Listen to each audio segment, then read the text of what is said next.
they would um they would index it like immediately, but it takes a little while for that to get indexed. And they don't have a website that you can go to just be like, okay, I've got a website that I want on Google, and I put that in. Brave does. What you have to do with Google is sign into their webmaster tools, and there's like a whole thing with a sitemap.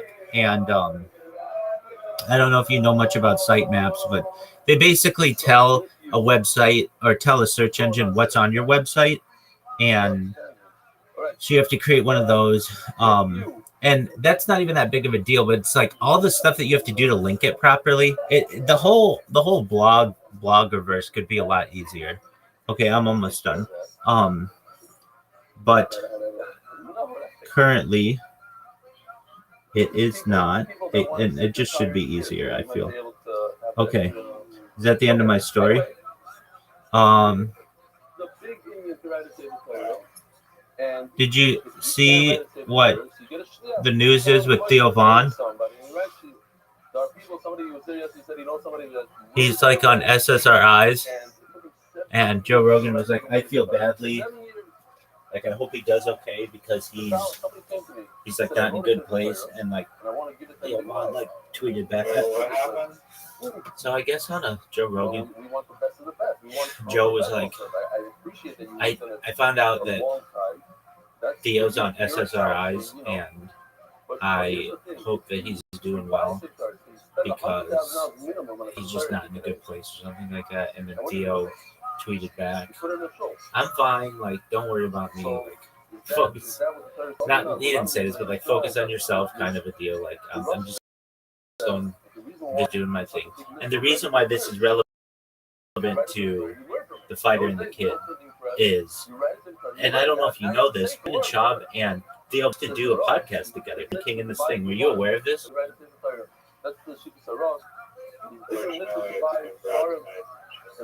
Okay. All right. For some reason, a same individual with zero disregard for spam. Oh yeah. I don't know. I don't even know what spam is, baby. Spam to me is non-institutional approved advertising. All right, I'm sending you. Actually, Spam is a freedom of speech violation. I agree. Okay, before I do this, I'm gonna get my coffee, and my water. So this, I need another 2 minutes. Another 2 minutes. The biggest pimp of all time, baby. You literally need stimulants in order to try to beat the other captured on the time capsule. In honor of rebellious insanity, we learned overseas. It was very, very nice. It was like, I don't even remember it. Right, there's so many things going on. It's when the guy built the whole Mishkan. Thank you for that. Thank you for reminding me. Dialogue learned 600 daf in my honor. Very, very nice. On our travel, to the NYC office of Atlas. On the way to the unbelievable. Travel. Beautiful. Another 600 daf player. You know, described all the people that we started. I'm all fun about it. Yeah. Yeah, so the movie says that you're right, thank you. When you put such effort, it's Hashem, you're telling Hashem saying to you back, if you were there, you would be a Matan Torah, you'd be right, you made that effort. It's like coming into the mid-part and accepting this part. I did not know. Wow. Really? Beautiful. Beautiful. I used to mention him a lot more often. Like, I haven't mentioned him for a long time. So I saw you that. That's all. What was the nickname from yesterday? Okay. Wow. Savo, if you wrote a Torah, he went through the effort, writing the whole Torah, 308,000, something like that, 05, something, words, letters, a lot. And that's what we do today. We go to Torah. stuff to say Torah, even one letter. Not a lot of people stuff, but just can be there. That I call it like a hard mark. You finish it off, you pass the Sefer Torah, you finish that one letter, and you made it to the Sefer Torah, boom, it becomes yours. Simon said one. Why? No, he's better. He knows later on his life. Simon said one. Don't rub on him. Boy saw the Miriam, Mipach, Solish, Kappa, Azbach, Shmonidap. That is an honest. All right, it's on. If you're like, who the fuck drinks regular coffee at 11? Minimum of 3, maximum of 8. It's actually 10:58 now. Don't do less than 3, don't do more than 8. I do. Because I awoke. Don't make them very narrow. Because I worked at 2 hours ago. And don't make it very wide, because eventually you get to the end of the row, and then you don't know where the next row starts. And you're going to start, your eyes start going. All right, live. Now you wake up at 9 p.m. What time do you go to sleep at? No.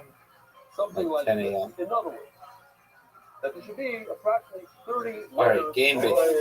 including Schedule is supposed to be like some of them are dealers involved. Dude, because of your ass, it gets fucked Not up. 40, not 25, not 30.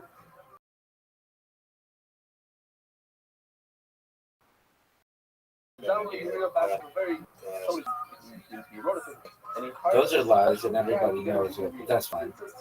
how to get beautiful clots. You pay a guy Now I'm focused. I'm Pay nominating. another $30. external stimulus. So you have this very wide urea. What do you do with it? Now you should only have 8 amodim, but this is good for 9. So you got to cut it. You can cut 9, 3, 3, 3, 7 and 2, 5 and 4, whatever you want to do. 6 and 3, what do you do? You shouldn't do 6 and 3. It's a lot more symmetrical when it's 4 and 5 rather than 6, a larger one and a smaller one. It's all about noise. When should you make these very narrow, very wide in the beginning? So something like this, let's say, this is a little narrower. You're at the last puzzle. You have one puzzle and a hole on it. What do you do? So you stretch it. You go like this. You make it somewhere. Each word like a line, and it's a stretch. That's smart, but that's not good. Also, you didn't do the whole page. You said you should get to the bottom. Look how much room there's left. You do is this. You stretch it, and you make it taller. Each letter is giant. And the kids are 12 words on the entire on it. Sheer Gilliard. There's a certain shear per the Gilliard, the margin. And this is all for night. It looks beautiful. Millimeter, what? Bring me. Where are we going to find this? And then what? Yeah, and then what? You're missing a puzzle. You have to put a whole. You're missing one puzzle. You got to the bottom, the guy goes, oops, I messed up. I thought I had room for a puzzle and this up, and now I don't. And I have one puzzle left. You're going to put one puzzle and one wrong copy. You're going to have a tremendous amount of it. I had a good spot. Was a puzzle? What do we say at that? In the middle of the stop, it says, La Locha. What do you say? Shito Dafka. The way that, right, that's the halacha. You cannot stop in the middle of the daf. La Locha. You got to get to the bottom. That's halacha. Okay, so to make it beautiful, here we go. The bottom should have a tefach. The lamala shows your voice, your fingers. Question. This is the famous Sefer Torah, the Shanstein. Shanstein showed you country up here it is. Now, I don't see a tefach. That was amazing. The whole Sefer Torah is this. So how do you have a tefach of a gillion?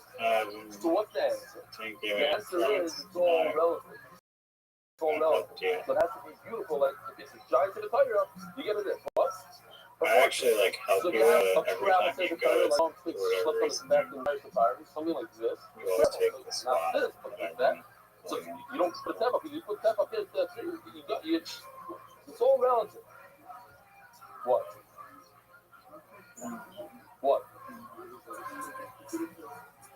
To do what? You smoke. You have to have a teva.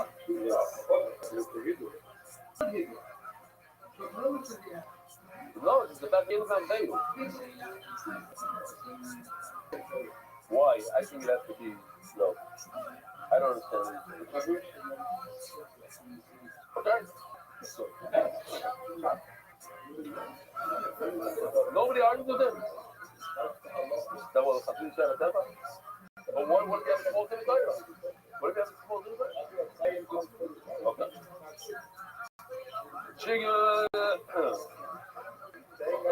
So the malachim that carried it to the Torah, they had a tefach on the thing. Fine. Rabbi said, back to this. In between each thing, each one was 2 fingers. See over here, 2 fingers.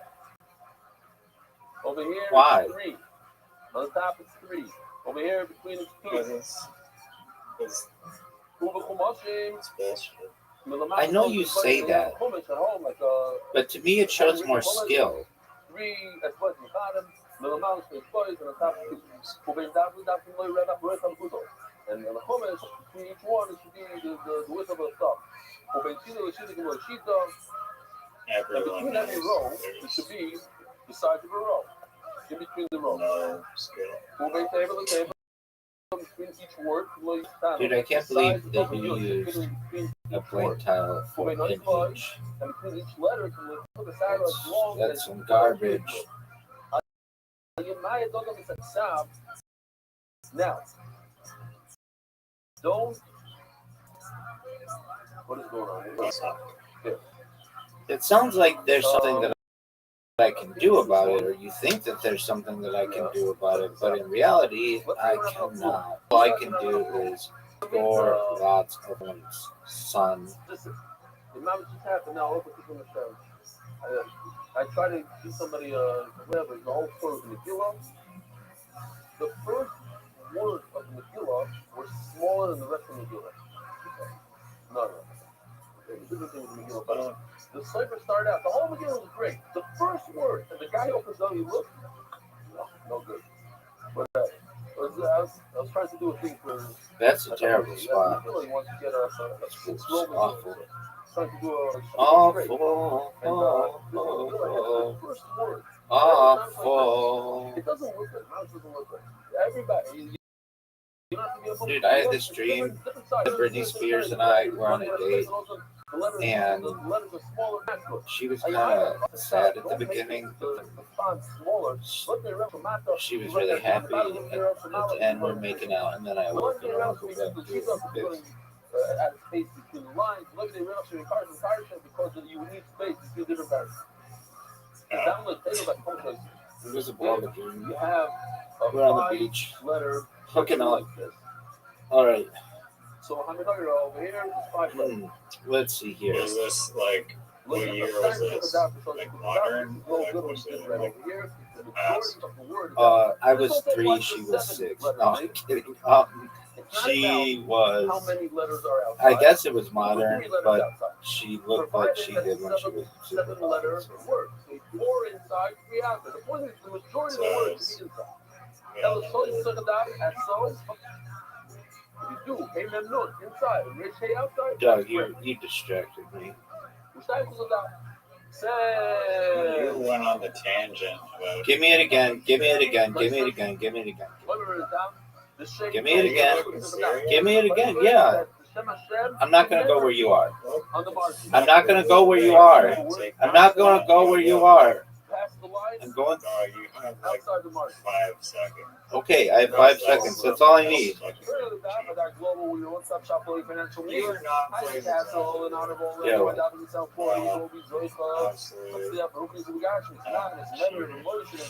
It's not cheating, and don't call it cheating. I was distracted by Britney Spears, and I was trying to think back in this dream. You'd ask me a question. Now, that is a baller play, dog. That is. Jolo. What's Jolo? And now that side of the board's completely gone. Good job, dog. between the town. El Khayr is the Shika. If you look over here, it's the L or L. Sorry, L on the back. Then you put it over there. Start a new road.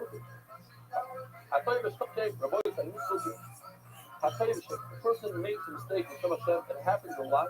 It's a very hard job. You write, and you make a mistake, and then you have to throw out everything you wrote. It's terrible stuff.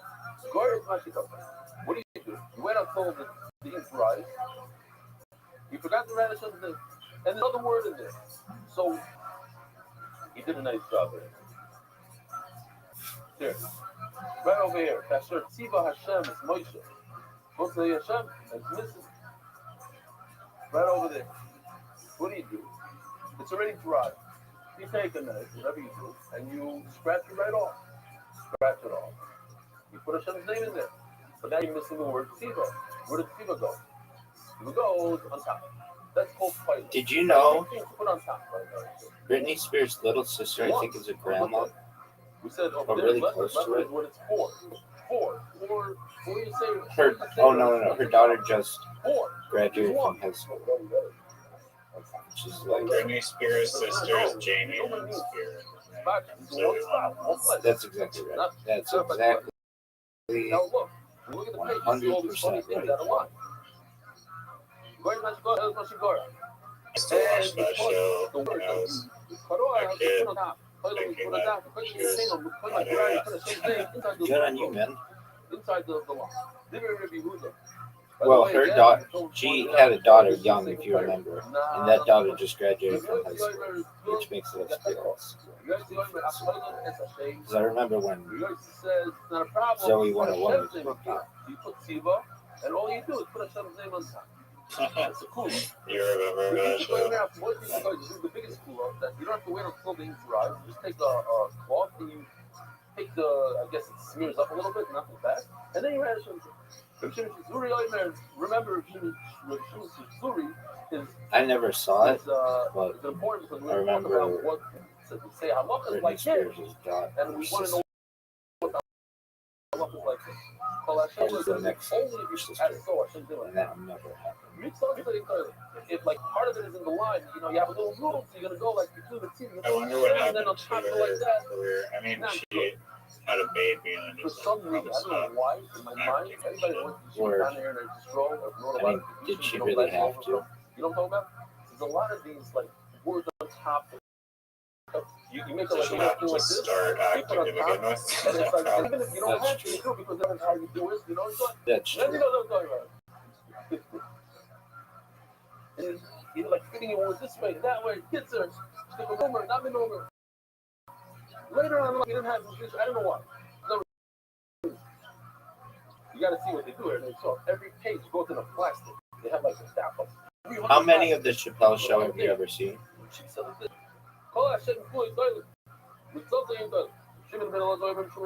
never seen a single. Check this out. Why? It says right here, you're not going to erase any word. You're not going to add a word on top. Dog, that's some bull. That's some. What do you do? That's some bullshit. That's all you can do. Take it, put it in visa. But you know what's interesting? Think about That's some straight up Why you have to bullshit. take out the whole urea and throw it out? He wrote a whole bunch of stuff to the right of it. No. Wow. So the answer is, if there's in fact 3 whole rows to the right of it, then you take a scissors and you just cut it. Now you have a 3. But if there isn't, if there's You only got the 2 rows Z, to the right of it, you got the blank have to cut tile, all 3 rows. The point is, we said before, you have to have a or minimum of 3 you got rows. an S. You used an S in that. Number 7, That's garbage and a waste. You cut. Garbage and a waste. Collins, what did I say? No, Collins, the boy said Collins. Collins is the wrong word. By If there's losing 3 by a Collins lot. to the right, It's not you even don't like need to throw close. the whole 3 out, the whole parchment out. Just take a scissor, you take a Yeah, blade, and you cut it cheated. nicely, and you attach another one and keep on going. But if you don't have 3 full rows No, to the right, I just been talking about Britney Spears. then you throw out the whole parchment. Ismail Khanal Omarab. I love the toilet that That's you gotta put a name on top of the No, you asked me a question. You asked me a question. Doug, fuck that. You asked me a question.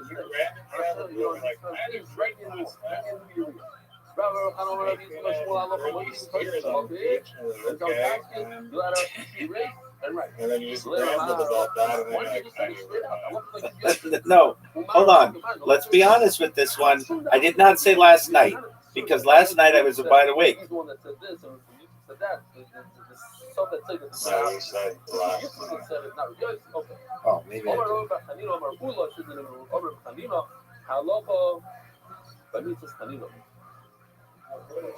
Oh, that I said. Glue? You want to use glue? Don't want. Don't put half of Hashem's name on one row and then the other half on top. Put the whole thing on top. So like, oh, everywhere he says something, the love is like, what does it mean? Where? What do you refer to? This one right over here.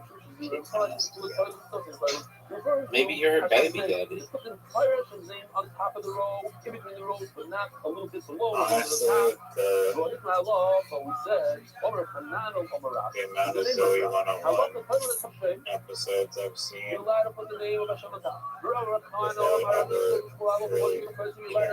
that show at all. Listen, if you write that There was always the rumor that it was Dan Schneider, the creepy guy. You got Allah is, you're allowed to erase. Allah is, you put Hashem's name on top. And the Allah is, do not put it half and half. Allah, referring to this famous Allah.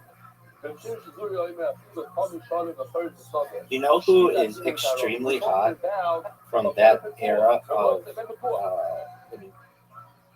she's hot now, but like, she was on that era of Nickelodeon or Disney Channel, who hasn't really had a career since then, is Victoria Justice. She's beautiful, but doesn't really do anything anymore. Without shkita, because the shkita of the mother is the shkita of the baby. Even though it's got even 5 years later, even got to live for 5 years, or boys can take a look at this. Yeah, that was a girl from Zoe 101. Yeah, no, she has a lot of followers. Yeah, but that doesn't mean shit. Just a rhythm shot. No, she's also been acting shit. She still does stuff.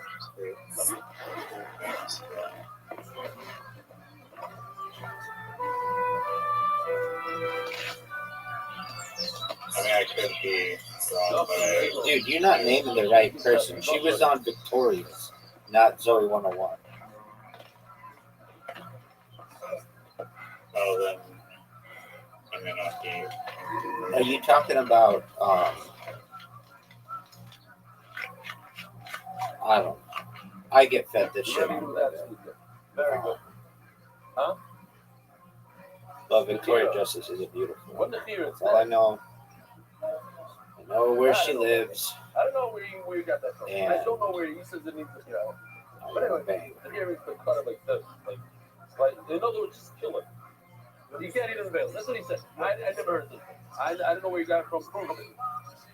There was a guy, he did anything. There's no trade-off. There's no trade-off. Now, what happens is, if you take a peppercorn You're done. and marry it up to another peppercorn, then its children don't need Cheap. they don't need anything. So you got generations of animals that don't have favorite anything. So That man God's trying used to do to. it. And they shut him down real quick. It wasn't smart because listen, it's a big business, the actual business. But the Rabbi said no good. And there's a guy that used to do this year. I just found out last night after he gave the Hebrew. Two of his sons This could be are part of a the divine. fucking Yeah, Absolute. This could be a mistake, folks. I wonder why. This could be a mistake. Yeah. Says the Gemara, no, it can't Folks, be this. this could be a mistake. Folks, This could be a mistake. He should say not only. Could be one of the great mistakes in the history of the game. This could be one of the great mistakes in the history of the game, folks. This may be one of the great mistakes in the history.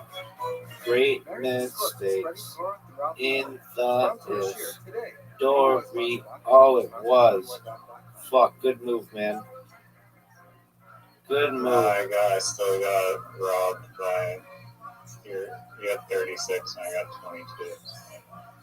Oh, good God. You got pimped out there. It could have been worse.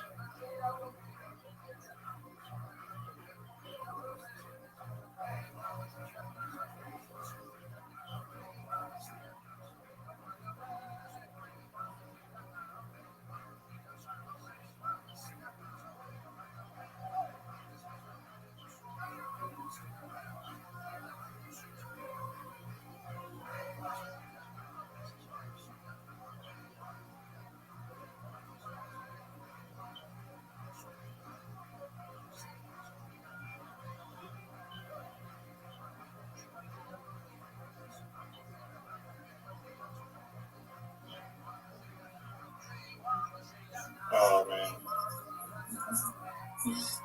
Damn. There aren't really many good places to play because of your fucking Joe and that fucking V. That's too bad. I knew he had a Q. I was hearing that he had a Q. I thought Quang was like a word or something. And then I literally went by like a 60. Well, you didn't. You're still down by a shitload. I mean, you got the X and the S. Dude, shut the fuck up. You had the Q and the Z. Q and the Z. Doug, Q and the Z. I don't want to hear anything more from you. Q and the Z. That's it. Q and the Z. Go F yourself. How many D's did they give you? Dog, they gave me too many. Do you know that's the worst letter in the game? Tremendous mazel tov to the first people in the share of Levi Friedman.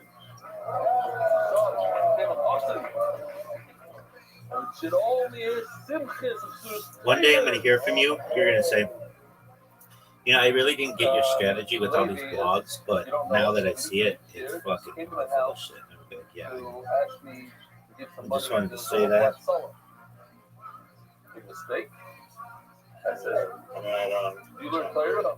really know. Yeah, sure. Now at the school, you learn Torah. I said, no, I'll be there I tomorrow. kind of get it. But my thing's not That's This sick. is like close to 8 years. 8 years. 8 years.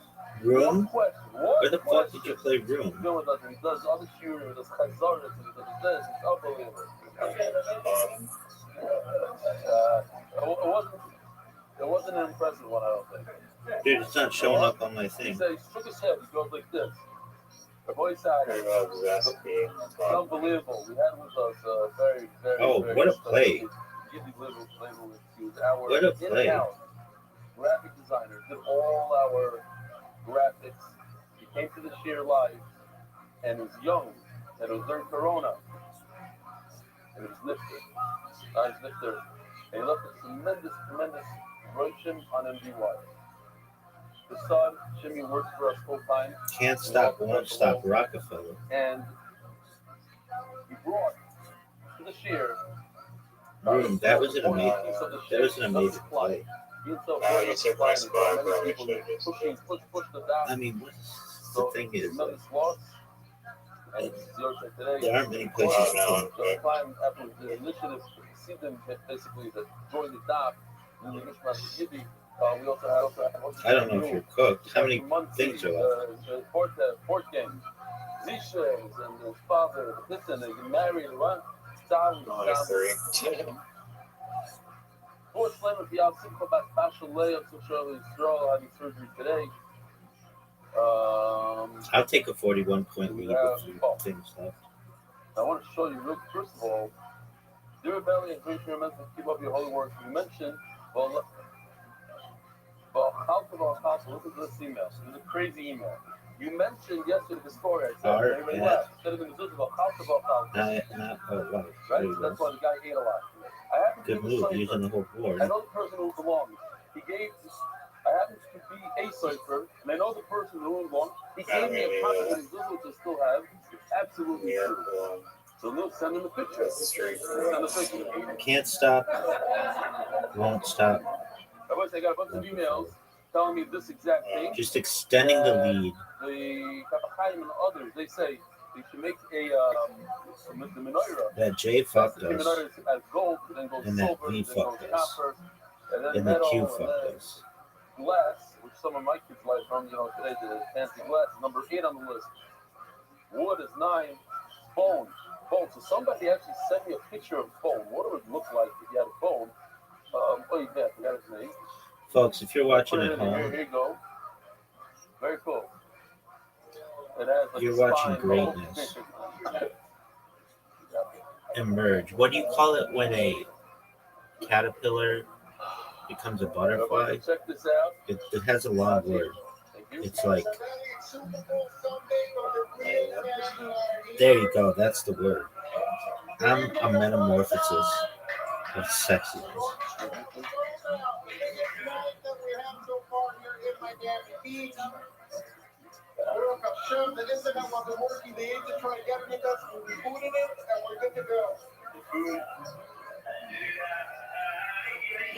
Wow. Nice little house there. Thanks, baby. Are you just planning on rigging the tiles, or are you just... Big dog. Did I get the Z? No. Did I get the Q? No. Did I get your garbage ass Q? No. Did I get your garbage ass Z? No. Did I get your J? No. Organizing and generously sponsoring, even in paying yearbooks on politics. I thought it's beautiful because here, this is the oil. Nice oil there, nice oil. And check this out. You're listening to the sponsors, like the whole thing.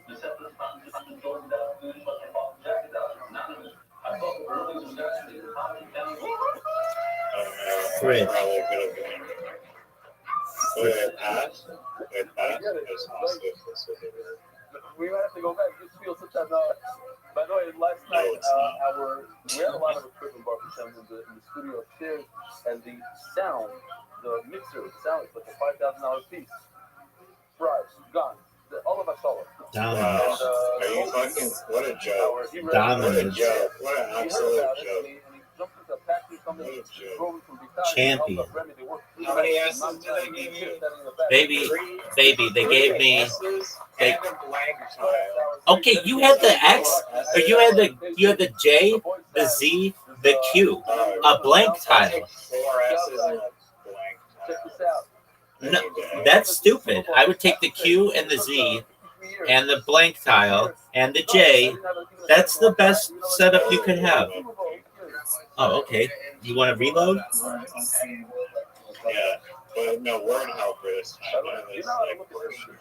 No word helper, dog. No, word helper. Word helper is for children. It doesn't do anything. Then you shouldn't mind it playing it without a word helper. No, then you shouldn't. Like, what's the word? No, I'm saying that the word helper does help.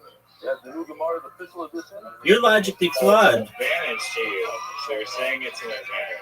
You're admitting it's an advantage. I'm saying word helper helps lesser players like you. Check this out. Because it allows you to take the tiles and just throw them on the board and hope it gets something.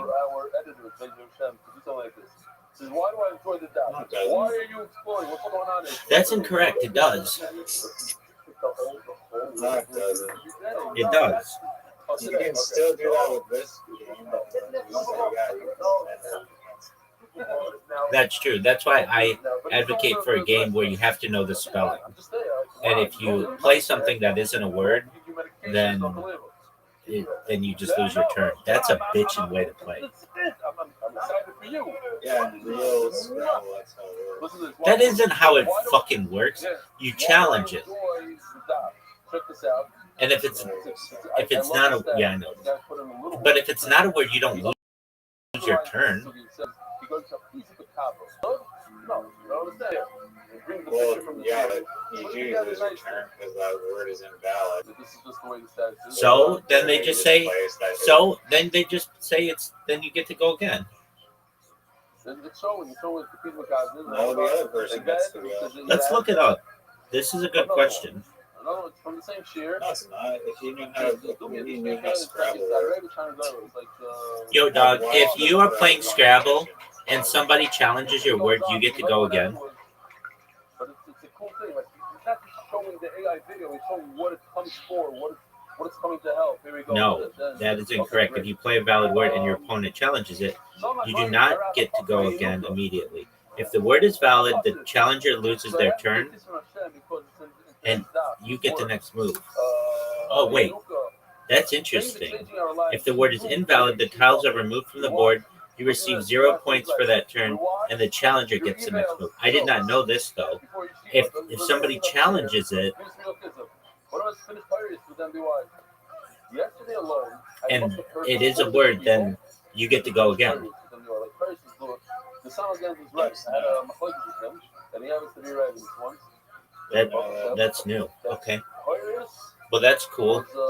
So, are we ready to play No Word Helper?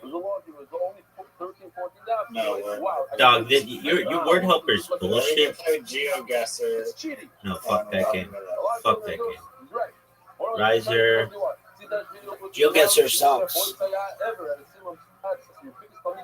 Everything looks like Azerbaijan. You know what word doesn't look that long but has a lot of syllables? It is the word inauthenticity. I-N. Inauthenticity. That's 6 syllables, baby. That's a shit ton, son.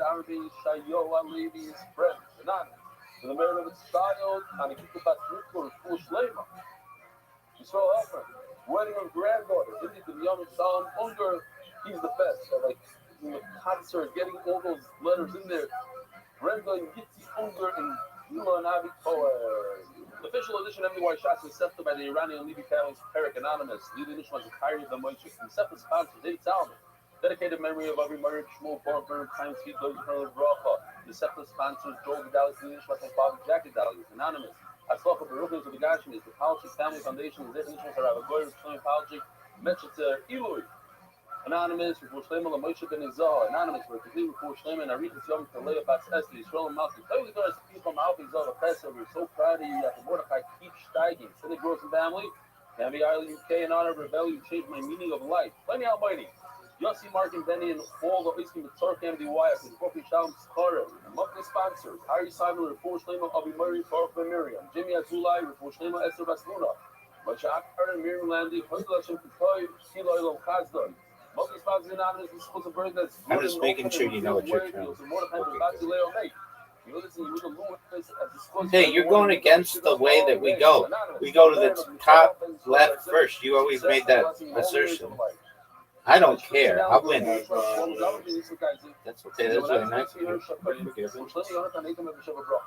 Anonymous, the merit of Refuah Shlema from Malta Baskayo.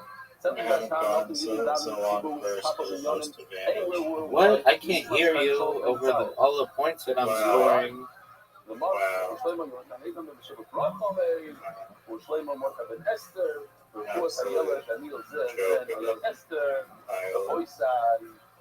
have another got it to the top today. Is there anybody in this room who has the weird Rabbeinu Tam story? You? Hello? Well? Me? Okay. Is there anybody in the room that the Parshias is filling, not like you use an S there? But perhaps somebody in the room has it written like Rabbeinu Tam and not like anybody in the room? Well, I had to. Complain about the way the pets look, the way the youth looks, the way the hay looks. So also, how's your pet in your tefillin? Is it two zions together with a roof like this, or it's flat on the top? Huh? So I'm here to tell you that everybody in this room, wears Rabbeinu Tam. Basically, for the style that you have, you do Rabbeinu Tam and not rats. You might not do the same order. Okay, we're going to teach this. Omarav.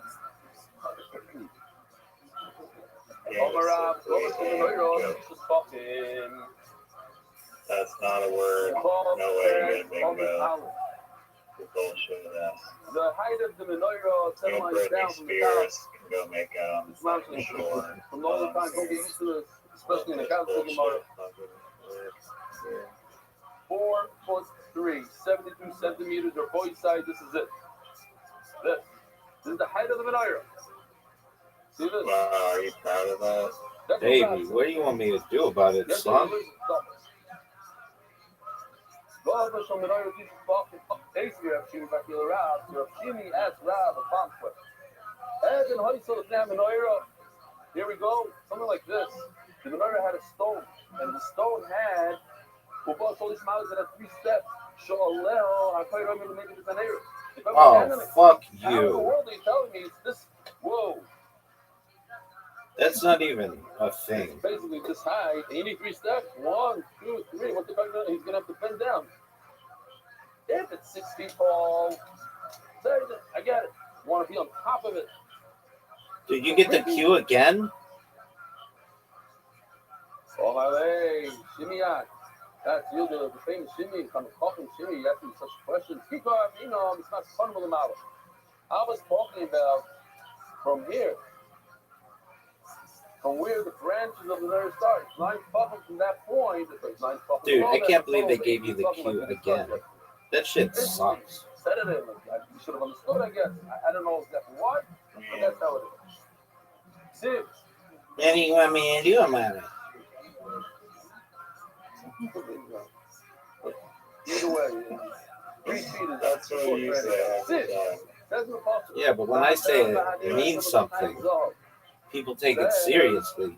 Your shit is garbage. Oh, fuck you with that. Fuck you. Fuck you. That's all I have to say. Literally what you do every time, yeah. It's pretty Take out the wood from the nerve swap, all pure gold. we swap. It is Nicholas Zoe. My miss, what does that mean? Nicholas Zoe. We decided to swap there. Shlomo Sober closed down all the gold stores by him purifying the gold to such a level that all of the gold was worthless, basically. Not worthless, but Pooh? You play Pooh?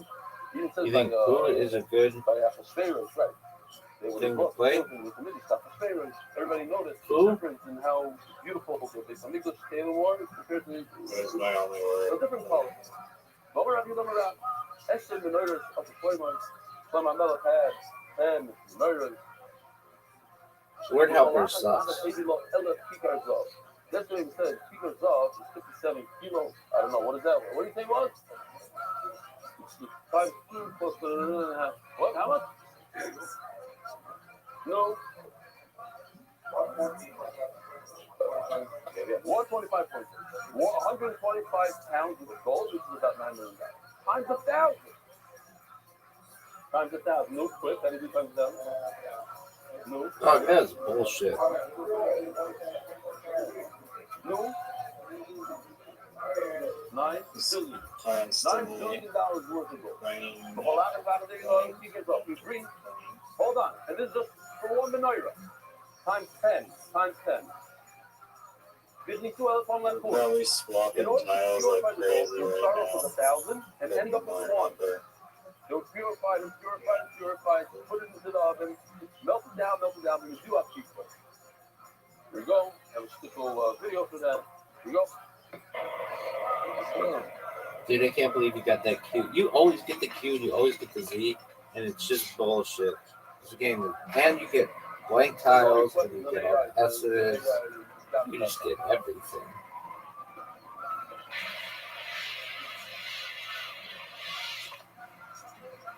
Yin? This motherfucker wants to play Yin? Yin? It's not even a real word. 1,000 pieces in, 1 piece out. Oh, get out of here. So after tomorrow, That's not a word. After he still had a lot of gold. No, I don't believe it. I don't buy it. No one buys what you're saying. Gold made as of Sogers as a pure. Fuck. Silver wasn't. What'd you think of that, son? Fuck funny. You see, he had a lot of gold. Gemara Dov focused on there. We said all the good stuff was gone. He used it up in the Mishnah. As a Gemara on the possibly high. In order to get to one, you have to put it into the oven 1,000 times. How does that make sense? So Sanya was there to review the oil. My son always menorah to come in to say out from Moshe Dina Zov to the kini. A Dina Zov for the kini, there's in one kikar, in 125 pounds of gold, there's 288,000 dinar for the kini. It's a tiny amount. It's a fraction of a fraction. What is this bullshit? 88,000. There was one of those, 288,000 of a gold coin, and they wanted to make the menorah exactly a keeper. So what do? They had to put into the oven 80 times to get rid of 288,000 of a keeper. So how are you telling me that they put it into the oven 1,000 times? It's only 12 times more, whatever it is. You're gonna come down. Still have the lead. 99 keepers. You can't even get this tiny amount, the size of a hair. You can't get down after 80 times in the oven. So how's 1,000 times in the oven going to take down 5,700 kilos or whatever? You do the math. You know why? Because once you first purify it, the purest of the pure, there's nowhere to go from it. It's already pure. How you can't go? You put it in the oven another 20 times, it isn't going anywhere. Yes, okay. So after 80 times, okay, you already purified it to the purest of the pure of the pure. It's one secret out of doubt. Once you reach that level, he calls it 24 cat. Whatever you want to call it. Let's call it 24 cat. Man, what the fuck? What is this? More than 24 carats. Whatever that is, I'm just using that number. Yeah, so basically what the Gemara is going to do is, what is the word tahar? Tahar to mean that it's literally tahar, that if a dead person touches it, it's tahar, or that it actually accepts tuma, it's makabel tuma, or it can mean that it came from a pure place, meaning it came straight from Shemayim. Those are the two options. You might have said, I'm going to ask tahar, or it says, she does not say no muffin powder. It came down from Shemayim. Oh, man, I thought, what's going to say that? Oh, man, I thought, I was looking at a car. She was nice and muffin car. So Shulchan also has the same exact luscious. So you tell me the table that you took a look at my farm, it also came down from Shemayim. Tar means that it could accept Tumah. And I'm by menorah also. It didn't come down from Shemayim. It just means a menorah is a vessel that can accept Tumah. Mishnah knows what a good truck is. It makes a lot of sense what the truck says on the truck. Might just sit on Shulchan Tar. When the Torah refers to shulchan that it is pure, meaning that it could become coming. One, it's also the nachashim. So it's interesting. The shulchan is made out of what? When you look at a shulchan, what is the shulchan? It looks like gold. So it's gold plated. So anything that's gold plated, is that gold or is that wood? Yeah, wood is plated with gold. How do we look at it? You're making shit up, dog. What even surprises me? But over here, the Torah calls this gold-plated shulchan eight, and therefore it has a look of wood. What's a look of wood? The eight, also the nachashim, if it's a piece of wood that's meant to stay right here, like this table right here. It's a piece of wood that's not meant to be moved. Since we put it into this room 7 years ago, it hasn't moved. Doesn't move. The mela was, it's not a kavah. But the eight also the nachashim, and kavah.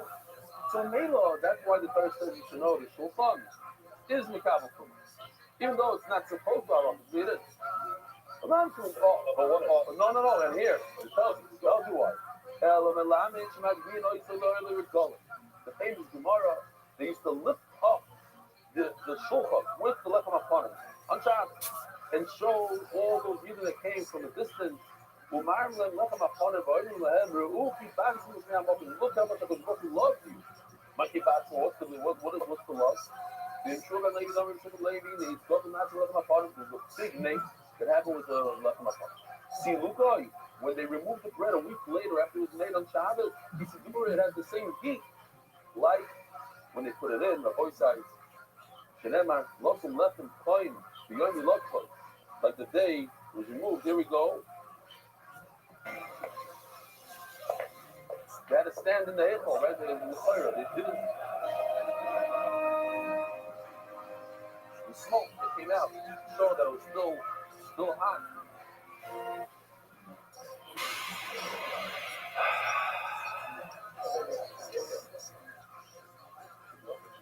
Elahacha, so we must say, Tahira, because it's male.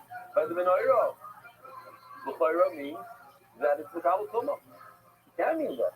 Just like by the Shulchan it means it's Mikabel Tumah, by Menorah also means it's Mikabel Tumah. But Pshita, by the Shulchan I need to tell you, because I thought it's a piece of wood, I thought it's there, stationary. Hamas will know, it's Mikabel Tumah.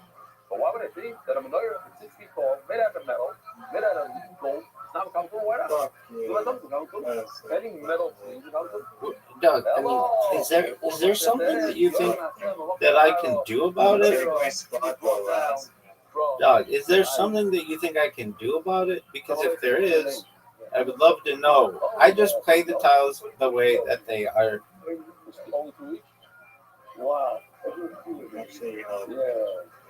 given. What is this bullshit?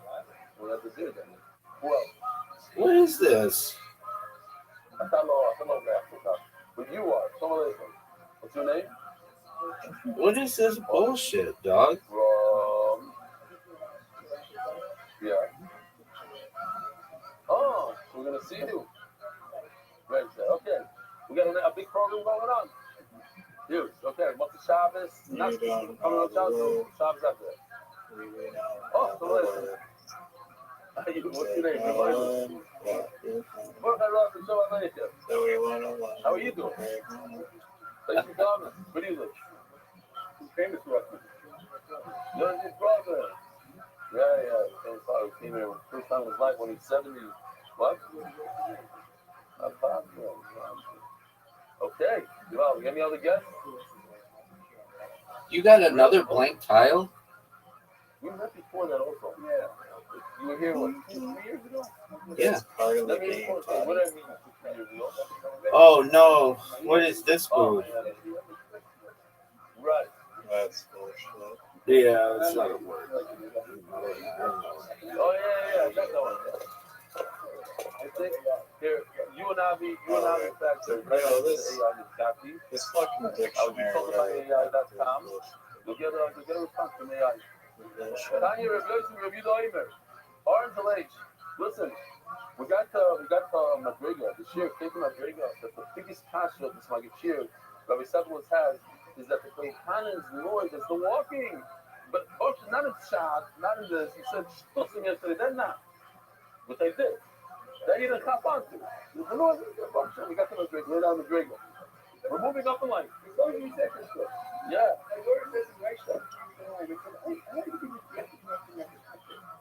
But stick with the Torah. I couldn't put you're right. You're 100% right.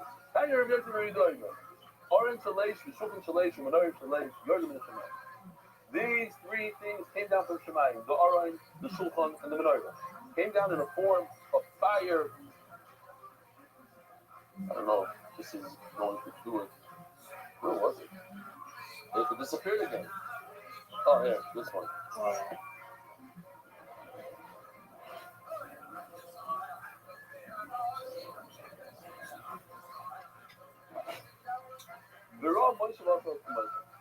Moshe Rabbeinu saw them and he copied it. Rashi on the spot, if you look it up right around this passage, Rashi says that the Medrash says that the Zebor made the Menorah. What happened was that Moshe Rabbeinu tried, but he couldn't. He showed it to him. Whatever. As we're going to see, Gabriel came, showed, but at the end of the day, the Zebor had to make the Menorah.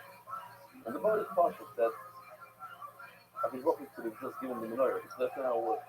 The way it works is, you have to put it down. Even if you don't know what you're doing, even if you say, I can't, it's not for me, I don't know. A guy has to take a test in a math course, yeah? You can't say, oh, the first one's helping. I don't know math, I'm not good at math. And now you open up. You want your thing back? One, plus 2, do whatever you know how to do.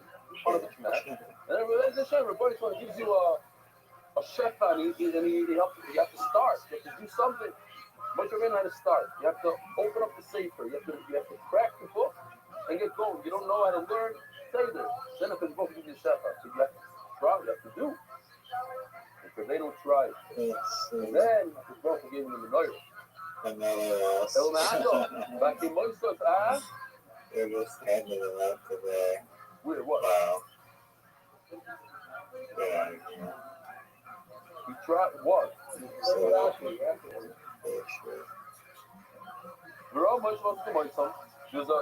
was a fiery menorah, and Moshe Rabbeinu took the menorah to start doing it. At the end of the day, according to the message, it didn't work out so well.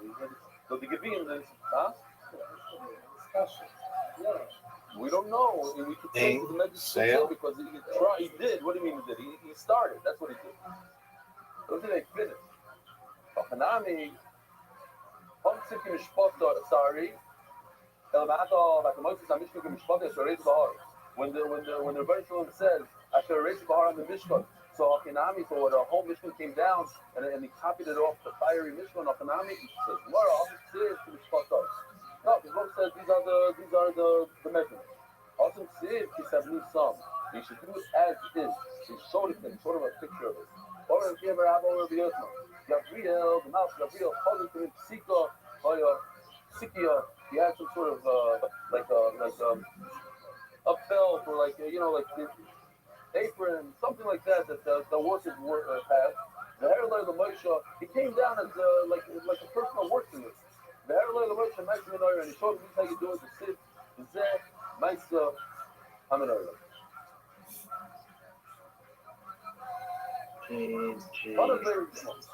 Let's just borrow my question on Moshe. After Herolai, after the Baruch there's three things that Moshe Rabbeinu had a hard time understanding and doing until after the Baruch showed him with his finger, like so. By the way, menorah, showed him the menorah. Rosh Chodesh, he had a hard time figuring out the moiled, showed him the Rosh Chodesh. The Shruk. Had a hard time figuring out what are the Shmona Shruks and like this chart over here. Menorah the Sid, the Zeh might have menorah. The Zeh, he pointed, this is it. Another spot. What are the chances?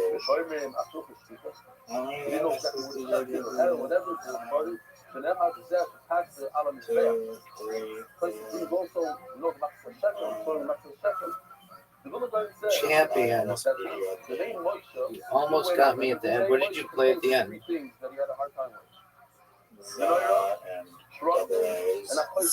Oh, that was a baller move. And I want to be moist up to the elegant home God. That you almost got me at the end, but you didn't. That's the thing. I don't know if you were aware, but you didn't. And that was a game under your terms. It wasn't a warm-up game. It was just a taking external stimulus. Famous Misa. Brooklyn. You call coffee? Came back with coffee advantage. You call coffee an external advantage? Why is coffee like It's a stimulant. It's not an amphetamine. Get your shit right. pretty sure amphetamines are stimulants? Amphetamines are stimulants, but not all stimulants are amphetamines, dog. Get your shit right. All right, are you ready for Michael? Yeah. No. No, dude, it's amazing. Okay, then what about Bus Boys? Is there a documentary on There are many. Which one do you want to watch? Let's do it, dude. Let's do it. Let's watch the Fighter and the Kid documentaries from now until sun, like 6 hours worth. It's like, okay, the top left of the hour. What's the difference with the bottom right of a yud? So therefore, in the top 10, you have to write a yud like this, and the little bottom part, and that's Dog. now What are your thoughts on losing 2 games in a row? One under no word helper and one under word helper. That yesterday, I was like struggling, not struggling. Yeah, actually, I like falling asleep. I was not in a good state of mind. Show or a sample. cheating with stimulants. Alexander. And you got like 4 S's. Z. Hey, can I just ask you this question? How many Qs did I get today? Can you please count how many Qs I got today? By my grandfather's twin. My I'm sure grandfather's it's not matter. Q's or nothing. Dude, you used Q twice in that game to get a total of like 44 points. Allington, I don't know his first name. Tyler, give me his. Yeah, and you do that every time you have to Q too. So But I want him to Q. I don't want to shot. complaining about that. 65 years ago, Dog. he commissioned a Megillah from my All I know, So you should hate the game. I don't hate the game, nor do I hate the player because I'm better at the game than the player. Do you understand that? I'm the biggest pimp of all time. He decided he wants to Yeah, gift I it, mean, basically, to Ellis the Fast. next time I'm gonna take like 15 Adderall, Waiting for Kaval. and then I'm gonna get like 4 S's, and then I'll be celebrating my Good victory. outside. Wait until she was over. Came all the way from the front. Dog, I didn't even drink all my coffee, okay? It's like not even a thing. I don't have anything from my grandfather. External stimulants. Something written by him. Like, How do you even know? How do you even know? How do you even know that it's caffeinated coffee? How don't you know that it's non-caffeinated? Completely one. non-caffeinated coffee doesn't exist. Even decaf has small amounts of caffeine. I think non-caffeinated coffee does exist. Okay.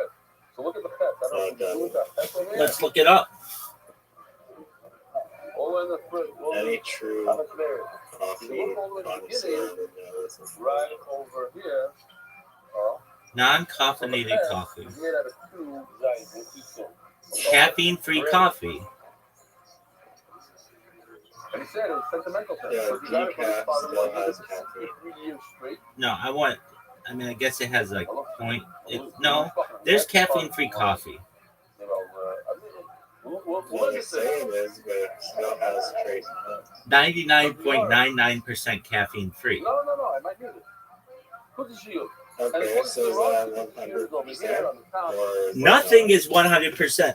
Water is not caffeine-free 100%. There are caffeine molecules floating in the air from the tea that somebody made in Japan that have made it over the Pacific Ocean into my water supply.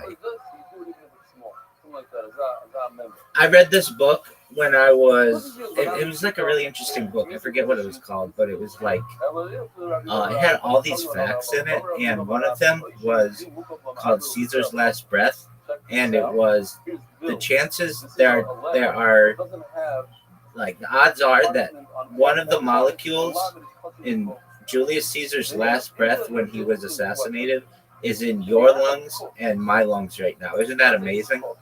Goes all the way to the end of the, all the way to here. both of them at the It same touches time? the end. Oh, In other yeah. words, And everybody's lungs on Earth. That's how many molecules there are. At the end of the parts.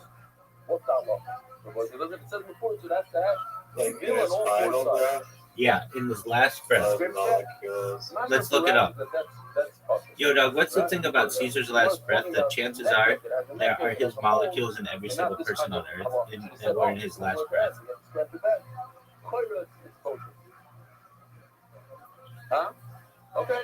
Yes, it is statistically possible that every person on Earth inhales at least one molecule from Julius Caesar's last breath with each inhalation. The phenomenon is due to the sheer scale of gas molecules and the efficient mixing of Earth's atmosphere. Molecule count. A single human breath contains approximately 25 sextillion. That's like 2.5 times to the 10 to the 22nd air molecules. Atmospheric mixing. Since Caesar's death in 44 BC, his since Caesar's death in 44 BCE, his exhaled molecules have had over 2,000 years to disperse and mix uniformly throughout the global atmosphere via wind and circulation. The math, while the Earth's atmosphere contains roughly 10 to the 44th molecules, a single breath represents a tiny fraction, 10 to the 22nd, of that total. However, because each breath also contains 10 to the 22nd molecules, the probability calculations indicate that one molecule from Caesar's final exhalation is present in every breath you take today. Isn't that the most baller shit you've ever heard? I guess molecules are pretty tiny. There's a lot of them. Yeah, dog, you were doubting me, though. You were like, in both of our lungs? Yeah. And in every fucking breath that you take today. Every single one. You just took Caesar's breath right now, and Caesar's breath right now, and there's caffeine from Doesn't fucking... that mean like every single person's, every single breath that every single person has ever taken, there's one molecule from each of those breaths and every single person. Well, the issue is it needs time to disperse around the whole earth. Okay, well, probably however long ago. Yeah, let's look that one up. That's a good one. Is it like chances are that you have a molecule in your lungs right now from every single person who ever walked the earth from more than 1,000 years ago? From each one of their breaths. Yes, it is statistically probable. It's probable that you are currently breathing in molecules from almost every person that has ever lived, including those from more than 1,000 years ago. In this case, it'd be puzzle, but not it's kosher. Is that the most baller shit you've ever heard? Isaac Castle, in honor of all them who are down in South Florida, which will be I told you, when you rock with me, you're rocking with the best. Don't worry if I write rhymes. I write checks. It's official. We survived what we've been through. Y'all got drama. The saga continues. We ain't going nowhere. We ain't go nowhere. We can't be stopped now, because it's Bad Boys for Life. Did you like that song? It's called Bad Boys for Life by Puff Daddy and the Bad Boy Family.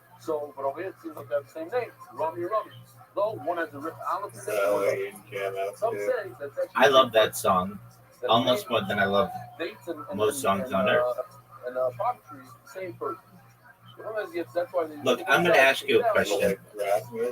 I like The Fighter and the Kid.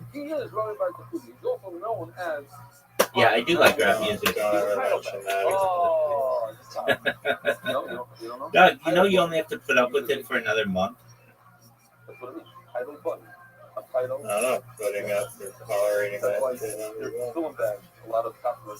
I think the reason that... So why did you send me that Canadian podcast that you say is good? What's so great about it?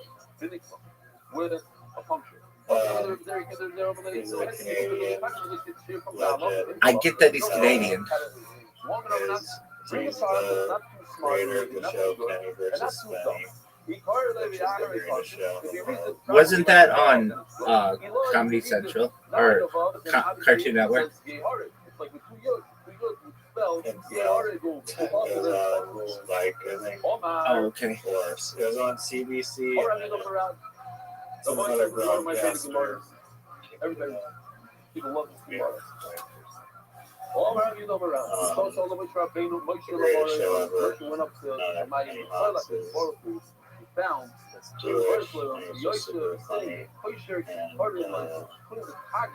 Like over here today has there's not many episodes of his podcast. And you're really gonna consider that to be on the same part as the William Montgomery show? Yeah, in terms of why are you so big with these targets? What do you think's going on with William Montgomery? Why do you have to add? Why do you have to take time to William Montgomery is one human being. I'm surprised that he's like, if they were like, hey, we canceled your advertisers, I would be like, okay, we'll get new advertisers. Like you would think that he could hawk some like bullshit, like Magic Mind or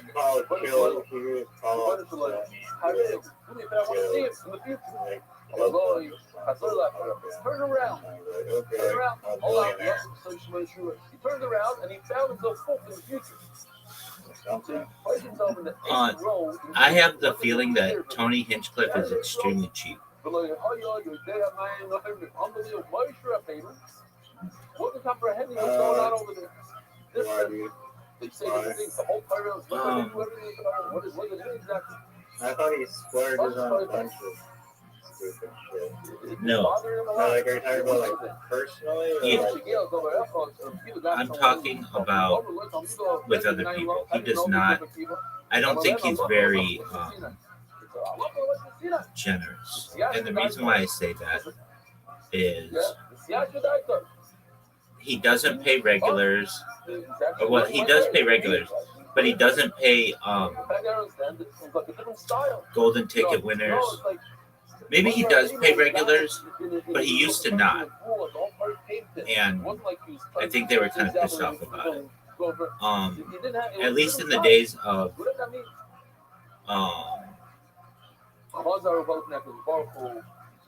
who's that one guy? He's from.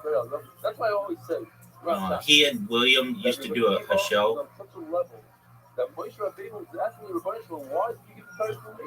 It was called Brothers on Cursive. You'd never heard of it until I introduced it to you. Or, Brothers in Cursive. What's that guy's name? What's that guy's name? He's that big dude. He's like pretty fat. He and William did a show together called Brothers in Cursive.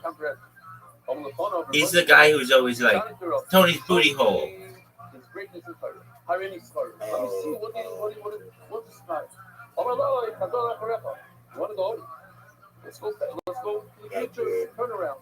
Yeah, that guy said that they didn't get paid when he did it. So basically, I think Tony feels like this. And a lot of these fucking promoters kind of feel this way. And Mitzi Shore felt this way. That we will give you a stage to be able to do your stand-up, and you can do it. We don't have to pay you to do it, though, because you're going to get money from all of the publicity that you get to do this. It's basically an honor to be on this stage.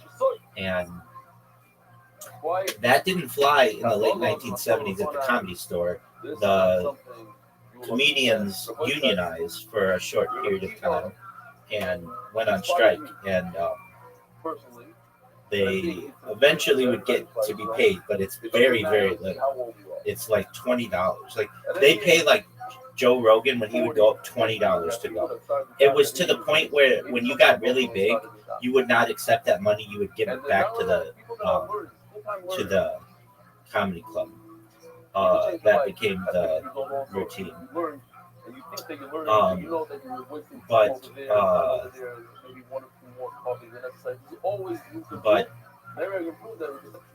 Kill Tony, they're just Tony Hinchcliffe. I get everything that he does. He gets half of it. So Red Band gets the other half. There's always been a rumor that Red Band owned part of the Joe Rogan Experience, though it's never been talked about, because I think they had a non-disclosure agreement, but that Joe Rogan had to buy him out of it. And I kind of think that's true. At least I think that he owned a little bit of it. Maybe, maybe not. Maybe not. I could be wrong, but he was considered the co-creator of it. What happened to? Why is that guy gone? Dude, he would make very perverted comments. Like, there are several phases of the Joe Rogan Experience. There's the phase where they would just do it from Joe Rogan's living room, and nobody was watching, and they could just talk about porn stars and fleshlights and stuff. But then Joe Rogan started getting serious with serious guests, and the serious guests don't want to be on the same podcast where somebody's talking about some girl in two chicks, one cup or whatever, two girls, one cup. They don't want that. Like, or about fetishizing Asian I mean, I've shit. seen, yeah, Brian Red Band, I guess, is like a bit of a weirdo. But I've heard him also talk maybe on like the Roy Montgomery show, being civilized and Well, you've got to realize he now makes a lot of money off of this, so he can't be wild about it. But he used to not, so he could do whatever he wanted, and he's a huge pervert. If you've ever looked at his Reddit, he's a huge pervert, but he doesn't really care about it. He'll go on a subreddit, and if you look at his post history, it's just all in like Asian porn star and like anime shit. And not to say there's anything wrong with that, but it's like he's the real deal. He loves that shit, and he got engaged, but I don't think he's ever gonna get married. I think he's just saying that he has a fiance. I think his relationship with his fiance is this. Her name is Janice. She is a Japanese woman who does all his laundry and makes his meals and does all that kind of shit. And I think he has an open relationship with her. Though she's not allowed to cheat, he is. And he basically gives her a house to live in. That's what they do. And she's okay with that. And I think a lot of people would be okay with that. They'd be like, okay, I don't have to be homeless, and I get to live a nice life and get whatever I want. In exchange, it's just when my partner wants to hook up with someone, he can. There's another issue. So when the whole Weinstein stuff came out, and like getting Weinstein and Brian Redband, he kind of did that to some chicks. Not to say that he would basically like, you could be on Kill Tony and be a regular in the early days if you like hooked up with him. And one of the ladies who hooked up with him, she ended up ending her life, and that's not a good thing. And wait, she hooked up with Red Band after her life? yeah, I mean, I don't think it was like immediately thereafter, but she was funny and she's a pretty lady. If you look, not like super hot, but she was attractive. And if you look at the early days of Kill Tony, they were much more sexual to the women, much more sexual. And there have been different phases of Kill Tony as well. There's the early days, the very early days, where they had this guy called the Iron Patriot on, who was, in my opinion, absolutely fucking hilarious because he was so weird. And that's episodes 1 through, and technically episode 2 until episode like 40. And then the Iron Patriot went on. Iron Patriot kept wanting to get bigger and bigger. Iron Patriot, if you don't know who that was, he was this guy named something Crabtree, and he was one of the people. If you've ever been to Hollywood Boulevard, they have like people who dress up like people in the Avengers and Wonder Woman and Batman and all that shit. And this guy did it as an Iron Man looking person, but not the Iron Man. They called it the Iron Patriot. So for the first 40 episodes of Kill Tony, there's just this random guy in an Iron Man suit next to the stage, and this guy would make like really creepy comments towards chicks that would make them kind of feel bad. But that's not why they got rid of him. The reason why they got rid of him was later on, Iron Patriot invites himself onto another podcast with Tony and Redband called Getting Dug with High. Oh, I love that. It's a goated podcast. It's too bad you went Patreon. You should have just kept it up on YouTube. I agree. And so Iron Patriot was on this and got really high on the episode, and after the episode said to Doug, if you want, I'll drop Kill Tony and just be on your show full time, which shows like no loyalty, even though he's been on Kill Tony. He was there for like a year. And Doug's like, no, I don't fucking want you on my podcast. And Kill Tony, Iron Patriot called Kill Tony and was like, look, I don't want to do this if I unless you're going to be on Comedy Central or on Netflix, like something big. And so Tony's like, dude, we don't need you. We are doing really well, just starting out the podcast. So peace out, dude. So the Iron Patriot doesn't come back until episode 100. They let him back on for episode 100, and they make fun of him. Then he comes back randomly on episode like 240 without his costume on and rushes the stage and scares the shit out of Tony Hinchcliffe. And Tony was like, my life flashed before my eyes. I thought he was going to kill me. And all he did was run up on stage and wave at the camera and then run away. But they're like, you can't let that guy in here. He's like got to be like escorted out of the door. Like he's not allowed to do that. And for the last like 10 years after that, like Iron Patriot's Twitter account is just like cyber stalking Kill Tony. I mean, I don't want to use that term cyber stalking because that's just like a fan. But it's just like he does like a countdown whenever they're going to do an in-person show.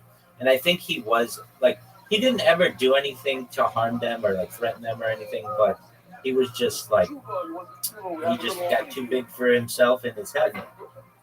So there's that there's that history of Kill Tony. Then after that, for the next like 50 episodes, they had people who they would just like celebrities, like small celebrities, or like just random people from the Comedy Store who would be the Iron Patriot, and they would just go there in like Amazon Iron Man outfits and just make fun of stuff. And then from episode 100 to episode like maybe 300 or so, it got more serious. This is when they first started to get well, they flirted with trying to get sponsors. The way that they would do that at first would they'd be like, this show is sponsored by McDonald's. McDonald's, I'm loving it. But like then McDonald's called in and they're like, we don't want to sponsor your show and we don't want you to use our name. And we're not going to send you a cease and desist. But basically don't use our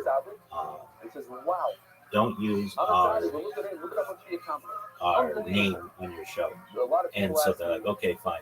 So they didn't have sponsors for a little while, and then eventually they would go from the belly room of the Comedy Store. The reason why it's called the belly room is in like the later 1970s, they would have belly dancing in there. And then it eventually became a place for women comics, and a bunch of sets went on in there. So they called it the belly room. And they went from the belly room to the main room. And then when they went to the main room, they started getting bigger guests, like real comedians. And then they got their first sponsor around episode 250 or so, which was like, I don't know, it's like Dollar Shave Club or something, and then like ZipRecruiter, something like that. But once that started happening, they started making some real money, and then they did it until episode like 500 or so, and it was just going well. It was growing, but then the pandemic hit, and then they had to go virtual. And when it went virtual, it just killed the podcast. And they did it for like a year virtually, and some of those episodes are, I think, really good. But then from there, it went from episode like 500 to episode 700. That's when it started to explode, or maybe like episode 550 to 700. That's when it started to explode. That's when they moved to Austin. That's when it didn't explode immediately though in Austin. They had sponsors. It exploded once the mothership opened. That's when it became, they were getting Shane Gillis and they got Post Malone at their arena shows, and they started doing more arena shows. Oh, I've got to say, they used to take Kill Tony on the road, which was, I think some of those shows are amazing. They would take it to Skankfest, and they took it to London, they took it to Ireland, they took it to Australia. Like, they were traveling with the show and doing a good job with it. Now they're on episode around 750 or so, and I can do like a tour, I guess. I know why. I absolutely know why. Because they're so big now. When they do a tour in a big city, or whenever they do a show in a big city, they get a lot of boos. A lot of boos for people who are not funny. And the boos start right away. And there's like this idea in, we were talking last night about the bystander effect. Oh, these people start booing them at 10 seconds in. And then there'll be like 50 seconds of booing. They have an episode from London that they did that they've never aired. It was at the London O2 Arena. It was a huge arena that they didn't do because there was so much booing. They did the Nashville show at the Bridgestone Theater that they had a lot of booing at. They had a huge fight that broke out in London because some people were booing and other people wanted on the show. It's like that. It's not bystander effect, but it's whatever. It's some kind of effect where one person starts to boo and then other people jump on board just to be part of it. And then it becomes funny, like, hey, no matter how well this person is going to do, let's just boo them because it's hilarious. And so they've realized that when they do arena shows, they have to do it in certain places. So they do it in. They just did one at the Netflix as a joke. The crowd just doesn't. No, and they don't because they're facially scanned and they'll kick them out and then you get a lifetime ban from the club. So they don't want that to happen. So they will. They try to be on their best behavior. But some they say there's like an announcement that says if you do it, you get kicked out. They say there was no heckling, and I think they may kick them out for giving them a hard time. I know one guy got banned. He got a lifetime ban at the Comedy Mothership because he was a stand-up comedian, and it was because I think he was hitting on chicks too much. They said, and he was making women feel awkward or something. So they just did the Netflix as a joke at. I've never seen the building. Our father and grandfather, No, not at all. It was a movie theater. It's a movie theater. It used to be what's called an Austin. It was one of those movie theaters that served food.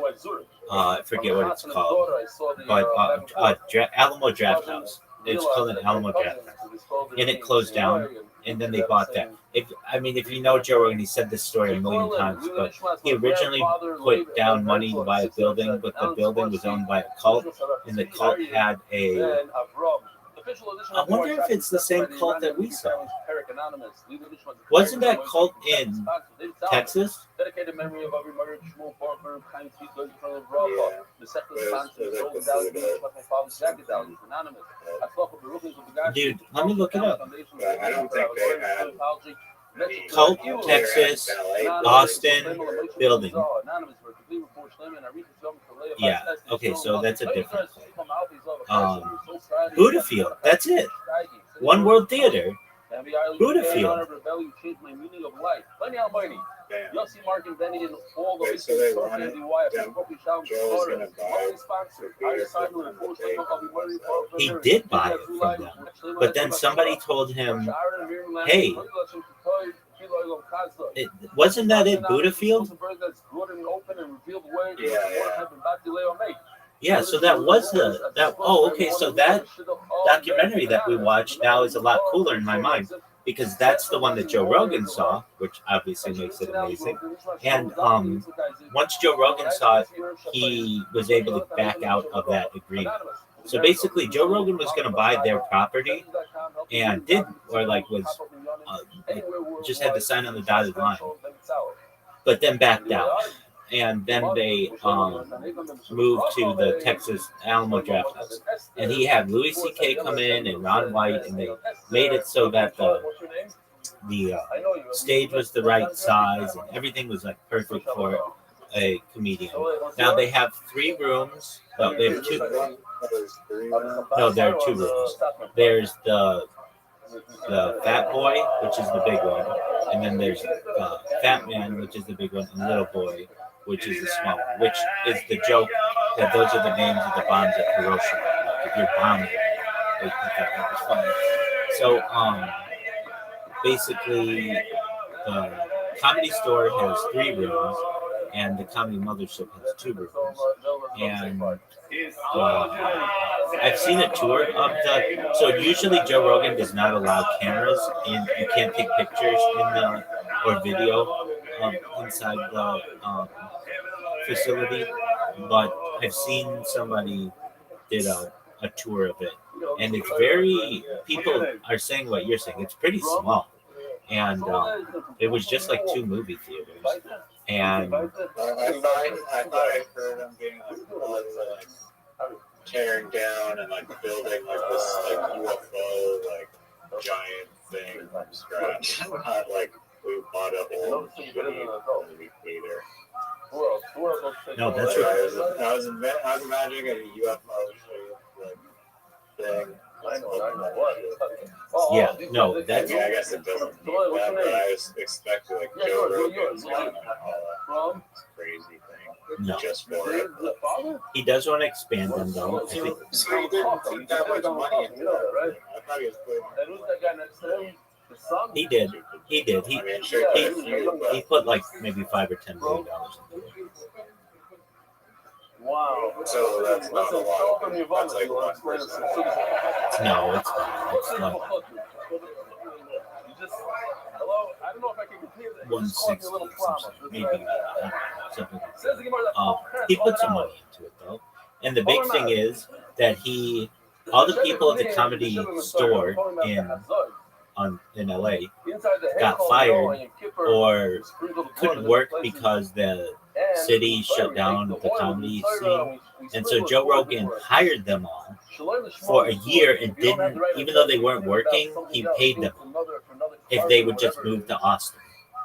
So all these people moved to Austin, like the bartender and So the he totally poached it 100%. But he found it like, hey, you're basically gonna have to go work some other shitty job in LA doing whatever, Postmates or Uber Eats or something just to get by. So I will pay you whatever your rate is. Just move to Austin. So he got the guy. His name's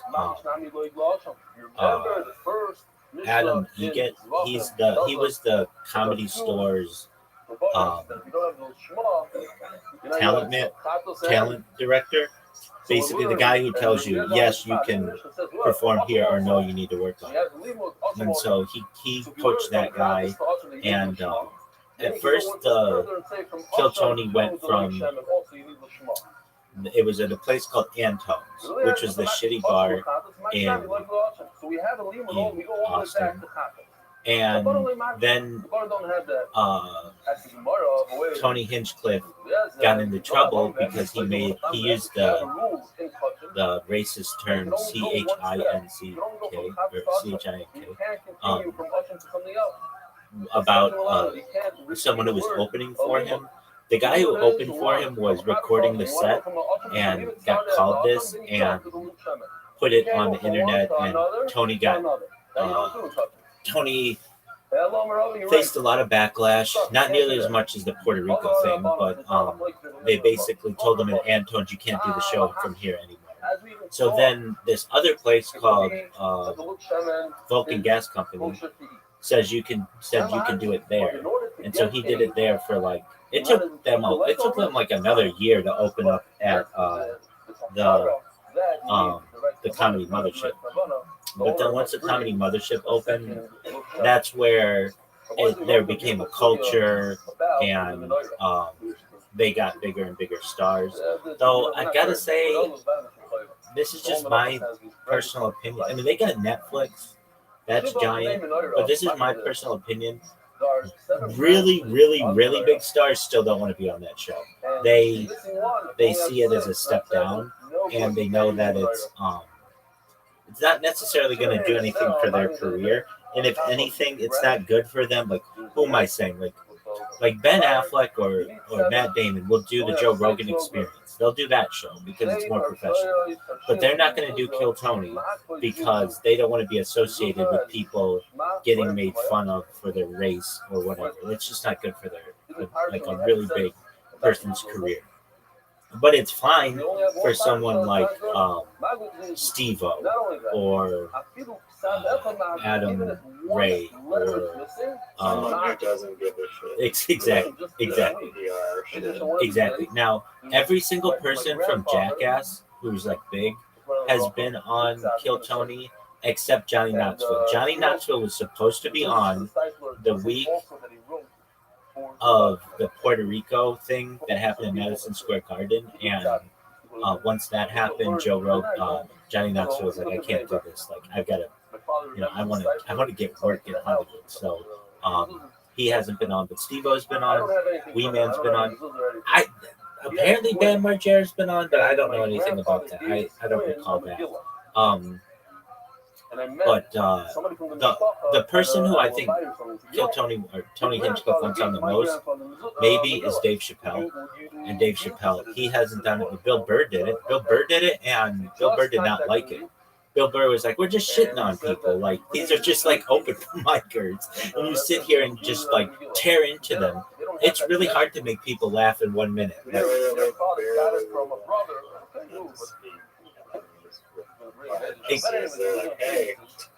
Exactly. And he almost left. Exactly. And he almost left. And the thing is, did not like the format. He got the format of the show, but he felt like it should be more supportive. Like, these are some tags you could put on a joke, or this is how you could improve your comfort on stage.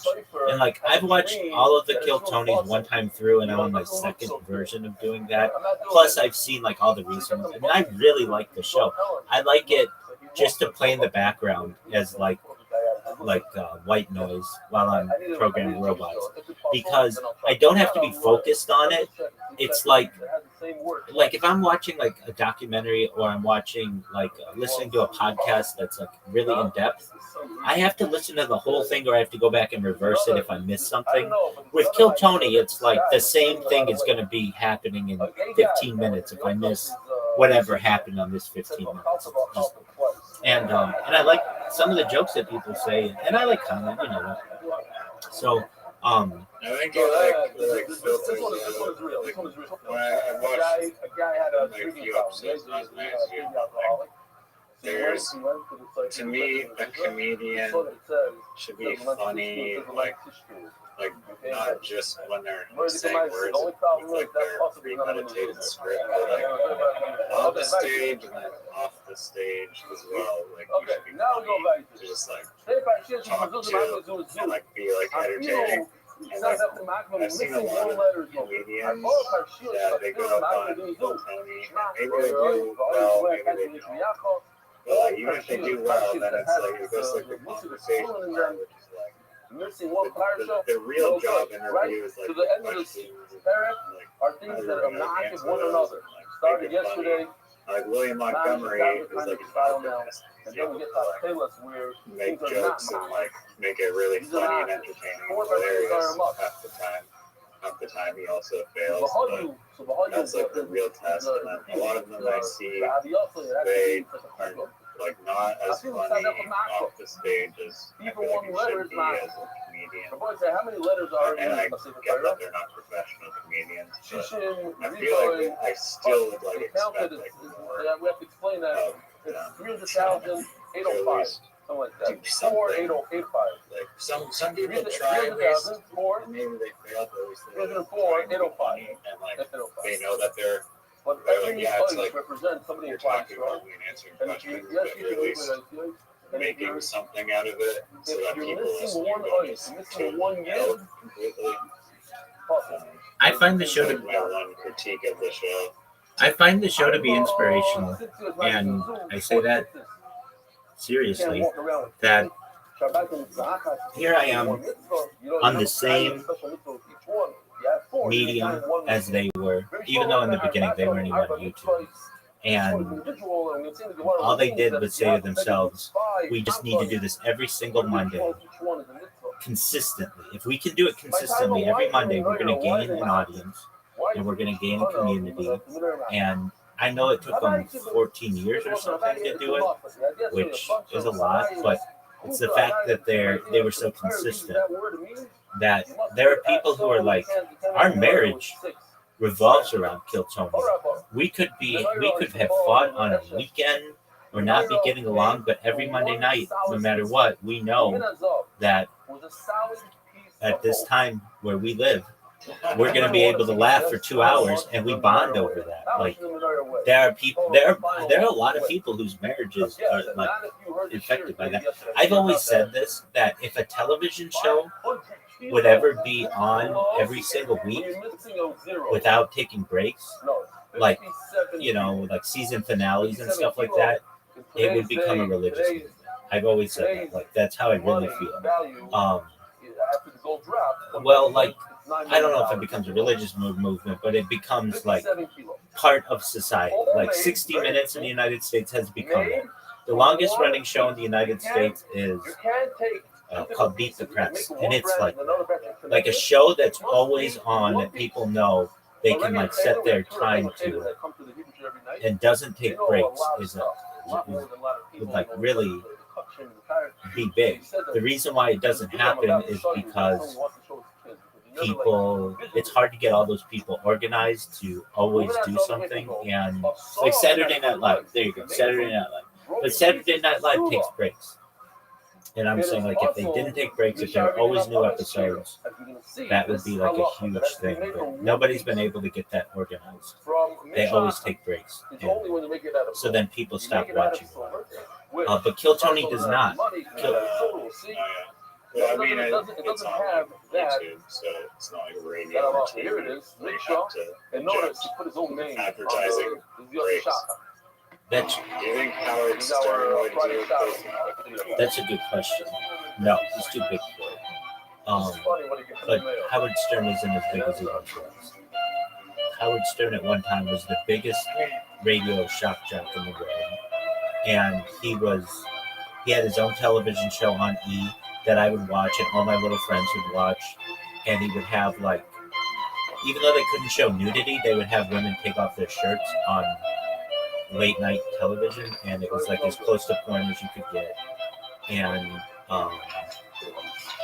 it was like you can't get porn, but you could watch. Wait, what was the TV show? Like, was it him interviewing people or something? It was just his radio show with cameras. And so on his radio show, even though it was radio, he would have women, like he would do these crazy things. Like, I mean, I've seen this, it came up a few months ago, but like he'd have a butterface contest, like women who had great bodies, but maybe not the best faces. And he would just come on and shit on them. Or he'd have flat-chested women come on and they would like fight in a tub of Jell-O or pudding or something, and the winner got free breast implants. Like, he would just have incredible. That's what I'm saying. So, like, Howard, like, he's like down to, like, he talks about whatever. He's pretty like unfiltered. So that's why he wouldn't go and kill Tony because he's too PG. No. That's why he got. That's why he. So you're the one who is like throughout Kill Tony, like the number one podcast on earth or something. No, number one live podcast in the world.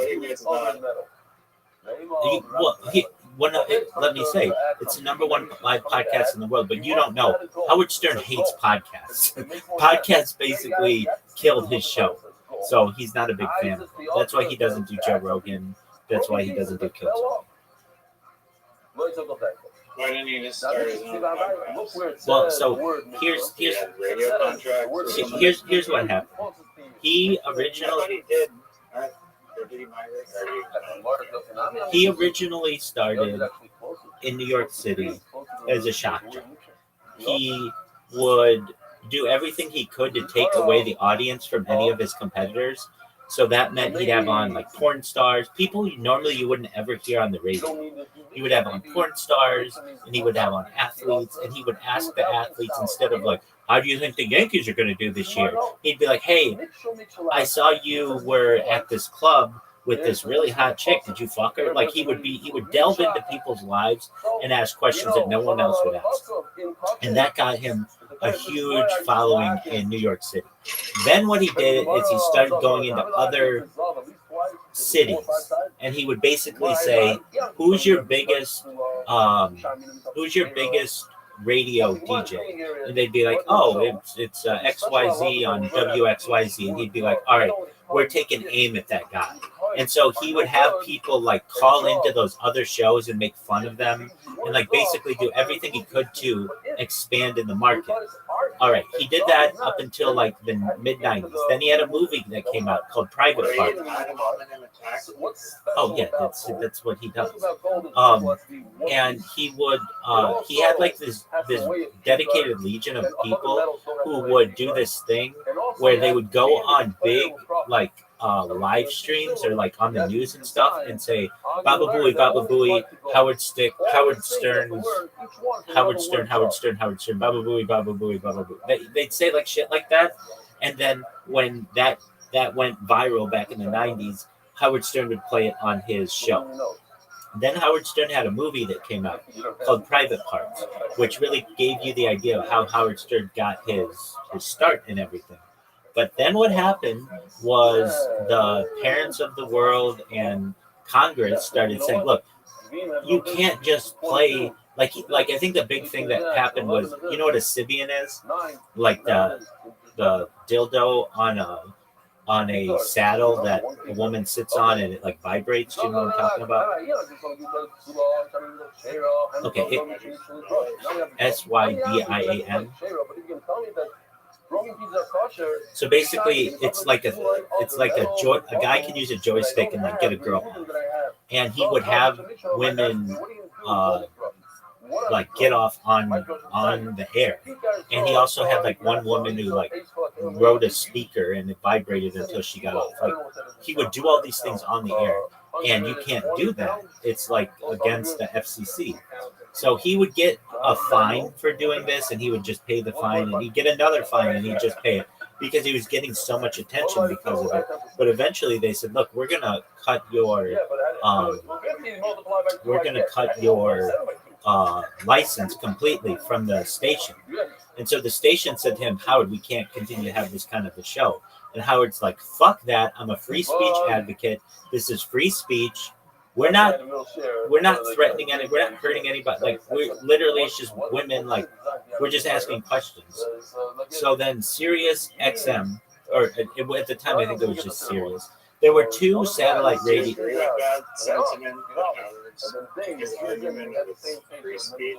Absolutely. Then don't have them listen to it. I'm a free speech advocate. I think that you should be able to say whatever you want, whenever you want, however you want. You should be able to threaten someone. You should be able to say, "I'm going to blow up the world." You should be able to lie to someone. You should be able to do all that kind of shit if you want. If you're a normal citizen, and that's what he was. It's different if you're a politician and you're elected. It's different if you're a police officer. But to me, if you're a regular person and you don't have any of that other shit, you should be able to say whatever the fuck you want. Because then people start to... Once you eliminate the ability to say one thing, it is a slippery slope. But before it becomes hate speech and it becomes dog whistles and that kind of shit. And I don't like that.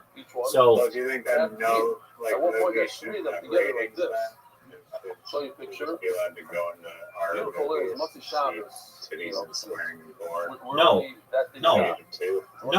I don't. Well, I kind of, to some extent.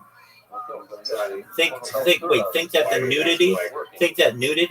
nudity aspect isn't that big of a deal. It's just skin. But no, I think that if you're an adult, you should be able to see any of that. I gave him ours. I said, no, this is a cop car. It's like a child. This is my back and forth. Should a child be able to walk into an R-rated movie? They can if they have their parents' approval. It's going to get, I'll show you some detailed stuff.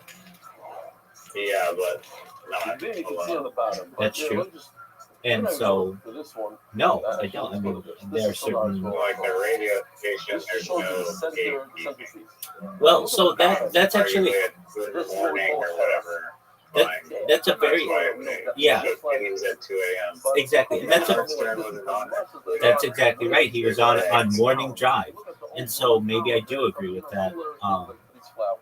That if you're on the airwaves of the people, then there should be some type of restraint. But then again, you're not. It's a fine line. I honestly think that if it's just words and you raise a child to understand all of that, then it's just words. It's no big deal. They're not seeing violence. They're not seeing gore. They're not seeing anything sexual. It's just words. It's so if you don't want your kids to listen to that, don't give them a radio. That's one shita. Another shita is this. At the top. So Yeah, something like it's this. a direct blame for the parents. well, I mean, I get that kids are going to want to sneak in a radio or So something. that's what parents are for. Parents are for parenting. There's the famous I- Sometimes you can't. I agree. And he has, That's true, and I know how I would have been. And but nevertheless, a parent, 100%, 100%, absolutely. But that's why you need a good parent to go and check on their children and spend time with them. But here's the thing: I don't think that civilization or society, which has, I don't know, maybe 80% adults, has to bend over backwards for 20%, of whom only like maybe 10% of those people can even understand what's going on the radio, but we do, and that's fine. I get it. But with Howard Stern, he made this movie called Private Parts. It was very popular. It was played all the time on television, and they said, eventually the FCC said, you can't be on terrestrial radio anymore. So there were 2 satellite radios back in the day. Radio station. Satellite at one point was going to be like the new future. Like it wasn't going to be Wi-Fi and cellular signals. It was satellites. If you've ever seen Narcos, those guys don't use cell phones. They use satellite phones. Because they were like more secure and things like that. But anyway, so Howard Stern, I believe it was like a $50 million contract. It was the largest contract in history of radio, to leave terrestrial radio and go to satellite radio. Howard Stern went to satellite radio, and satellite radio at one time like had, I don't know, its stock price was supposed to be really good. It was going to be like $50 a share. It tanked. Both Sirius and XM had to merge because there was not a market for Sirius for satellite radio unless you were like a in the middle of nowhere. Like, but if you were anywhere in the cities, satellite radio wasn't. You didn't need it. It's like unnecessary. And also, satellite radio runs into issues sometimes. That's right. So what? Like these, Shock jacks, exactly. So what Sirius XM and Sirius Radio and XM Radio, they merged. And let's say their budget for the year was $100. I mean, it wasn't. But let's say it was $100 million. They literally spent $50 million of that on Howard Stern. Like more than half of it just to get him, because they figured if we can get Howard Stern's audience, which basically dominates New York, then there's a pretty good chance that we're going to get new people on board and everything. And additionally, Howard Stern was doing a show, his show, and it went on. It was on E. Back in the day, E, before Keeping Up with the Kardashians and shit like that, they were just looking for people who would be on the. Who could bring them any kind of an audience, because it wasn't popular. It wasn't popular at all, and especially late at night, they didn't have anything. So they would have on Howard Stern, and that brought a huge audience in of boys 13 to 18, or maybe 10 to 18, which is not really who they're going for, but they would get on really pretty women who would take off their tops and they would blur it, and it would be like, whoa, this is the craziest thing I've ever seen. Like, I can't believe this is on television. And then Howard Stern did that on for a little while longer. I think that show was eventually phased out. And then Howard Stern he would always call himself the king of all media, but there were some medias he never really got into, which were the podcast game, and he was never just seen as somebody. He could never be taken seriously as a interviewer because you never knew what he was going to say, and it could be very sexual. And though I think he is a very good interviewer, he couldn't be on like your mainstream television. So he ended up, his goal is always to be a billionaire. Like people have said, he really, really wants to be a billionaire. And he every year would sign like a $50 million contract with SiriusXM every year. But he kind of faded into somewhat obscurity if you weren't in that whole SiriusXM satellite radio world. And podcasting exploded. And you were able to get podcasts anywhere on YouTube for free. And in order to get Howard Stern, his shit was on lockdown because SiriusXM did not want the clips getting out because they wanted you to get their shit on SiriusXM. So it's not like you could just watch the Howard Stern podcast or Howard Stern show on YouTube. You had to have this monthly service for which you were paying, and you couldn't just do it with a normal radio. You had to have a special satellite radio, which is another expense. So, but there are some people who do satellite radio, but they may do it for other reasons. Anyway, eventually, I think just this last year, I should say, Howard Stern wanted to get more mainstream and then started doing America's Got Talent so he could get back on television or whatever. And he wasn't as shock jockey then. He ended up marrying this model. She's like really into animals and stuff, which is cool. And he became less shock jockey, recognizing that maybe his audience was getting older and he wanted to develop a newer audience, and usually the newer audience, a lot of times they're woke or whatever. His audience is 95%. There aren't a lot of women who listen to it, and if they do, these are dirty bitches. But anyway, shout out to those chicks. He then just recently, last year I want to say, said that he was going to retire, and everybody was like, don't retire, yada yada yada. And I think he signed another contract, $50 million or something like that. But you've got to think, his contract for $50 million 20 years ago was big, but now in comparison to Joe Rogan's contract, it's not nearly as big. And Joe Rogan gets all kinds of stuff, like in addition, like for his for what he gets on YouTube and what he gets from sponsors. Howard Stern does not get that same kind of money. So, like, basically, the industry changed, and Howard Stern didn't necessarily get with the times. He took a big risk going to satellite radio, and at one time that was like a winning strategy a little bit, but now in the world of podcasts, it's not. I can tell you, I think personally, if Howard Stern had done if he could have done the podcast thing back in the day and made it work, he'd be bigger than Joe Rogan today. So, long story short, why doesn't Howard Stern do Kill Tony? It's a step down for him, and plus he doesn't like podcasting. Though Kill Tony would step down. It is. It is. When you're on NBC, like Howard Stern is with America's Got Talent, it's a step down. He's already at like a show.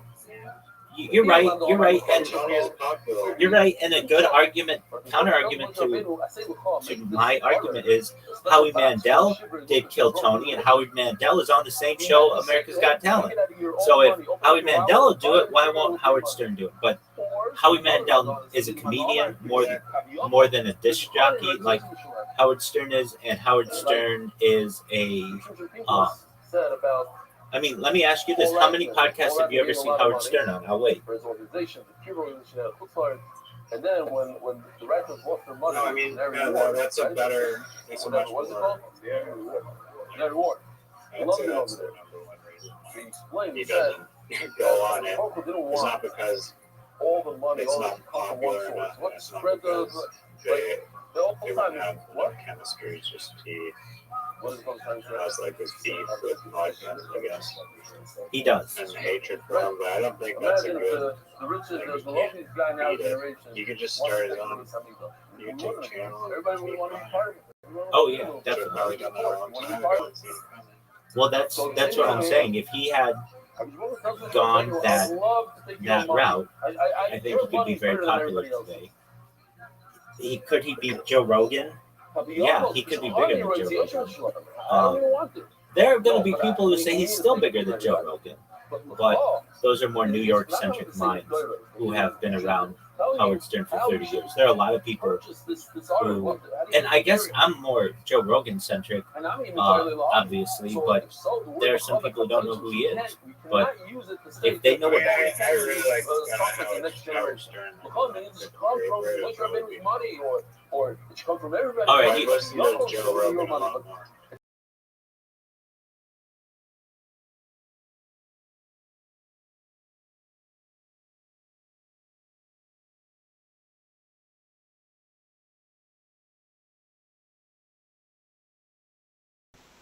give me back, baby.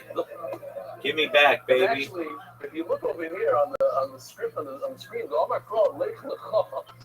It's messed up. It's lecha lecha, not lech lecha. Like people are messing up in the parachute. What is this bullshit? What is this bullshit? Anyway, Excellent. Apologies.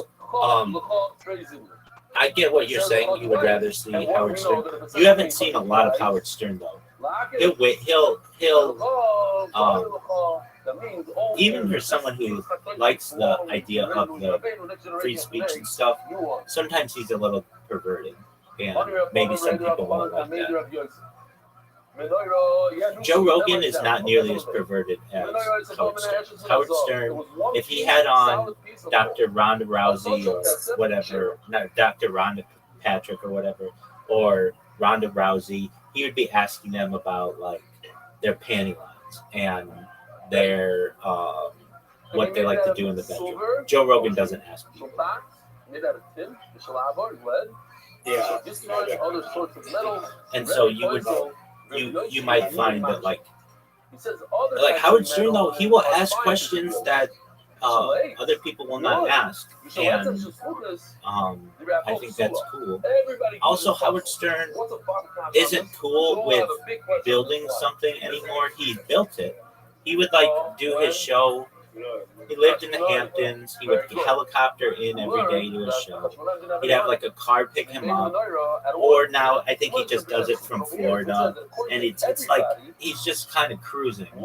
And also I haven't seen the Howard Stern show in 10, 15 years. I've seen clips of it, so I know it's generally the same. Here's another thing. Howard Stern was not the funniest person on his own show. He would bring in one comic every who would be his right hand person. And the big one was Artie Lang. Do you know who Artie Lang is? Yeah, I think there's a documentary on it. Yeah. I think he's dead and stuff. He's not dead. He's not dead, but he fucked up. He was doing cocaine or meth, and the girl with whom he was doing it used the bottom of a salt shaker to crush it up, and the salt shaker, they didn't realize or something, but the bottom of the glass broke, and he snorted it, and he lost his nose, and everybody notices it. But I'll tell you this, Artie Lang, back in the day, was like Joey Diaz. Like, he was that brash comic. He has a book called Too Fat to Fish, and it's one of the funniest books. Like, I've listened to it at least once, and it's about his dad. His dad, I think, died as a cable installer and fell off a roof or something. Artie Lang's had a tough life, but Artie Lang's also fucked like every stripper in fucking tri-state area, and had a good life. He eventually got fired from the Howard Stern show, though, after being given like tons and tons of chances because I think he was just late a lot. Here's the thing: when you deal with these guys, Joe Rogan or Howard Stern, everybody starts to suck their dick, and you can't say anything bad about them, or else you won't be in their good graces. So anyone who talks about Howard Stern always has to be like, "Oh, he's so great. He gave me an opportunity, and I really appreciate it, and I wish I didn't fuck it away."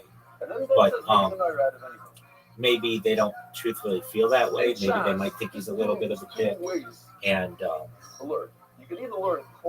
but yeah, that's the. So why doesn't Howard Stern do Kill Tony? Howard Stern doesn't do podcasts, and also he may not see it as that good of it for his career. When Howie Mandel did it, Howie Mandel said, "I don't know if I should be doing this." But I think Howie Mandel did it because also Howie Mandel had one of the people from Kill Tony, that Canadian kid who doesn't speak with who's like has the speaker or whatever. He made it to the Kill Tony or to the America's Got Talent finals. So Howie Mandel kind of saw it as a place to get new talent. Super expensive, super important. I mean, Joe Rogan has done it. Platinum, I don't know what. Silver maybe. Kill Tony? Don't make it out of stainless steel. Yeah. Joe Rogan, I think, has been on Kill Tony as a host close to the most amount of time, or as a guest, close to the record. It used to be Dom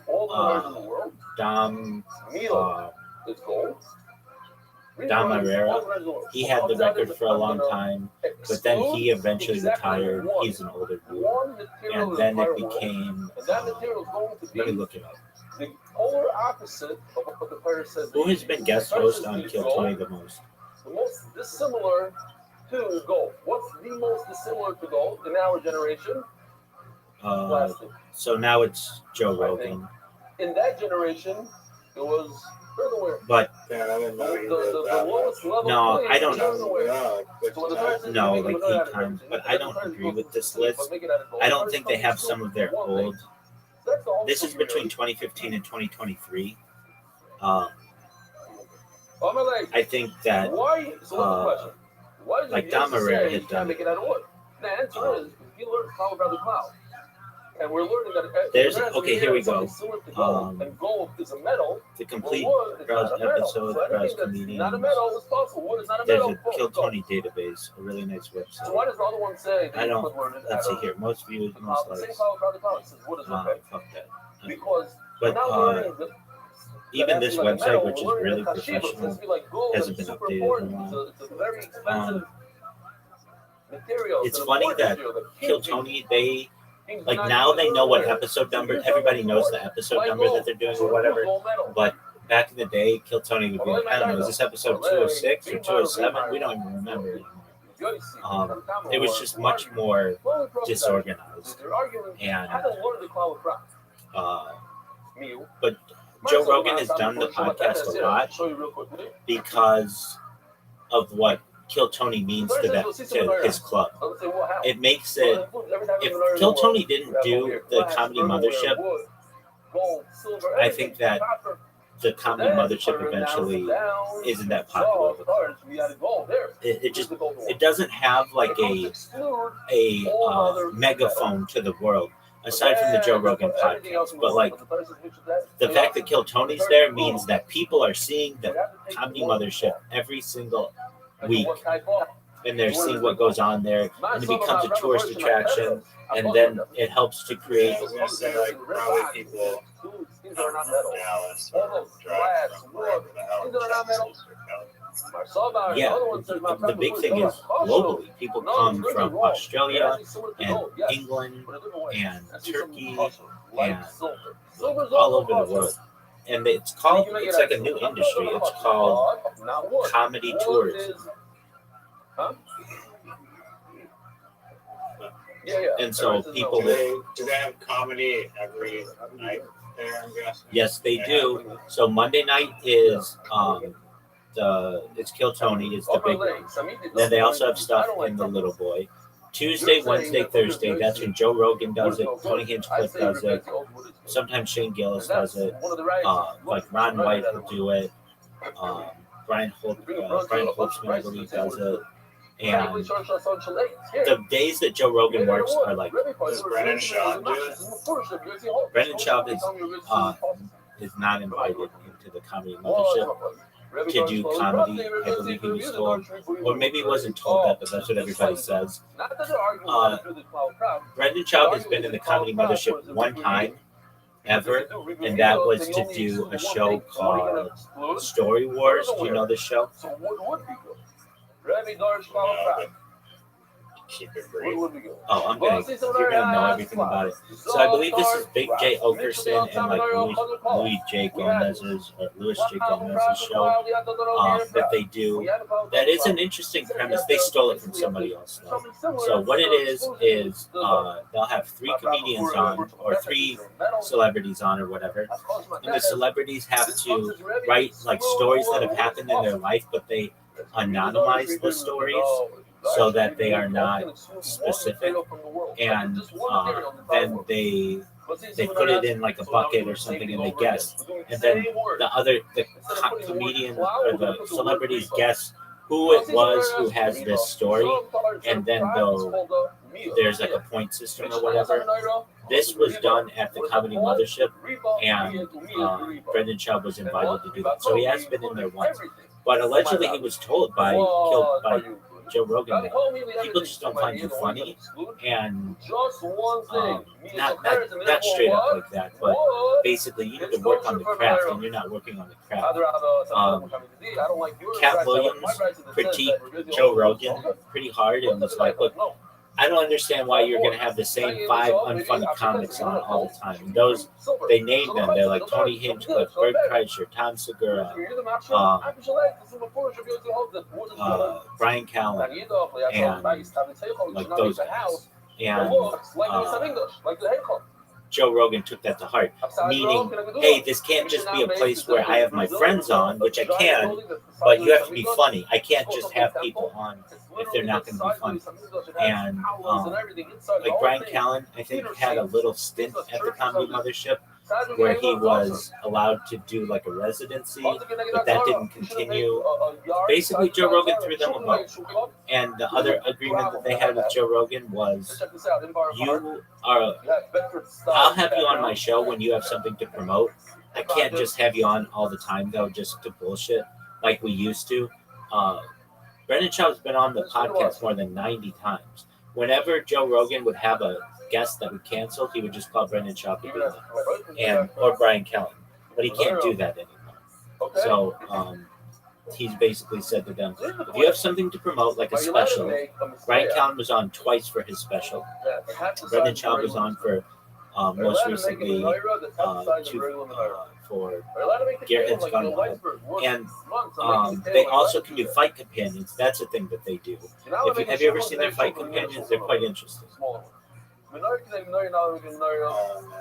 So what they do is they'll watch a UFC event in real time with a clock in the corner, so you know where they are in the UFC event, and they'll commentate on it. These are for the fights where they're going to be in like another country and Joe is not going to do the commentary on it, and they're pretty interesting to watch because he'll have 3 comedians or 3 fighters on. The most recent one he had, like, who's from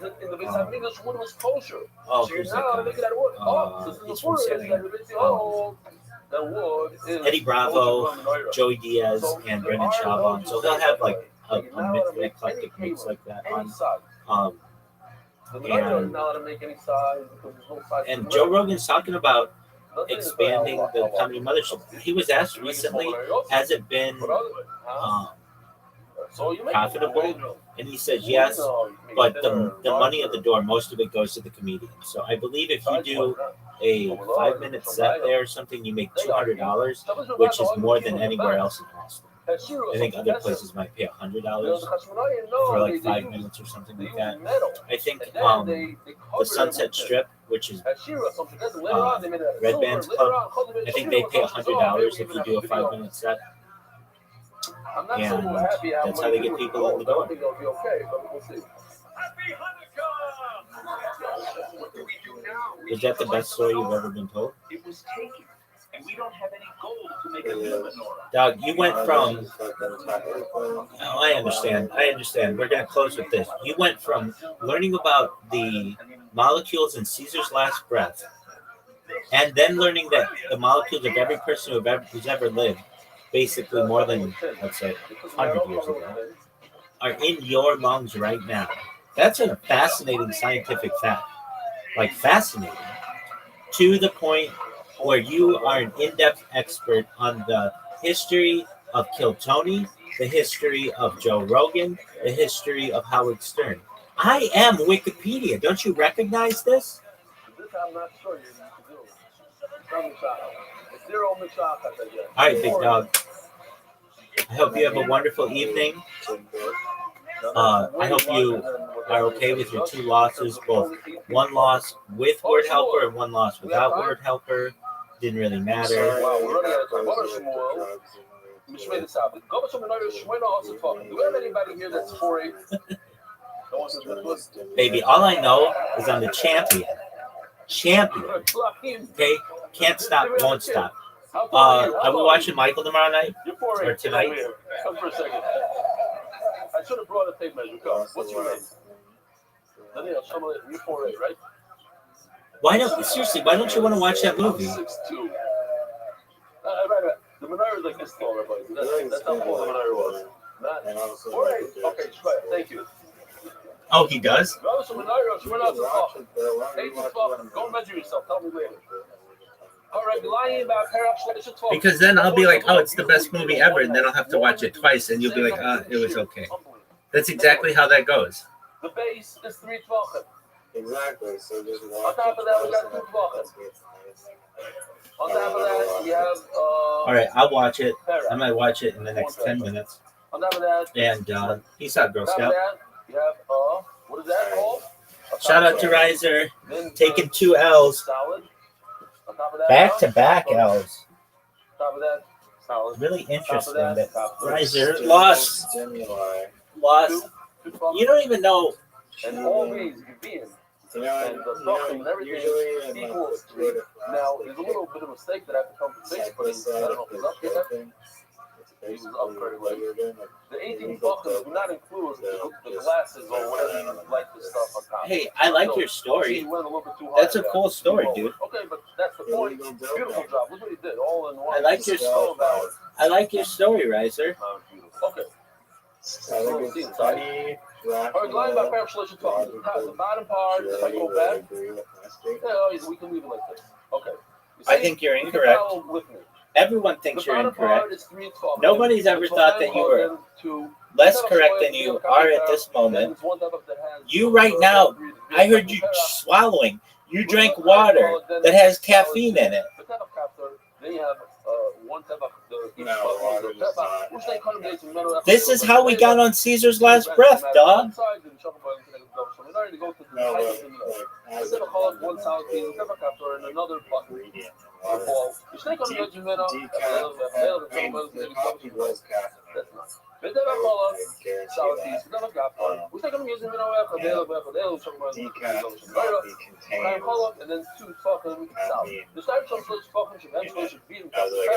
That's what you have.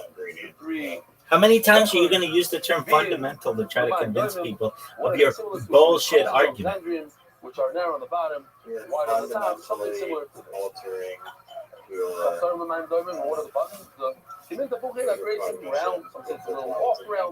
I have a question for you. In the last 24 hours, how many Qs did I get? I'll wait. So we have No one knows that. I got 0 Qs, dog. You got both Qs. Okay, you also got a Z. You got the We're a little late for shoppers, but not late dog. this year. You got Like, tomorrow, I'll join. Gewinnen, sorry, gewinnen zu gewinnen ist 22. You'll be half asleep. Starting the and I'll be hottest heart screwed is up on 11 coffee, round circle and putt, I'll use broken my t-shirt, and 9 building, and I Gewinnen will machen defeat wir you. das. okay. So like in like 8 hours. No good. Starting machen wir das. Same thing with the button. Broken machen wir das. Same thing with the flash. Okay, so you're gonna come in 8 hours because I don't believe you. I don't believe you at all. I didn't say, Everything, I don't know sorry, when everything's it'll be. broken. Mark. In the morning. Bishlam Gewinnen ist 22. Now the Gemara just goes on. How do we know this 22? You probably will be sleeping. Dude, F that, dog. You're saying that before noon you will come in here, correct? The menorah has That's in my 4 morning. That's my morning. on the front, on the solid, on the center. That's in my morning. I don't know. So let's do the Another math. time. If each If you're up one on top in has my 3 morning batteries time, times 6, I will defeat you on there's coffee. 3 times You're 6. you're full of shit, Plus and I don't the even 4 on the I don't. second So one I have to fucking live my life by your 22. No, that's circadian rhythm. I wrote it down. The demonstrated column, 18 plus 4. Why don't you just say, Rabbi, I'll come in at 10 a.m. You and get the 11 bucks. The third trade though. fuck. No, I didn't. Fuck. No, I didn't. Fuck. No, I didn't. Has Kenny Potts ever been on Kill Tony? The answer is no. Has Kenny Potts ever been on The Fighter and the Kid? The answer is no. Has Kenny Potts ever been on Joe Rogan? The answer is no. So what the fuck do I want to have to do with some shitty fucking comedian who's Canadian? And 2 on the actual Look, the center. maybe don't judge a book by its cover. That's a good point. Dude, you've given me less. You've given me. As you come out here, these 3 right over here. You have 3 over here. You have 1 down here. You have 1 over here. That's a total of. I might have to check it out. Look, I'm saying I might have to check it out. That's all I'm saying. You with me? But I'm not saying I'm going to check it out right now. I have to watch I Michael. didn't say that you have to check it out right now. I just, You have 2 on the set. Rashisha the Cotton, none you have. So you have 6 plus Okay. 2 is 8. Where do you get to 9? So, In other words, are you going to come in the next 12 hours? right And over are we here, going to that play one right there. Literati? Where did you Or get yes that or no? All of Shalom Depends says, where we at the go. Reichat Pirkon Mixture Heat. if Another part of the Pirkon that tells us in the 9th one, Rabbi side. Dog, you're not even going to be in here. Peace out, Girl Scout. It's been real. It's been fun. I'm the champion. I'll see you tomorrow night. Oh, yeah. Sayonara. God willing. Peace.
A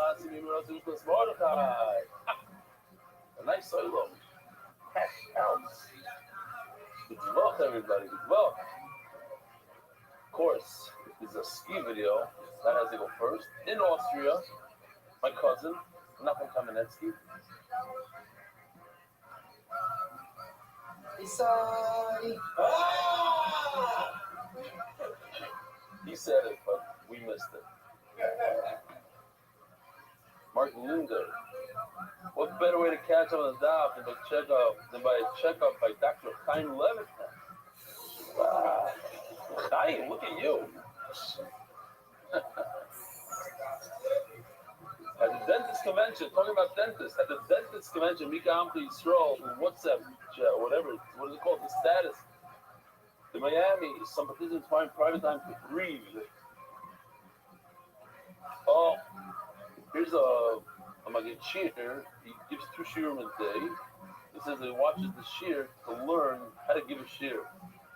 He came a few times, and he says, I promise I'll tell him how to be in a good mood every day. I said, if I really told him that, it's just to get him off my back. What's the trick? Send me an email, I'll tell you. There's a kid here, Yosemite is a Irish. He came on Friday, comes every day.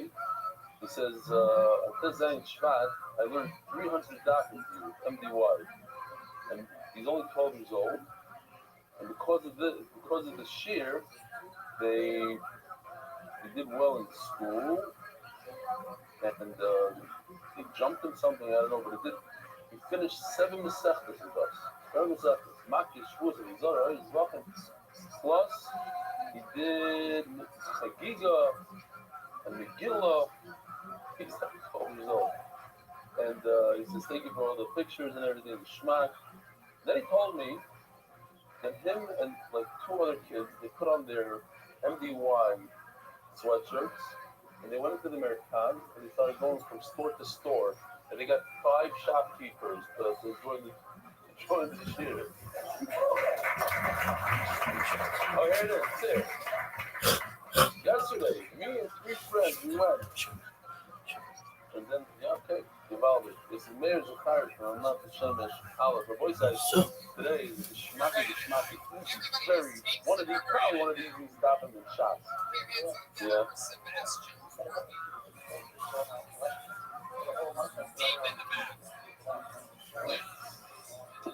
For him. Why that's for him? Sure.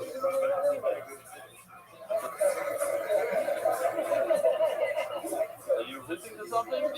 John C. You just volunteered? You just volunteered. You the 2 of you. You're going to go around? Yaakov Franklin. There's a machlekes between the Archon Tzadikim and the Mesilas Yesharim by Chumras, who should do it in public. Okay, he's referring to the subject. Wearing chelas despite people making fun. He says there's a machlekes between the Archon Tzadikim and the Mesilas Yesharim by Chumras, who should do it in public even people make fun. So the Mesilas Yesharim holds he shouldn't. Either. And what he means is that if you do something that's interesting and people make fun of you, so you over with me either. We're talking here if it's their rights or not. If it's a crucial possible, you have to wear clothes. Just like you have to wear clothes, you have to wear clothes. The same thing. On the same level. Just what the question is this the real clothes or not? And you have something to lose. It's not a chumrah. I don't think that's what the Mesilas Yesharim was talking about. On the right side, you shouldn't wear tefillin because people will make fun of you and you're over on the Mesilas Yesharim. Interesting stuff. The official edition of the White Shots, anonymous, dedicated to our greatest brother, Shia, on the occasion of your birthday. May Hashem bench you with Zilch Nachat Brochat Flochat Nev Esrim. The daily sponsors, anonymous, in memory of Ruben Zilgel Ben Alexander, the Transvora, Firestones, Moshe Yosef, and the initials of Vinu Marenu, of Yankiv, Aram, of Rabbi Yezer, Heisler, the Colonel of the Rock Shabbat. Morty and Lisa Rappaport, in loving memory of Chanukah Bad, Israel. Official edition MDY shots accepted by the Iranian Levy family's Perik Anonymous. Levy edition of the Kyrie the Moshe. Conceptual sponsors Dave Salman. Dedicated memory of Avi Murray, Small Corber, Time Speak, Lady Turner, Rafa. Conceptual sponsors Joel Dallas, Lewis, my father, Jacket Dallas, Anonymous. I spoke of the Rubens of the Gashmi, the Policy Family Foundation, the definition of Rabbi Goyer, Muslim Policy, mentioned to Eloi. Anonymous, before Shleiman, Lamoshe Ben Izah, Anonymous, before Shleiman, Arika Yom Saleya Bas Esti, Shlomo Malki, Totally Guys, People Malki, Zava Pesach, we're so proud of you, you have the Mordecai, keep steiging, Civic Wilson family, and the Isle UK, in honor of rebellion, changing the meaning of life. Mighty Almighty, Yossi Martin Benny, and all the Ishkim, Torque MDY, for the Kofi Shalvin Skore, Ari Simon, monthly sponsors, Ari Simon, Rebecca Shlema, Avi Murray, Torque Miriam, Jimmy Azulai, Shlema, Esther Basmula, Mashara, Landy, Hurla, Turkistori, Kilo Kazlo, Anonymous, in memory of Mazal, Bas Leo, the Sonata, and Skia. Multi sponsors Anonymous, we spoke the bird that's good and open and revealed the way to your Samoa and back to Leo Mate. You listen to the Lewis and disclosed for everyone in need of a shit of all Mate. Anonymous, with the merit of Michal Ben Yisrael Yosef, success and blessing in all areas of life. By sprinting out and growth, in which my Shlomo David Ben Yitzchak Isaac, in your Isaac would see her Shapain, which let me on it and Nathan of the Shabbat Bracha. Anonymous, with the merit of the Shlomo from Mount of Akayo, Sending.com, helping leading David Tibu, Papa Minyonim, anywhere worldwide, in which my time Shalom Ben Tzauer. And the way I the month, which Shlomo Yonatan Nathan of the Shabbat Bracha, which Shlomo Mordechai Ben Esther, of course I yell at Daniel says, then I yell Esther, what happened? Maisa Shaya, guy comes to shul, and he pulls out his move in that suit. And he makes a bracha on the move in that suit and shakes it. And he realizes that the rubbers were all withered out, so he removed them before he came to shul. And he put one of those little nice neat plastic bags in his little face. So he has the fresh new rubbers. But when he shook his rules in that shape, they were not in the thing, in the question. What did he do? What did he do? He had to make another bracha. What did he do? Huh? What do you say? You shake it and do it without a bracha? The bracha's okay? Are you started? That's what everything like. You're not going to believe it. The Mishnah says, this is for Ashkenazim, because they already got it Friday. They wrote to me because they said it's on Friday. First Ashkenazim, you should do Ashkenazim, says that you should shake, you should put that rubber says, and make a bracha, so the Shalom, the person is Toronto, and Shilas Harava. Yeah? There's another, so if we go with that, let's say you pick up your lulav, just the lulav and shake it, and then just the esrog and shake it, and just the das and shake them, yoitzer or not yoitzer? No, I'm not quite. Not yoitzer. You gotta go four, put the whole front of you, the right here, you're sitting right here. We're gonna see today, your boys, we're gonna see today that you're okay. You should be okay. Yeah. I didn't say what bracha you should make. You should make some sort of bracha. Okay, so we're holding 7 lights in the bottom of the chavav of the base. Chavav of the base. Omar Rabbi Ashi. He posted with the Lozim of Menachas. When Lozim was learning Menachas, he asked the question. Kodesh Sidra, the Sidra Olam Samaraka. You're supposed to put the kmitza of the milk you put your hands into the dough, into the flour, you take out 3 fingers worth, and you put it on his back. You're supposed to put it on the fire. Why do you put it directly on his back? And then you put a whole bunch of wood on top of it and you burn it. Is that okay? You see those around now? The Hakar B'Kafir, in the Hakar B'Kafir. Is that how people barbecue? They put the wood on top of the burger? Take it. I don't know. We have to wait until the show. But another question. They barbecue, what about meat? On the one hand, it says you can put the carbon, the imurim on top of the wood. Maybe it means you should do it as is. As the bird said, on top of the wood. Or you do it with 6 drops. Here's another one. I should put it away. That's oil. Alam is there. Where do you put the oil? Directly on the mizbeach, it seems like, not even on the wood, which is interesting. We know you put the oil on the wood, but over it says, that's oil, alam is not bad. Perhaps you can do it any way you want. Put the animal directly on the mizbeach and put the wood on top down, as long as it's safely. That's the way to finish it. What if it's not? What if you put like a sort of a smoking kind of thing? You put the imurim not on the fire, but right next to the flame. Well, I'll leave them on the other. I'll manage to do it. This is not quite good. By the way, this is the hard part of the dance, right here. I'm serious. It's like you just have to read it out. You don't even explain. So here's the Ezekiel, right? So this is one sheet. You put the Ezekiel over here. You put the Levina in their spoon. There's another sheet you're supposed to put it on top of the Lechem Apana. Why? Because it says al. Al means literally on.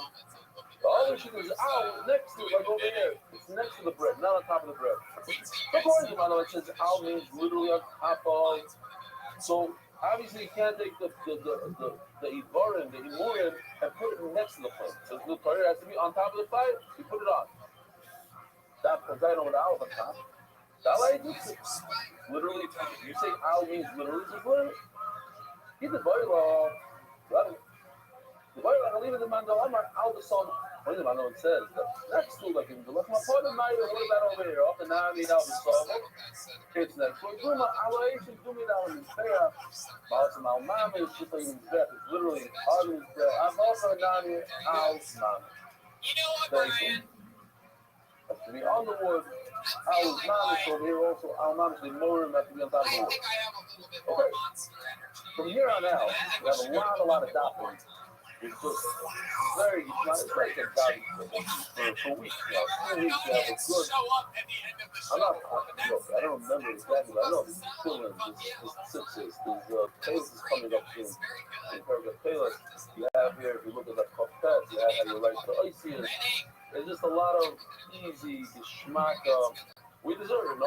We had a little bit of a, it had that Chaf Gimel, Midinai, and now we're just gonna. I'll say Shalom Aleichem with two guests. Who wants to say Shalom Aleichem? What's your name, Tadi? Shalom Aleichem. Weird. First of all, it's not I'm not the Shalom Aleichem. No matter what you deserve for hours. Am I right? Somebody back me up there. Ramat B'Shem is best. No. Ramat B'Shem. I don't know if I forgive him. That's even Mechila on the spot. Okay, fine. Michael. Okay. Michael. Ramat B'Shem. Ramat, hey. Is it real? Maybe they did call it Ramat B'Shem. I don't know. You're new there? What's your name? What's your name? Oh, I said it. Okay. From? Adam's from. What? He's careful. And you guys, what's your name? Baltimore. Shalom Aleichem. You? Oh, from Aleichem. I saw you this morning. You're Yossi. Where's Yossi? Okay. Lovely. From Lakewood. A lot of guests from Lakewood. Shalom Aleichem. You? You know this guy, Gary? Where are you? You're at Don't fuck you. You know Gary very much, huh? Yes. So, what's your name? Louis. Louis. A lot of guys. Anybody else want to say hello? For real? Evan? Really? Wow. Nice.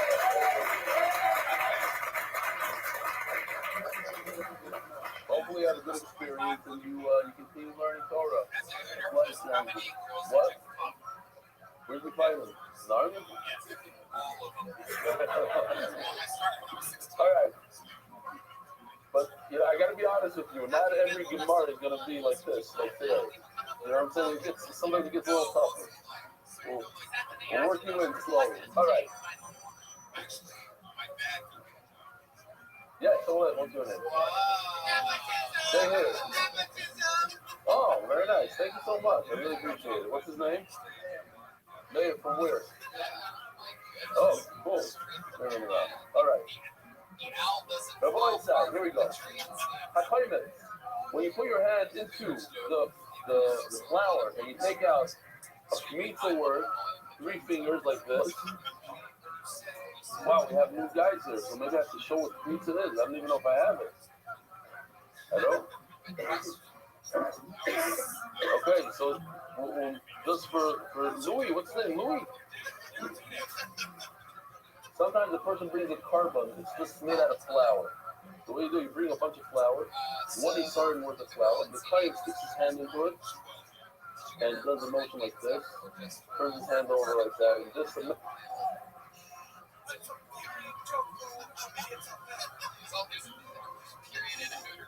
his bath, and the rest of the claims the Koyanim get beat.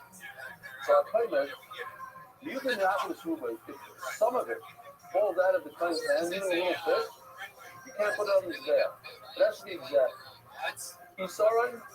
So we're in a thing now of things that are ma'akiv, that it's not sorry you can't do it. Later on, the next paragraph, it's things that are not ma'akiv. You saw right? This so now we saw the kli, we saw the vessel that holds the started the flour. Miyuta ma'akiv is movement. If you don't fill it up to the top, we have too much. Whatever, it has to be exact.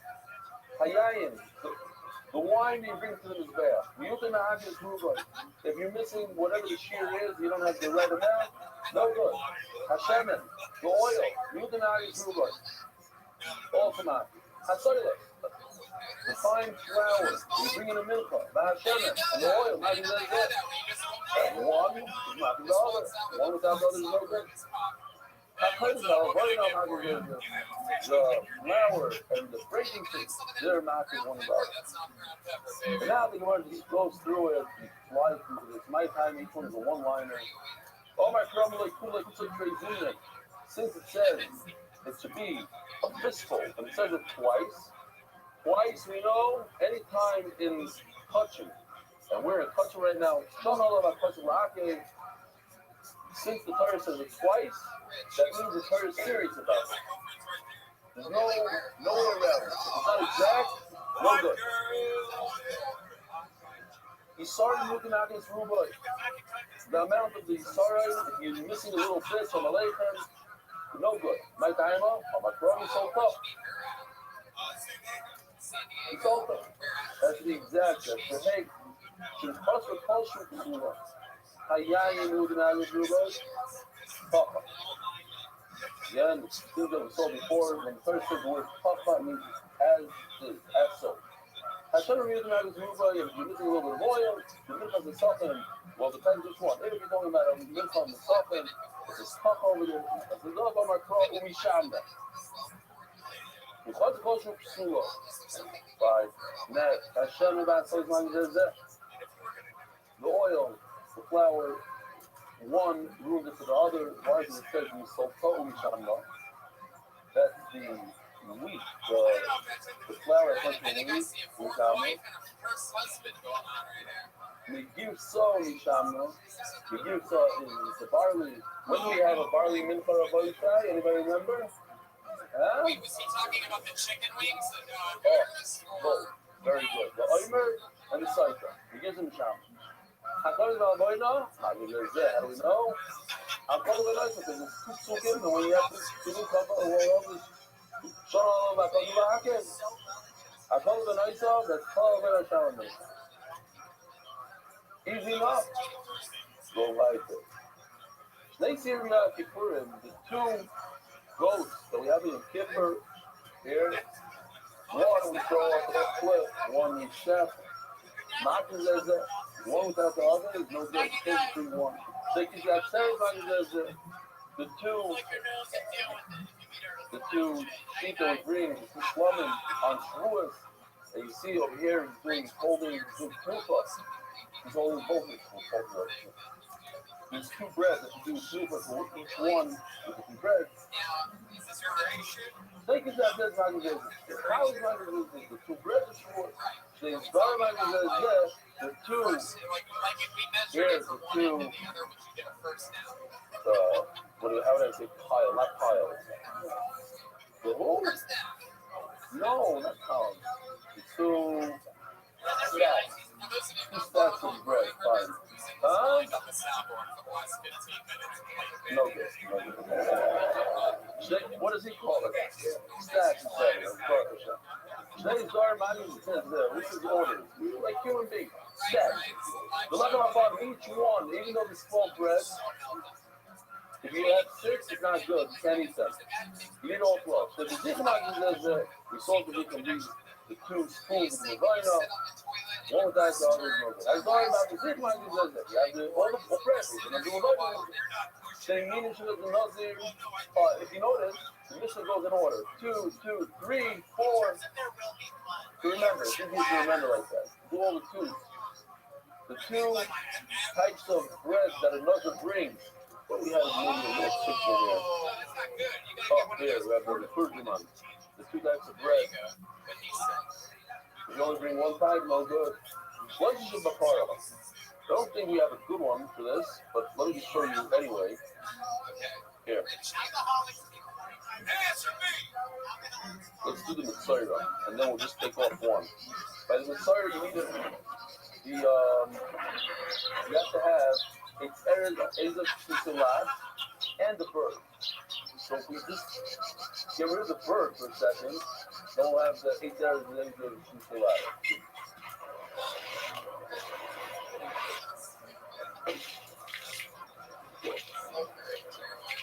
Okay, so those 3 plus the bird, minus the bird. So what's your name? You look very familiar. Assalamu alaikum. How you doing? Where are you from again? Yeah, and now?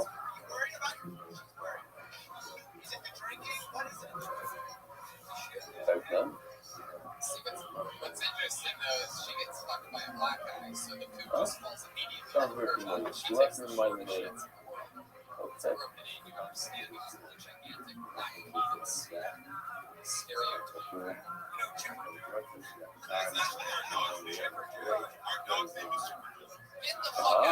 Well, is your uncle was part of the series?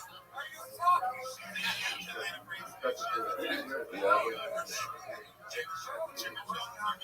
That's the whole. Each person takes something else out of the series. Okay, respect, appreciate it. Here we go.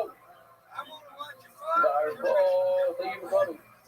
Relationship of Bakara. If you only have, let's say, 8 areas of the Azab, you don't have to see last, no good. The famous, we have these now, I don't know, usually we have a picture of all the types of bread. The Taida, here's one example of it. It's 40 bread, they're all marked. If you only have 3 minim out of the 4, no good, obviously. But I gotta tell you this joke from this message. This terrifying came home after searching for an action for 4 hours. His wife asked him, I don't understand. Why does the answer take 4 hours, but when you got engaged to me, it only took 4 minutes? So he said, I'll tell you why. Because with the X-ray, I walk around in the street, right? And everybody.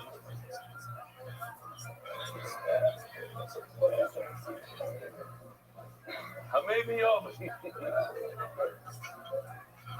I got to relation to you. What's your name? From where? We had to get a bus there on Friday. I asked him to say he's very happy with that. He said, no, it's good. Okay. He says, Zek. And he was laughing. So the 4th one, I showed you already. They said, Ezek and the bird. You're missing even the bird. You're missing whatever. One of the things, no good. You can't sprinkle them. He doesn't have the tahara. Sprinkleable. Sheba Hazoi Sheba Paro. Magnus Uzul. So the Para Duma is right over here, facing the Beis Hamikdash, and you have to sprinkle 7 Hazoi. Because of this 7 times, each one is marked. Shebazoi shall bin abadin. So we have over here, this is very good. Bin abadin, if you look over here, the coin all the way on the right is standing between the 2 poles of the ark. That's bin abadin. That's the biggest of us. To the left, on the other side of the Foretas, is the Ephod, and that's the Shul from the Menorah, and then he's sprinkled on the Kippur towards the Parechas, towards the country of Russia. And then you have the Mizbech. So Shimon Zishal bin Abadim, on Yom Kippur, he sprinkles, he stands between the, we'll see later, is it today? I'm already confused. Yeah, today. The holiest place in the Beis Hamikdash is the Kodesh HaKodashim, and the holiest place in the Kodesh HaKodashim is Ben Abadim. Right over there, when he's standing right there, that's the holiest of the holiest.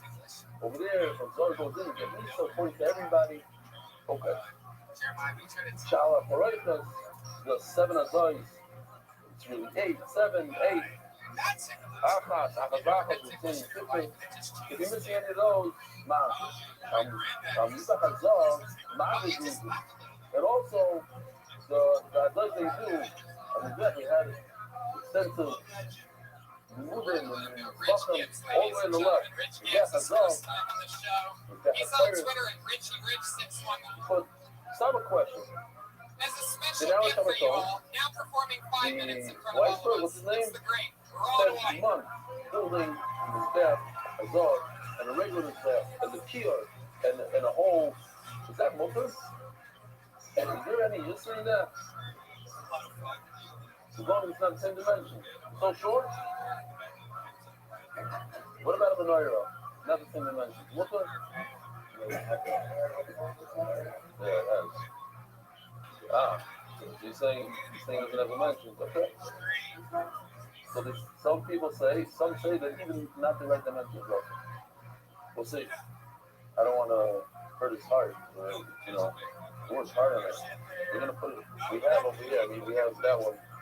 Close to the same problem. Shnei Syria, like you put it back in the how do we know? One after another. The boys say Shnei Syria, like you put it. The two go to the Kippur. One without the other no good. But it says Chuka. Chuka is as the Shnei Kippur says Magdalzeh. Abayo. Shnei Chavos. Abayo. Shnei Zorim. Chuka. Shnei Bezichem. Chuka. They slow down. Hazdara Bezichem. Chuka. Shnei Minim Shabanozu. They sit. And Yasi, you should do that. So, Shlosh Shemapara. Chuka. Paraduma has Chuka.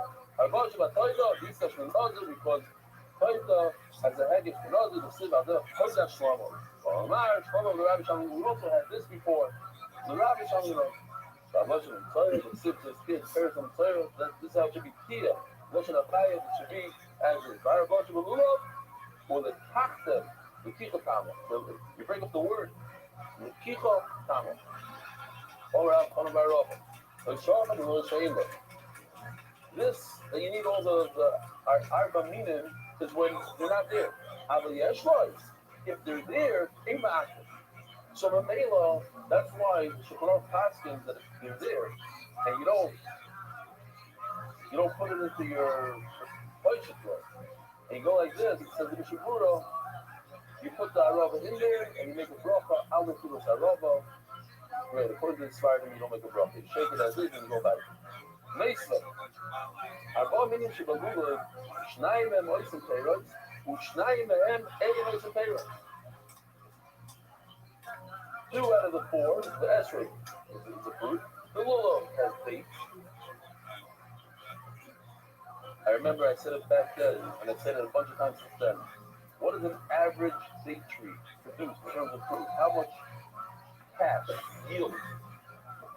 $5,000 worth of fruit a year. The average date tree, huh? Not your mother's. Your mother's like 30,000, 100,000. That's just really? What do they call that date? Each one is $5,000. Yeah. Shkoya. They found this date from the time of Beis Hamikdash, and they planted a whole thing. They made a tree out of it. Great. They asked me how it was. Back then I thought it was great. Now I can tell you the truth. This place is interesting. Weiter. Ois and Peiros. You spoke of Rabbi, so here comes a big Yisrael in Yiddishkeit. 2 out of the 4 produce fruit. The other 2, the Adash and the Arava, don't produce fruit. Ois and Peiros, you spoke of Shanoitzim. The Esrig, you can't shake an Esrig in a lulav without the Arava and the Adash. The Shanoitzim Peiros, you spoke of Ois and Peiros. And the Arava, you can't shake it without the lulav and the Esrig. ואם אדוני יוצא לחובות בהם, אשיב כולם בעגוגו אחת. ממש, בקיסם השם שם. What? ויתן, שוב. רגע, אוי, תריש אחד אולי לכם. אגודה אחת. Though you don't pay attention, that snapshot that we how do you say soil in English? Tolerate. Snapshot that we tolerate the rubber. So without the rubber, we have nothing. It's not that we tolerate this and this. Yes. Without it, we're not Christ. So Christ goes in all sorts of people. Ashkenazi, Sfardim, Hasidim, Litvak. You need it, and the Rothschild. And the Rothschild, the Muslims in a second. You need them all. You need it every year. Every year new show streaming on Netflix this September. It's called Big Mouth. Anything else, Jack? JAKKNIGHT.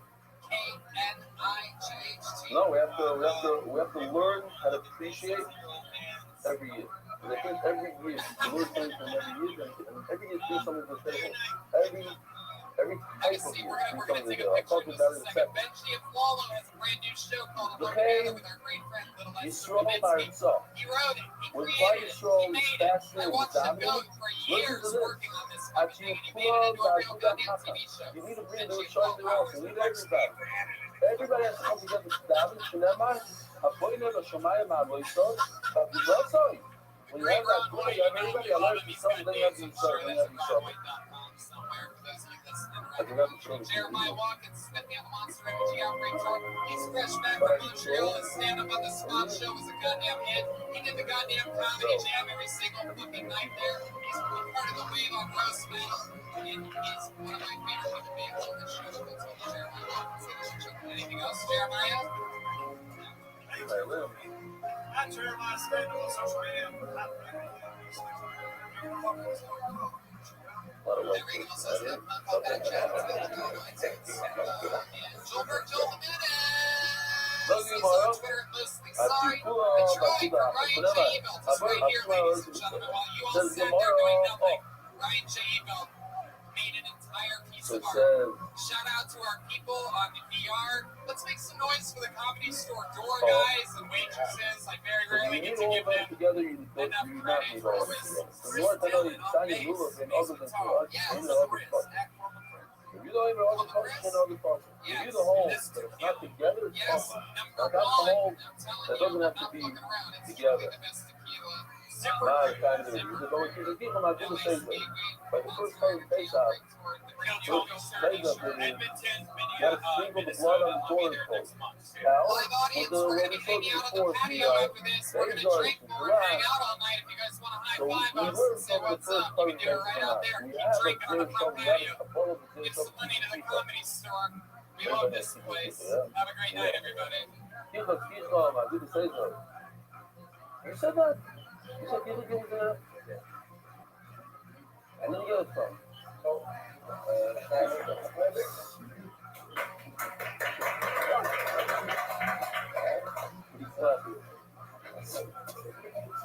A guy that didn't know who Uncle Louie was. And you don't keep repeating with the airplane. Okay. That's the first real estate.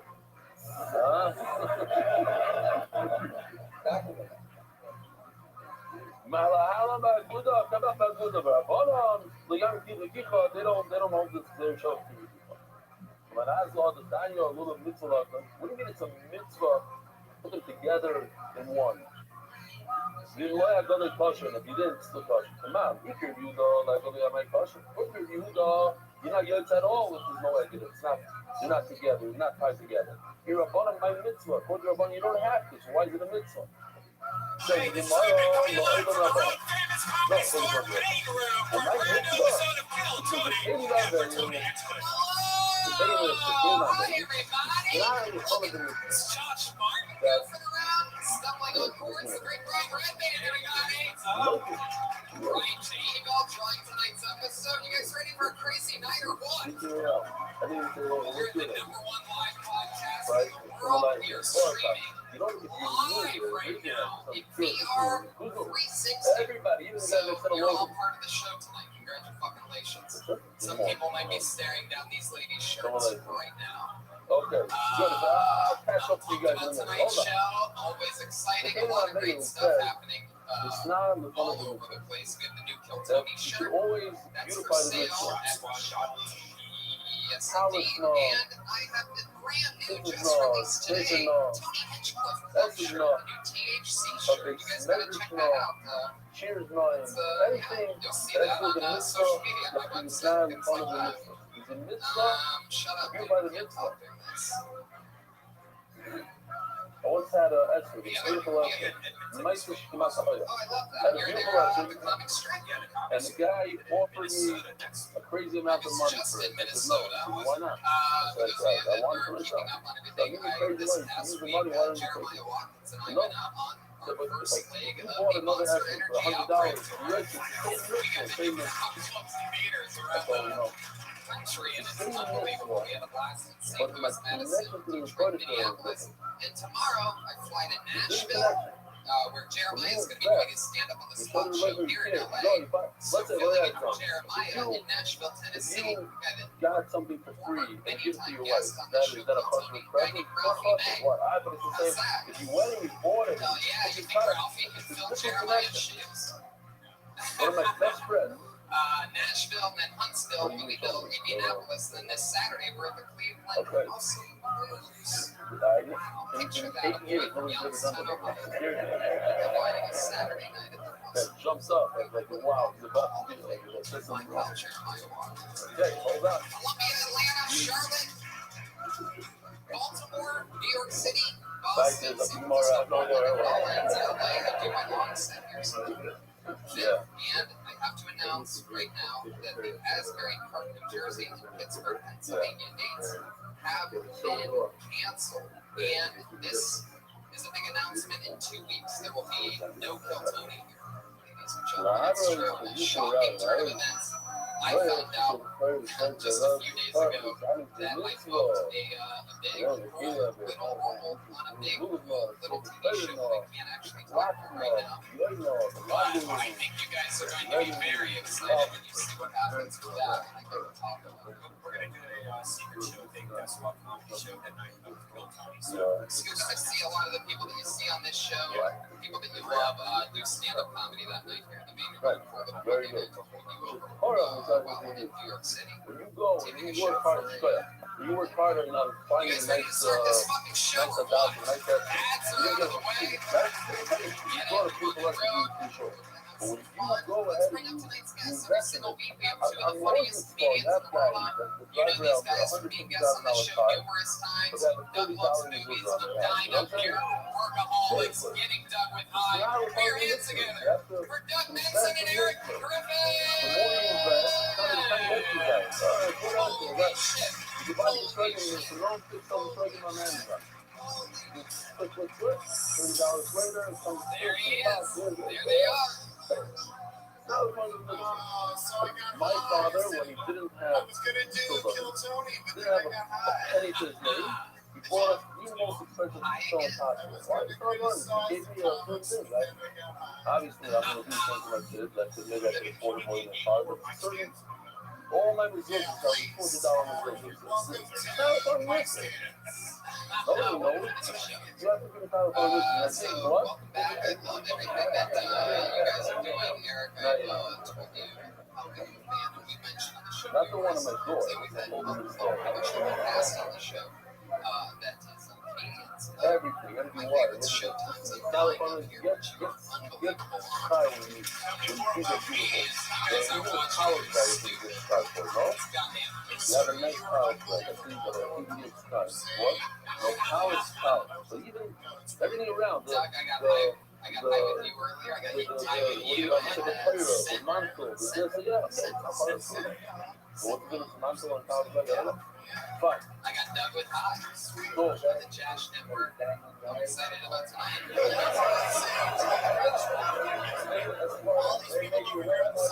Sitting over there. We literally got into a vicious argument that actually it's a whole thing.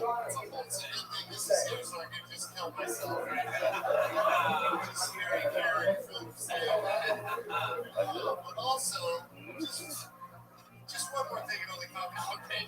Every person in neon on the walls never did fucking What was instant. that? Oh, yeah, yeah. Oh, look who it is. Oh, this one, you're right. Everybody stop what the fuck you're doing. Because it's Sue, the world's worst communicator, the person who doesn't say bye when they're done. Rabbi, did Roger come in? Yeah, he did, and he was here for 4 hours. I fell asleep. Very well, that sounds like a you problem. Are you ready to lose? It's doing my medication. Okay, again. Are you ready to lose? Yeah, I'm ready. There you go. That's the spirit, dog. Pay attention to my hand. I'm like, okay, that's some respect. Did you send me an invite? I don't know to what you want an invite. Give out. Okay. Any game that I'm bad Well, that's all They of were them, dog. clapping you like, what's that? You became worth the message. at. Any game that I'm bad at. That's every single game I'll play. All right. You sent me a You game. know what? I just Yeah, want to I've pass made you together for a second. for a game from this. We have. That's We No, talk about. I not a think great that- book. and to learn from others, I think that we have, as Litvak, as Fire immigrants, we're not Yeah, going that's to a all good learn from book. Hasidim. It's That's not a great about the book. riches. They're super careful about spending good money on a sroigim, on sukkah. I'm not saying other people not, but they go a lot out of the way. That's what I realize. What'd you that. say, I don't know Zoo? if it's true, but everyone, that's That what I time was think in them. Whatever you need to do, Let's say big it's man. player of they're into that stuff. They enjoy spending I'm money waiting on for a it. train. Okay, you sound good. Fuck, that's the worst. Well, just go for the 3X. What's It's this? the worst for you. What's All right, that? well, what do you want me to do about it? Somebody came in a good mood today. Wow. All right, love a gift. Oh, fuck, I hit the wrong button. Wow. We have 8 minutes to do the thing. Let's go. 3-2 isn't that bad. Don't get more. Shabbat Park Magazine Zoom. The 7 sprinkles of the park. I wish there was like an undo. Shabbat Doesn't undo button? No, I wish. Nothing. The park, the park, all these type of bulls that you have to bring. If Sanhedrin told you an Aveira, they told you have a bizarre, the Sagma. But also that park, I should also the park, Matam Loimar, is a double Lashon, Lichbal, Bahazad. She'im, he's What'd you roll? we also clum. If one of the sprinkles is missing, you didn't do anything that comes out of the day. Nothing particularly great. But our global, your one-stop shop for your financial needs. Isaac Castle, in honor of all them, we was out in South Florida, we shall be Zoicha. Let's see up Brooklyn, so we got you. Anonymous, in memory of Moshe and Paris for third side, Chazayin, Shabbat Zoy Shabbat Parosh, Son Ben Shalom Shmon Ben Shalom Kubanis. There's 2 things. First of all, No, we'll go for 21. second of all, it has to be opposite of the Heichal. Give me another 6, baby.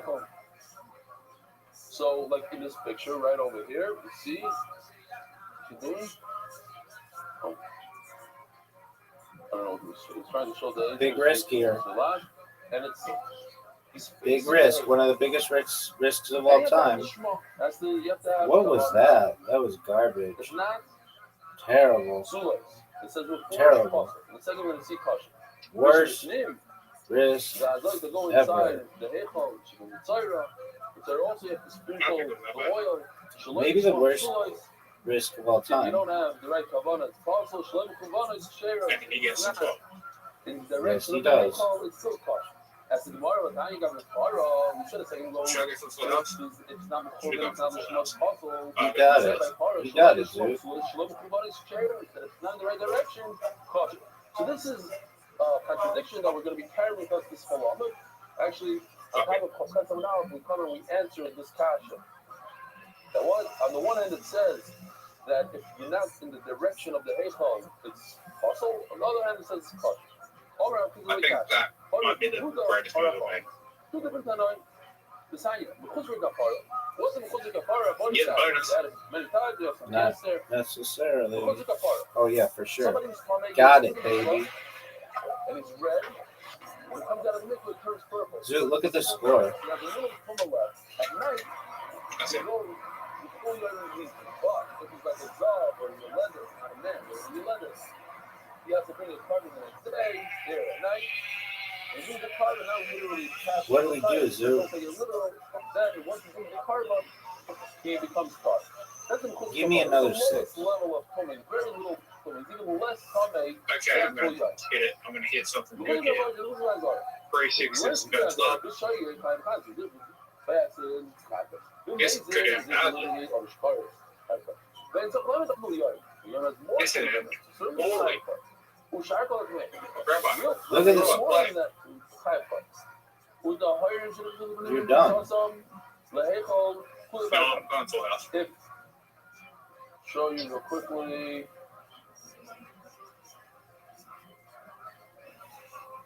Tired, huh? Give me another 6.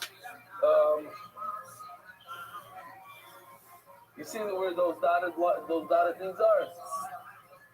That's the 11 amas that Yisrael could stand in. If he comes out of that and he goes into the ankle, or the base of Paraitas, It's over. refers to the This game is over. Or El Paneach Pirates is the worst. It's between the Badim, all the way by the Orange, so we saw it before. The Misa. I don't really know.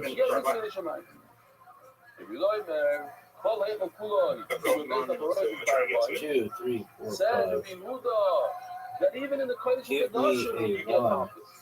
You don't get Misa. How long before you train? Where do you What train get gets it? Misa? 9 minutes. Only when you're by the Orange, between the Badim, between the poles. That's it. Why am I getting no fives? They argue this one puzzle. Says in the puzzle, Val Yovoy is the Isra. Val Yovoy, don't go in. So we have here 3 words, 3 concepts. Ela Kodesh means what?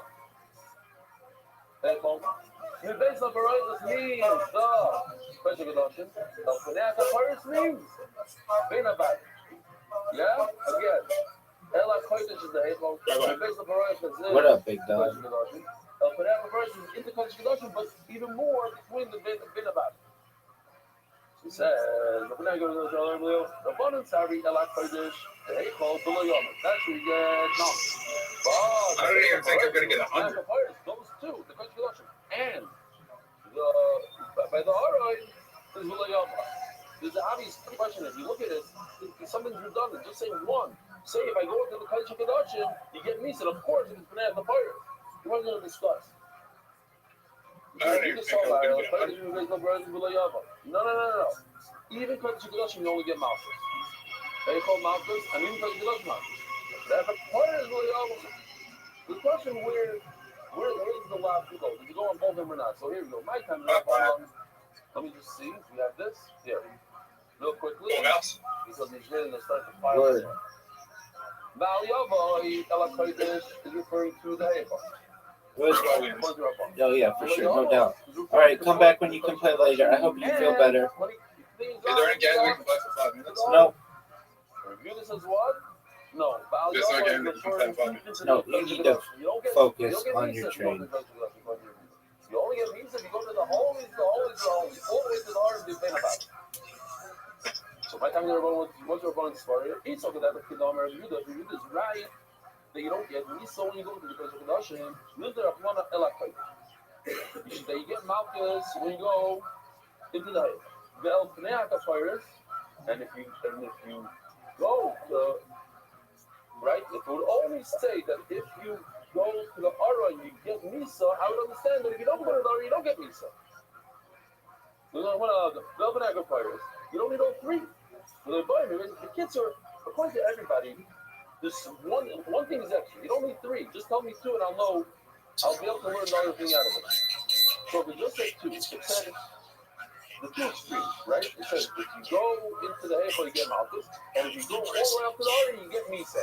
I would understand that if you go into the Kodesh Kedoshim, you do not get Misa. So why did the Torah say? Because you don't have to go to Kedushin. But now Amina, if you try Malchus, when you go into the Eichel, certainly when you go into the Kedushin, you should get Malchus. Regular brother, lovely. Why does the Torah say go to the Kedushin? Mine of me to the Torah saying you get me to the Eichel also. Just the question is, you get Nisa when you come to the Kedushin. So certainly, if you're in the Kedushin, how do you get into the Kedushin? And then get to the artery. You really want to go to the Kedushin. So why does the Torah say that if you went to the artery, get me? That's really good stuff. You really do. I thought that's one of our players when we're talking with the Rabbi. If it just says, like you're suggesting, Kodesh, like what we're talking about, I mean, my Kodesh, the base of the Rabbi. I think what the Kodesh means the person of God. I think the point of the Chacham are recommending there's no you don't get mountains at all in the Heichal. The Rabbanan on all the Messiah, you wouldn't be able to take it. They're including the faith. How can you say that Heichal is not called Kodesh? It's always called Kodesh. Remember, the Zillah Baruch with them, the Baruch separate, divide. They have Kodesh with the Kodesh. So the Torah called the Heichal Kodesh. How can you say that the Heichal is not Kodesh? Okay. The reason I say that. And what do you mean for? Right? If you try to Rabbanan, if Rabbanan right. Look now, that's one like Kodesh, when we bring some Baruch. It should say the Heichal, and it should say Kodesh Kodesh. But like boy, up and out the voice, why do you have to say the extreme of extreme that if he went all the way to the artery and then he gets Misa? Of course, the only way to get to the artery is to go into the Kodesh Kodashim, and that the Torah says that you get Misa just walking in. And I mean, if it's Misa up and out the version of fire, if you get Misa for walking to the Kodesh Kodashim, of course, if you get to the artery, you have Misa. Okay, now the part you got one of them. Why do you? It's not Misa. It's the Baruch by Zara. Obviously, if a problem, you don't get Misa. If you just want to the Kedushin, you get it. You're right. They tell the review that you don't know. But how do you know one of Pnei? So why does it say El Pnei? If you got in there in a weird way, then you are awful. L or Al, Pnei the fire schedule. Zip it off. Let me show you this video before I forget. What's that Meshubash report? So what's that Meshubash? Here we go. That's me and Ethan Jeff going to helicopter. We're not there.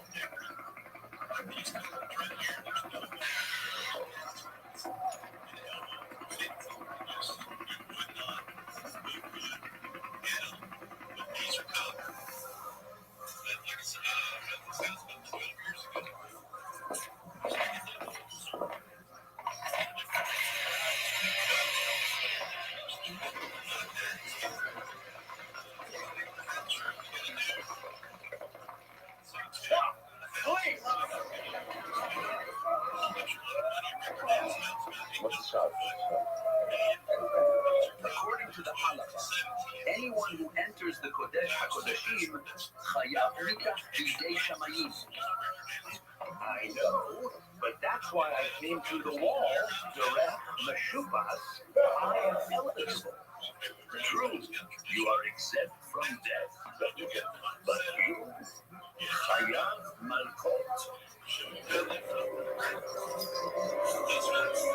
All right. Bring it on. So tomorrow, Al Pnei at the forest cave road zip on the half. Chomagim Shanef Pnei in El Pnei Kodim. It's coming in from the east. Rabbi Yehuda, Lema Kra, if you're right, they become there from Shukosh. You come through a helicopter, you potter, Lema Kra Pnei, my tell. Why does it say El? Shema Pnei, come through Mizrah. Why does it say El Pnei?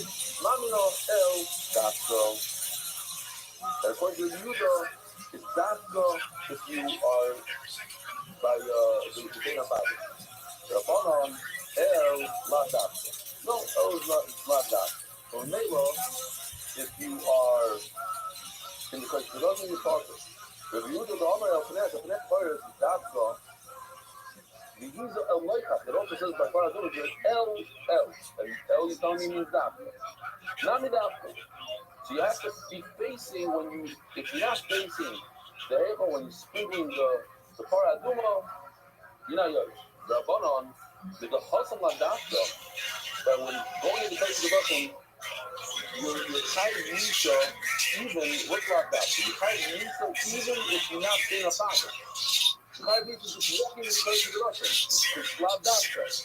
So Ochanami ladafka. So it's like a little counterintuitive. If by cutting to the Russian, you don't have to be staying a body. It's ladafka, meaning you can be even not a bit of body. So you have to.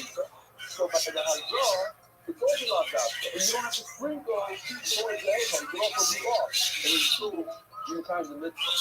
That's where listen, you know, they're dafka, a loika, not dafka, or out, not dafka. So if hey, dafka, the mitzvah changes a lot of the first. There's no oil, in the second you take on the other. But now wherever that's done, that's you should sprinkle over there. Rule on a club, if you want to make potatoes, what kind of things look like? You're right. There's no orange, but the field over there is to move in a place about it, not at orange to look at.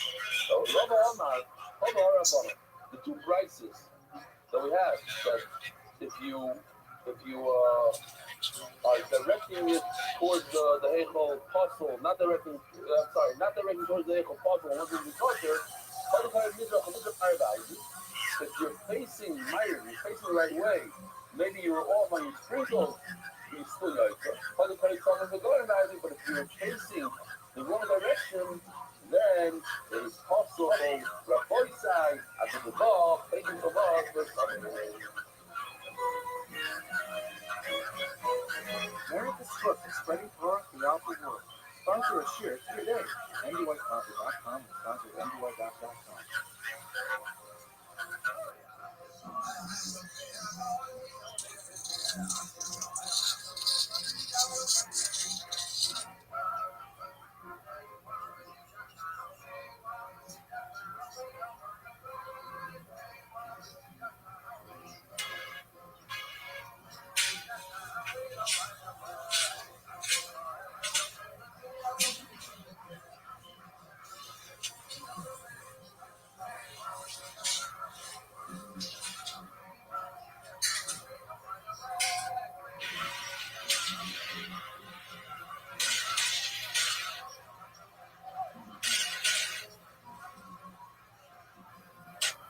When I was in 8th grade, I had a teacher named Mrs. Yates. She was in her 70s, and she was like 4'11", and I'll be damned if she wasn't the best teacher at all of Central Middle School. She was my English teacher, and one day she taught us this life lesson.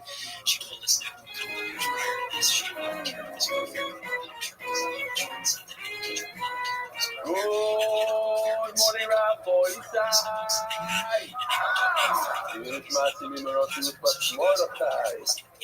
Wow, you almost living in something unbelievable. From so many angles, Steve. We have a lot of guests today. They call it whatever you're situated. This is the actual snowboarding and learning. This is how you do it, Rabbi. Yeah, you bring the Gemara with you. She has ripped out page. No, it's photocopy. Beautiful. I took this off the when we used to be in the old building. During sleep, we had to go downstairs to the. There is a picture. You recognize anybody? Look at Lindsay. Started. And then we have over here, Lady Friedman used to sit next to me. Lady. What happened to Hillel? I haven't seen him. There's Nachman. Wow. And this, I think, is Joseph Herman. Who's that? Is that Abigail Gear next to him? And here's Menachem Atzeh. What's the same? Pace in the same spot. Whoa, Dr. Epson is there. Look at that. Same. You have it? You have an 8. Doc, where are you? How you doing, Doc? You recognize yourself? You recognize yourself on the screen?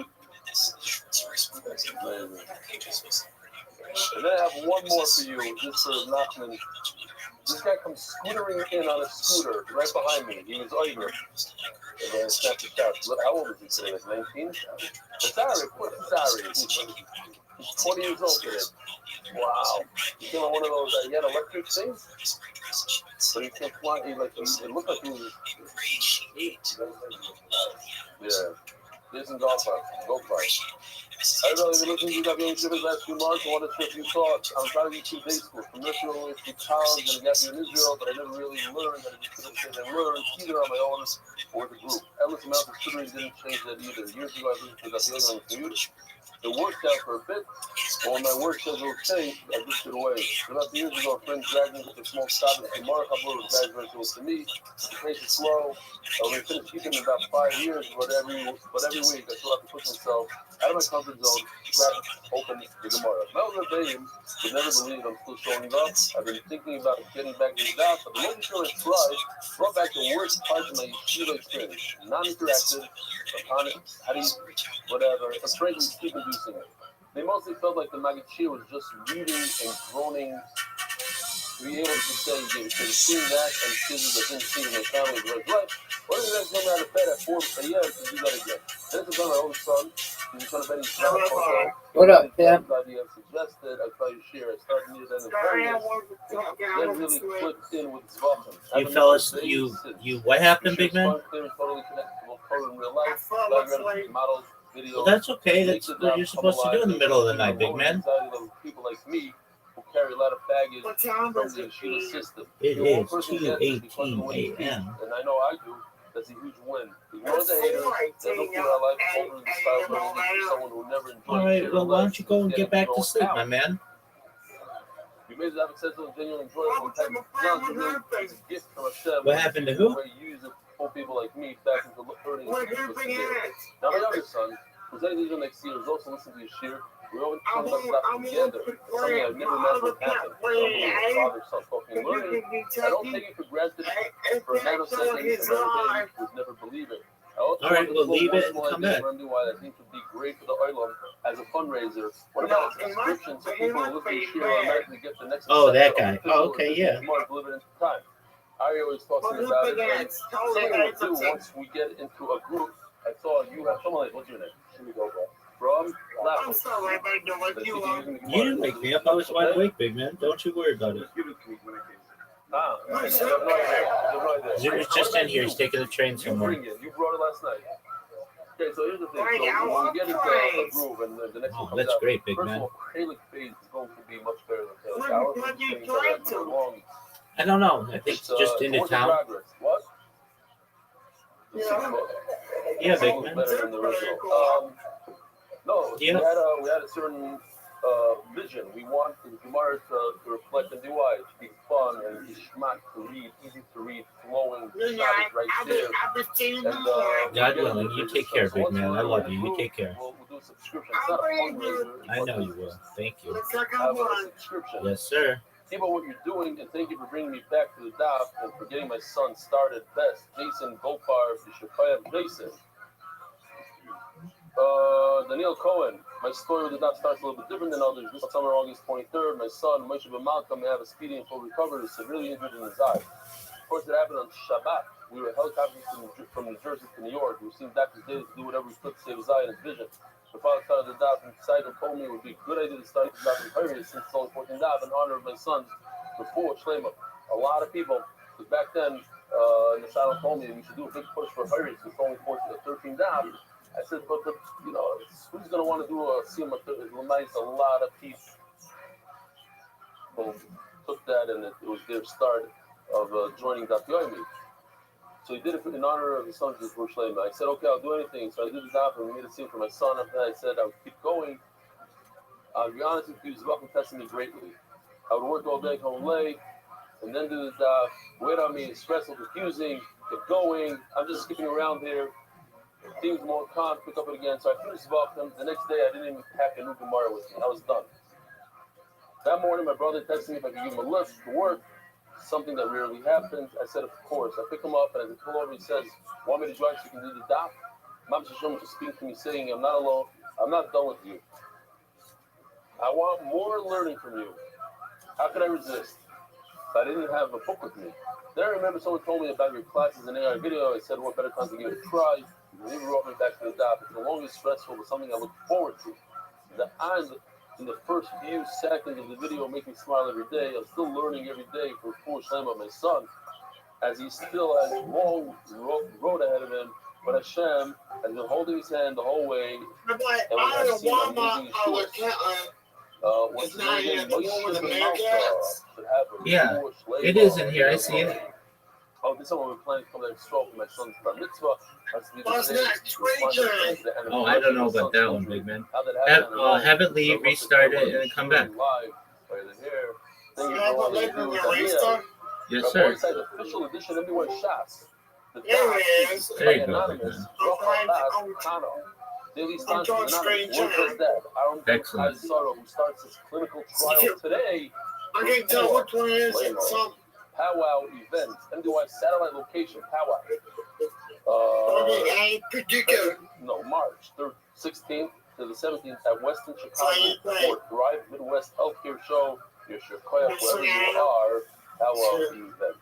The official edition of MBY Shots was accepted by the Iranian Levy family's Perik Anonymous. Lead edition was Zakari the Moshe. Concept sponsor David Salman. Dedicated memory of Avi Murray, Shmuel Borger, Kind Sweet, Doug Colonel Rafa. Receptive sponsors Joel Vidal, Leaders, my father, Jackie Vidal, Anonymous. Okay, Family that Foundation, happens. Mentioned Anonymous, Anonymous. Yeah, I hope everything is okay. We're so proud of you. Mordechai, keep steiging. Cindy Gross family. We are in the UK in honor of Rebel. You changed my meaning of life. Mighty Almighty. Yossi Martin, Benny,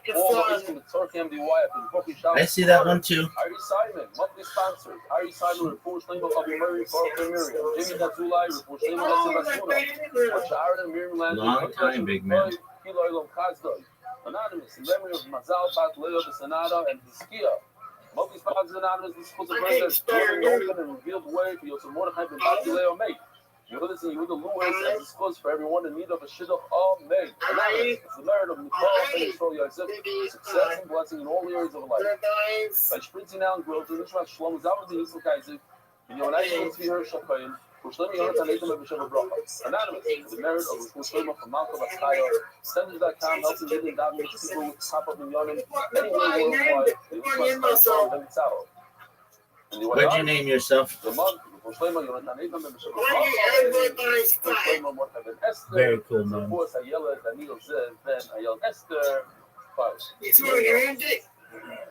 Very cool. What do we have yesterday? We had two brides that contradicted each other. Bryce the number one says it sits on his forehead. Excellent, my man. Doesn't have the Yes, power sir. to forgive, to allow a carbon that the person. How long have I been alive? The Yochid. Amazing. And the other one says it's on YouTube and Twitch. Oh, more than 4 years? That Yes, sir. one Bryce says yeah, the other is when you go live,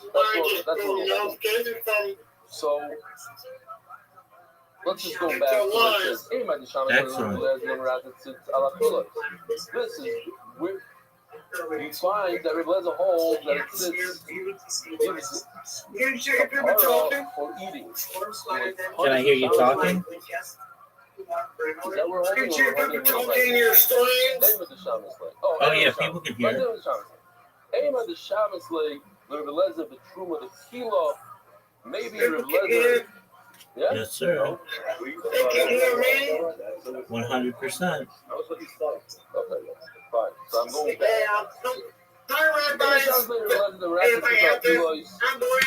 He's Brandon. Everybody knows you, Brandon. You're famous. Not at all. I'm a big sports guy. I sport. Yes, he does. So, we find that Rabbi You'll be young one day. doesn't give I'm gonna be like any Rabbi. penalty at all when it comes to Truma. Broadcast a sport. Yes, sir. You're going to be big time. Truma. I'm gonna be broadcasting sports on YouTube and Facebook and Twitch. Everywhere. Put it on the radio. Everywhere. Stuff. Why? Because that hurts the player. Yes. But if it Don't put it does, on YouTube. Don't put it everywhere. MMA, I'm a big sports guy. everything goes fine. It goes like we're doing the other. I'm a big sports guy. I'm a watch all of the time. Amy the Shabbos really has the Truma, the Kilo. I see, okay, maybe the Rabbi only said it's by Truma where there's no knot. Why? Because it's something lighter. No, you have to have that one leave and come back, and it'll get fixed. A lot more severe. Maybe Les doesn't How's that one leaving come back? Yes, sir. So what are you gonna throw it at? It has to be. We don't have anybody else. Nobody else is in the lineup. So the only person available is Rabbi. You don't really. Fine. I'm just curious if anybody remembers we had a video, one of our videos of pirates that fell off the Mizbeach. Does anybody remember that video? Pirates fell off the Mizbeach and then a helicopter came. No. Dude, that's no rain. Uh-oh, that's the nitrogen. Meat and pirates fell off, but then the helicopter pray for me, everybody. Oh, you're going to be all right, big man. You're always in my thoughts. At least that. Something visual or video. Kentucky's a permanent governor right now for Let me rain. know. All right, well, you'll be fine. We have a contradiction. That's what gives the flowers. I can hurt now. It's going to be extremely cold. Like tomorrow's going to rain. Okay, it'll be all right. In the whole process. Because when you make the blood coming, and then when you sprinkle the blood, it's two different things. So you said, if you put your hand in the blood, you took a rat, you put it in the blood, and you did it on purpose, then the sins will be miraculous. That's step one. Step one was deliberate. Step two will work. But the more important step of sprinkling the blood, that you cannot use on purpose. Then the tzitz won't be miraculous. Okay. Now, give me know when it became common and when you sprinkle it. Okay. As you can see over here, the price that says that the tzitz is not miraculous, that's talking about the second step. Step two, when you sprinkle the blood.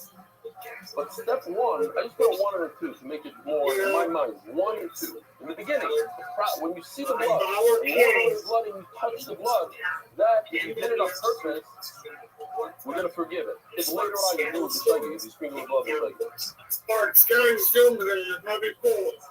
so inside, when it became common blood, then show you the mizvurza. But when you sprinkle it, to show you roots of the mezuzah, that you'll be all right. Do deliberately when you throw it. Rav Shila Amar is the exact opposite. Hello? Oh, this one, that's going to fall in place so well. But okay, the opposite. Maybe show you maybe there you go, big man. Yes, sir. But don't start off on the wrong foot. What's the temperature? What's that? What is it? Where you at? 75. So when you do this step 2, I'm going breakfast. It's 4:30 right now. All right. Has superpowers to overcome that. Where you going? But the initial steps of making it come, to show you who Go, you go eat your breakfast, big man. I'll be here. Now, are you going breakfast? It's 4:30 right now. Yeah, it's 2:30 for me, so it's pretty early. Well, it seems like what we said, we touched up right so I don't want time to talking about the Brazil we're right talking now. about that it became common. That's a good question. I never know. It's something like, I don't know, maybe like 7 p.m. or something. Let's count them. I just realized right in the schedule that my king is out. You have to stick in a word. What happened? No, we're talking about The writing schedule is a. Okay. Do you know what the schedule is for the writing? Yeah, I saw that. It's out. But there's a number 2 right away. I ain't get a chance to look at it. Another question. All right, we'll go look at it. Number 1, it says that the blood was coming, and then it says Uzraka. You could go to ESPN and find it. Go to ESPN under NFL, and then under NFL, and then just go to ESPN.com. ESPN. In other words, Zrika Yeah, actually, probably easier. Just Google Ravens schedule 2026. Fine. Started to work. Google Ravens schedule. 2026. The pizza on the Mizbeach, and then you get to eat the shirayim. What Not to happens cut off my is friends. no shirayim. Let No me shirayim. I'm a big And fan of you put the Ravens. pizza on, they depend on each other. All right. You put a pizza on a Mizbeach when there's no Why don't you shirayim. put that What in happens to shirayim? One of my two things. Nitmo shirel, Ravens Nitmo fan? shirel, other You shirel. do whatever you want, big man. Either the shirayim became common, so they're right here in front of us, but you can't do I anything. was I love born a it. Raven. Or they were completely destroyed, or they were lost. What will it be? 2026 or 2025? So we have a 2026. Kemidas Rabbi Eliezer Cheiro, Kemidas Rabbi Shua Psula. What does Kemidas mean? We have a similar machlokes, Rabbi Eliezer and Rabbi Shua elsewhere. Did you find it? Zrikas Hadam when there's Yeah, no meat. I found it. Same exact There you thing. go. Can you be master the kindness? Can you put the pizza on the mizbeach? Okay, let's see. No flour. Can you sprinkle blood on the mizbeach when the meat The is Ravens schedule. there? The pasuk says, "V'sisa elosecha habasar v'hadom." It seems like they're connected. You need basar. In order to have dam, you need basar. We're going Ravens. Bulldogs, Ravens Saints. Saints Ravens. Ravens Cowboys. And you Ravens can Saints. sprinkle the blood. Ravens Browns. Ravens Bengals. What happens if the piece disappears somehow? I don't know how. Oh, that's a good It got game. destroyed. Yes, sir. Ravens It Bills. goes from Mutter to Two. Machlokes. Against Buffalo Bills. Yes, If there's sir. no basar, no down. Fine. According to Wolf Mother. So to me, that's what it does. Like it said, by the meat and the blood, if the meat disappears, you can still sprinkle the blood. So he says over here, if the shirayim disappears, you can still put the meat on his back. It's Rabbi Shua. Shua, who holds by meat. Sula, that you cannot grow the blood if there's no meat. You need meat, and also ain't down. So over here also, ain't shirayim, ain't pizza. Same idea. I'm the light to Says the London Shamshi, he says, the whole point of the pizza is to be matter. That's what he says. Maybe this matter also. No, that's all. That's what the whole point of the pizza. I don't know, big Why are you dog. putting on to allow the shirayim to be? No, I thought it's part of the cart. You're putting it on. Okay. You're giving some of that shot. Okay, you got No. that? Is that okay? It's part of it. So something's missing from the part. To Gmail. Keep them. You can find it afterwards. So it's not lost. Email them to that. So you're saying it's double. You're asking a question double. For that moment that was lost, it became this. So we had yesterday where one of the community got lost and the family it seems like it came back. Omer Rab. Ooh, she didn't call you out. We had three things in the Mishnah. We had it became Tomei, it got burnt and it got lost. Referring to the Tomei, the only time you can't put it on the map is if 100% of the shirayim became Tomei. So the Knitza has nothing to work with. It's not coming to be mocked or anything.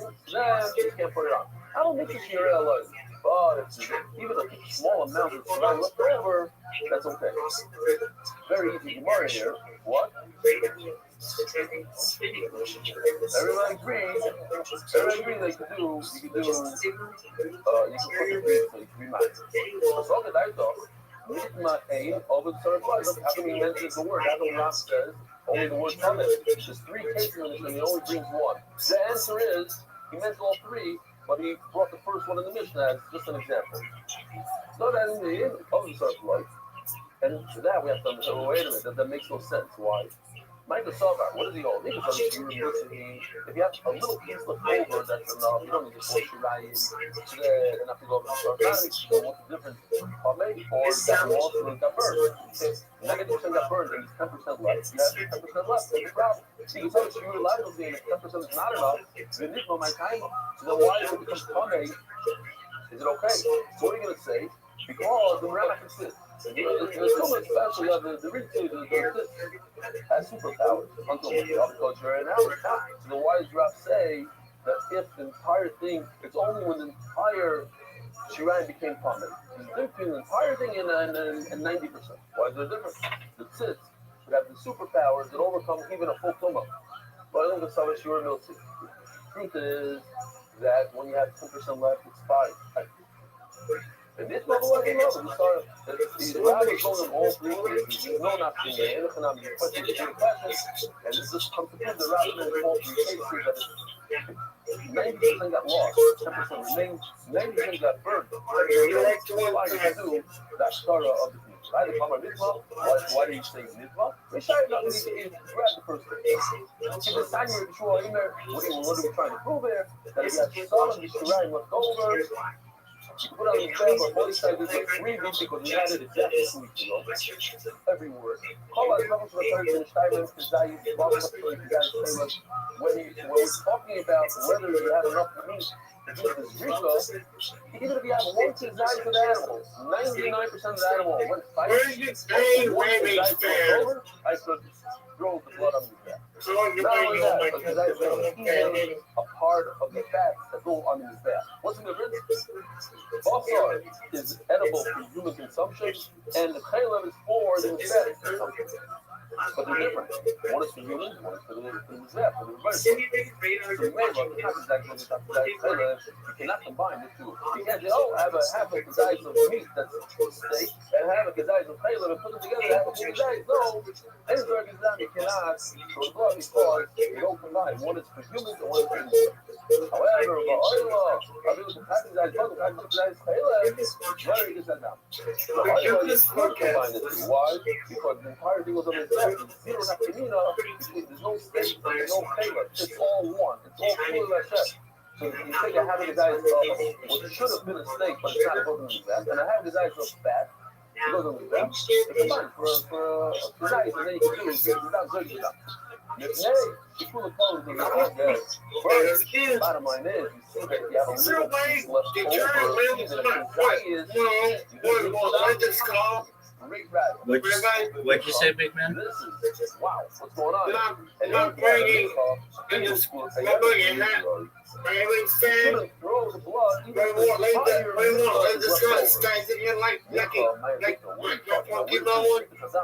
Is there any way to have it do that?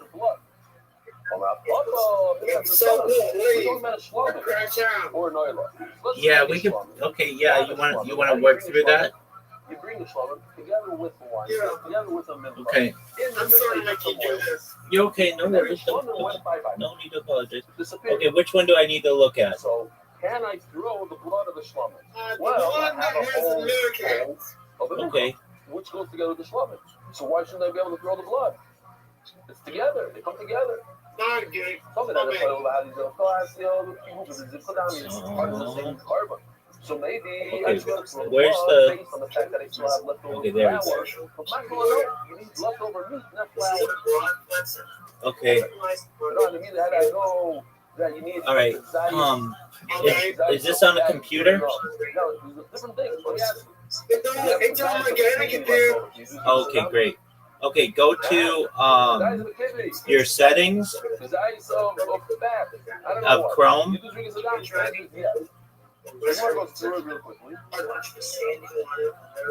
Upper right corner, there's like just go to Chrome settings, upper right corner, settings, yeah, settings. And then you can put in the search of the settings, type in ACCEL.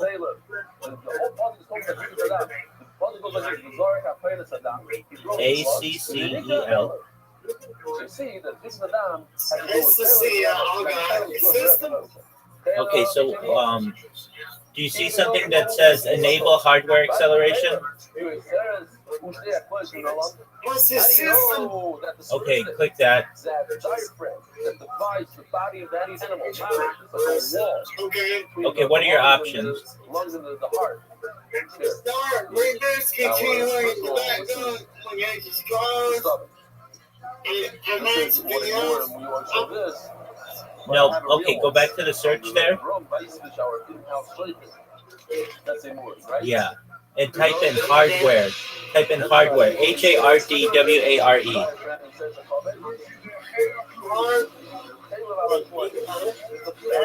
Surrounding the kidney. Take a look. Here it is. Here's the kidney exposed. The schmuck looks good. You guys ready? No results found. Okay, type. That's fine. Type in GPU.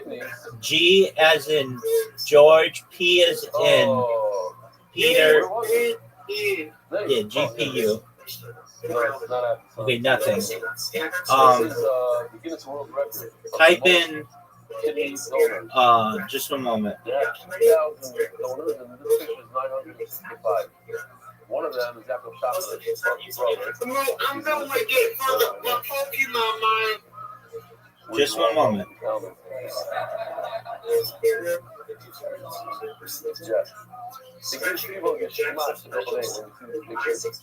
Hashem gave me two kidneys, one to use and one to give away. I told it to you guys.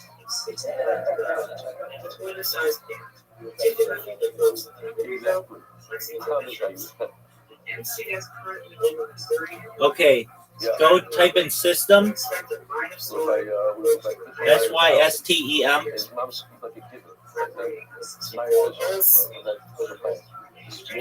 Yeah, SYSTEM.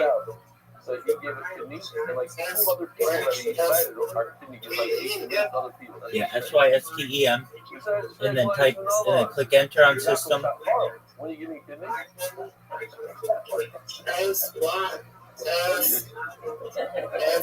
No. SYSTEM. You never know. You serious to stick with Manolo. SYSTEM. I don't care about surgery. I don't care about recuperation. I don't care about anything. I want to do something else. It's like an unbelievable 2 weeks of my life. I don't know. It's like kind of difficult, but it's a serious surgery. And then press enter. They open you up. Just imagine sitting on a table. I had surgery on my knee a few times, and to me, it's like, wow, this anesthesia will knock you out. Okay, what shows up? Wake up, you go through that whole thing. Yeah, I don't see it. No, 100%. What shows up? I'm saying the truth. I can't get up there and say, I would do it. Okay, what does it say? No, see, Rabbi said, no, excuse me, get up and do it,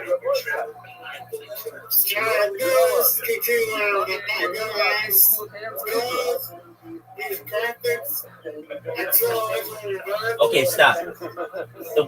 Which one, the one that says graphics acceleration, is it on or off? Good. Okay, good. Okay, now what you want to do in the browser bar at the top. No, I would go into surgery immediately to fix my knee. It's messed up. After 20 years, I had surgery 30 years ago. Type, yeah, at the browser bar on the top, type Chrome. Crazy. So I can have surgery. I cannot do surgery. What I do if I have CHROME. That's only one of the moments. No. Start over. You're going to type Chrome. CHROME. How do I know? Okay, so CH. Here, I'll just I'll send it to you.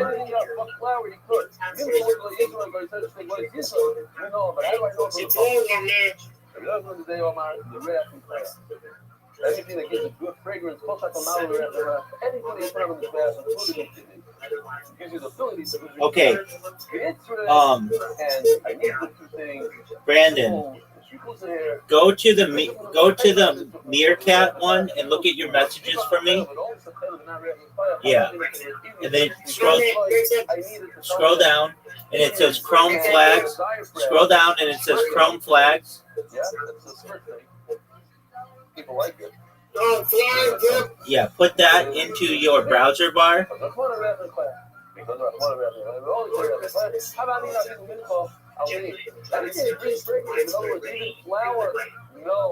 doesn't count. Fatty, that's meaty. There you go. Okay, now type in Flour. Just want to say real quickly, somebody, what's your name? override. OVER. What's your name? RIDE.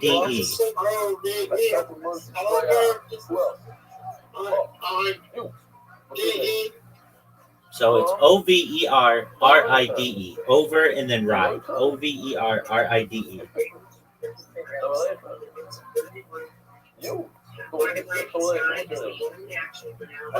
Okay, do you see anything that says override software rendering list? Yes, no matter experiments. No, okay. Then we need to respell it. Look up the word software. SOFTWARE. No, he's doing Aliyah. I know this guy. But I say hello to him. What's your name? You're finish your residency, and you come and you want to make Aliyah next show. All right, go well. SOFTWARE.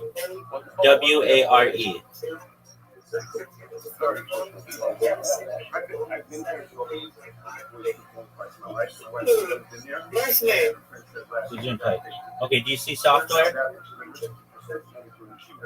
Yeah. Okay, do you see anything that says override software rendering list? Yeah.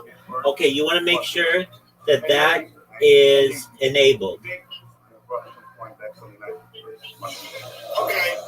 Okay, and then make it enabled, and then and then hit refresh.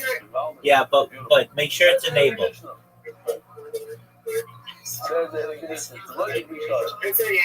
Okay, cool. Now hit refresh and let me know if that fixed it. Let's just review this real quickly. I think it's important Okay, now click off of it, and I think you have to hit save. Is there a save at the bottom right? This is restart. Yeah, hit restart. The whole process of a milk. Taking a starter flour, add up a There you go. Okay, now let me know if you still have issues, okay? No, this one right here. Pour the oil in, quickly shards, pour the flour in squares, and you put another oil. 2 layers of oil, do blue. There's sports that are going to be on today. The NBA playoffs are on today.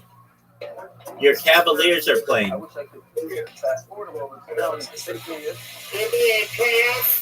Yeah, your Cavaliers are playing this weekend. Now I have to break it up into pieces. You have to keep them from this because it's a No.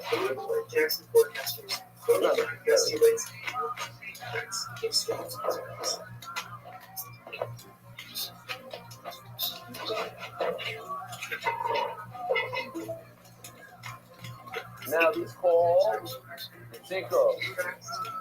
Third time of oil. Now this is called Agasa. He put the touches in his there. Down this corner. There's Levine over there.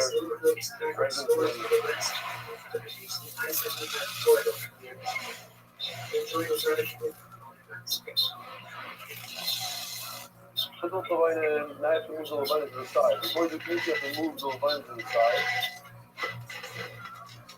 And now he's going to do cream stuff from this type of bread. Sometimes from flour, from do cream to now. Now he puts it in, this is what I want to show you. He puts in another klisharis, and that gives you added klisha. It goes up in the level of klisha, that second kli. Then he puts salt, and we're pretty much done here. Now he's going to do a Aftara. There's one step after this. After what do you do after Aftara? Yeah. You get these shirahim. Look at them go like this with their head. The nuances. Anyway, so I don't know if you bring carrying into some English. It's a fluent. Here's the question. That step, everybody agrees that the mincha is done in the klisharis, the initial part of the klisharis. Everybody agrees that the going to the mizbeach part, you don't need a klisharis. The question is, it's the middle step. That second klisharis, is it necessary or not necessary? So it says the Mishnah, and that's even in Reb Shimon the question.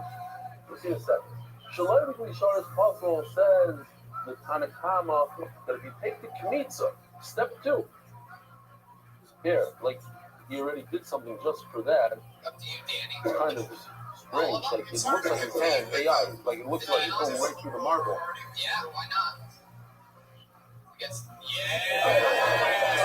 Feel that energy switch? Look, he just put the kmitza and he didn't put it in a second vessel. He took it directly from his hand onto his bed. Says the Mishnah. The Shimon option. The thing is closer. You see 3 sheets of Shimon itself. What do you mean exactly? Take the kmitza pamayim. After you took the kmitza, you had it in your hand. You put it down, you take a knife, you chop it in half, and you take 1 half and put it on his back. Then you take another half and put it on his back. The kmitza was done 100%. But you master it 50 times. Sarah. What about if you master it 4 times? And he's a part of the Kiltony He just says you master it twice. What if you cut it up into 4 pieces? Is that okay? Joel Jimenez, and with his name on the wall for the first time whether or not I can see nice. That's why it says, nice. All I did was my time to be why did you say closer? Oh, my corporate solution reads how did you cross them? Also, reading, you have the number time. So the end of the eye, the place you read the concept. If you want to use your hand, you must use your right hand, just like the concept. It says when you read this, when you see this, it says if you use a finger Shimon, read the right hand. If you're going to use your hand, that's be right. Using the vessel, then it can be using the left. Completely up to the caution. What's let's show this real quickly, brand new for today. I didn't like the size of the Karen, but that's okay. There's only one carbon that you apply the blood by hand. Other carbonates you take, you sprinkle it with the cleave. The hot you take it, you smear it on the corner with your hand. Next, you want to do it with your hand? You have to use your right. You want to use the cleave, then you're doing it like the Asham. Here, Asham. Boom. That's it. Rabbi, I think he does it with his right hand. Great. Rabbi, what? I love that the girl behind oh, even the left, and that is right over there. The left. The left. Use the left. Great. Caution. But yeah, you do it right. Rabbi on my team took the muscle, from Rabbi, he said, he's muscle from Sharet, Malim, I feel a little bit of check this out, so we were on the same page over here. Rabbi says that you don't need a fleet. You don't need anything. You can even use your belt. Belt, with your belt, here you go, belt. There's a belt. You can put it in your belt and walk around with it. I think when it comes to Paris, you can even use ergonomic. But not where this is on my, I told my attorneys to tell Kidos, no. He says, no such thing. Everybody agrees that step 2, you need a clue. Here, as you see, Mamas did it great. You can see picture number 1 on the over on the right. It's a little bit right there. You can really hand up your left. The clue is over your left. Rabbi says, you don't need clue. When you're anything, you use your belt. And you should have the belt picture there. And you're not being like Yitzchak says, you can see over here, you need a clue. You need to put it in the clue. The second step. After you do the clue, you put it in the clue. Makes me, I have a question on the first sheet. On the video repeat that says, that you do with your hand, that's in the right hand. Okay, that's not so important to us. It's not the question.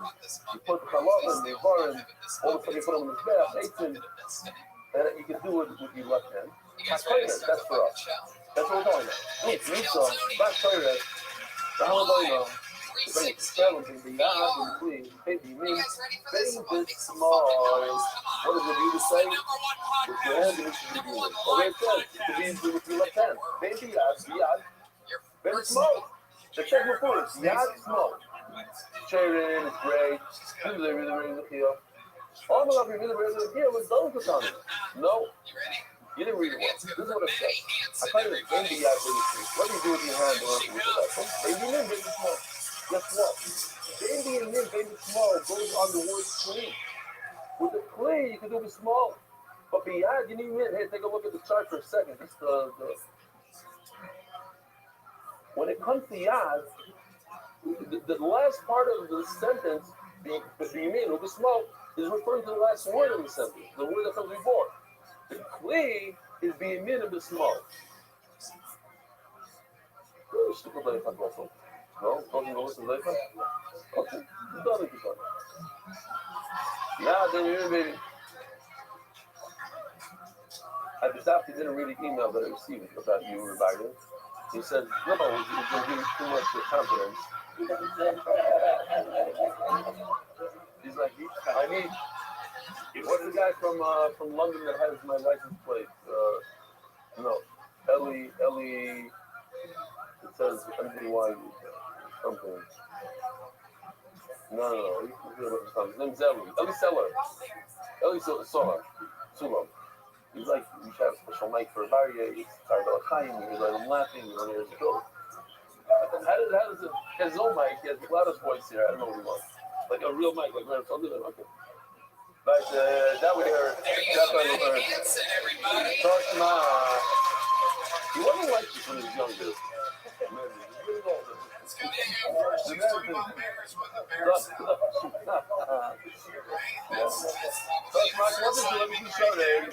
said, well, let's see. He said right next to you. Yeah. I had more control over him. I could kick him under the table. Where were you, Norman? You took a picture. Where was Rabbi?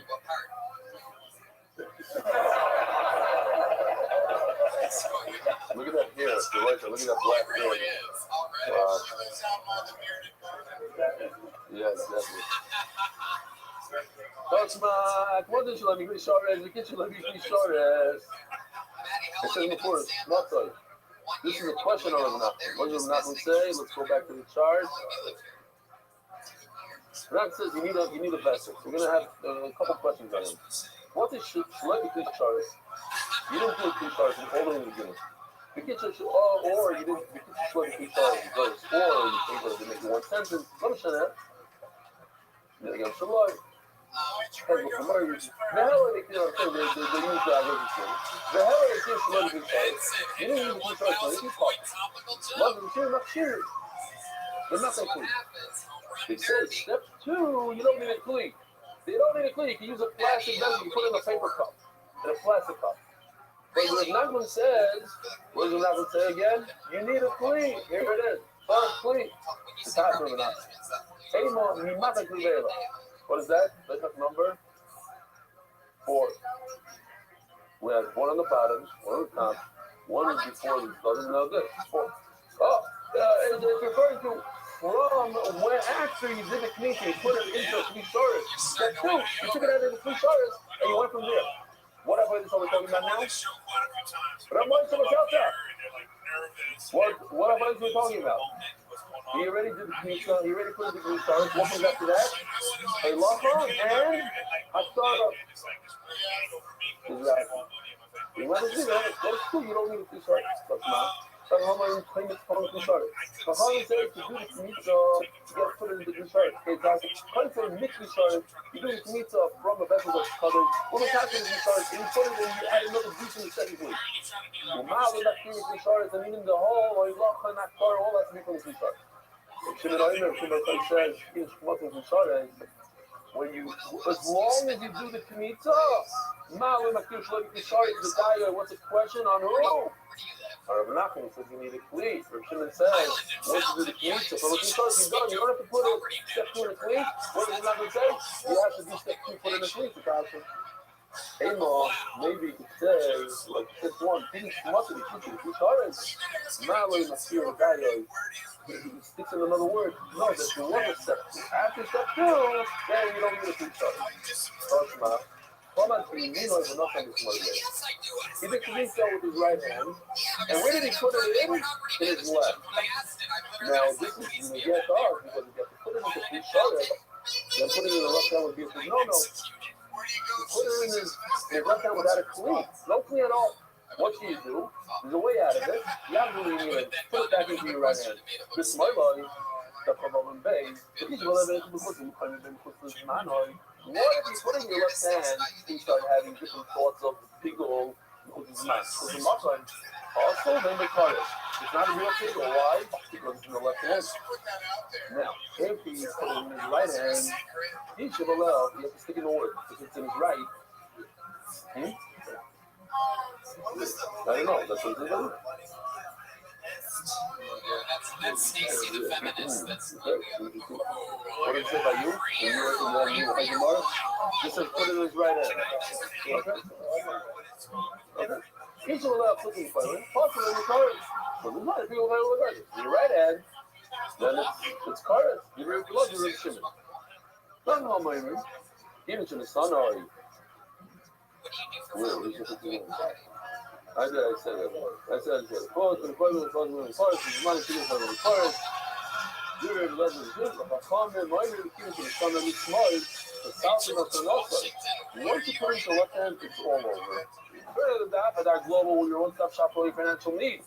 Isaac Castle, an honorable Emmy out in South Florida, which will be Zoicha.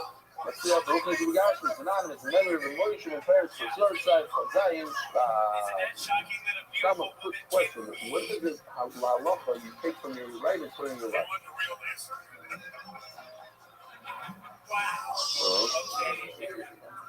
Some guys.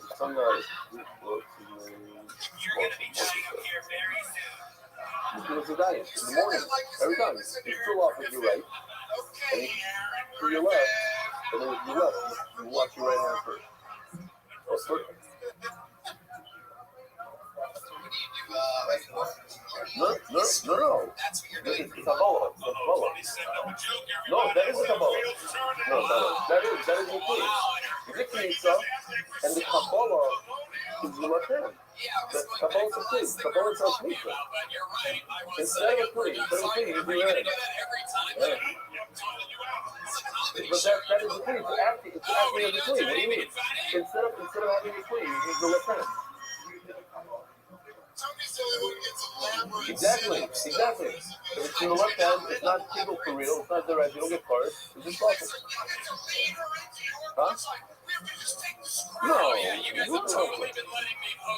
Kabbalah stage, we're not in a Rothschild. Why Rothschild? You're supposed to do 4 things. You're supposed to do Knitza, you put it in food, that's Kabbalah, then you do a lock, and then you do Akara. Oh, but it's so good, and put it in the left hand. Exactly. Oh, here, we're getting here. Look. There you go, Maddie Hansen, ladies and gentlemen. Her first Why did they say you can't put it in your left hand? If you put it in left hand, there's no way out of it. Because you have to do the contest in the second grade. Beginning to become a bit small, and once you put it into the left hand, now to get down to Nishbach, Saber, Behema, Ritzvah, that's all it was a little tricky with Rothschild. It was simple. We got it at the end. What we had, if the blood falls on the floor, you cannot pick it up and use Ritzvah. But if the blood was in the sleeve and then fell on the floor, then you can grab it up like you do on Pesach. You take 1 scoop of blood from that blood, then you do a Akopanim. It says that if it fell on the floor, you can have this puzzle. You plow. The legs are the children look already good. The legs are going to say that it's not possible. You put the peanuts in the left hand. Why? Because you don't need a flea at all. The yield filter of Nachman says you need a flea. And over you see you don't need a flea. Yield is a bomb flea. Look at the user to see what does it mean to say on the stars? That you need a right hand. So it's great. Why? Because it says you have to put it back in your right hand. The Riviana later that the user around says you can even use yourself. What if you put it back in your right hand? You could even use a belt. You don't need any food. Huge. That's a good point. Oh, for Yana, but Yana can say, I know the Ami is kind of the hectic. Remember, very simple. We did a whole stick over here that when it comes to clean, you need to use right and left. Even left. When it comes to your hand, left is no good, only right. But that was like, doesn't. He says, no, doesn't. I'm reading the Brisa as is. When it comes to your hand, you can even use the left. Maybe clean, maybe maybe slow. Yamid and slow goes also on yad. Before we said, our shot was, when it comes to hand, it's only yamid. It says in the Brisa yamid and small. No, that's going in the second word. He says, no, I don't like that.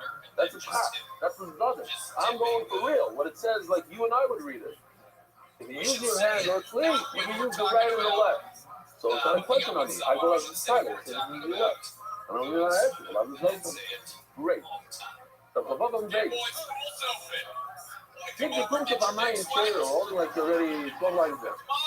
It says in Mishnah that if you take a piece from the bowl and then you cut it in half and you put it on the mizbeach, it's good. Only to the lady, you can't chop that into things. You can't have 4 pieces. You only have 2 pieces. Why? As you guys said in the comments, maybe I don't know my Pamayim, but people will comment on mine.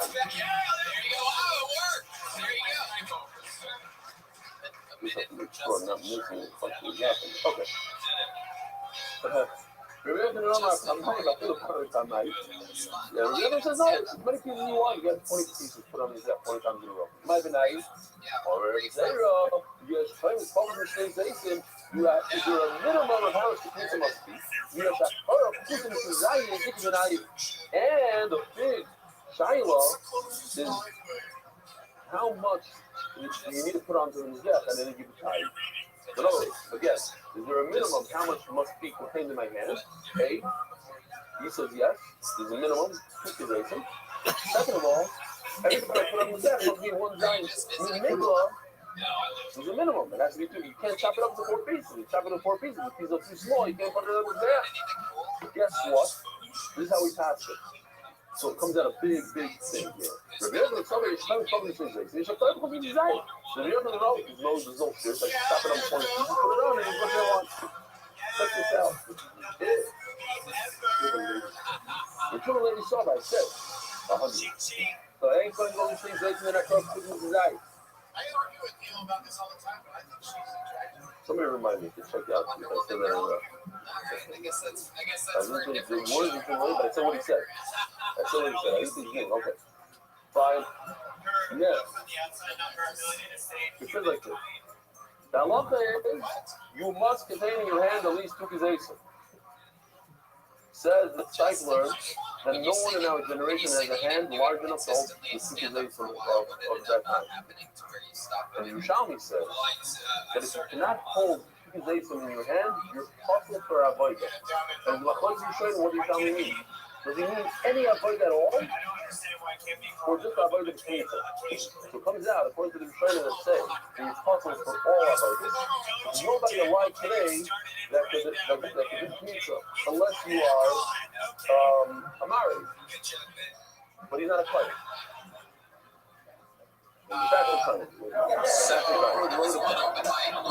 Right, Rabbi Shlomo wrote about it. So what do we do, Rabbi Shlomo? What's the bottom line? Of course you wrote about it. You're going to find the heck. You used to do avodah. You're going to nah, I'm not listening to what I have to say now. No. You do, right. I select some sort of, yeah. Okay?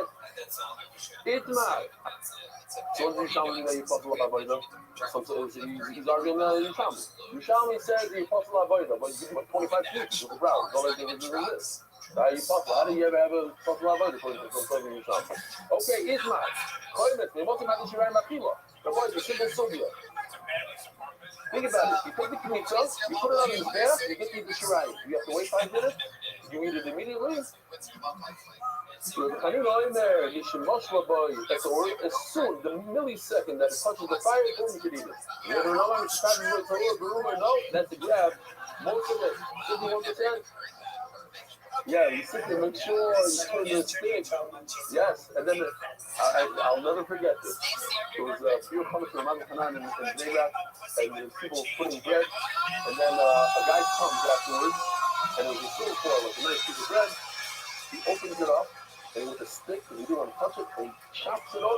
look, the whole bread is perfect. It's so edible. Okay, it's toasted and yummy.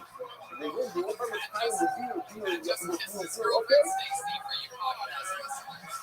אני לא אומר, בשביל אותו אזור, אני אומר בקטע כמו שאומרים, you 51%. All I read around I grew up having to have prove it to you. On my cross, he's been done. You know, all of people are artists to keep your kishon. There's a great amount of smoke and kishon malakita. When does the furnace give a bunch of smoke?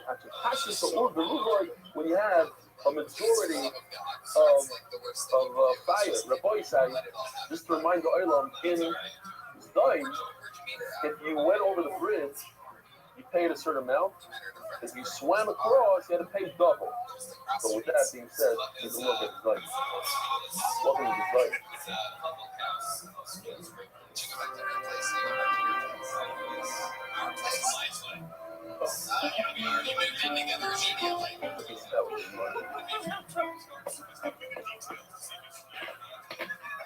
Plus, in real life, this whole thing would go straight to HR.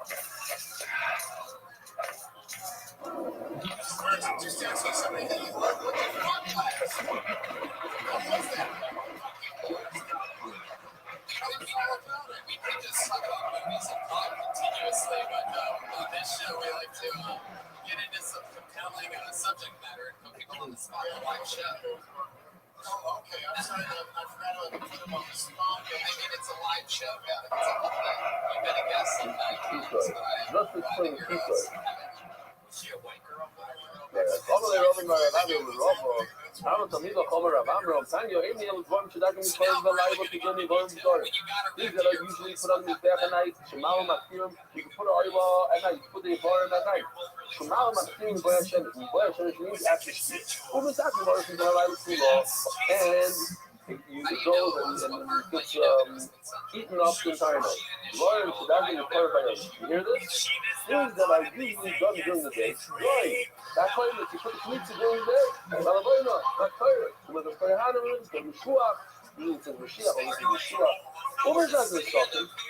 Shemama gave me by and all of a sudden it switches the language. You put it after Shkia. So just said it's something you put in the day. But I'm not going to call it by the oil. Hello. Boy Hashem. Oh, it's not a joke. I don't have time for it. There's always time for a joke. There's mentioned Shahaya going into Drayback and then on their Shabbos. There's always traffic, so the bus let everybody off. And as you're getting off, one guy screams out and says, "Guys, it's almost here, just a few minutes before she got to rush to the mikveh and take a shower for it." There's a Yeti there, so what is the rush there? And then there's a Litvak there, he says, "What's a mikveh?" There's a chassid there. He said, "What's here?" And then there's a guy that's not steiging away from last week. He says, "What's a shower?" So the Gemara Ham is not going to go to the oil. And then Boy Hashem, she was talking about open to the live in the night. How do you know that it's allowed? You're allowed to let it there. Make sure you tweet hashtag and @KillTony. A lot of people said that we were trending on Twitter last week, so I want to see if that can happen again. So make sure you hashtag and mention @KillTony. It's a real fucking crazy show. I don't think people realize how live this thing is. Put your hands together for Jeff Ritchie. Geoff. Wow, is that possibly him walking like the Undertaker? The slowest pace perhaps I've ever seen. Stop. Is this him?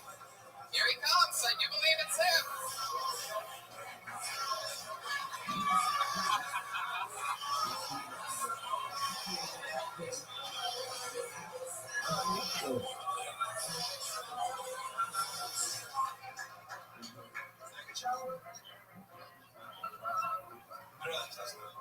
So we sat down and think about it.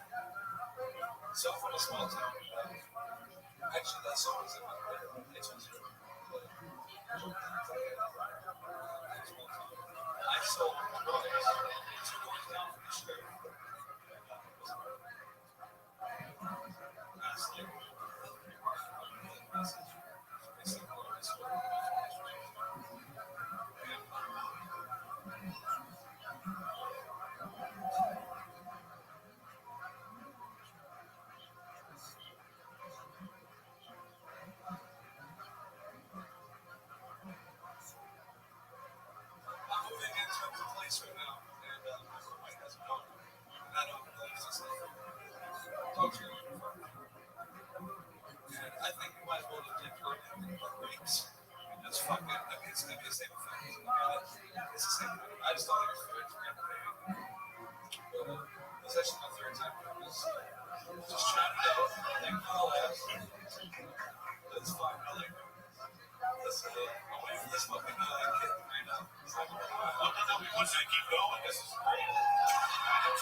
No, wait. You have a question, huh? Man, we really let this thing get off the tracks tonight. You know what? They just started. Okay, first of all, I want to acknowledge you really have the comedians in a ruckus. This is like a comedian favorite or something. These people must love watching you bomb all around town. Is that what it is? It's on the bomb streak? Well, I thought they were sincere laughing. Now I can feel the hatred.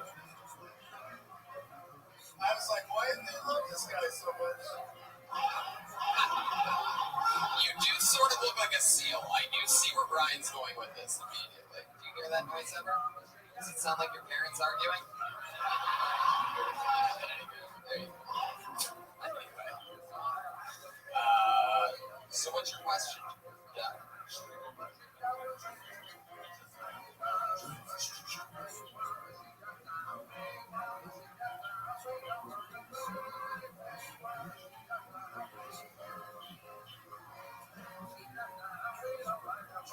It couldn't matter any less.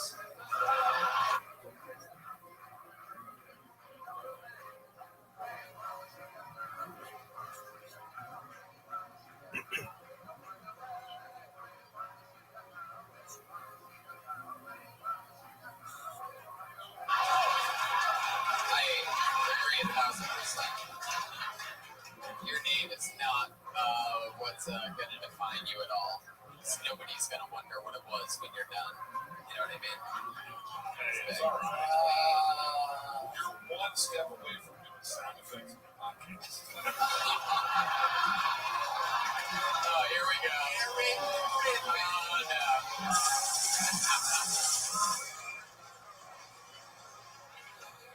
When you call it out, you overcompensate so you get him good like that. I can make noises. I'm gonna try out. I will make lots of noises. Jeff, what the fuck?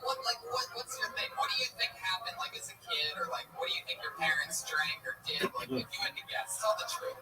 You can tell you're a little bit sluggish, right?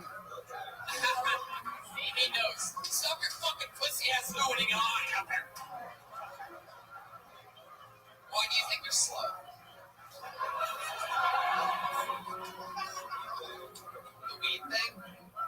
It's not that. The weed, man. It's not that. Come on, man. Duggan, I know for a fact. Functioning high person. Yeah, I'm so fucking No, his parents hit him in the head with a brick on weed. I wouldn't even hurt, dude. Fucking pig is soft as shit. as we fell at him on the grass. You know what I mean? He fell on the road. Hey, Stacy, you know what this dude was like? He was like, his former jiu-jitsu is Jews. Okay, what did I say about jiu-jitsu? Wow. Jeff, how long have you been in LA? I keep waiting for you to go, rock-a-bye. Remember that guy that sang that song? Rock-a-bye. That's what it was.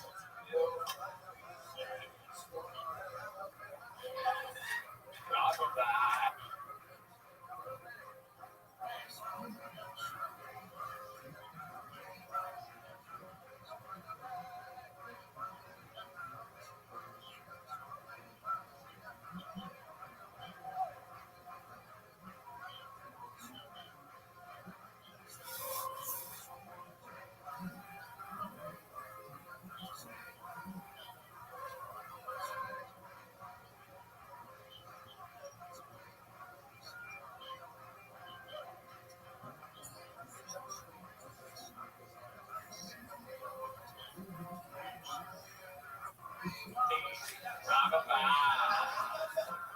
Yes, and he also looks like he's born in an octagon.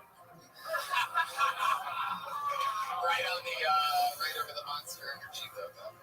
That's what's in the middle there. Jeff, what are you doing? Like, what's your thing? I can't get to the hospital. Let's go to the octagon. What do you do for work? You make chocolate. Oh my god, now I remember. It's all coming back to me. You've been on this show before, right? Twice? Wow. Shut up. I was like, Grandpa, what have you been doing lately? He's like, Man. What exactly do you do at the chocolate place? So you like the... is this the Forrest Company? Yes, it is. Are you Willy Wonka out in the world undercover? No, it's a big one. You would escape to Olympus. He did learn how to talk to Ryan. Yeah, that's true. I forgot about that. Last 2 times you were on the show, you were ridiculously quiet. Now you're starting to project. Okay. Yeah. So Jeff, what are you doing for him? How are you surviving making chocolate? How did you get that job? What? What? Direct deposit. Get a direct deposit jokes. He's saying that his chocolate money is directly deposited into his account. It hurts my brain trying to figure out how that's funny. I'm trying. And it hurts because I don't know. Eric, if you could translate the rest of this interview, we appreciate it. Yeah, Eric, I didn't know that you spoke Devil's Rejects.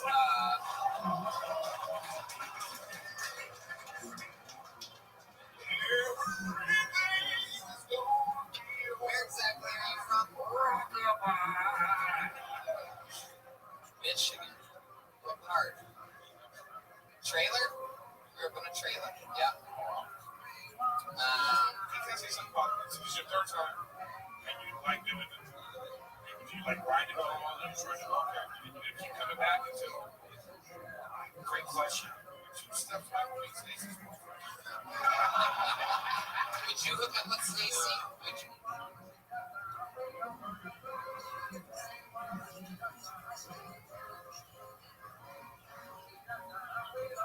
Would you, Jeff? If you had the...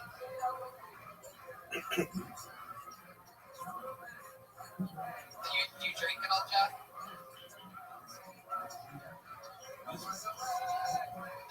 You do. So You smoke more alcohol. So how many joints or drinks do you think it would take for you to really give it to Stacy if you had to go? What?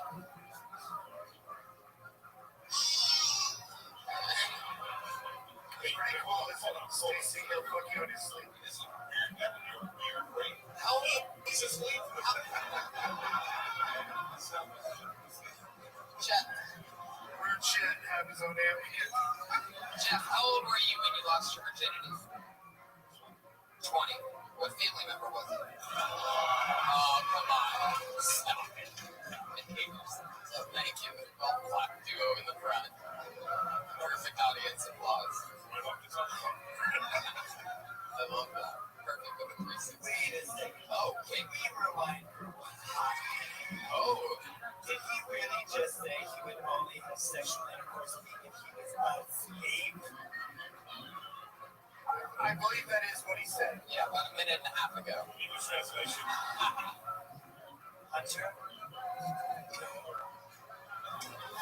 Eat him up! I'm glad, man. I'll stick around for your entire life. Span of both of us. All for goodness. Roses on your grave. I'll miss it every day. Wow, you're like the worst Franco ever. Well, that was only the first third of my speech. Oh shit, I'm glad I interrupted you. Now I get why you have to use sleep. If this is really getting on the rails, let's get back to this interview. It's really inappropriate in here. Anything crazy happened to you in the past few weeks since you haven't been on the show? You had a jiu-jitsu competition. Yeah, how did that go? Yeah, you really rear naked choked on stage tonight, I can tell you that. Whoopsie daisy. Is that a fucking jiu-jitsu? Wait, do you go to jiu-jitsu like you sign up for this? Like, you don't really do jiu-jitsu, you just win? You did pull your old name out of a pumpkin and you're on a fire guy. It's in the octagon, movie. All the shit, my name came out of the purple bucket. So, how did the jiu-jitsu competition go for you? Have you changed clothes since you did it? How did the competition go for you? What happened during it? What was the charity for? You?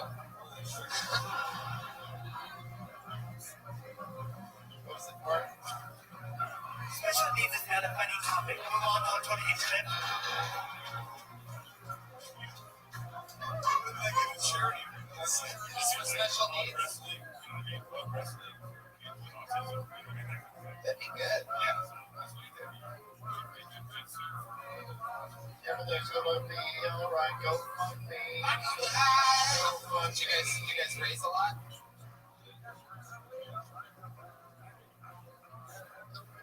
Alright. Anything else? What did you say? No, stop, Jeff. We're not gonna talk about this. No more questions. Alright, now I sort of want to know. What is your question?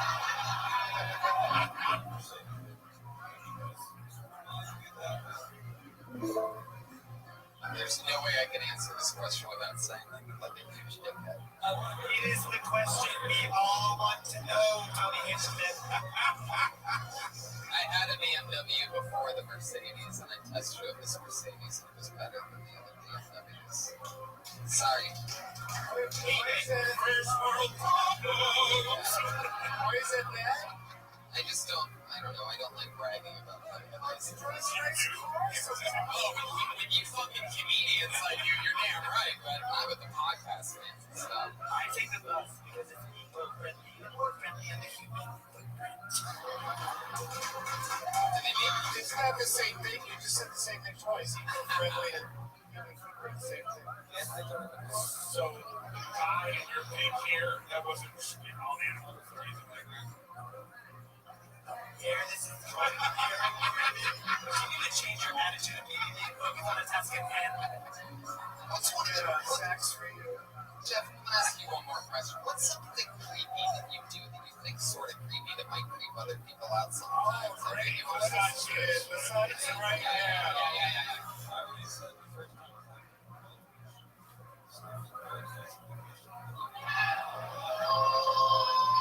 I want to know something. Socks even come in pairs. You don't need to share jerking off socks. You can take one each. That is such a good point. And his brother's only 3. Wow. Maybe they're the witness. That was their jerk off sock was the original YouTube. I'm just saying, it's the benefit of it. I don't know.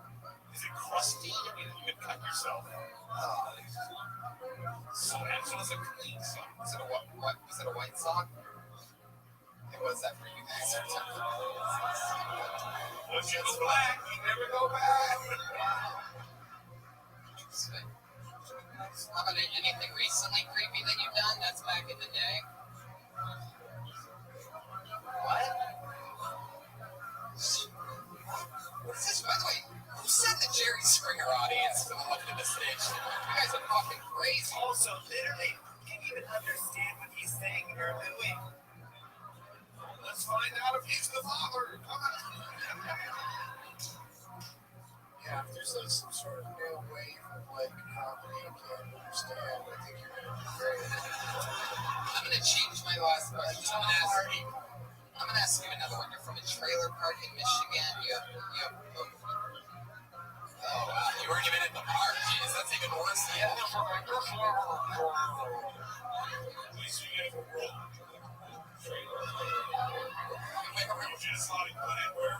Wait, what cross streets in Michigan was this trailer at?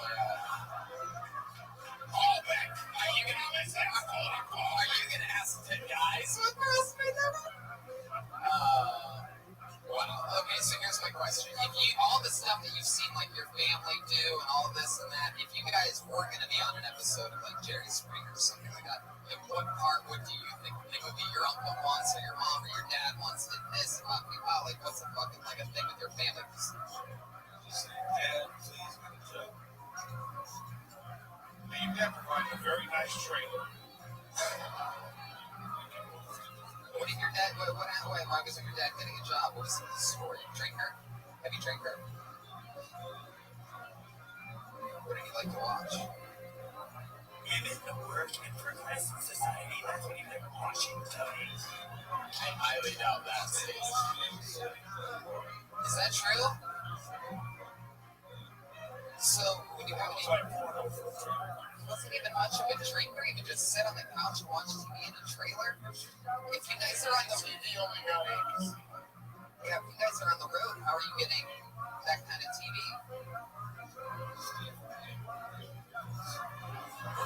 Wow. This is interesting shit. Jeff, I think you're your own fucking documentary. I don't know anything about... You're a horrible guest on the show, but I think great your own documentary. I've never said that to a guest before, but there he goes. Jeff Ritchie, everybody.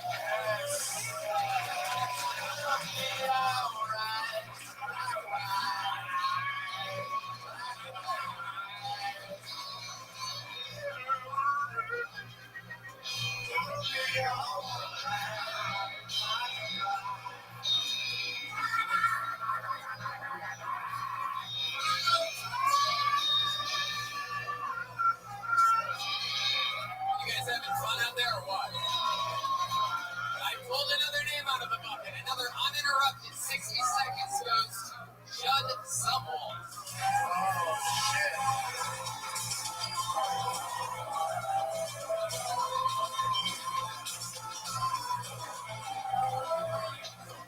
Here he is. I can't wait. Judd Sumwall, everybody. Come on.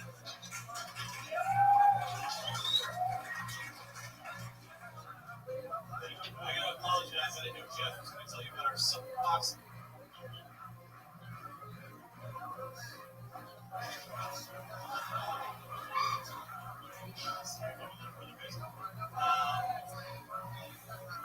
I got a complaint with that Indiana Jones movie.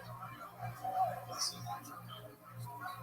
Indiana Jones was born in 1899. 34 years earlier, slavery was abolished, and somebody had to teach him how to use that bullpen.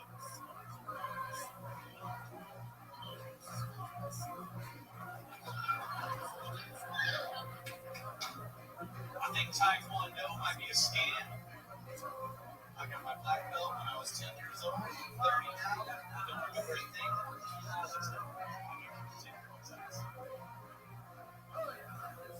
Is this the most offensive thing you've heard?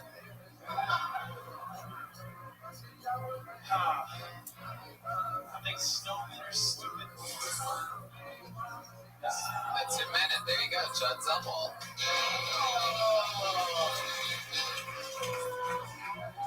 First of all, I'm already jealous of the hair. I was just going to say, I love you on Friday Night Lights, and I keep waiting for you to have a feature film role in those others. And I also love you as the top half of every centaur I've ever seen before.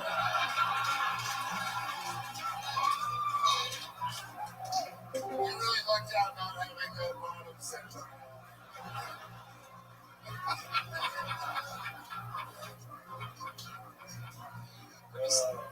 Judd, you've been on the show before. It's been a while, right? What you been up to? Yeah? What's the name of the movie? Ah. No, I don't remember. I don't know why everybody thinks I always remember every single person's appearance. We're 230 some episodes of an hour and a half long show. Judd, you're not that memorable or likable. No. Why do you guys keep making that fucking noise? Let's try.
North Carolina.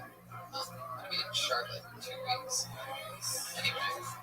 What conditioner do you use?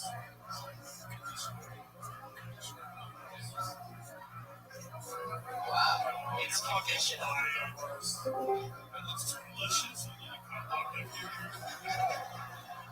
You take care of that shit. Yeah. Stacy, what do you use?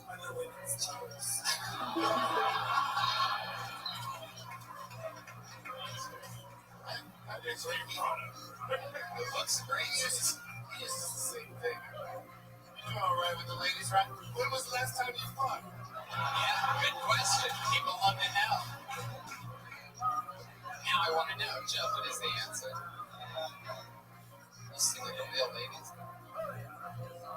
Oh, how long have you had a girlfriend? Nice. What did she do? Yeah, she here supporting you. Does she look like a boy from behind and you make people sad walking down the street? Yeah, it'd be great if she had short hair. And dudes came up behind you. What's up, girl? Oh, shit.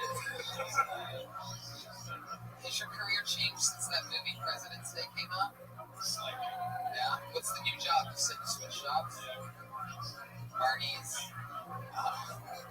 That's the wrong side of the Barney's that you've worn. The clothing store? No, the beanery.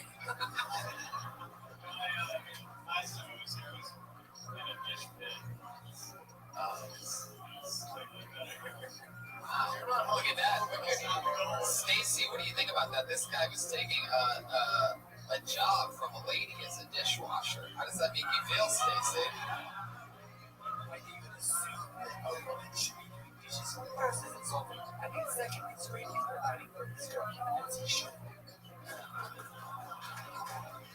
Yeah, babe. So now you're Barney's Beanery, with the one on Santa Monica? Wow, you get hit on by a lot of gay guys? You do give him a handy out back. Here's for the tips. That was one. Yeah, when you're in a relationship. The funniest thing you said all night.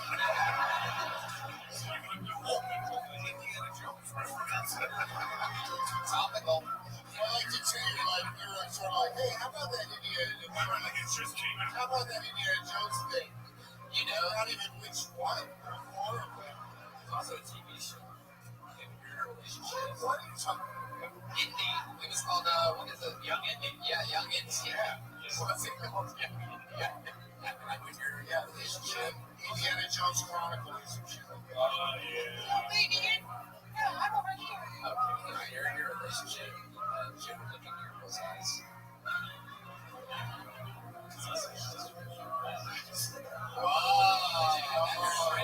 Wait, Stacy. Wait, I think Stacy sort of likes this. Look at this.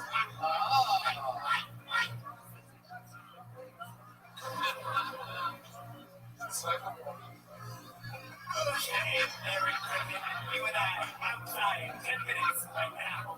10 minutes in Wait, right now. all your feminism without this It's not gonna last 10 minutes. attention.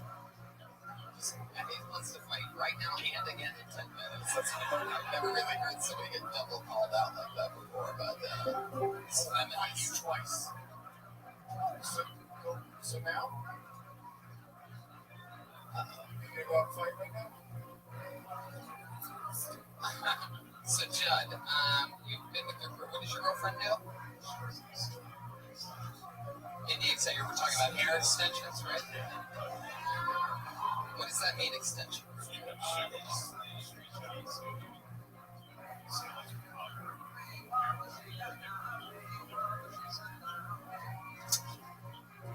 Extension to other countries. So they go. So she's going all the time for other kids. They've been together a year. How long have you been on stand-up? What's the coolest thing you've done in 5 years? In 5 years of doing stand-up. 5 years. Probably once or twice a year.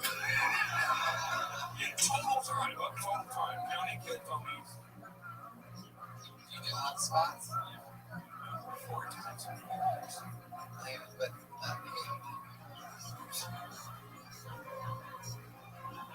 oh my god. So, like, Hey, 20 years is going to be great. yeah, what's the coolest thing you've done in 5 years of stand-up? What's the next movie going to be called? I've got Amazon Prime right here.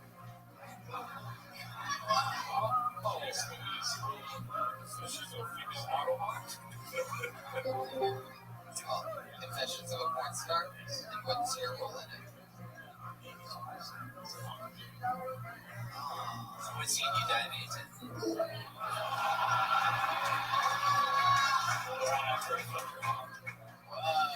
Double your mama jokes. Alright. I don't know. Judd, we noticed that you have a little bit of like a Miley Cyrus thing going on. You have that big luscious hair, but over here. Oh! Wow. Why that? What made you take some off the sides?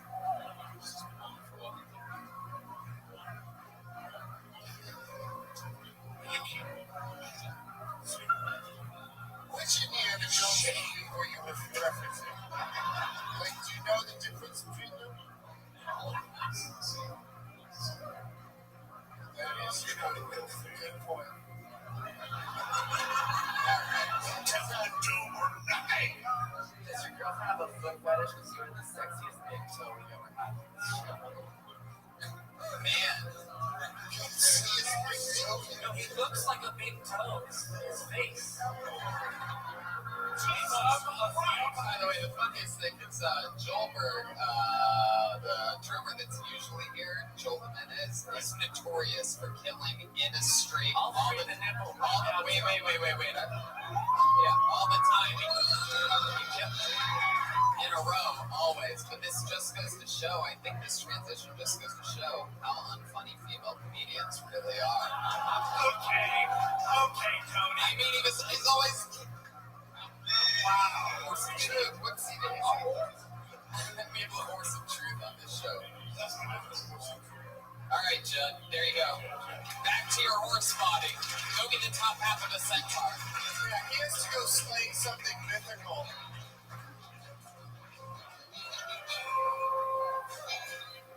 Clearly, as you can tell by how the mic is set, Wee-Man is going to be coming up here to be your next shout out. He's actually in the house, too. Wee-Man makes noise for fucking Wee-Man. Hell yeah. Right down the middle. Those are our buddies. Yeah.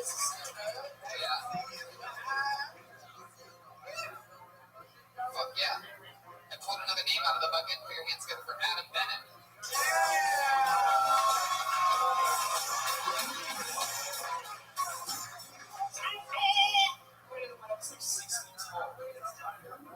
So, I've been in LA for 4 years, and everybody's like, oh, it's summer all the time, the sunshine, yay. Which I'm like, no fucking crazy cat. It was better than that a year ago. It was always hot. There's a huge storm right off the hills. Almost drenching down. They had like fucking cold water painting, all hanging on themselves, and the atmosphere was acid, and all those old dead trees that just talk about like, birds, I want to cry before we drown and we sing. And everyone was like, it's gonna save us. Are you fucking shitting me? I know I'm from the East Coast. I'm staring into the angry maw of Poseidon. And I look around and you're all like, just sit and have achieved a whole new paradigm. I'm sorry. Now, don't get me wrong, I come from a place where I'm from Pittsburgh, Pennsylvania. Everybody hates you. Anyway, that's the end of my set. Adam Bennett.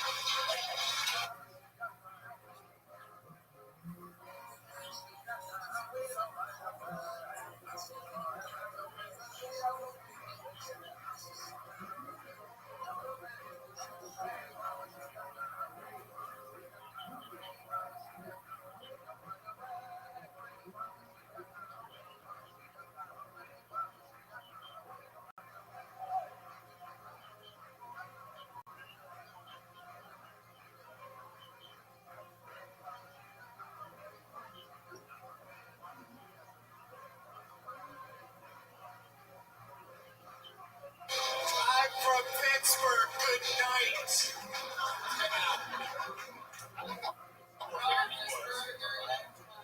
Adam, how's it going, man? It's your first time on the show, right? Yes, it is. How long have you been doing stand-up? This is my third set. Ever? Yeah, my last one was about you.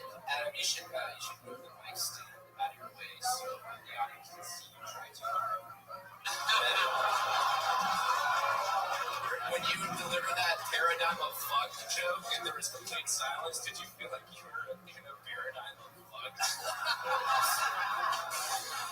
Patty Rick, please dance. Go a little harder on him. I love it, yeah. Like your energy, it's very nice. I get tired of it. Adam, All this attention and everything tonight. We're gonna find what our shirts up. Adam, over here. Just relax, okay? You're a chimey little one, huh? Where does all this energy come from? Well, mostly it's my first time. I was trying to get my whole set out in 60 seconds. Do you have a musical theater background? Not Theater. I thought I might hear that. Yeah. I hear a little like. That's not what I was saying. I was saying you had a theatrical, like a college or high school theatrical energy. I'll say it. I think Adam's had You did not say that about this heterosexual young man. Are you straight? Yes, I knew it. Do you ever eat at the Barney's Beanery on Santa Monica Boulevard? if they wouldn't hire me. What? I tried to apply to it. What do you do for work? I'm a server. Where? In your house. Thank you. Oh, that's a good yard house. What's some kind of yard house rating system? I like yard house in general. That's a good How long have you worked at the Yard House? I've been there for 2 years. What'd you do before that? Server? I've been a server for 5 years. I've been in the league for about 4 years. Places other than Yard House that you've served? I was at Bell Street in Century City before it closed. I was in Season 52 in Century City before it closed. Look out, yard house, you're closing. Yeah. Basically.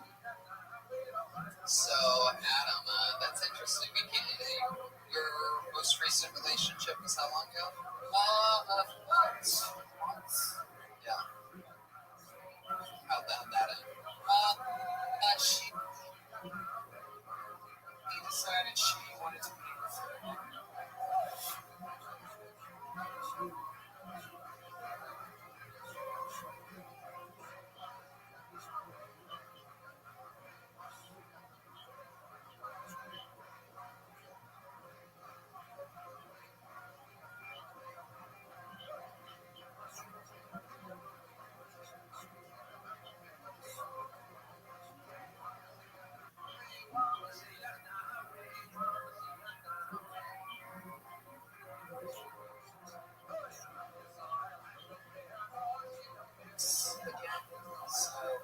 You should have showed your comedy.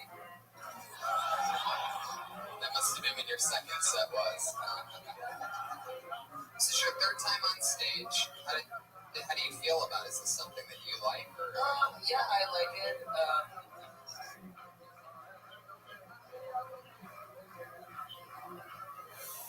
And mostly, like you said, I have a background in theater. I've tried to use acting. So.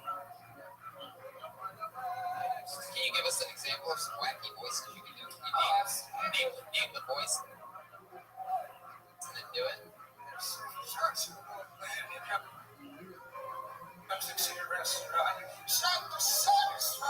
a bad one. Okay, let's who's that? Do it and try another voice. That was bad old man impression. That was bad old man impression.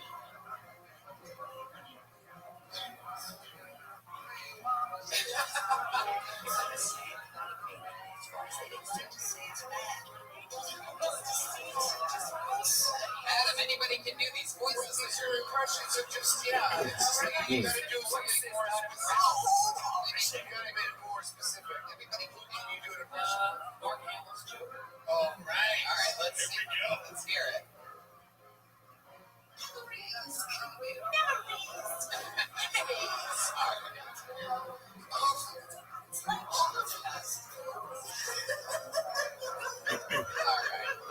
You are hired. You don't know why you're going so long with this guy.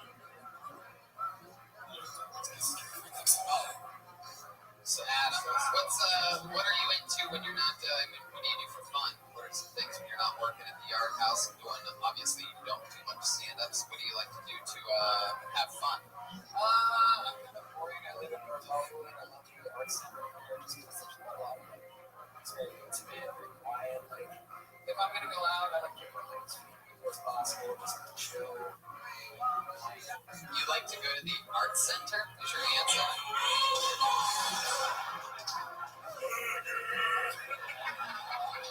Okay, that word is offensive and should be ever used as a punchline. Okay, good. Hey, Adam, I'd like to compliment you on your good job. I love you, and I think that you used very good words, better vocabulary than that. Your shit was fucking nuts. So, Now you're sucking his dick. Wow. And this. Lauren over there.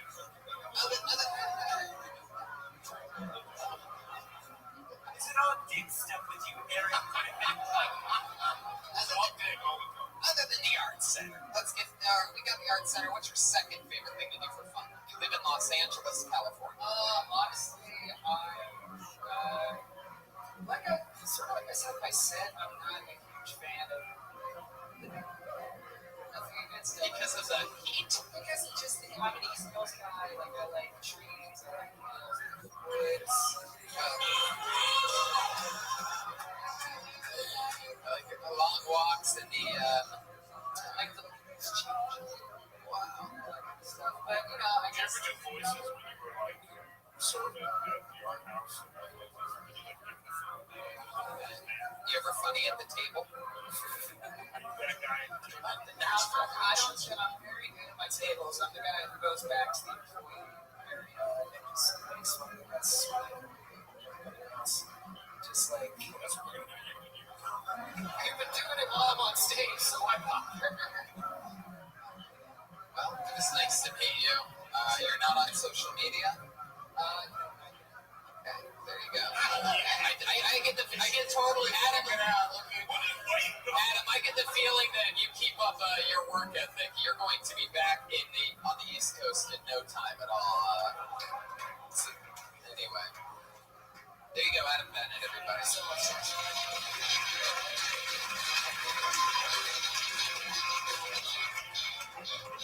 You podcast listeners can't tell this, but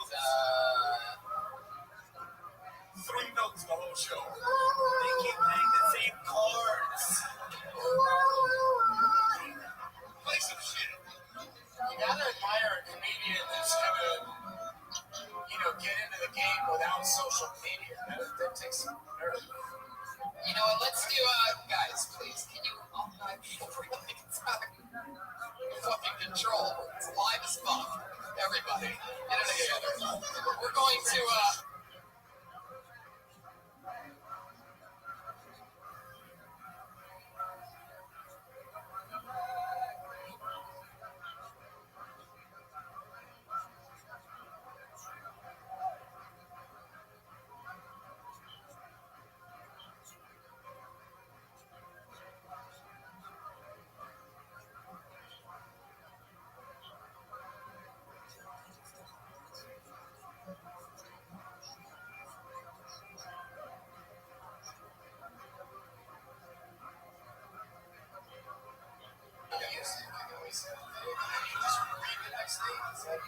Yeah, no, I know. That's the part that I'm trying to get to with the part. Guys, right now. Silence when you started telling us we were Yeah, I'm talking over. You're like the big yo.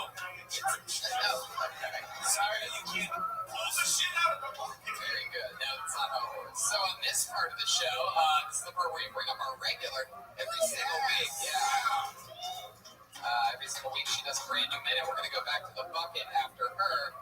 You know her. You love her, everybody. It's Frankenstein and Kill Tony, the great Allie McCoskey.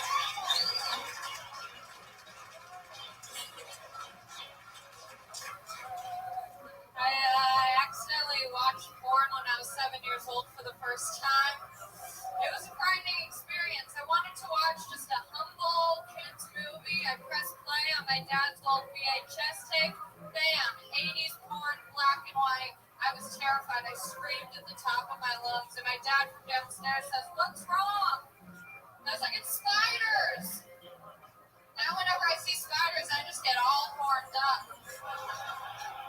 I can't watch any of the Spider-Man movies. I'm like, spider webs on my face, please. I read this study that you eat 8 spiders in your sleep. I just found out I eat 58 because I just fucking love spiders. How much time do I have? I have one more joke, but I feel like maybe leave it there. Okay, I wish my mom had a fidget spinner. Because there's no technical issues with fidget spinners. I don't want to have to call her anymore being like, Allie, my fidget spinner isn't downloading. Okay, there you go. Perfect. There it is.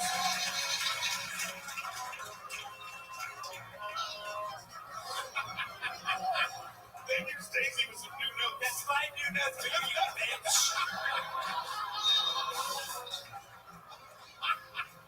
Oh, I love this. Allie, that's fun. Any of that true? Yeah, I wanted to watch the Portness trip. You were at your dad's place? I was at my dad's place, and I wanted to watch a movie, but I was like, let's just see what's on. And boy, should I not want to watch that. Dad just has porn ready to go at all times. Yeah, he's ready. Just get the VHS and just hits You should tell Vigno I was in part to really think I was speaking of fidget spinners. It's a good transition.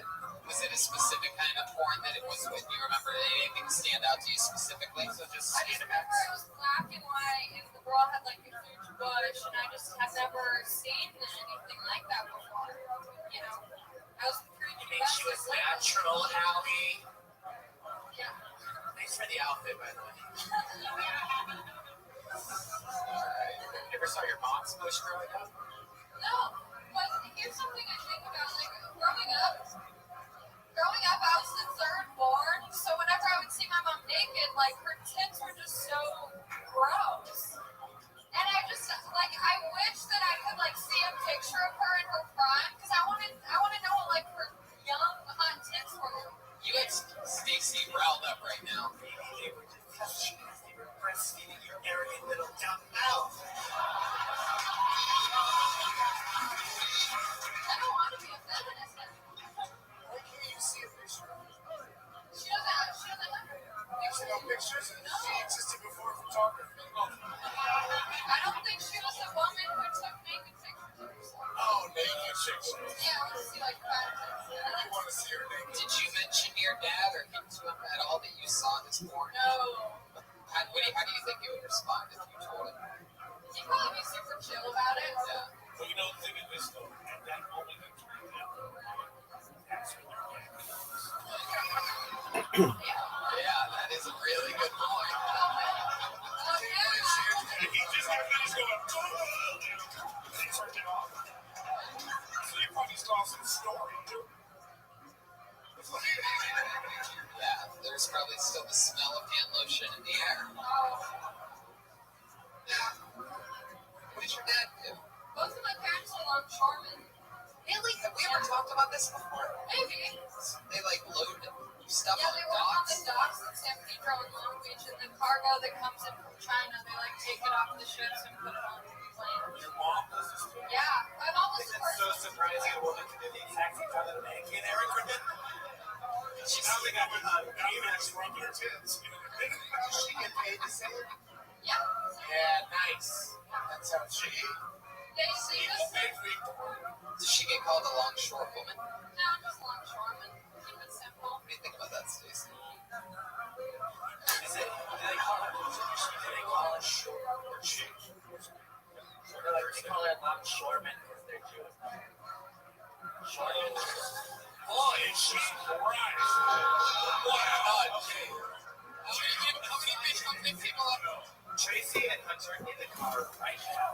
Because in the West Side Pick, I'm shooting you. Yes.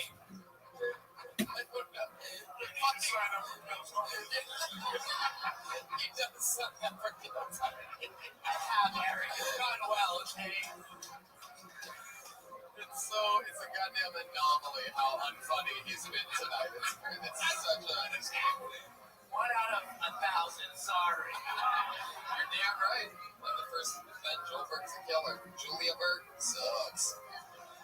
Alright, anything else in your real life crazy since a week ago?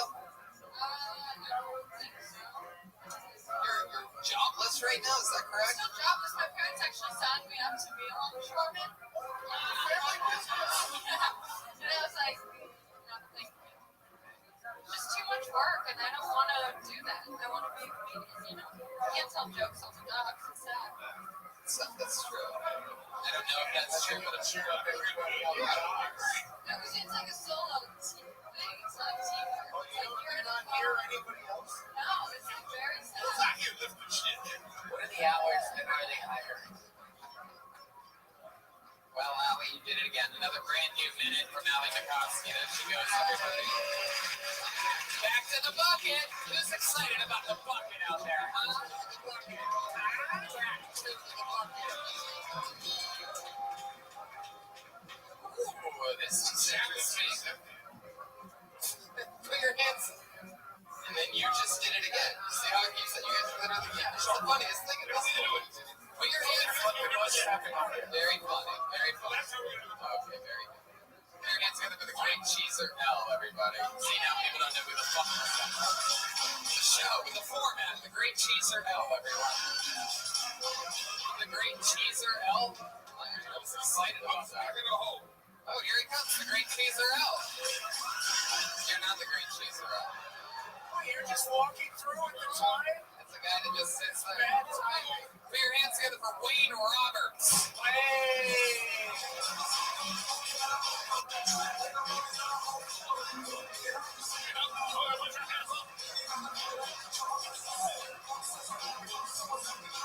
Wayne Roberts, everyone, clap your hands for him.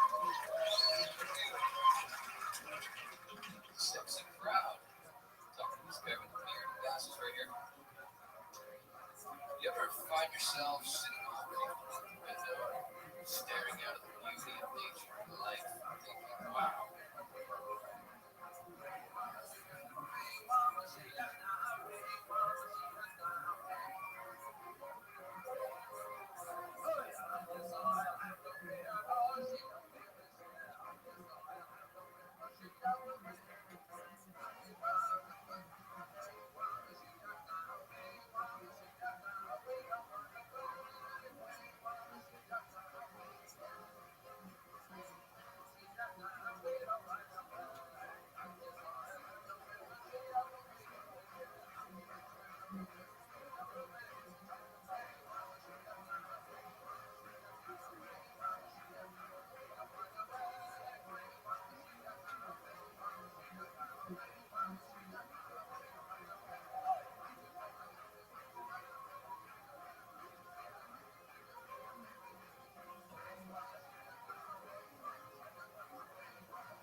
How the hell did I end up on the sideboard?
Oh, okay, what happened?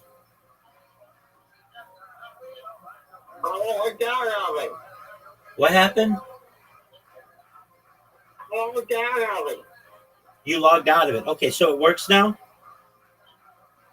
Yeah. All right. Well, that's great. Is there anything else with which you need help? Yeah, I'm watching the weather. All right, big dog. Well, you enjoy that. Let me know if you need anything. Okay. Yeah. I know it's 6:52 over here. All right. In Texas. 4:52.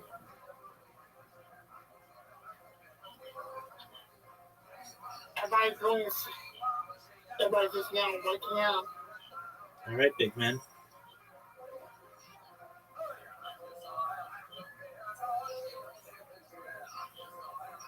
Yeah, Mr. Course is still asleep. Yes, sir. Tina, how you like my new call sign? Look at it, Rabbi's face. Let me see.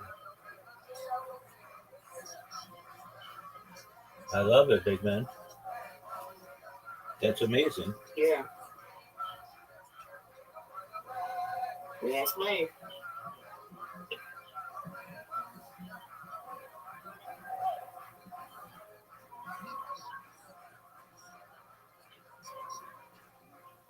I'm gonna go get them rain over there. Go to Kentucky.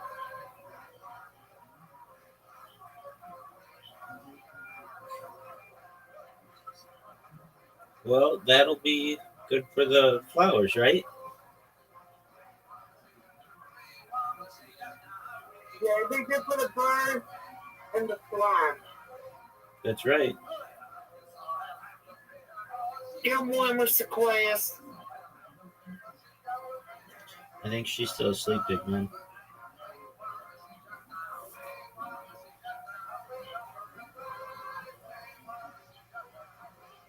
She's still asleep. I think so. How long have we been out? Oh, like 3 hours or so. What have you been doing? Programming robots on Google. Programming robots. Yep. That's cool. Yes, sir. I would like to learn how to do this because I'm trying to go on my server. Oh, I'm not doing it on servers. I'm doing it on Google. I'm making blogs. Oh. You're doing your own blog? Yes, sir. What's your blog to? I can subscribe to it. It's on like time travel. Time travel? Yes, sir. Oh. It's kind of long, but if you want me to tell you, I'll send it to you. It's really complicated, but so I don't even really understand what it all says. But if you want to take a look at it, I'll send it to you. Yeah. All right, just one moment, big man.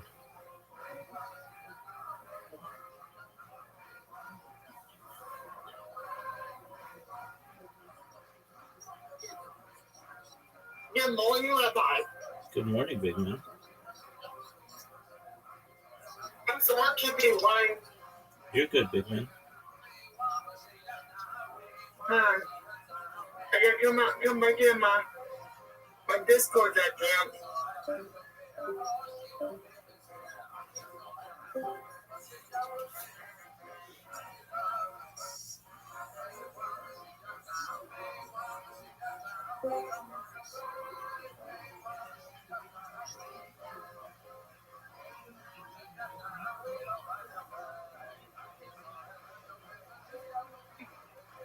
Can you hear me?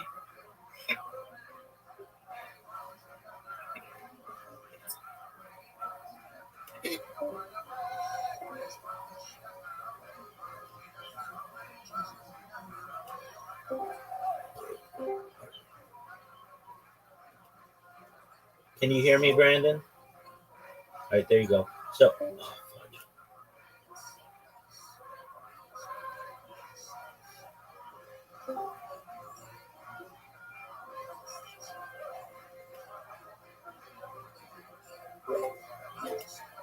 can you hear me, Brandon? Nearly $21 billion in loss.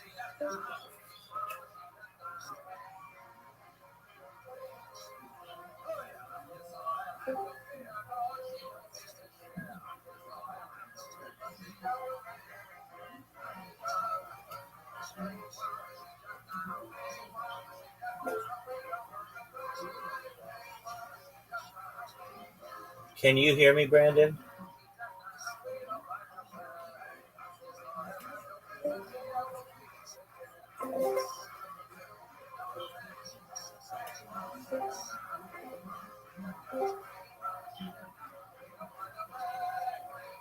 Can you hear me, Brandon?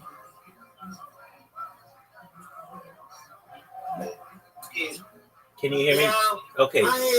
Okay, excellent. I sent you the link to my blog.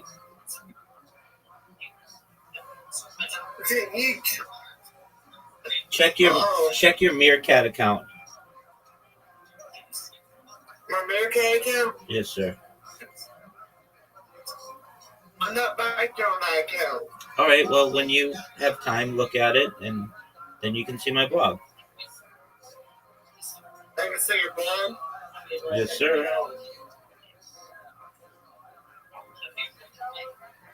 He's not fucking man. Yeah. Look his backup bill, our chief.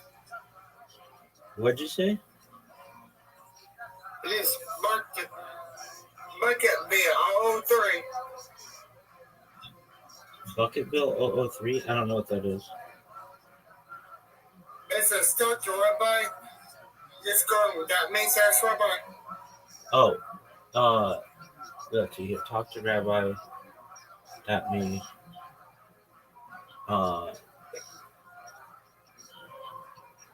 Yes. what is it?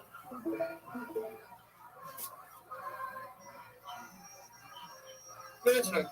Okay, I'm going. Just a moment. What account? Yes.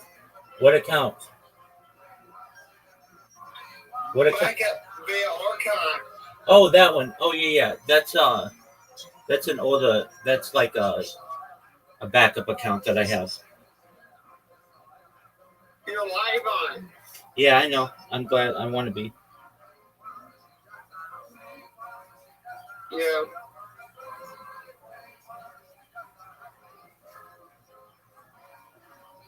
Okay, but check your Meerkat account, and I sent you the blog. Check my Meerkat. Check my Meerkat account. Yes.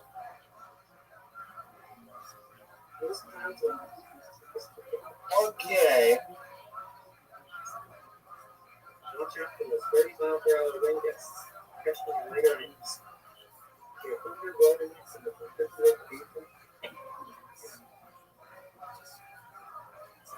Okay, guy. So go ahead and read it. It's complicated, but if you want to see what I'm doing, that's basically what I'm doing.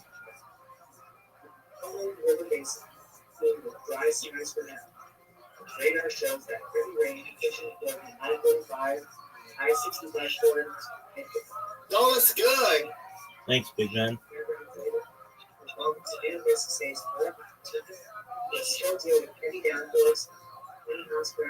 it's so good.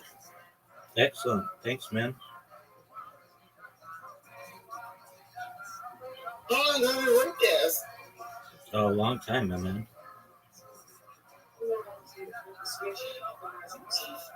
When did you just run all this? I have a robot that does it. That's what I was saying. I was programming. Programming? Yes, sir. Thanks.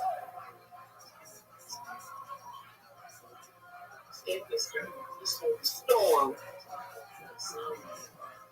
Radar indicates 8% chance that it is dropping small. That's cool. Thank you. What are they? Thank you, big man.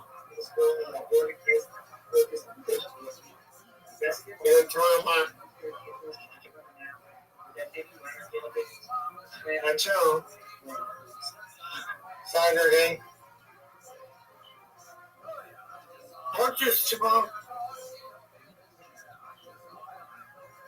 Because China relies on Iranian oil. The two leaders were also trained in Trump. When we go stop in the bar? And said he left the Chinese capital secure. Yeah. Okay. I will. Get up, Johnny. The former authoritarian leader, Father Fidel Castro, several charges, including one dating back to 350, for Morning, everyone. It is okay. After the captured of an American Eagle flight from Washington, D.C. to Kansas City, filling plane landed safely in Kansas City.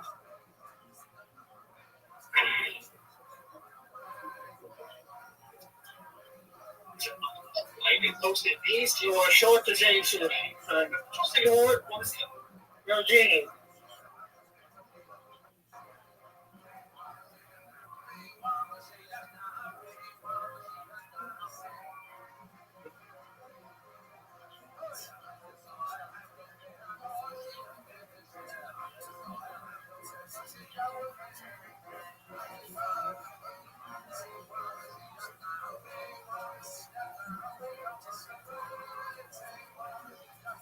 Okay.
Hello! Hi, everybody! Look, it's Josh Martin goofing around.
Hey, this is Rabbi coming live from the world famous comedy store for a brand new episode.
Hey,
this is Rabbi coming live from the World Famous Comedy Store for a brand new episode of Kill Tony. Give it up for Tony. Hello, everybody. Hello, welcome. Here we are, yes. Woo. You guys ready for a great fucking show tonight or what? Brian Red Band's here in the house on the ones and twos. Yes, we have the great Ryan J. Ebelt here, house artist. Look at him already drawing tonight's episode. Super excited. We're streaming live in VR 360 for the 4th week in a row. We're at the helm of that. Our good friends, we're in VR. And we're also streaming on Ustream for you people that complain about not having the simple stream that you're used to for your viewing parties. We're also streaming on Ustream. The middle of the Monster Energy Outbreak Tour. Yes, you are. It's absolutely crazy. Tomorrow morning I fly to Columbia, South Carolina. Shows there, then Atlanta and Charlotte all weekend, the 17th, 18th, and 19th. 5 shows in Charlotte. All these shows with Jeremiah Watkins. The 26th, New York City at the Gramercy Theater. Boston after that, the next night, the 27th. And then Portland, the 1st, in LA. And San Francisco, too. I forgot to say that San Francisco. I'll be in Minnesota this week over at the world famous Mall of America. Yeah, we'll be doing 7 shows with King Big. God damn. Minneapolis, Minnesota. I have new THC tour shirts and tour posters that are on sale on my website. And also, hey, look who it is. It's the producer of the show, Josh Martin. He's been the producer of the show since its absolute inception, and I'm honored to say he's the newest paid regular in the Comedy Store. The hardest thing to accomplish in all of stand-up comedy. 1 week ago today, he showcased in the original room and literally accomplished something insane by becoming the newest paid regular in the store. You know what I've been really enjoying about doing the road, Brian, is one of the cool new things that I have is the Dollar Shave Club. I know. It's the smarter choice. Get a great shave at a great price, conveniently delivered right to your door. It's an awesome life hack. And a no-brainer choice. You no longer have to slip to the store to buy a cheap disposable razor that gives you a cheap shave. And when I use my DSC executive razor with the Dr. Carter shave butter, the blade just gently glides, giving me such a smooth shave. Their Dr. Carter shave butter is transparent for more precise shave. Helps prevent ingrown hairs and fights razor bumps. You too can make the smarter choice by joining Dollar Shave Club. For a limited time, new members get their first month of the executive razor with a tube of their Dr. Carter shave butter for only $5 with free shipping. After that, razors are just a few bucks a month. Wow, that's a $15 value for only $5. In your first month, you get an awesome weighty handle, a full cassette of 4 cartridges, and a tube of their shave butter. After your first month, replacement cartridges ship automatically at the regular price. There is no hidden fees, no commitments, and you can cancel anytime you like. You can get this only... son of a bitch, it was me that fucked up. You can only get this offer exclusively at dollarshaveclub.com/kill. That's dollarshaveclub.com/kill. You can get this offer exclusively at dollarshaveclub.com/kill. That's dollarshaveclub.com/kill. There's no show next week for the first time in a very long time. We have an emergency non-episode next week. I'm shooting a television show in New York City to be named later. Yeah. But we're going to do a comedy show. It might rhyme with Game of Thrones. Yeah. No, it's not that one. We're going to do a comedy show though with a lot of Death Squad favorites. A full stand-up comedy show here in place in Kill Tony. One last quick shout-out that I want to give out. A fan of the show that comes here every single week who I fell in love with when I did crowd work on him in the belly room a couple years ago. My boy Christian. It's his birthday today. He's the big boy in the booth. He's here every single Monday. We love him. And that's everything. Shall we bring out tonight's guests? You guys ready to get this fucking party started? We always have two of the funniest comedians in the world. You know, these guys have been guests on this show before, and they're hundreds and hundreds of accomplishments in the comedy world. Two of the best comedians in the world. Let's see how loud this place can get for the great Bert Kreischer and Dom Irera.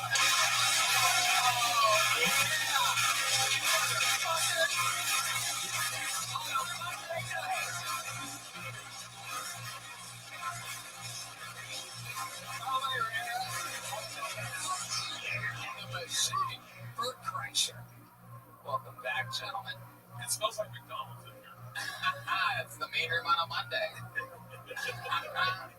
I watched The Founder last week on an airplane for the first time. That intro that he does, when he goes, dollars to donuts, I fucking have done that in a mirror to myself, drunk in a hotel room 100 times. It's so sad. Sad as shit, blood in airport, huh? Yeah, that was me. No, that's me. I shit blood in it. Who the fuck is this cheese? Just can't be real tonight. When did you ship blood at the airport? Was that recent? When haven't I? Those early mornings where you're shaky and you turn to the bathroom, your stomach doesn't feel right, you shit blood. Oh, yeah.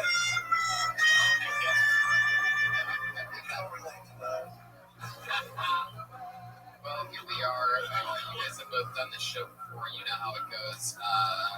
One of the most fun things about this show is we have a big wacky band. It's one of my favorite things in the world. Every week they commit up different characters. I never know what they're going to do.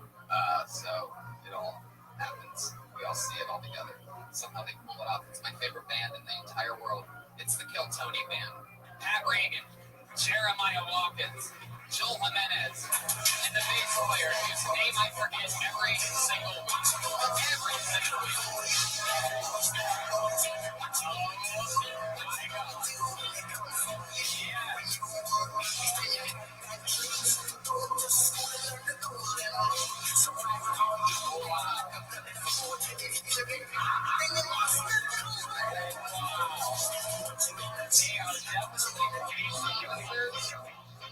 Three of them have mustaches, and Jeremiah is clearly a bicycle cop that only bicycles up and down Santa Monica Boulevard. You stole my damn bike.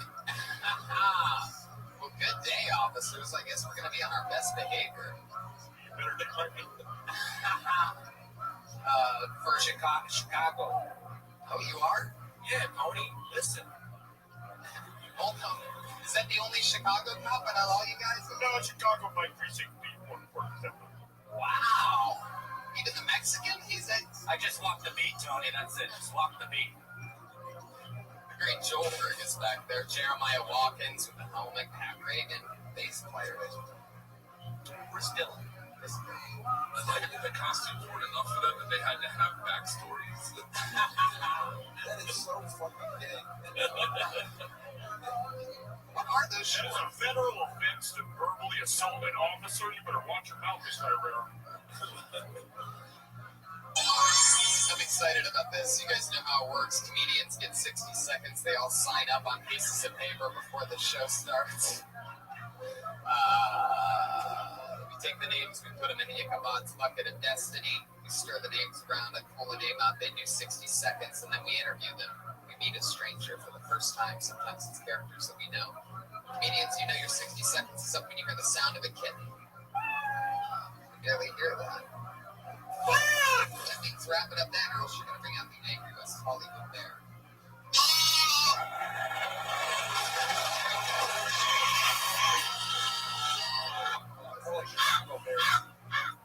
There you go. The annoying part of the show for you listeners. So here we go. You guys ready to start Kill Tony? All the pieces are in place. Here we fucking go! Boom! Lighting switch. I had a choreography, obviously. Your first comedian tonight goes by. We know this guy is always very consistent. Put your hands together for regular Kill Tony character, Mikey McKernan, everybody.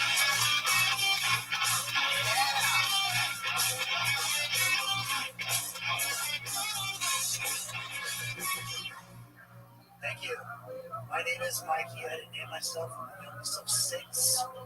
Sucks. Because I didn't like ketchup my whole life, and now I like it on everything. Even salads. What, ketchup salads? You guys don't like ketchup salads? That's healthy.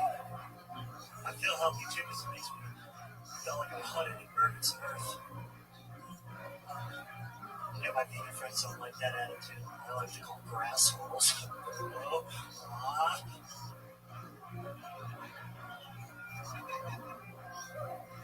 Did I go to a house party this weekend?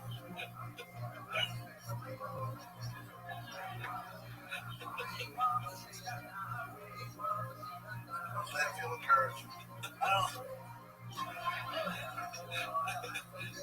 I don't go to house parties because Trump was always trying to straighten my hair. For the dance parties, I was dancing. Straight guys were going to dance here. This one person did. We got some good music here. Dance here. Mikey McKernan. Thank you.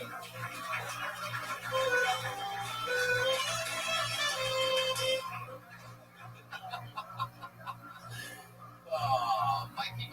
It's okay. That was fun.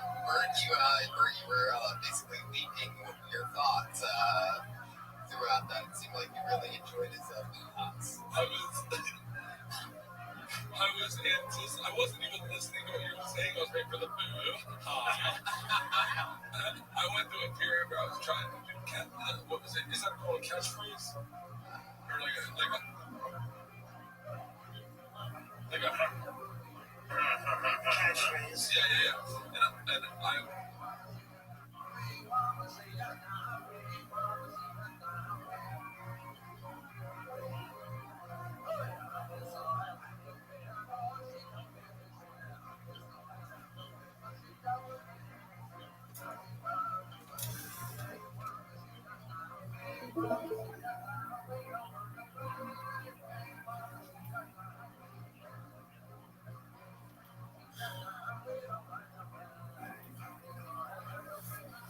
I would make myself laugh at just how ridiculous they were, and that made me giggle. The boo.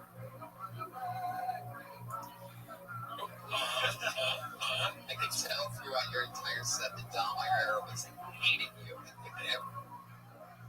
I wasn't hating you, but I love the fact that you're commitment. You just need more talent.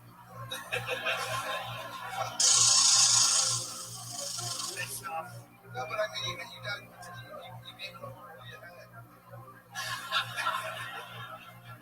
Where did the boo come from? Just making people laugh. How long have you been doing stand-up? I've been doing it for over 8 years. Have you always had the boo-ha in your repertoire? Keep it. Thanks, yeah. When did the boo-ha come in? Probably year 5. Year 5? Yeah. Yeah. You don't remember what actually started it though, like? Yeah, just like saying dumb jokes. You were doing it with your buddies, but you noticed that it made your buddies laugh when you did the boo-ha. Yeah, and I was like, I would never do that on stage because it's kind of. Does it annoy you now though? Because you've been doing it so long. Is it like? No, it's kind of just you own it. Like you said, once you commit for a while, and then to be honest, I just enjoy it. Do you think that, best case scenario, right? I mean, you end up getting famous from it, and all of a sudden then you're just going to have people yelling, and you're going to have another, ooh-ah! Yeah, I'll put the whole thing I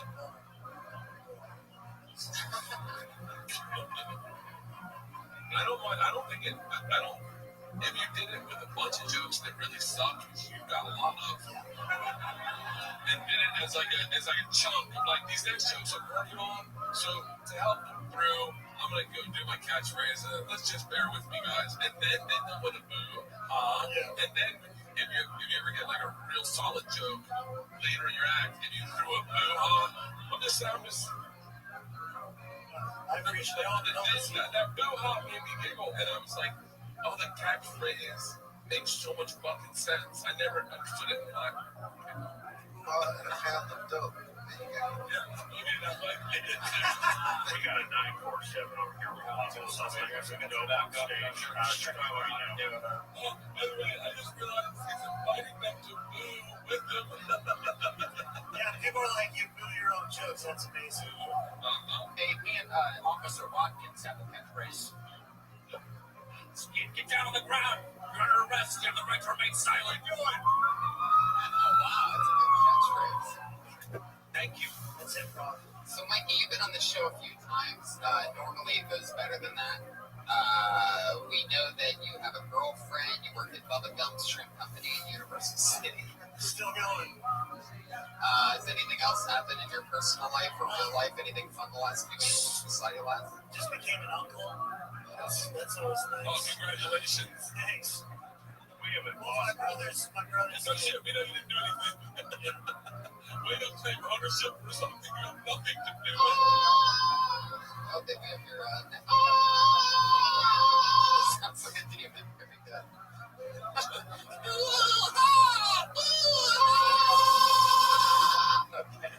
Halloween, you're gonna kill me. Oh my goodness. Well, Mikey, yeah, we talked to you a bunch of times. We know everything about you. Congratulations on being an uncle. Thank you. Have you ever listened to you do boo-ha backwards?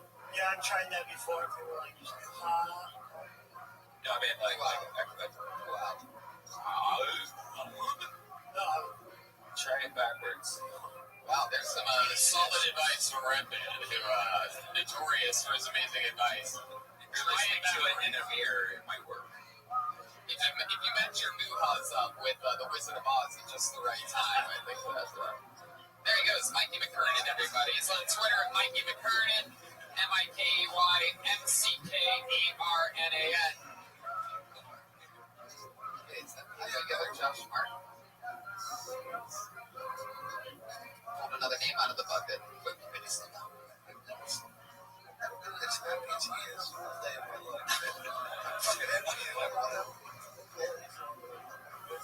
I forgot I got high and I was like, I really enjoyed this. You're high. That's why you're liking this. I was like, got some donuts for you. Wow. What are these bags? Rip Cop donuts. I didn't realize bicycle cops traveled with boxes of donuts. I know, I'm trying to watch my fingers. Pull another name out of the bucket. Put your hands together. 60 seconds uninterrupted. Bert, you can't fly through the microphone. It gives them a huge boost. And break the ice after their 60 seconds. I want to see them flail and bomb. Put your hands together for Ethan Hirschenfeld. Ethan Hirschenfeld. Getting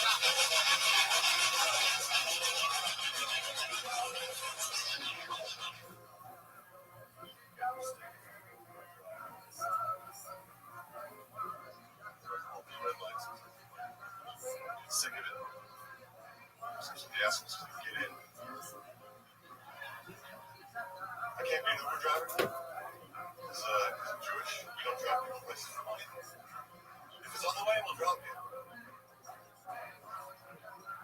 If you tell your Jewish parents you're a cabbie, they don't even have time to kill themselves. They put us in the midst of shame. They sit on the floor to my keys. If I let somebody just set me for work, which is great.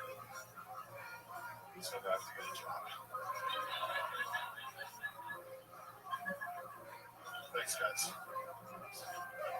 Cat sound. Cello.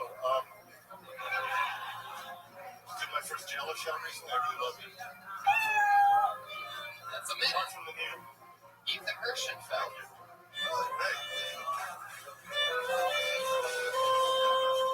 You are by far one of the funniest goddamn entertainment lawyers we've ever had on the show. First of all, let me say that. Out of all the entertainment lawyers, Ethan Hirschenfeld, you definitely take the cake. I appreciate it. How long have you been doing stand-up? 2 years with the folks in Wait, Officer Watkins? Yeah, has anyone ever told you you have the charisma of a child molester? Thank you. What do you need for work? I'm acting. Play a lot of bad guys. I'm sorry. I think it's such a beautiful breakthrough. Finally, a Jewish comedian, you know. About time they got a break. So, I'm so shocked that my name, I heard my name. That's really what's going on. is this your first time you signed up for the show? I flew out here 1 week ago Monday night. I came right from the airport, signed up. And I'm leaving right from here to the airport. To go where? Good alibi. Do you listen to the show? You listen to the show in New York? No, it's He's Hubbard, not guilty.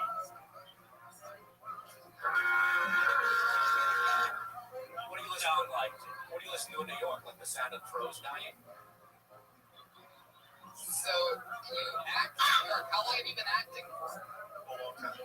That's been your whole career? Yeah, opera singer. Really? Yeah. Can you give us a little sample of some opera real quick? Next time I'll do my opera song. Can you just give us like a note? Not an opera joke. We're about to have an assault battery in progress at any moment. How about a little pagliacci, yeah? On the bass, that's the tenor, so I would say. Can you give us an example of some of your bass notes? It's all about Oh, that was cool. He just sings the Seinfeld theme.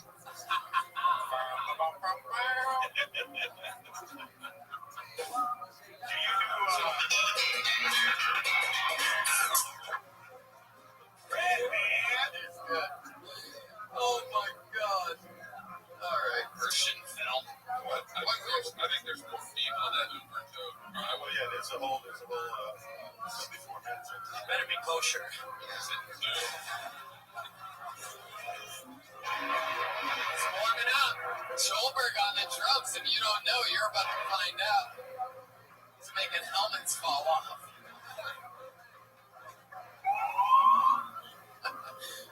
Officer Watkins, what do you do to your hair like that?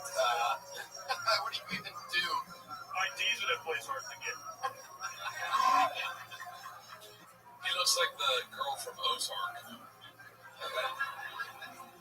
Never seen him, but by judging by the laughter, figured spot on. Ethan Hirschenfeld, can you give us an example of something we might have seen you on? Yeah, if you saw Lineup, police lineup.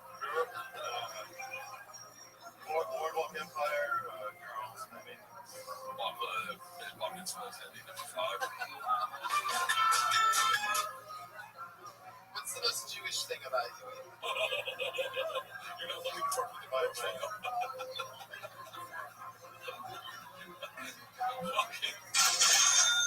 Fucking looks like the Indians logo.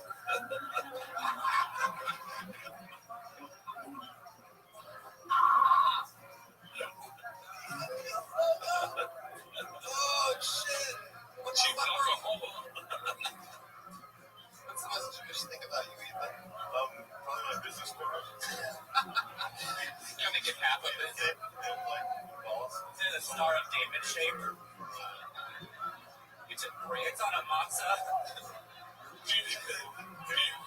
If this place wasn't owned by Jews, I'd be getting aggressive right now. Ethan, you seem like the only guy I've ever known that looks like you would have a Star of David fidget spinner.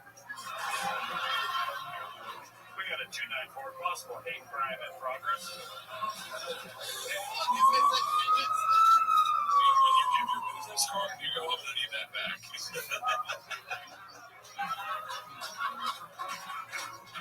It's retractable. The victim's name is Bert Kreischer. He's on a my killing spree. Sitting down. Keep working on that. Sure. Suspect is resisting arrest. He is resisting arrest.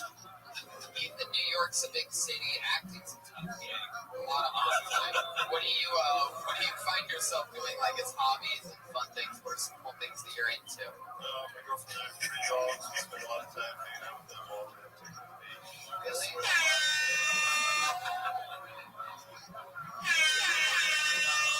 Three dogs! Wait, hold on. This guy's going to try to say something funny. Try. That was you. Even don't get uncomfortable just because you're hearing the laughs that you could have gotten in your 60 seconds right now. Not at all. Suspect is getting more and more hostile. Keep an eye on him. You're just wondering if this is when he's sober, it's funny. That's what I was curious about. You can get a ticket for my soul of shows and $3.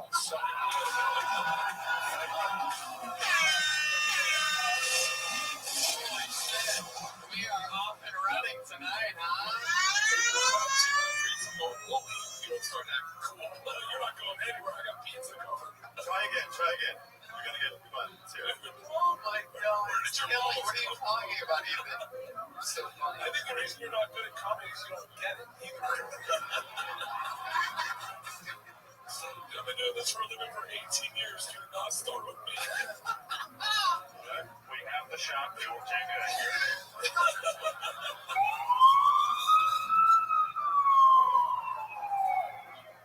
Wasn't me. Oh, I know. If you pull out that gun, you're going to tell me to stop, right?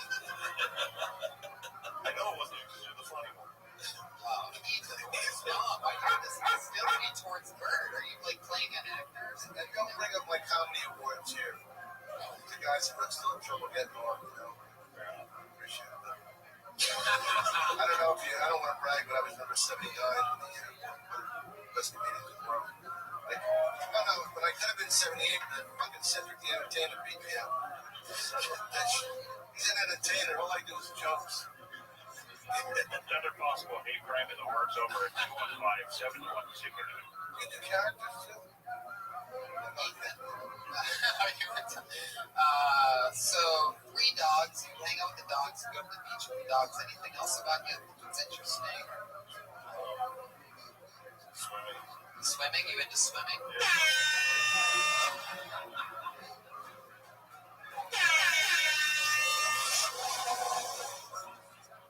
What? Yes, and everybody floats in the Dead Sea. Oh, you're releasing me now? No, this is going. Hey, Tony, first of all, you misconstrued by making fun of you. Not like there is parts. Being dead serious when I say this is part of constructive part. I do like that humor joke. I immediately left those in there. I give it 3 stars. What's the total? Tony, can we let this comic go? Ethan Hirschenfeld, everybody. I'll listen to Joelberg because, as you can tell by Joelberg's name, he's also Jewish. Fuck yeah. Ethan Hirschenfeld. Fuck Twitter and E. Hirschenfeld. Come on, guys. This is going back to New York tomorrow. One more time for Ethan.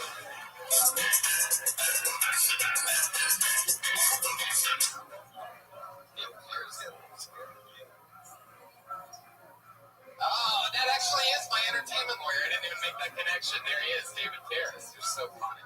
I pulled another name out of the bucket. Put your hands together for Mateo Rodriguez.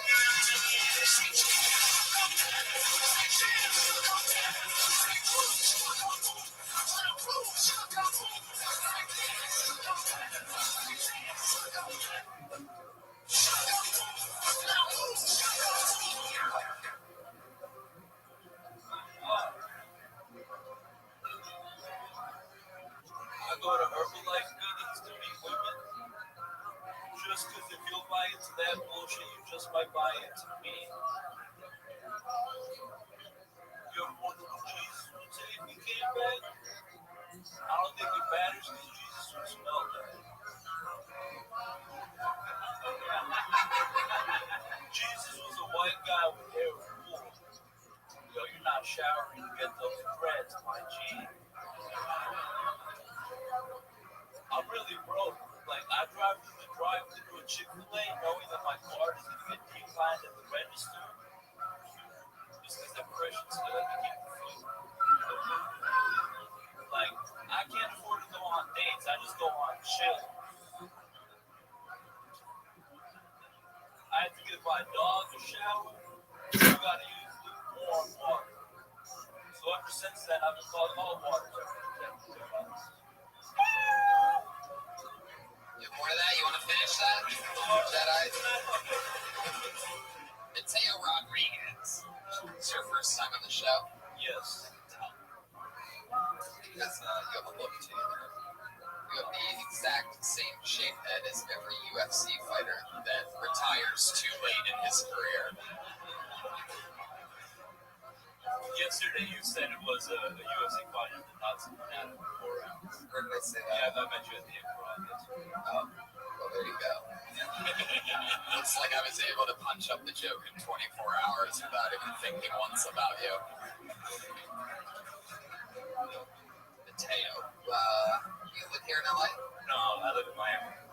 How long are you visiting for? I think tomorrow. Like, I got here on Wednesday. How long have you been doing stand-up? A year and a half, seriously. I haven't tried it. You ever been diagnosed with something?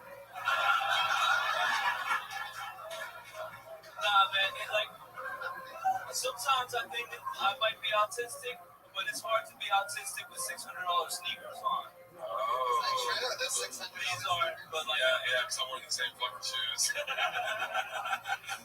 know, this bird isn't fucking with you. No, I like this. Yeah, man, I'm Florida guys. You can't do it. You gotta get out of Miami, man. Yeah, I graduated school in Bay, so I'm trying to look at it. Where you going? I go to FIU. I went to Barry. Oh, nice. You should hang out. Talk about What are you studying there? Business. Whoa. Did you just change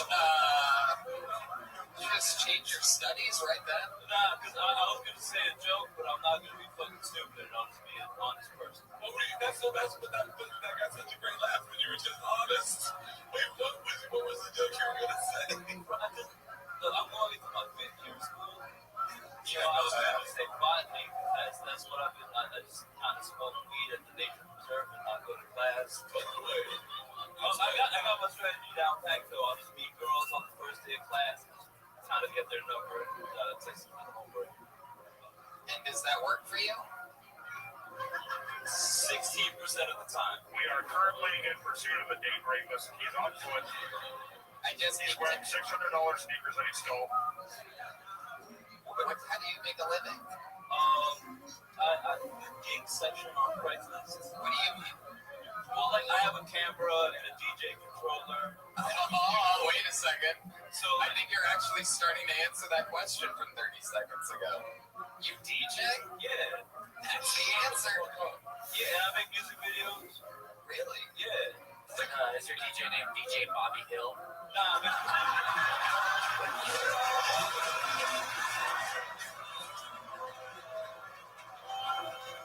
Listen to that audience. They knew the whole time.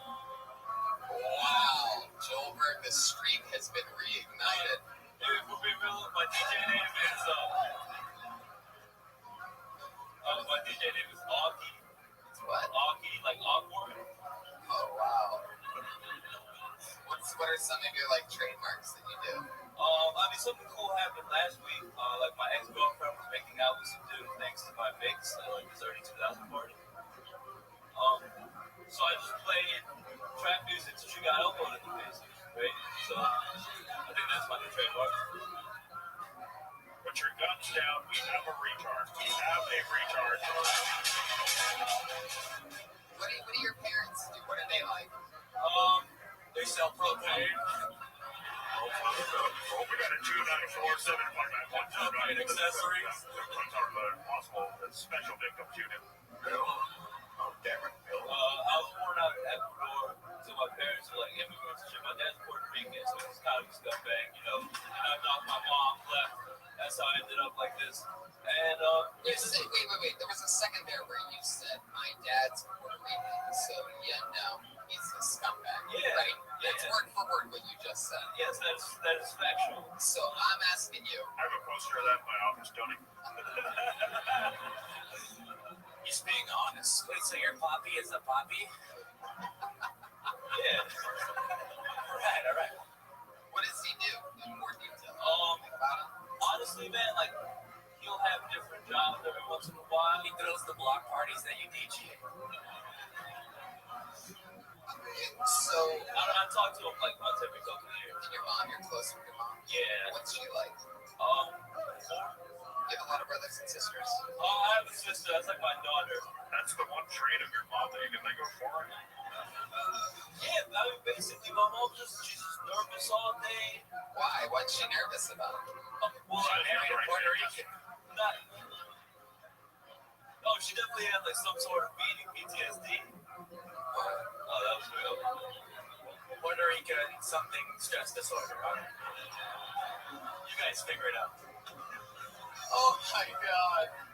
Joburg is absolutely on fire right now. Fuego. Is your mom in the insane clown posse? Good question. What kind of music do you listen to?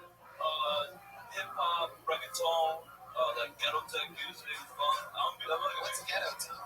Ghetto tech is like footwork music is fun. Can you like give us an example of what it sounds like? Can you like pump some? Oh, absolutely not. Can you sing? What's reggaeton? Reggaeton is like that's Spanish music, that's Puerto Rican music, that's that. And then it's just me saying misogynistic shit over that. Or not me. Like what? Yeah, do reggaeton sound. In Spanish?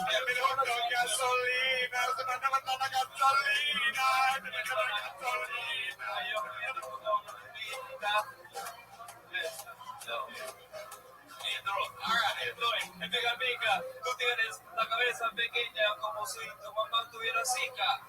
What the fuck? You just said shit's the Zika virus. Yeah, that is We are in pursuit of an illegal immigrant in pursuit. Well, Mateo, have a nice trip back to Miami. Anything else? Mateo Rodriguez. AAWKI_. Hockey. Now I get it. DJ Hockey.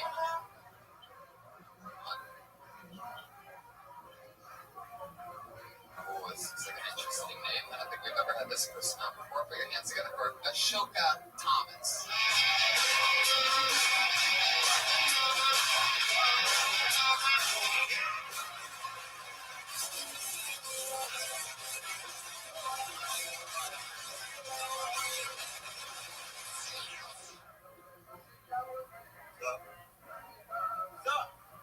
A lot of people say that black doesn't crack, right? But I know I'm getting older because I'm starting to get those working for your nuts on my body.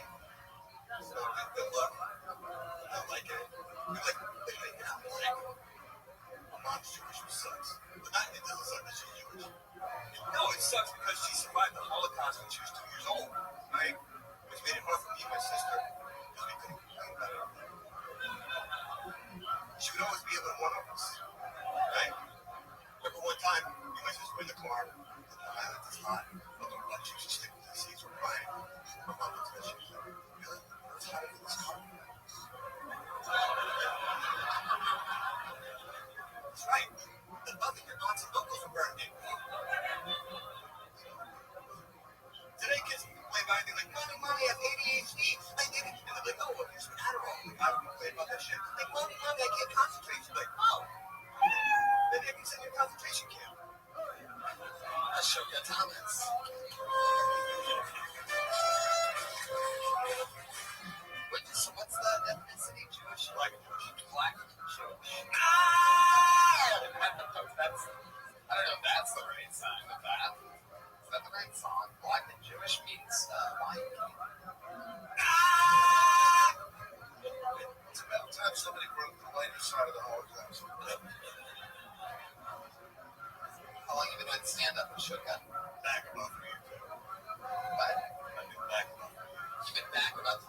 supposed to remember how long you did it before from your famous Chappelle,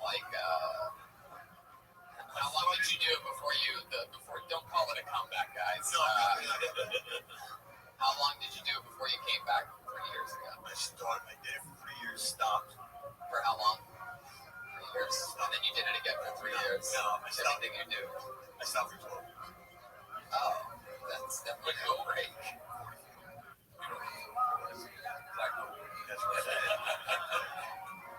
Wait, where are those little dots? The more frequent dots? Like right here. I see it.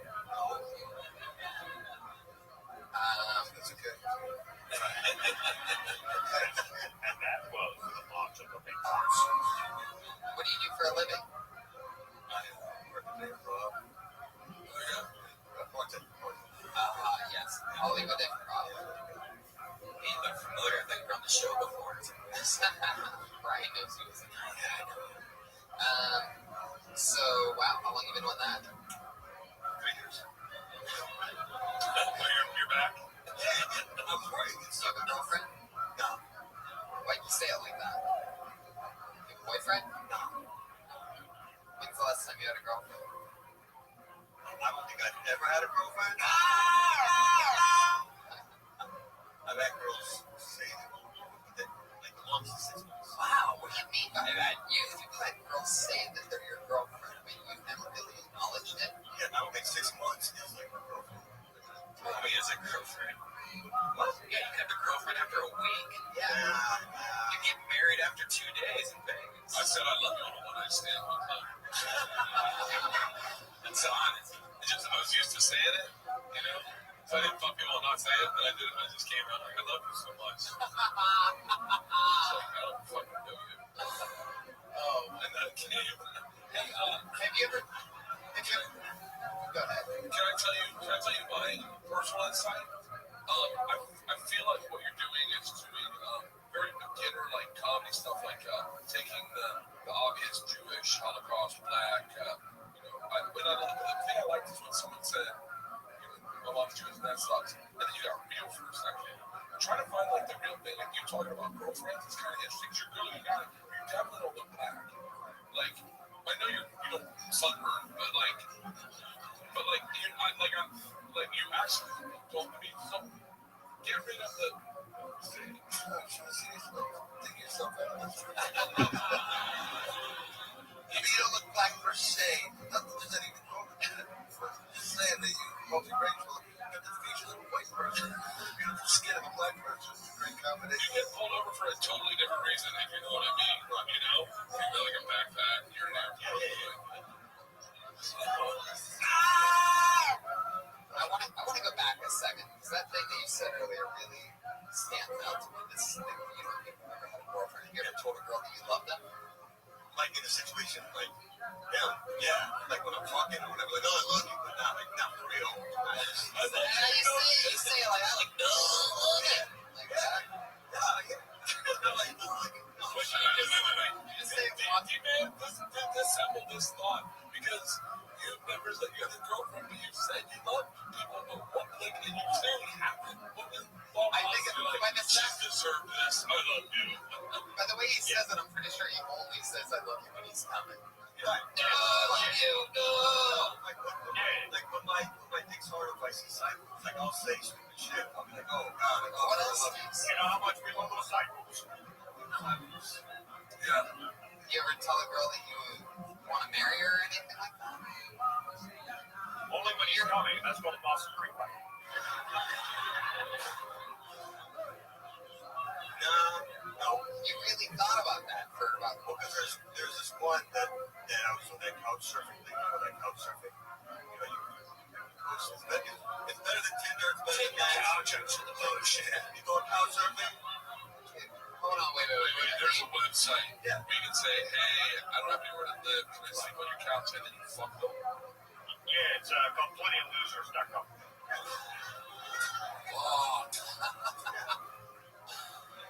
What is this called? Is that a real thing that you're talking about? This couch surfing thing? Travel and want to see the world. Oh, yeah, I know what you're talking about. I thought there was a website. You're like, I live in LA, I'm homeless. Can I sleep on your couch? And then some chick's like, please hold me. Okay. Yeah, it's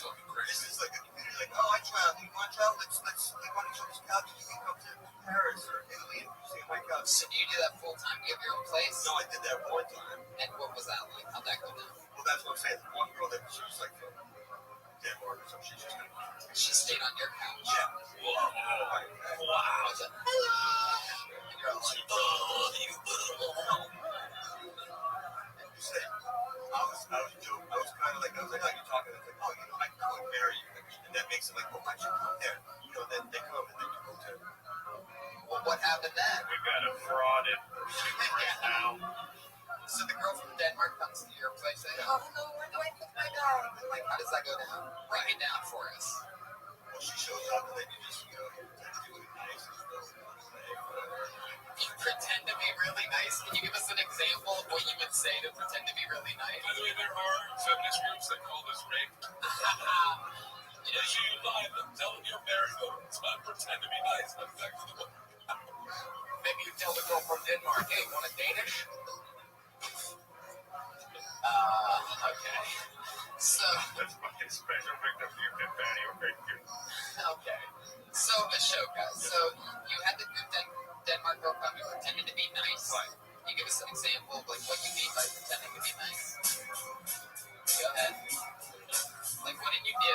Oh, can I help you with your bag? And like, what did you do? You act like you don't want to fuck with me. Like, that's what you clean your apartment. Oh, you clean your apartment after you pretend like you don't want to fuck with me? Before. Oh, okay. And you act like you like doing shit like on the beach. Like, oh yeah, I love LA, but the beach, I like looking at sunsets, I like surfing, I like What do you really like doing? watching Netflix. Ripping young boys' hearts out in Indiana Jones. Honey, was that you? That's the fucking lie. Oh my god. The streak continues. Joburg is an absolute. That is the fucking line of the night. I should Jenny, you guys have grown up. We had your own movie theater to see a movie, and you saw that. You know how fucking brilliant that is. Alright, we need you to say golly gosh, golly gosh, golly gosh. Is that Hold On Shabbat? Yeah. Anyway, so the girl from Denmark's there. You pretended to be nice, pretended to like to do things. You clean the apartment. Yeah. Then what happens? I couldn't fake it for surfing. I'm like, I'm not driving, so I'm gonna take the bus. There. Wait. That's where you gave up, right? Yeah, I'm not gonna drive those stairs anymore. This was a beautiful Danish girl. Oh. What do you mean by all right? What was the catch? Like, there were pictures different from our pictures? She had those thumbs, you know, like box thumbs. Did you get? I've heard of catfish. Did you get Swedish fish? Wow. I can't believe that you turned down a chick based on her thumbs. My wife's got meatloaf's back. Objects in our rearview mirror can't appear closer than they are. I'm vegetarian, but that sounds good. I would love to be able to be like, her thumbs are not so good. Your wife defends meatloaf. So, Ashoka, you didn't want to drive her to Malibu. Chick on top. She took the bus to Malibu. Good. What was her plan? She was going to rent a surfboard in Malibu after taking the bus there? No, she came out of Craigslist and she found surfing lessons in Malibu, and then she met the Malibu surf guys. So then what? She came back to sleep at your place that night. You threw her stuff out in the street. No, she ended up, she wanted to go stay with another that she met. I don't know why. So I drove her to the other guy's place, and then about an hour later, she called me and goes, I don't like him. Can I come back and stay with you? And I'm like, Yeah, so you drove back. well, not Everything you avoided to do to take her to Malibu the day before, all of a sudden you're doing. yeah, I feel bad. So I brought her back to my place, hoping that she was extra nice. Jesus Christ, do they not have serial killers in Denmark? This chick's fucking couch surfing with dudes she doesn't know that clearly lie, and then going with her dial on the phone with her weird ass thumbs, going, hey. You do talk like a sociopath. Do you know that? There I am pretending to be be nice? Like, why can't you just enjoy yourself with a stranger? Like, ask her questions and maybe just be interested. That's not an option. You see right through that. You don't ever see yourself being able to connect with. What do you think it is about women that makes it so that? It's not the show. Yeah, I'm trying to figure it out. No, it's not just what I just had an epiphany after 3 days ago. Like, I got to do the same thing with my dad's. It's not just women, it's everyone. Where's your dad? Texas. I mean, no, divorced parents. They were divorced. Okay. We live on a small island. Before you fix your relationships, you must fix yourself. Who lives on a small island? Yeah, what island do you live on? You live on a small island? What small island? St. Thomas. You grew up in the Caribbean? Yeah. Oh, shut the fuck up. What was that? Caribbean music. Sounds a lot like reggae to me. You grew up on a small island. Your mom and dad were divorced, but he was on the island. So it's like growing up in a small town. Your dad's in. Yeah. You grew up on a small island and your dad still didn't want to be part of your life? That's fucking rough, man. You saw him on the beach like that, and it's like, oh, put his head to a seashell. Sorry, can't hear you. Do not listen to these bullies. Work on fixing the relationship between you and your father. Shoka, I feel like there's so much more I can talk to you about, but I gotta keep moving on. It's Shoka Thomas, everybody. There he goes. He's on Twitter at Shoka Thomas, ASH, aka Thomas, all one word. What? Some characters tonight, huh? Oh, well, this is definitely a new deed, and it sounds like I'm excited to bring this on, too. Put your hands together. Definitely the first time on this show. Put your hands together for Dark Mark. Oh, yeah. Dark Mark. No way. Son of a bitch. Sounds like such a good character. Blacklisted. Dark Mark. This person, I'll guarantee you, is darker than Dark Mark, ladies and gentlemen. When you see that thick, jet black Sharpie, it can only be one human being. It's the great Aphrodite, ladies and gentlemen.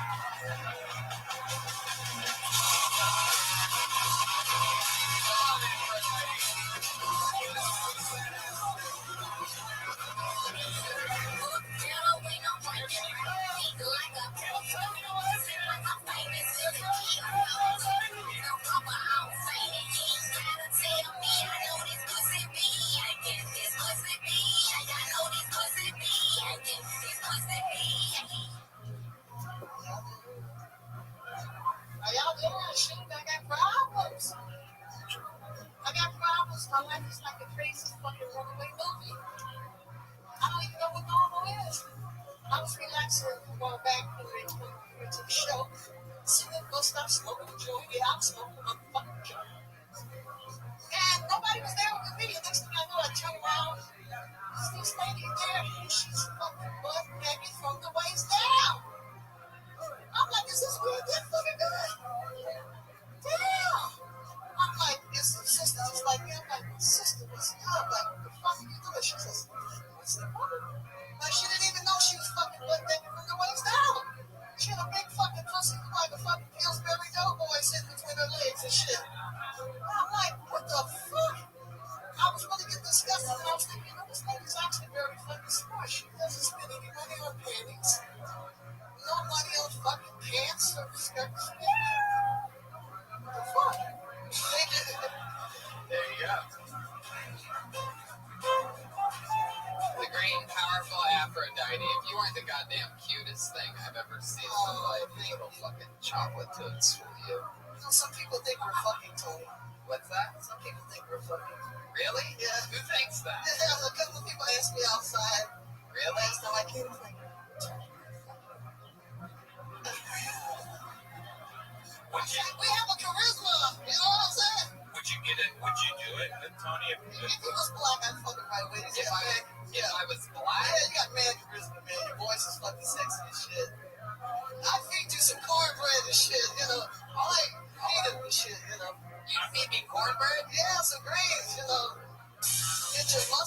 Oh,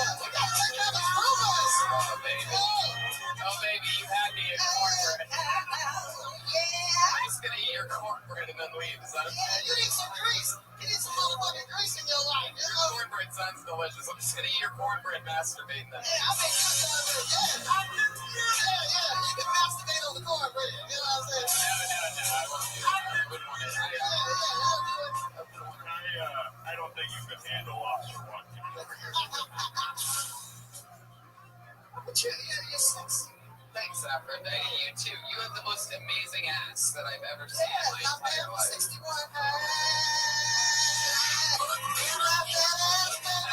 Look at that thing. Officer Watkins, have you ever seen anything like what would happen if she sat on your bicycle seat? This motherfucker for a woman. Let's just say certain things would start inflating.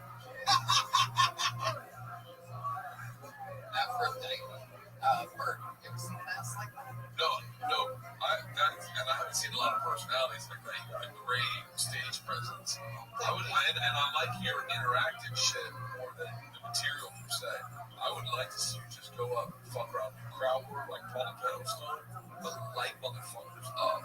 Aphrodite, give us an example of what that might look like. Try some, and I know this is a little bit in the moment, a little bit of a hot spot, but point out somebody out there. No. I'll tell you something. I'm going to do it from this. By the way, we are in VR 360 right now on YouTube at the Kill Tony channel. So this is a great example of some fun thing if you want to switch to that as fast as you What can. I automatically do is look for someone that's nothing like you. Yeah. I was thinking about this guy right here. Glasses on right here. No. He's actually weak. You need to go for a guy who thinks he's strong. You hurt his feelings. You'd be like, oh, what do you live in your mom's basement? He's like, yeah, I do. And then you're like, ugh. Go for a guy that thinks he's cool. Has got the alpha going on, but you know there's a weakness inside. No offense, sir, but you know. There's a weakness. He got a little dick. What is it? Here we go. Shit. Look at these shoes. Take the dick out. Let me see it. Yeah. That's my job, measuring dicks. Mess with dicks. What's your job? Measuring dicks. What do you mean mess with? What do you mean? Measuring the motherfucking dicks. Measure. Use your mouth. Yeah, because I don't take no Vienna sausages, guy. You gotta be bigger than motherfucking Vienna sausages. Don't fuck around. Everything's always about food with you. That's right. Food is sexy. But see, that's good. I like the way you said that about him, and then you went into something about you. It's like a trick thing of hey, and like you said, hey, how would you make pussy? Then he gives you your idea, and you're a joke waiting for it. But like, just that, I like that. I like the way you get doing material, and then fucking with that, and then coming into material. And teacher, what's the most sexual thing you've ever done with food before Aphrodite? Oh, no, now you take me back to the chat with pussy again. Okay. I forgot about that. Have you ever shared it with a white man before? Have you ever shared it with a cop before? No, but I like to come back in the day when how about this guy right here? Yeah, he used to come by and watch me jog. I think he was looking at my ass.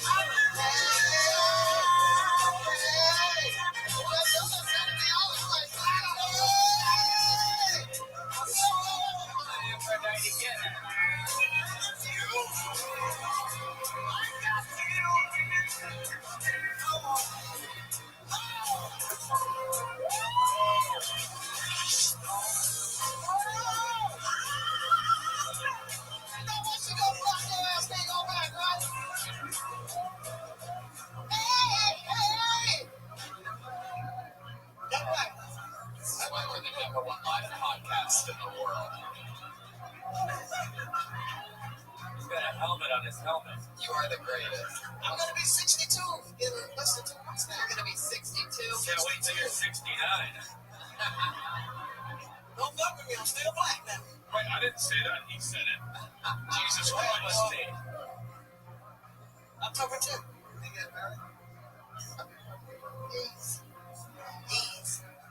Okay, anything else happen interesting in your normal life since the last time we saw? Yes, I sang with another band called Slay. This last weekend, we played at the place called Press in Claremont. I'm sorry. I'm a singer. Give Bert an example. Give him a line. See, the opera guy was up to see earlier. Give us a little line.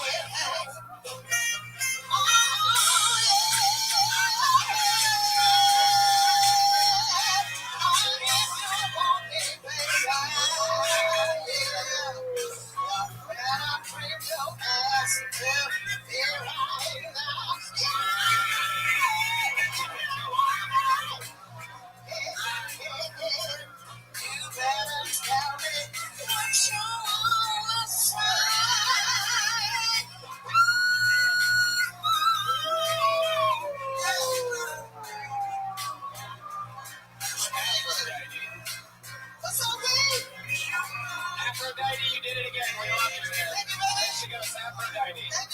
She's on Twitter at Aphrodite, you all. I follow her on Twitter, by the way, guys. You have to follow her. She's so funny. She's like so bad at Twitter. She's just like half finished sentence. Like, I'm on Big Podcast. Look it up. It's so great. Truly one of my favorites to follow on Twitter. She's on Twitter at Aphrodite Love. AFRODYUTE. Is that right, Aphrodite Love? Is that word?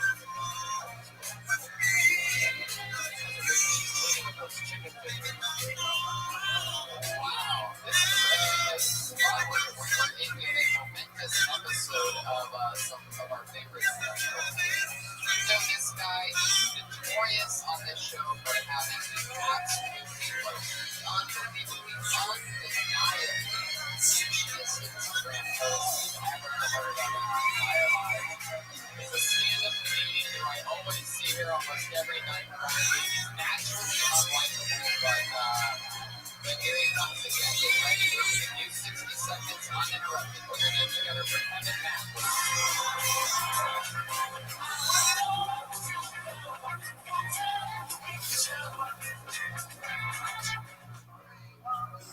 Brother just got married. With his best friend as the best man.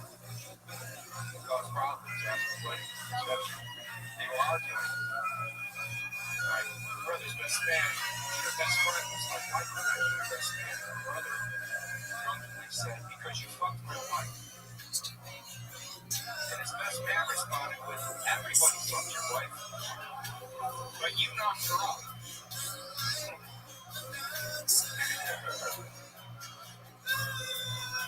Followed by my speech in which I talked about their love. It's a rough wedding.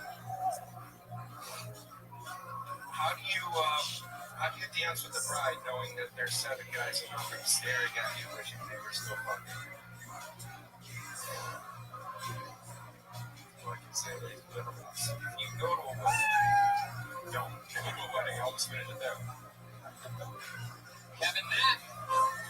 So this all really happened, huh? Yeah, this really happened. Yes. Yes. So how long ago was that? This was 5 months ago. Any thoughts on Kevin Mack that you want to get out of your system before we move on to one of our most fun segments that we've ever done on this show before? Or you're never gonna believe this. So like, you know how there's like Instagram models and stuff? So he's sort of an Instagram model. Yes. I love watching you figure out where we're going with this. And but the most amazing part is he's really supposedly like good at social media. And one of the things with being good at social media is hashtags, so that people can click on certain things, bring you back. And he's notorious for really loading us with douchey pictures with hashtags. We're going to start with this first one. Are you guys ready to do this? This is a special segment that we only do with Kevin Mack. I can't remember what we call it, but we'll just call it King of the Douche. Douchebag hashtag. Douchebag hashtag. First off, we bring you this little picture right here, straight off his Instagram, guys. We just brought it up right now. This is where I read the thing, and then Brian and I together will read you the hashtags. That these are all true. We're not adding anything or saying anything. What you hear me read is not made up. So original Kevin Mack on August 3rd said with this picture, "The little son never hurt nobody, except sunburns." So I guess the little son has hurt a lot. Hashtag sun, hashtag summer, hashtag pool, hashtag poolside, hashtag fun, hashtag relax, hashtag motivation, hashtag guys with tattoos. Shut up.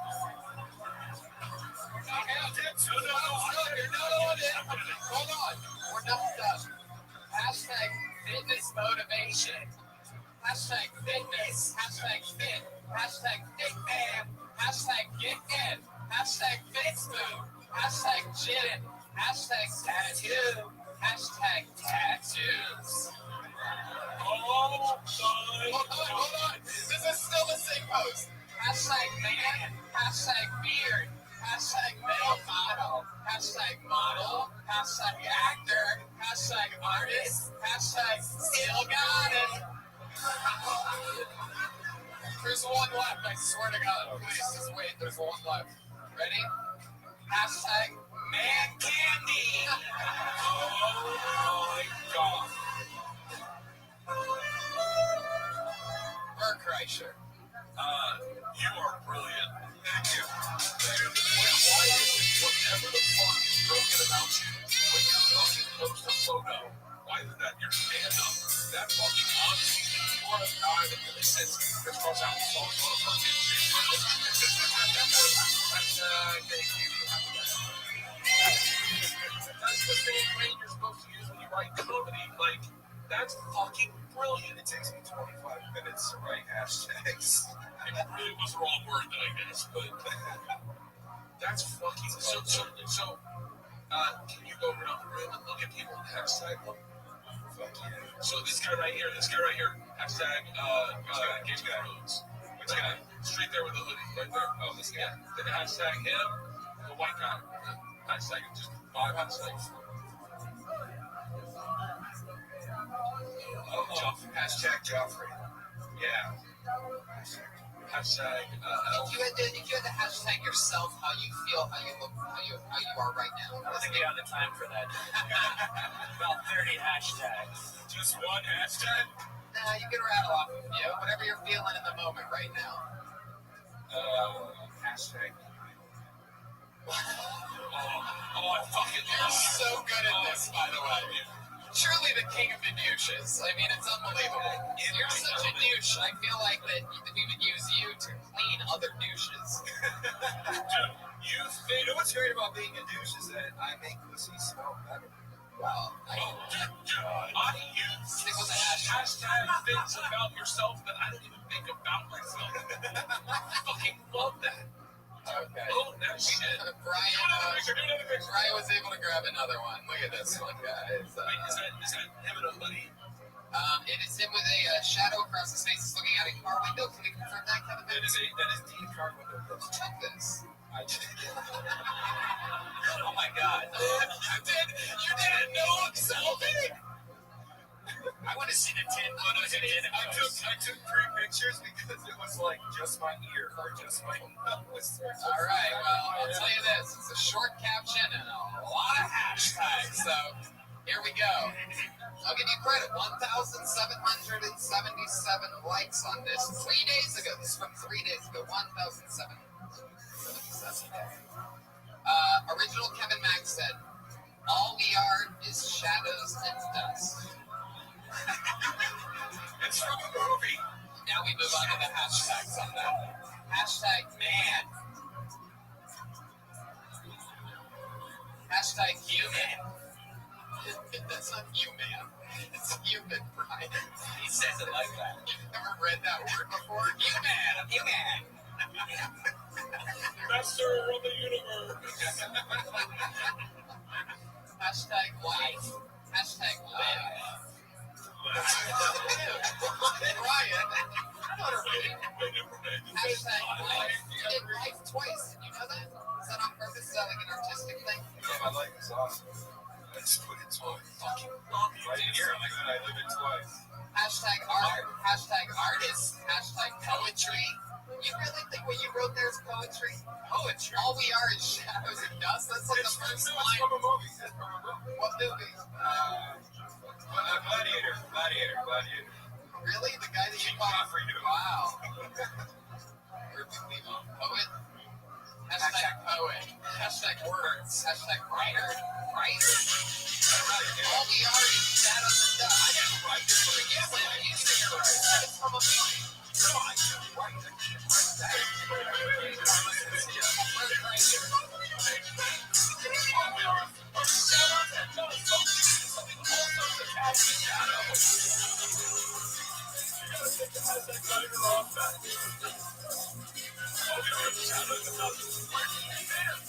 That's not what that means.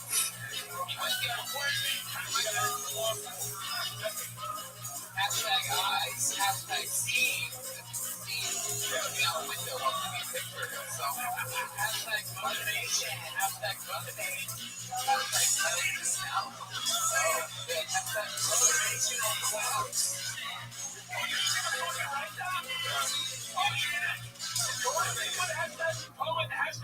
Have you ever written any motivational quotes that you sort of live by? Yeah, can you give us an example of one of your motivational quotes to these peasants out here? What's that? Wow. Transformers more than BCI. From a movie, I can't remember which one. Aiming at his grinder profile. That's what I'd like to do. I'd like to have someone take a picture of 4 of us with him, and then he sit right here, post it on my Instagram, and put all the hashtags in it. Okay. Like just go hashtag Tony, hashtag Nostra. I love that hashtag.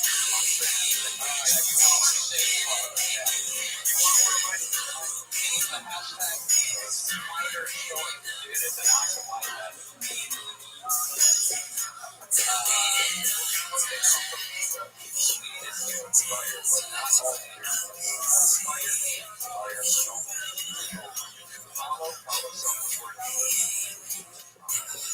That was my fortune cookie for lunch.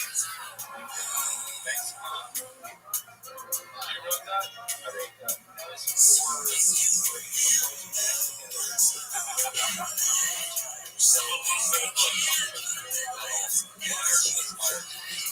You were at your brother's wedding? And did you pick up pictures? Yeah. It wasn't.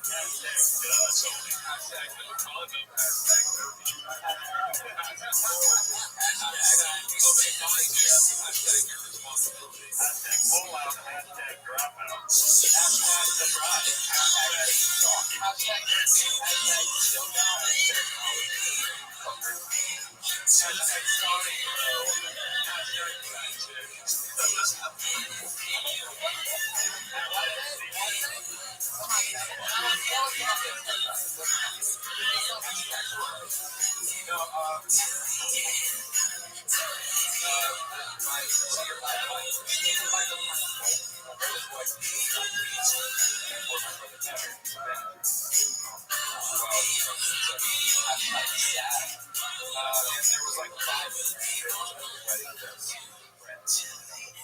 Who were they? It's an owl show.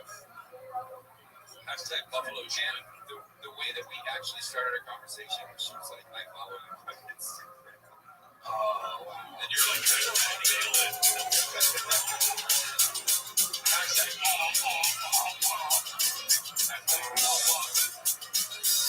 I fucking love this hashtag, dude. Hashtag GM. Hashtag. Where'd you guys go? You did, what did you do?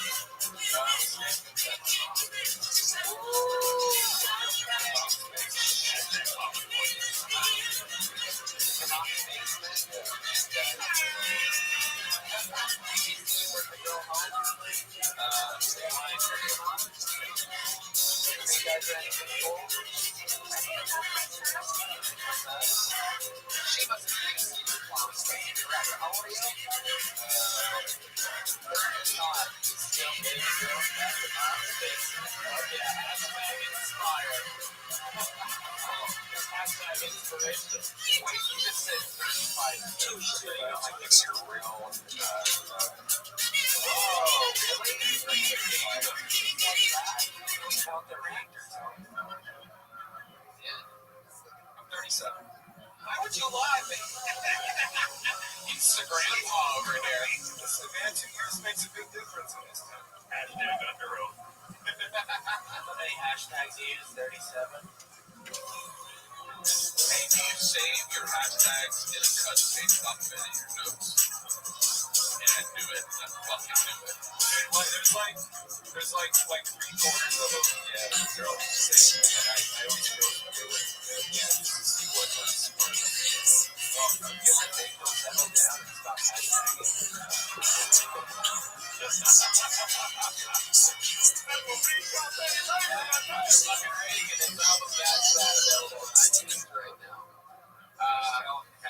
Hashtag to like that. Let me ask you a question. So, state the name, live out with your mom. coffee. No? What time did she leave? 4 in the morning. Got her an Uber.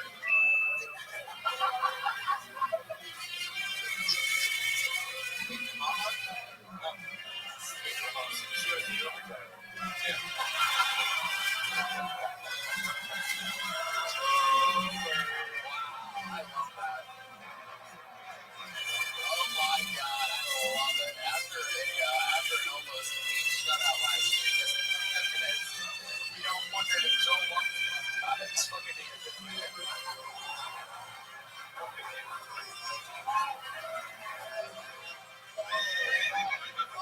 such a great show. So much fun. You guys had a fun with that?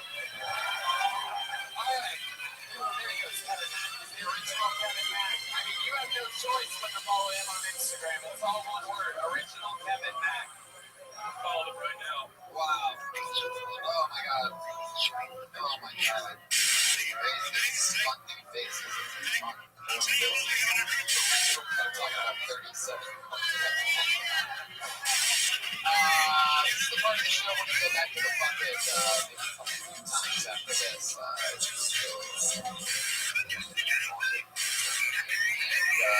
we're going to go back on right now. This is the only for the bucket. Hold on, the bucket is dead for a year or two or something like that. She's 21 years old. She's been a regular on this show writing and performing radio.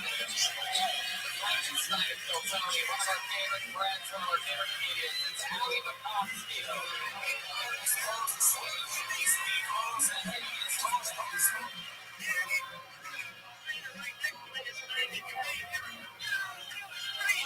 I walked in on my mom's plane, which is scary when you grow up in a non-religious household. You see that happen when something really bad just happens. My mom's atheist, but identifies as a Christian. I identify as Jewish because I need more money. My mom's atheist, but she believes in ghosts. Doesn't make sense. Can't believe in something that's not there. I don't know. You always get bad ghost stories.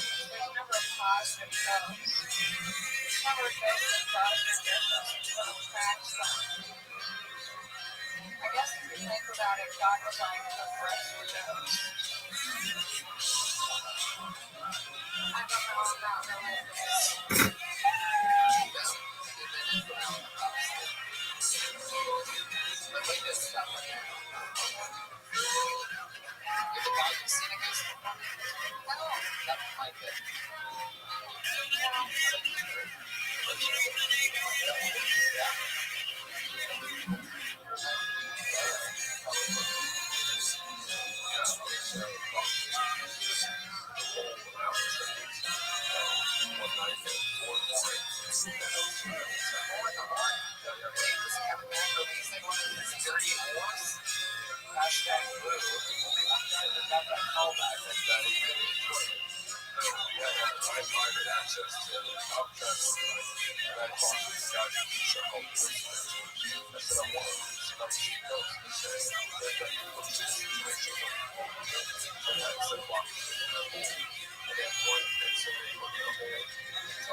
Omelets at this point.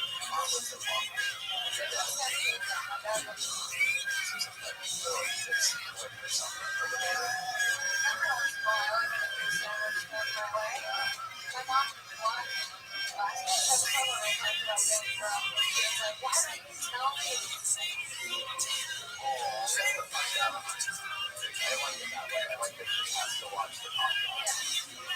Yeah, she'll call me and I'll be like, just listen to me till tone.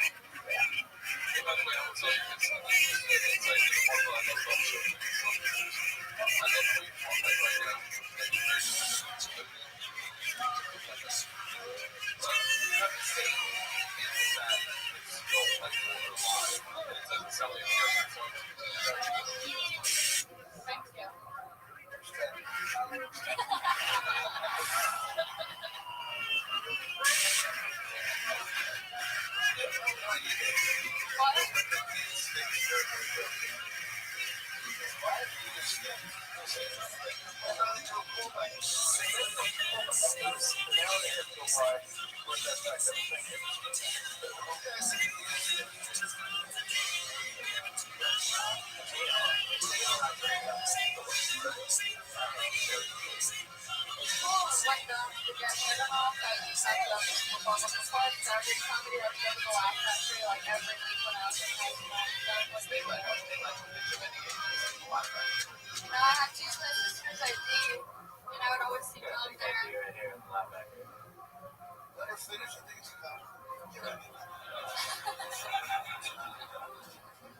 And he just kept vomiting. I was like, I can do that.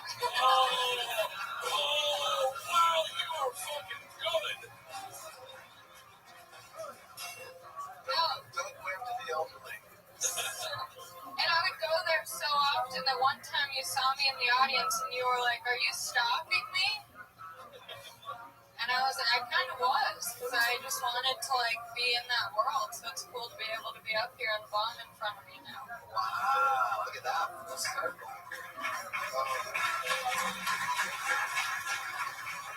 Good thing about bombing is you can actually hear your act. I want to do less of hearing it. Ellie, how's this, are people, do you notice, being jobless and everything, and dressing the way you dress, that people just give money to you? Like, is this... One time I sat on Melrose and Robertson, and I was sitting waiting for someone, and I looked as I do. Yeah. And everyone just kept walking by me, and I had hair, like I was cute and stuff, and no one asked if I was okay. Just seeing something. More like your story.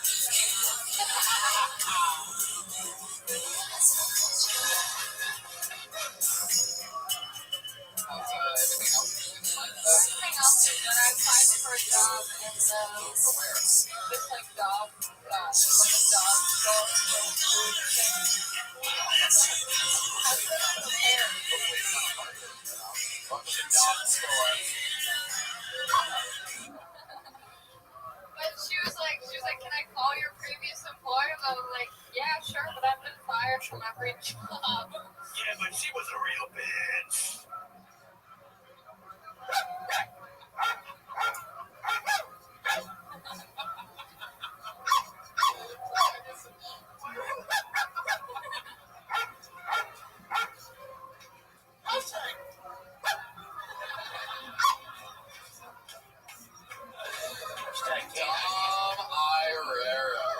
Oh my god.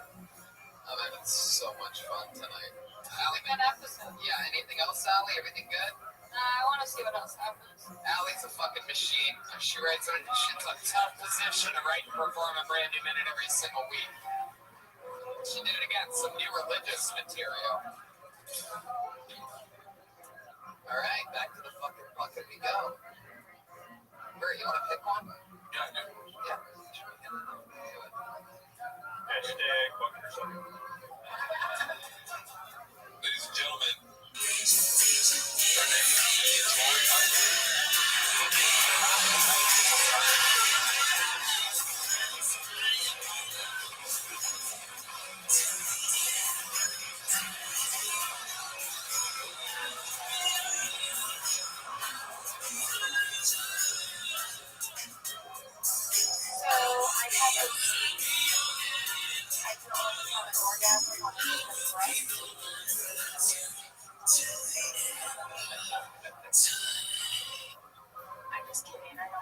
orgasms. I'm a mom.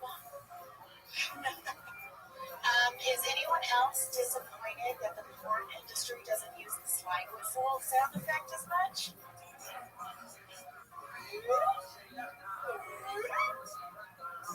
Okay, just me. All right. Guess I'm the only one that watches child porn. I'm married to celebrated our anniversary. We have 3 boys. I'm surrounded by women. Jake lives in our home. I'm on zero. I have a 17-year-old. He's a dick. But I found a way to get him back. Okay, so what I do is I go and I find him. And I get really close to his eyes and I just want to follow him a bit. Kiss him on the cheek. And I forgot to mention, I just gave him that blowjob. Whoa! Disgusting.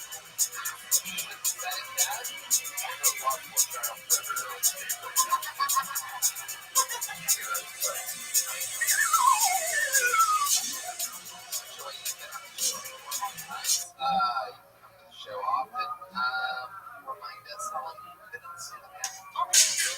Do you do a lot of spots? I don't know. What's it called? Any attic? Were you in the girl for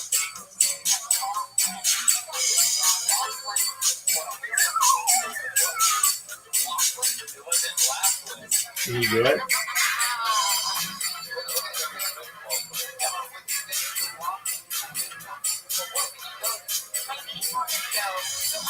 I think I could do it. I don't even remember what I do. But...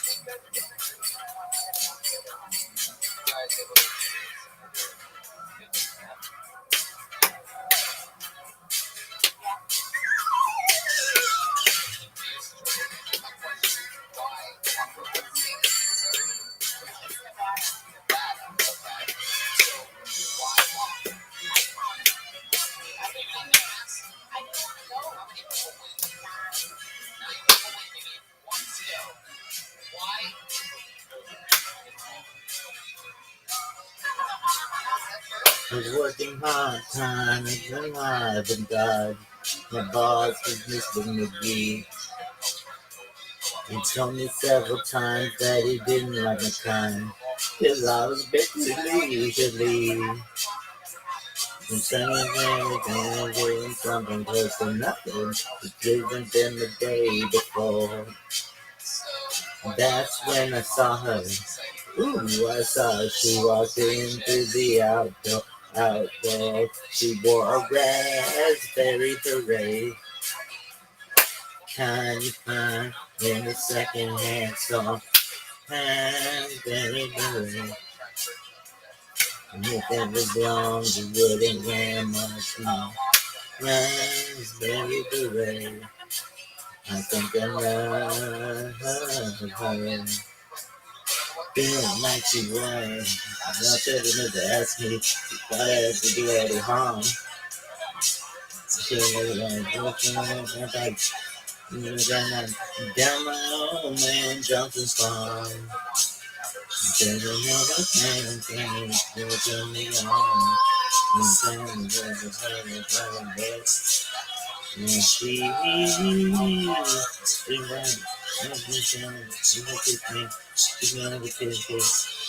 wore a raspberry beret, kind of fine in a second-hand store.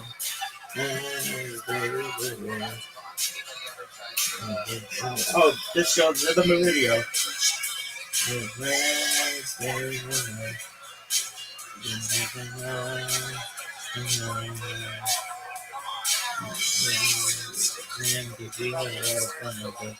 Oh, this person's amazing.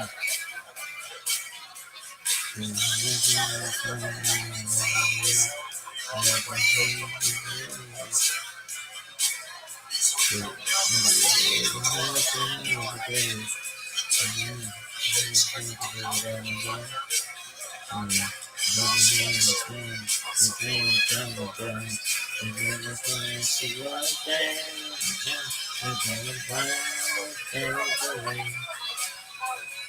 Time to find in a second hand store.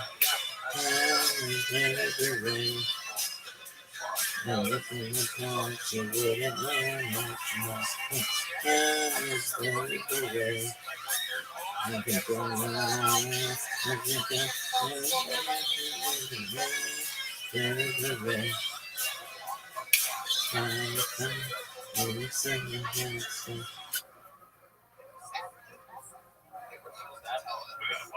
Appreciate that. Are you about to tell us this wasn't the first time? What happened last time we saw you? You just wanted to say you were proud of it. I did. All right, Joy. Well, it's interesting how spaced out your kids are. Always a surprise. Anything ever like sort of planned? The youngest was planned. The youngest one. Yeah. And then you think you're gonna have more after that? No, unless I cheat on him. Oh, you got neutered this one. Yeah. So what happens? Too many fucking people. Did you notice that it's different when he finishes since It still tastes the same. Ever tried to park and see how many fucking people there are? It's too many fucking people. It's like everywhere. Everyone's got their hopes and their dreams. Who gives a fuck? You know what? You know what way to save the day is kill yourself.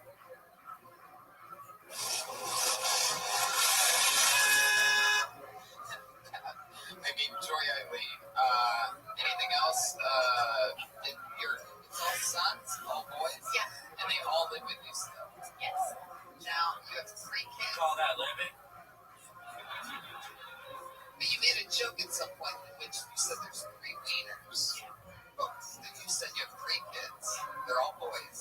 And him. Well, I said I have 3 boys who surrounded my wieners. It's a make-a-wish note.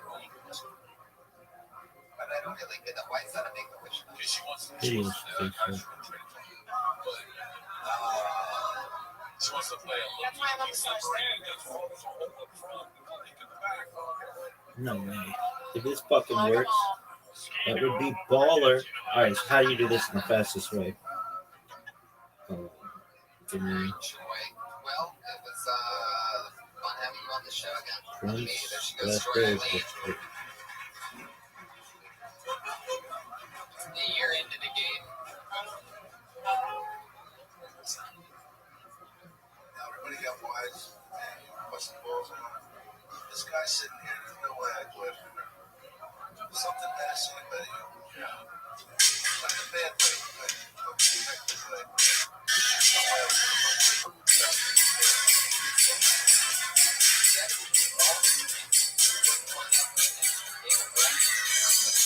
Anyway, hope you learn. You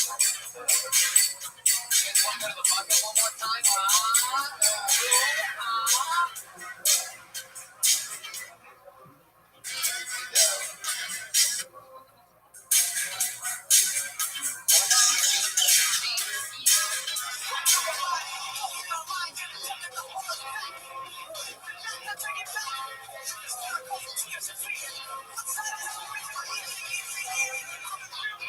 fuck?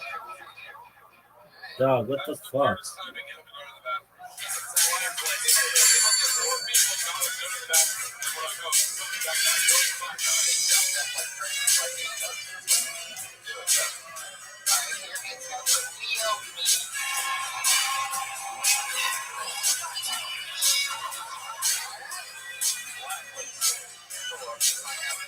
I'm working part-time and the fighting done. My boss is Mr. McGee. He told me several times that he didn't like my time, 'cause I was making legally. He told me that I was busy doing something close to nothing, different than the day before. That's when I saw her. Ooh, I saw her. She walked in through the outdoor. She wore a raspberry beret. Kind of fine, in a second hand, so raspberry beret. If it was not, she wouldn't wear much more. Raspberry beret. I think I love her. Built like she was. Ooh, she had been to ask me. No plans to do me any harm. So, Both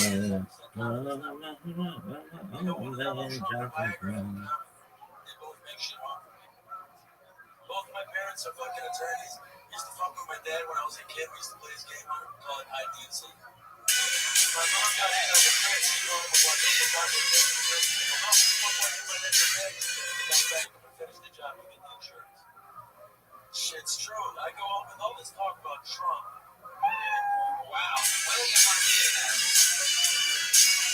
I've always wondered what he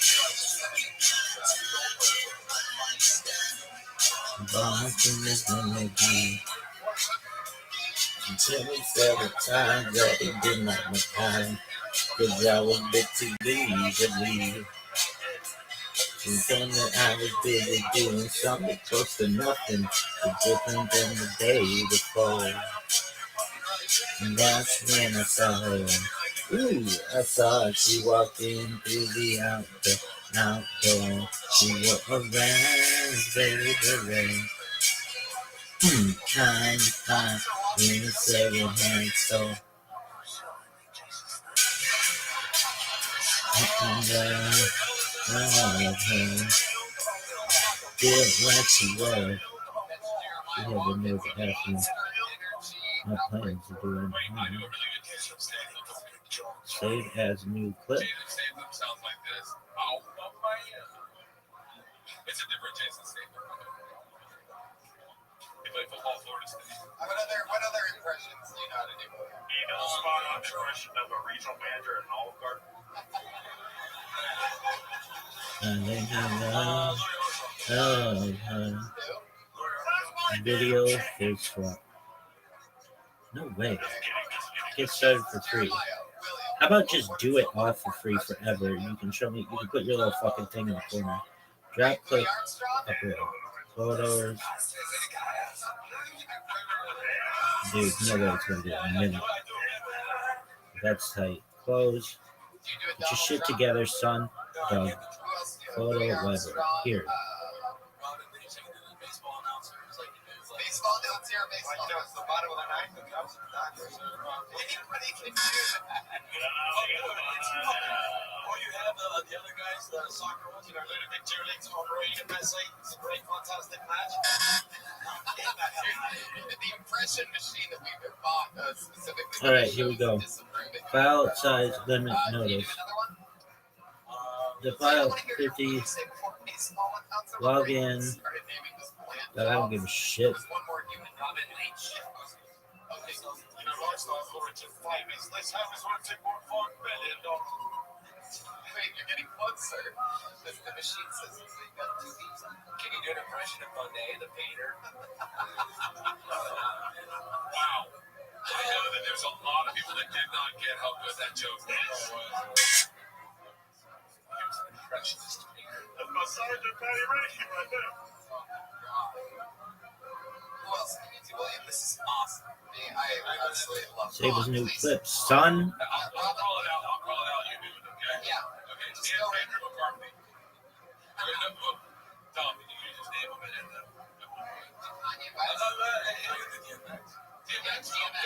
DMX. You're my man.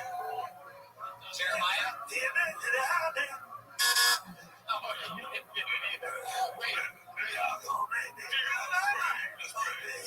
Wait, Dom Herrera knows how to do DMX.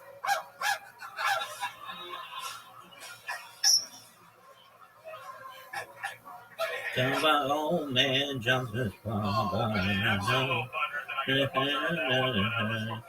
Turn me on.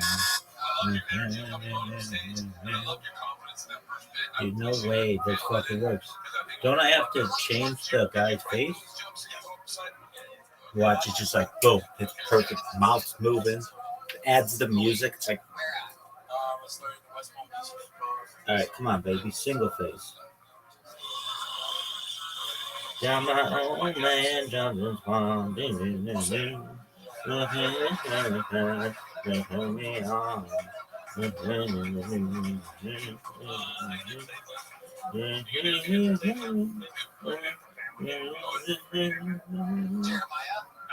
My little bitch. No way. It is so good.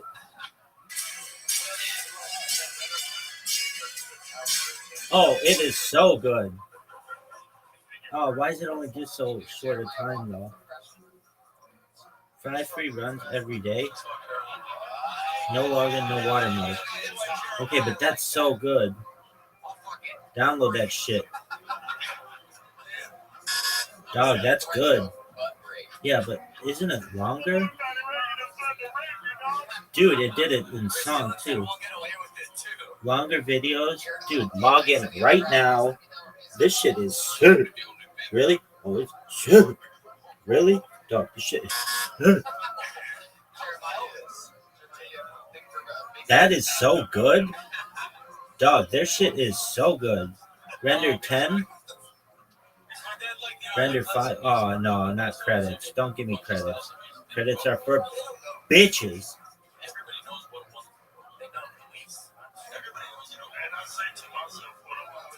Render 10. What does this mean? What? How many things do I have?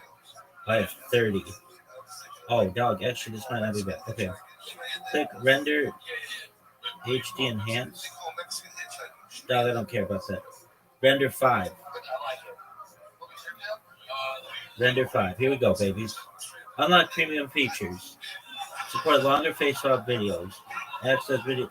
Dude, I don't care. Stop that. Don't upgrade. Render 10. I don't know what this means.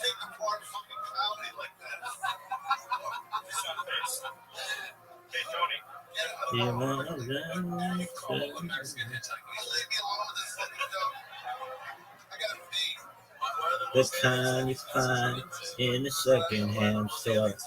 Very, very. If it was wrong, she wouldn't wear much more. I think that will.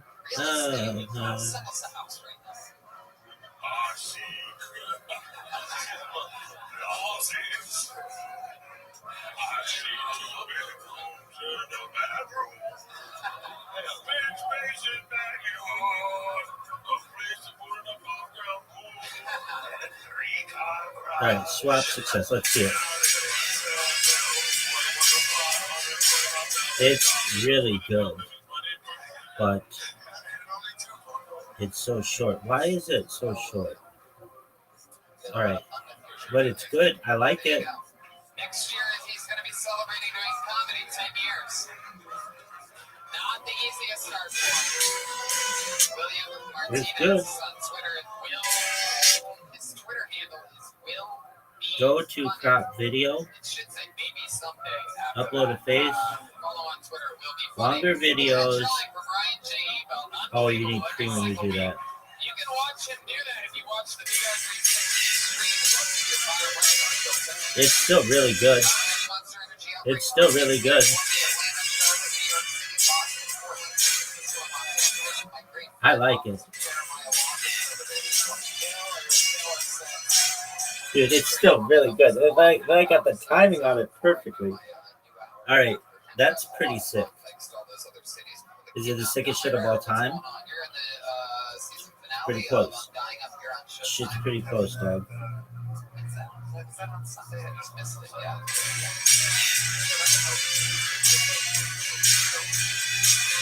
That's pretty fucking sick that they even kept the sound and everything.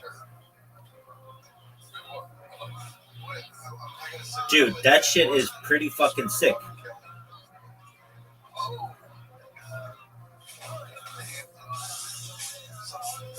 Alright, do another one. Oh, that, if I could do that and just insert myself with bunches of hot chicks, that's sure.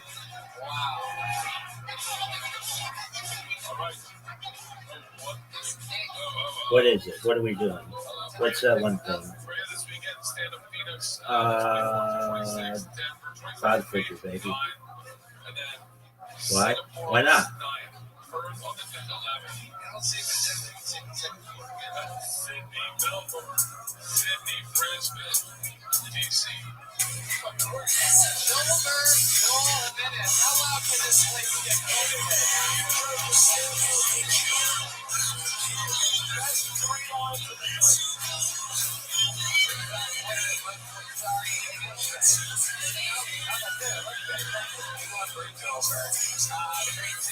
This bitch is violent.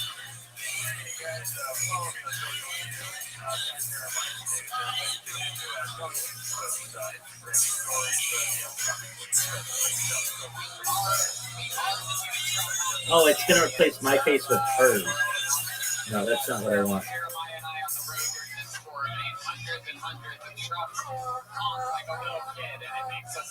Dude, do Elvis. What would it be? Elvis. Jailhouse Rock.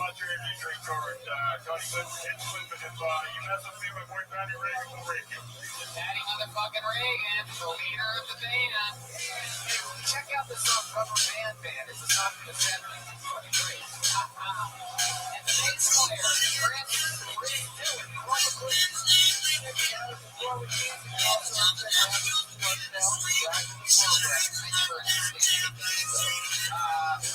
Okay, that could be baller as fuck. Miss a show, and there is no show next week. So we come back on the week after that with Louis J. Gomez and a secret special guest. We'll be back in 2 weeks playing with fire. One more week of generations with USA Comedy Store. Thank you so much for coming out. We absolutely love you. We'll see you on the front patio. We'll give you a high five and a big kiss if you want after the show. Thank you. We love you. Good night. See you guys.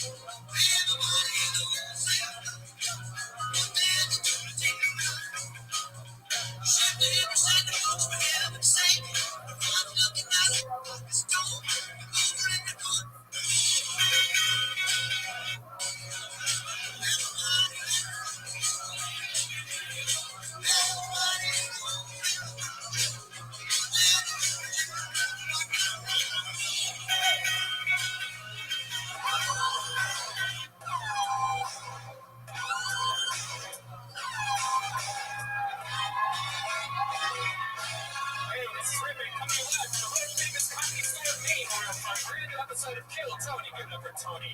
Yeah! Hello! Good evening! Welcome! It's so good to be back. We were off last week for the first time in forever, and we're back, guys. Welcome, live audience. Here at the #1 live podcast in the world. Hey, look, it's Josh Martin, the newest paid regular at the Comedy Store. There he is. Powerful Brian Redman here. Guys, what's up? With every episode on the 1s and 2s with us, and life is good.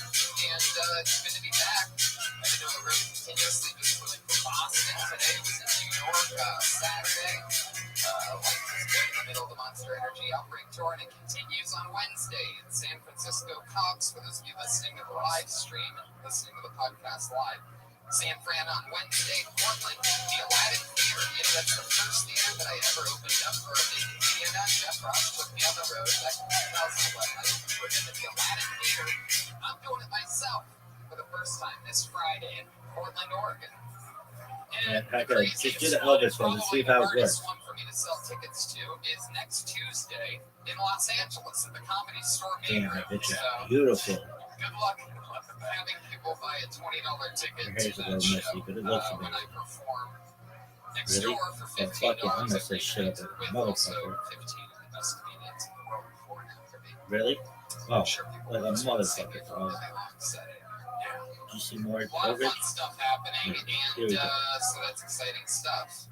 You know what? We should talk about something. Are any of you guys out there hiring? Do you know where to post your job to find the next candidate? It's ZipRecruiter. They post your job to 100 plus job sites in just one place. Yeah, it's powerful technology officially translates like people can do the job better than anyone else. That's why ZipRecruiter is different.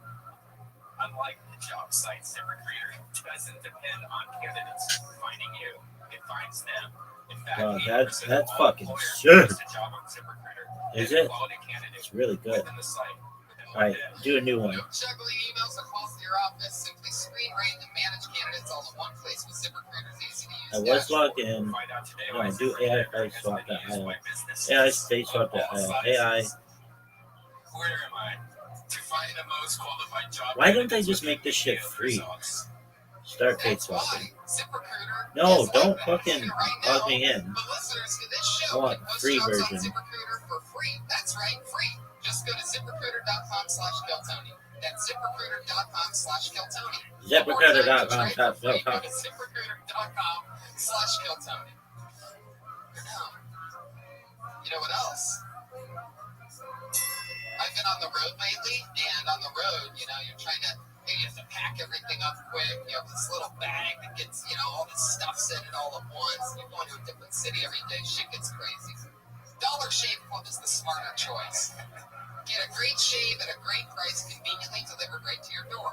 It's an awesome life hack and a no-brainer choice. You no longer have to trip to the store to buy a cheap disposable razor that gives you a cheap shave. And when I use my DSC executive razor with your Dr. Carver shaves, I get an executive razor. 5 free runs every day. But when I use that with the Dr. Carver shave butter, the blade just gently glides, giving me such a smooth shave. Their Dr. Shave Carver. No, wait. Their Dr. Carver shave butter is transparent for a more precise shave. It helps prevent ingrown hairs and fights razor bumps. You too can make the smarter choice by joining Dollar Shave Club. For a limited time, new members get their first month of the executive razor with a tube of the Dr. Carver shave butter for only $5 with free shipping. After that, razors are just a few bucks a month. That's a $50 value. No, it didn't work. In your first month, you get an awesome. Oh shit, that's a different one. A full cassette of 4 cartridges and a Change tube of their video. shave butter. After your first month, replacement cartridges ship automatically at the regular price. There are no hidden fees and no commitments. Cancel anytime you like. You can get only this offer exclusively at dollarshaveclub.com/kill. That's dollarshaveclub.com/kill. Are you guys ready to start the show tonight or what? And you guys want to look good in your underwear and be comfortable, right? But that perfect balance is hard to find. Don't sacrifice style or comfort. Check out MeUndies.com and find the best pair of underwear in the world. MeUndies will be the most comfortable pair of underwear you will own, made from a sustainably sourced, naturally soft fabric that is 3 times softer than cotton. Ultimate feel-good undies for when you want to feel. Look at this athleticism, folks. For the fellas, MeUndies Diamond Seam Pouch cradles. For the fellas, MeUndies Diamond Seam Pouch cradles your jewels and gives your stuff the support it needs without feeling too tight. Ladies will love No, this dog. soft and no-friendly fabric. No, So dude, did I soft fuck and up again? 100% Choose file. satisfaction guarantee. They guarantee you will love your undies or your money back. Right now, MeUndies has an exclusive Change video. offer just for our listeners. Photo Get ID. 20% off your first pair and free shipping. And This MeUndies one. is so sure you will love their underwear, they even hover 100% satisfaction guarantee. You order a pair, and if you don't love your first pair, you get a free. This is a no-brainer to try. 20% off, free shipping, and 100% satisfaction guarantee. What are you waiting for? To get your 20% off free shipping and their 100% satisfaction guarantee, get the best and softest underwear you will ever own. Go to MeUndies.com/kill. That's MeUndies.com/kill. This is a limited time offer, so what are you waiting for? Start wearing the best underwear of your life. It changed my life. It's time to let MeUndies change yours. Go to MeUndies.com/kill right now. You guys ready to start the show? Let's do one more. Let's make a fun announcement. KillTony is going to be at the Boston Comedy Festival 1 month from now. So if you're in Boston, comedians, sign up for KillTony. It's really good. All right, we finally Dog, that shit's you guys really ready good. to meet tonight's guests? Wish it did it. I'm excited about it. As with every other week ever, we always have two of the funniest comedians in the world on this show. Those are these guys are guests on this show. I'm It's so still excited really about good. this. Let's see how loud this place can get for the great. Oh, it's Jake Gomez and Pauly Shore. Oh, download this shit. Yeah.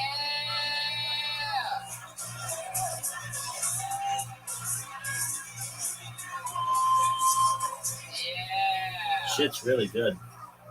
Fuck yeah. The Weasel and the Rattlesnake. I used to play drums in this room when I was a kid. I love Polly I Shore. used to be in a band. Nah, I love when I don't fucking give a shit about him, but I love the impressions they do of I him. used to be in a band. I used to play drums right there before the Comedy Strip Players.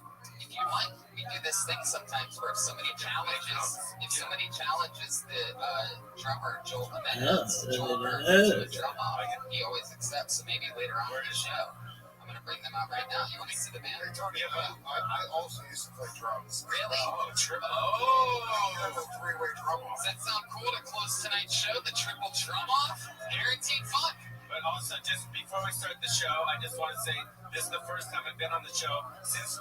What I have. Oh, wait a second. Wow, there he is. A little teaser. It's Joelberg. So, but anyways, this is the first time that I've been on the show since Josh Martin's become a paid regular. Yeah. That's cool. Can we bring Josh out? It's a really big deal. Where is he? Come here. There he is again. He's a paid, come to say. There he is. Now, what do you think? A human South Park character. There he is. All the character in the world. Sorry about that. So let's just get into it. One of my favorite Josh one like four. Let's bring up the money band. I've been looking forward to this for 2 fucking weeks. I miss these guys so much. Improvisational gurus, one of my favorite parts of this show. It's the Kill Tony Band. Pat Reagan, Jeremiah Watkins, and Joel Jimenez. Come on. Come on, audience. How are you not excited right now? And the bass player that we don't know. And the bass player we don't know.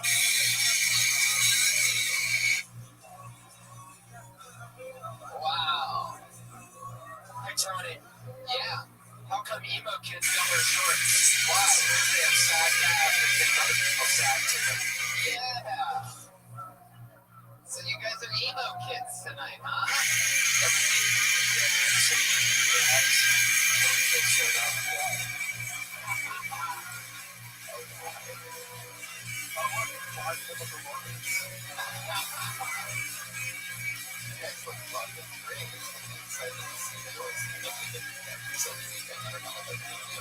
And we all watch comedians together. At some point earlier in the night, comedians sign up for just somebody trying it for the first time. Sometimes it's just a crazy person who just signs up for it. That's a couple of people were presented. Steve, this fucking year, the fucking Destiny is called. It's filled with random names, and they come out, they perform 60 seconds, whatever they think stand-up comedy is. And then afterwards, we talk to them as if they're the guest on the show. We learn a lot about them. This is edibles. Edibles? Edibles? Amazing edibles by LSD. Yes, we don't know Shout out. So, let's do it. Comedians, you know how it works. If I pull your name out, you get 60 seconds. You know your 60 seconds is something you get the sound of a kitten. Isn't that adorable? That means wrap it up then. Or else you're gonna bring out the angry West Hollywood bear. So ridiculous. You guys ready to start the show? Monday night, I'm gonna be honest with you. I need more from you. Are you guys ready to start this fucking show? Then let's do it. Your first comedian performing tonight goes by the name of A.J. Frank.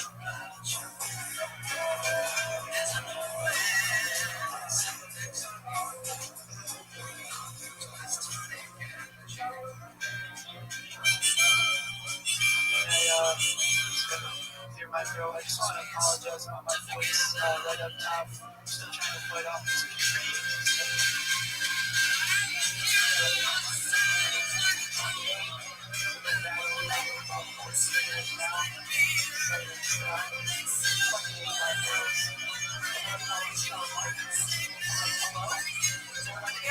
Your mommy on the phone? I'm like, God damn it! I'm an adult. It's okay.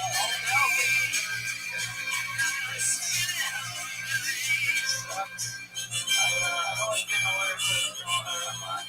I'm like 28, older, it's depressing. So sometimes, just to feel like a kid again, I like to lock myself in a hot car. Okay. This is my most offensive joke I've ever wrote, so this is for you guys. Or I'll just should stop. Should I stop? Alright. Is that his sound? If you do that. No, that's 60 seconds, Polly. That's when you know somebody's time's up. That's part of his puberty jokes. No? No, people's impressions out of the bucket are never that good. Hey, Tony. Yeah. I think we can all agree that puberty does suck! Not you!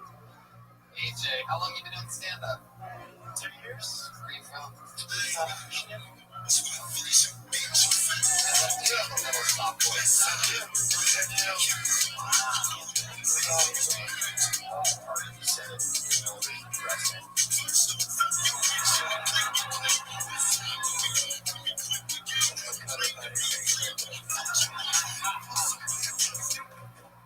He looks like a writer, you know? It looks like a writer. Like he goes Yeah. to a writer's room or some shit. Yeah, if you only have the jokes of the writer. Yeah, it's... I'm a writer. AJ, It was very depressing feeling. I feel like you need to project some sort of happiness onto the audience. It was like it just made me feel sad for you. you have the same voice as like a fat, sad man. Yeah. You know The that? same voice of a person who just listened to your set. Okay. Like, what does it sound like when you order through the drive-thru? Like, let's just keep it real. Pretend like you're in a car with like a little bit of wind in your face, right? Welcome to the Wendy's. What can I get for you? Alright, man. First of all, Well, I try to make it deeper sometimes, but it doesn't. It's not. I see you try. So try it again. Yeah, welcome to Wendy's. What can I get for you? Yeah, can I get it's the exact same. Can I get chemo? He's definitely cute. Is there any gay guys here that think he's cute, for real? Tony? Are you gay? He's cute, right? AJ, are you gay? I don't know, but I'm just saying. No, You could play that part, too. It kind of looks like Clark Kent, you know, something like that, but I just feel like it's just not a voice of that much of a Yeah, or the body. What is your karaoke song? You asked me this last time. Really? You were on before? Yeah. And you repeated yourself. I am now. Very memorable. Did you have this voice last time? I did. Really? You didn't have like a cold or something? No. I don't know. Just start smoking, maybe. I smoke weed, but it doesn't. I gotta do cigarettes, I think. Is there ever a situation in life where having a voice like that has helped you? Yeah. No, like, I think, like, He is. Look out, Gilbert, 1 for 1. yeah, but I think he should let me stick my finger in his butt and see what happens. Yeah, are you down What for do you think that? right here? AJ rank? Original audition. You gonna go in that AJ stank? Just because it might help his voice, it might, you AJ, know. have you ever had a finger in your butt? You've never had a finger in your butt? shot? Never even thought of it. Have you ever been popped by the weasel before?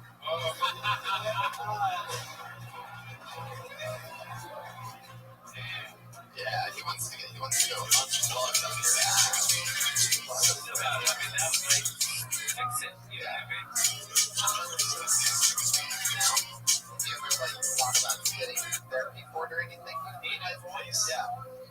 Get therapy for We all hate your voice. Yeah. Well, it kind of works. I mean, you But can I'm use bald. it if you want to. You can use it to your advantage. I think you should be the first crossover male female voiceover artist. Like you could just be women. So I can just be a woman. Yeah, you can take women, hardworking women voiceover.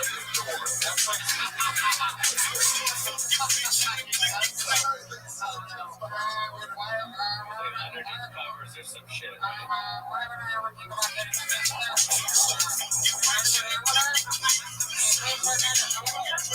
Marty Brown. You seem like a sweet kid, though. There's definitely a place in this business for you, Tony. What position do you think? I think he's already there. I think he's exactly where he can make it. Getting pulled out of a bucket on a bucket show. It's the guy. Like he's actually having fun. So he's done good for himself. Yeah, Tony, you've done good. Yeah. Tony, he's the guy doing the knock knock and knock knock shows. Knock, knock. Hey, maybe you never hear me. Hey, AJ, what's your name? AJ, what's your like morning ritual? Like wake up, smoke a bowl, suck a helium, fast food, like what's? No, I wake up and shower. Oh, that's cool. That's it. What do you do for work? AJ, make him more literal. What do you mean? I don't know this shit. I don't know what. How do you make a living? I work for a paper company. You call that living? Paper company? Paper company. What kind of paper? Staples. Kinda. We import paper, like printer paper, exciting stuff, like Thunder Mifflin. At least it's not a dying industry. No, well, it's not actually. The paper's business is a booming. It's crazy, man. I'm telling you. Oh, definitely. Yep. When's the last time AJ? Is there an It is. I don't think it is. When's the last time you got a BJ? First off, fuck your bitch in the cook. You can't. What's that? Is that from a girl that you normally hook up with, or was it like a fun one? Yeah, it is. Was it a girl who thought you were actually Michael Cera? No, I should use that. She sounded just like him while she was talking with his dick in her mouth. Are you from LA? No, with the LA hat though? Yeah, I went to Dodgers games, so I thought like. That's cool. Where are you from? Michigan. Oh yeah, you said that. Sorry. So, AJ, you're working at a paper company. You're doing some stand-up comedy. Like, what's like your big goal? What do you want to do? Like, you could do anything. I want to stand up. Like that's. What else? Do you have any hobbies or anything like that? No. Right? Whispering. Yeah. He's screaming right now. I'm a big fantasy football guy. I love fantasy Oh, football. So that's like. So you're sick, is what you're That's telling my. me. He fantasizes about football players. Yeah, it's the only kind of football he can play with a Tony, voice like like that. all seriousness, I think he's a sweet kid. I think there's got to be something for him in this town. I don't know what it is. We already did that, Paulie. We already did that. It's this. Sorry, was that edible? I took backstage. I didn't know I already said that. There's definitely a place in this town for him. Well, maybe on the suburbs somewhere, but maybe just outside of town. There's a place somewhere. Flappers. AJ, we love you. There you go. Paulie Shore invited you to Flappers. We like you. We like you. That's what everybody wants. You get to the comedy store, and the owner of the club's son sees you, and he looks you right in the eye. He says, go to Flappers. He's on Twitter at AJ Rank Jr. What about Bucky? Do you remember Bucky? I have my oldest sister. Oh my god. Paulie has a real knack for finding his favorite character on this show and turning him into like a PA, and then he works his way up, and then they're suicidal 5 months later every time. Didn't reach. What's this bullshit? They just come up to me, you started this. Alright. Put your hands together for Janae De Filippa.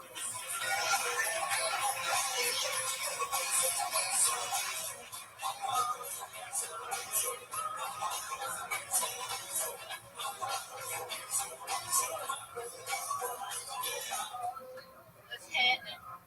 So, in case you can't tell by the accent, I'm from New Jersey. But I'm from Atlantic City, New Jersey, which is like a really fucking shitty Vegas in the hood. One thing for a chubby white girl growing up in the hood, there's one thing I got a lot of. I was filet mignon up in that bitch, man. I never had a dry day. And then I come here to California, and I'm just a flat iron steak. You know, if it's the only thing on the menu, it'll do. But I'm smart, because I hang out with all the pretty bitches, right? And all the pretty bitches bring a group behind guys. And there's always one of those guys that'll take one for the date. The only problem with them is they always want to go to them damn nightclubs. I don't like nightclubs, so I'll tell you why. When you're getting in your groove and you're having a good time, right? Here they come. The hiney hole violators. And I gotta say, applaud, because once you get rid of one, here comes another jackhammer. Wow. Jenny Dave Galiga.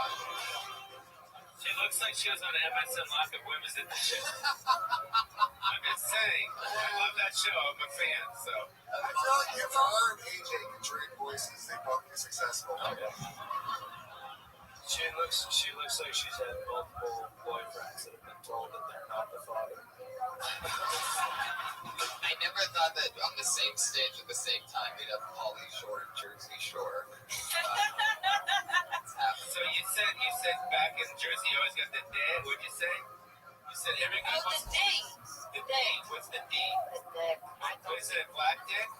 Yeah. So why don't you say black dick? Because that's what you used to get. Yeah, I was just trying to. Pauly, That's what I'm saying. I gotta be honest, when you listen to her talk and watch the way she's dancing around, it was sort of fun.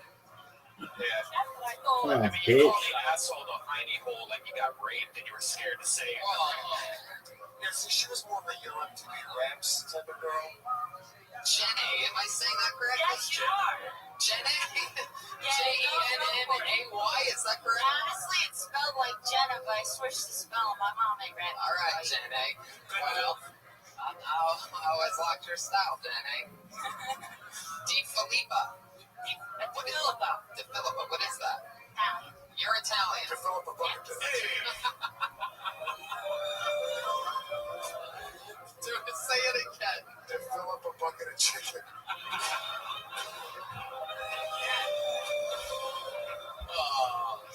Jenny, how long you been in Los Angeles? 5 years. 5 years? Really? That is not the answer I was expecting. 2 weeks max is what I've had on that. I've almost bet everything, but 5 years. All right, what you been doing for 5 years? Comedy, working at restaurants. Really? Yeah. Okay. Sorry. What restaurants?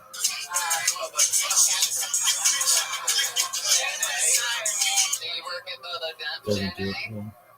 Where do you work? Morton Steakhouse. Whoa, that's a good one. Yeah, I like nice. Morton. Do you recommend the Philly or the New York? The New York. New York, yeah, I like the New York too. So got that What do right. you spinach or saute? What was that? What do you do at Morton? Server. Really? You're a server at a Morton's? Right? I know, it's shocking. And you talk about the dish? What is it? She serves that too. I did serve at Morton's. What was that? I said I did serve at Morton's. Oh, I got you. So let's talk about it a bit. So, what were you saying about the dip? I said I got the dip. How do you have the dip? Like, no, like I. Extended fiction. No, thank God, that sucks. What's the biggest dump you pushed out of your hiney hole? So guys like to hump you is what you're saying, and you like to hump guys. Yeah, it's fun. That's cool, right? Yeah. What about out here in LA? Do you like to hump guys out here? Yeah. Get better.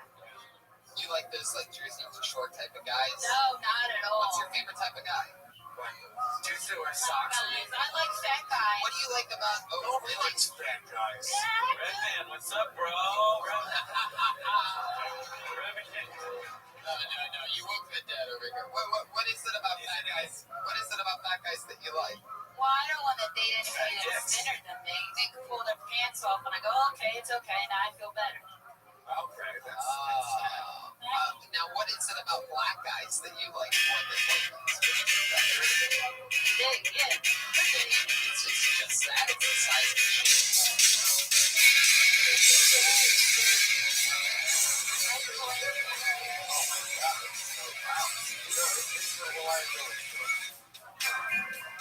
So, like, what's the shadiest hookup you've had if you could recall one? What's the biggest dump you pushed out of a hiney hole? Wow.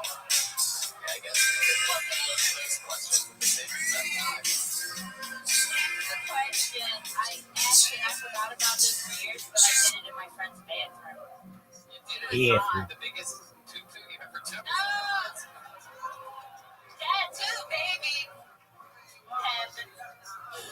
I mean, that seems like you've done something shadier than that, Jenny. I'm not gonna lie. I feel like you've had sex in like a Oh, you know what? No, not that dirty. Something shadier. She already said she likes black guys. Oh, Jesus. Wow, you emos are more racist than usual. Don't try to change me! So funny. I like it. Jenny, you work in a steakhouse. A lot of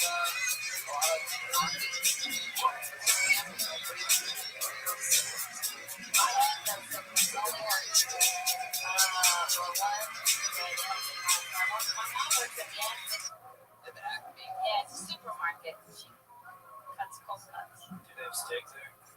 Yeah. You have to make it yourself, but they have it.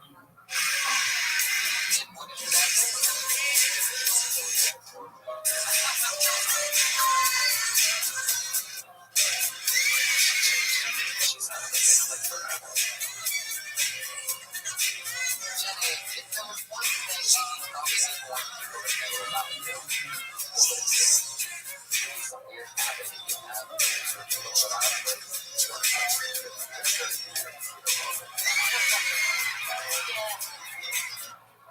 That's it. it's true, it really is. Toast up my secret. The GM brand or something like that.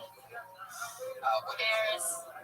What's something weird that you do, Jenny, that you think makes you different than other people? Sometimes when I get nervous, I shake like this. Wow, look at that. Brian, you're making it so sad with that music. It's the saddest music ever. All right. So, like, when do you do that? You didn't do it before coming up here. No, I don't do it in public. I go in the bathroom and release it. Same with people. Like a big dump in here.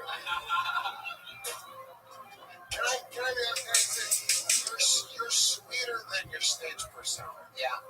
But you seem like a sweet guy. Your stage persona is like, I don't want that to work at all. Like, you know, I'm like, all right, I'm kidding. Never hang out. Just cool. You know what? In honor of my good friend Jeremiah Watkins, who's been on the tour with me and everything, I'm going to follow up on his question, and I'm going to ask you if you had to guess in like couplets or something like that, how big is the biggest poop that you've pushed out of your hiney hole? Wow, look at that. With her hands, she showed us. Right when you thought my question was too far overboard, she showed us with her fucking hands. Audio listeners, it was about 2 feet. Yeah, it's very big. I love your honesty. And that's what stand-up comedy is all about, right, Paulie?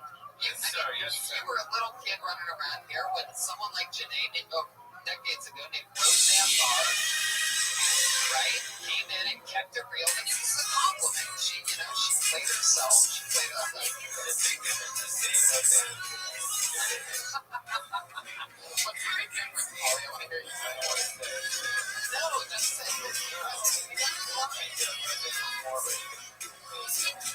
Right. But I'm just saying the level that you're at when she came. You know what I mean? Yeah. So She's like Roseanne Barr if the bar was lower. You're more like a just keep doing it. Just keep doing it. You know? Jenny D. What? Jenny D. Filippo, ladies and gentlemen, there she is. Jenna D. Filippo on Twitter. JENNEDIFL. I bet she loves giving oral sex for sure. Yeah. Do you, Jenny? Is that true? Paulie has a pretty good radar for that. Jenny, yell at us. Do you love giving oral sex? Wow, there you go. Tiny hole is open for business. I pulled a name out of the bucket. You guys want more? Keep it going for Charlie Newhart.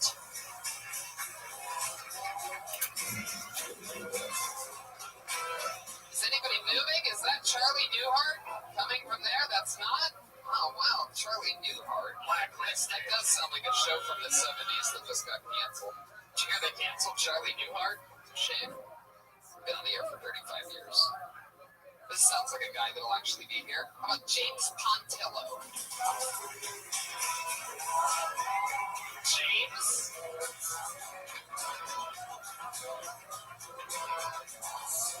Alright.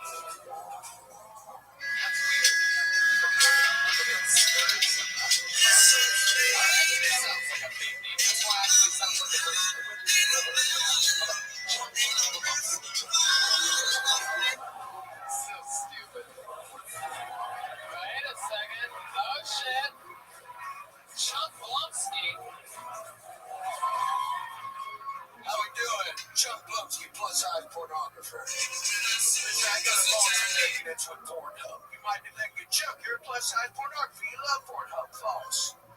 Okay, Pornhub been fucking me over. And I got a bone to pick with the titles. The other day I was surfing Pornhub. I'm trying to see what the competition looks like. And I go across and I look at this one video and I see this beautiful wait a minute, I'm looking at that beautiful man. That's ancient Lily Jane Lee, a good friend of mine. So I continue to look and all of a sudden I see Gloria's cock staring at me. I said, wait a second. This is my scene from Austin County with the third time. My first episode. And I kept looking at this one, says Jamie has an amazing ass, a great butthole, And I'm like, listen, fella, if Jamie's ass was really that amazing, I would know it and Jamie intimately. And also, don't have to send it to a television. Today, there's a guy who changed the name. It's like calling Bohemian Rhapsody. Alright, Sean, one second. Did you not hear the goddamn motherfucking cat? Did you not hear the fucking flipping cat? Not here. I just want to say, I grew up. Every time I masturbated, it was to Biodome. I swear to God, I remember when I was just a little boy, I see the commercial and go, man, we were brought back as a leotard. I said, that's what I want to do. That's all for you. Tony George Bush looks awful. Now, Chunk, we've never seen you before. We've seen your stand-up comedy version. What's his name again? His name's Tom Whalen. He's not here right now. But he's not here because Chunk Blumsky's here. Yeah, this is Chunky. You know, last couple of years I've been mostly to the adult entertainment industry. Do you live in a van down by the river? I currently I do live in a Hamilton, When I was watching you, all I could think about was Chris Farley, and I was thinking, why couldn't it happen to you? That's great. You know, it's a great compliment because I heard he has a giant rig. Like Sandy Danzo, too. Yeah. This is a good character. I'm sure it's like Kenny Powerless or something like that. I was thinking that. I was thinking Hank Black. I've got Flapjack Black before. I'm a big kicks, guys. I'm going to lay in on a secret. Chunk, what else have you done? Like, what do? You do open mics sometimes? Is this your debut? Chuck Blumsky, I actually have a public access TV show called The Hot Blumsky where I bring on my hottest and most attractive porn friends, and I just delve into How many episodes have you done? We're on episode number 4 right now, but we're kicking strong, baby. Is it really on public access? Well, it's on what's called Dronebox, www.dronebox.com. And you can go on there, you can check it out. Plug. Out of 3.5 minutes of commercials that we had, somehow you had the worst plug on this entire show.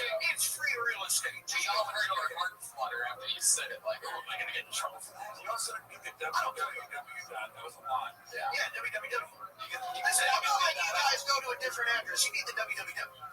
Hey, Chunk, I'm going to be honest with you. I don't like characters on this show. Is adorable what you did.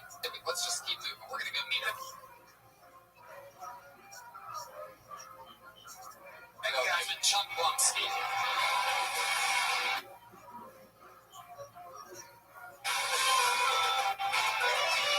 I already got my fucking characters. It's a goddamn Kill Tony band. I didn't know he was a character. I thought that was him. No, it's not. I'm guessing things aren't going that good for the actual stand-up that has lowered himself to doing Chunk Blumsky. That's funny. Tony, Jeremiah took their shirts off. His emo kids get hot too. Wow. Are your nipples colored in?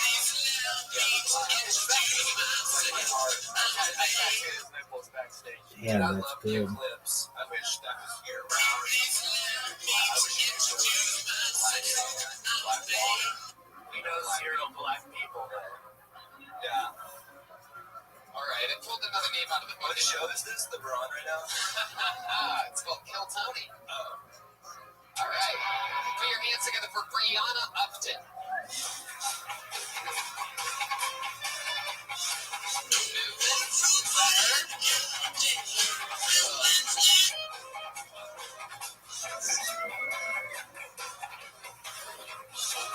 Here she comes.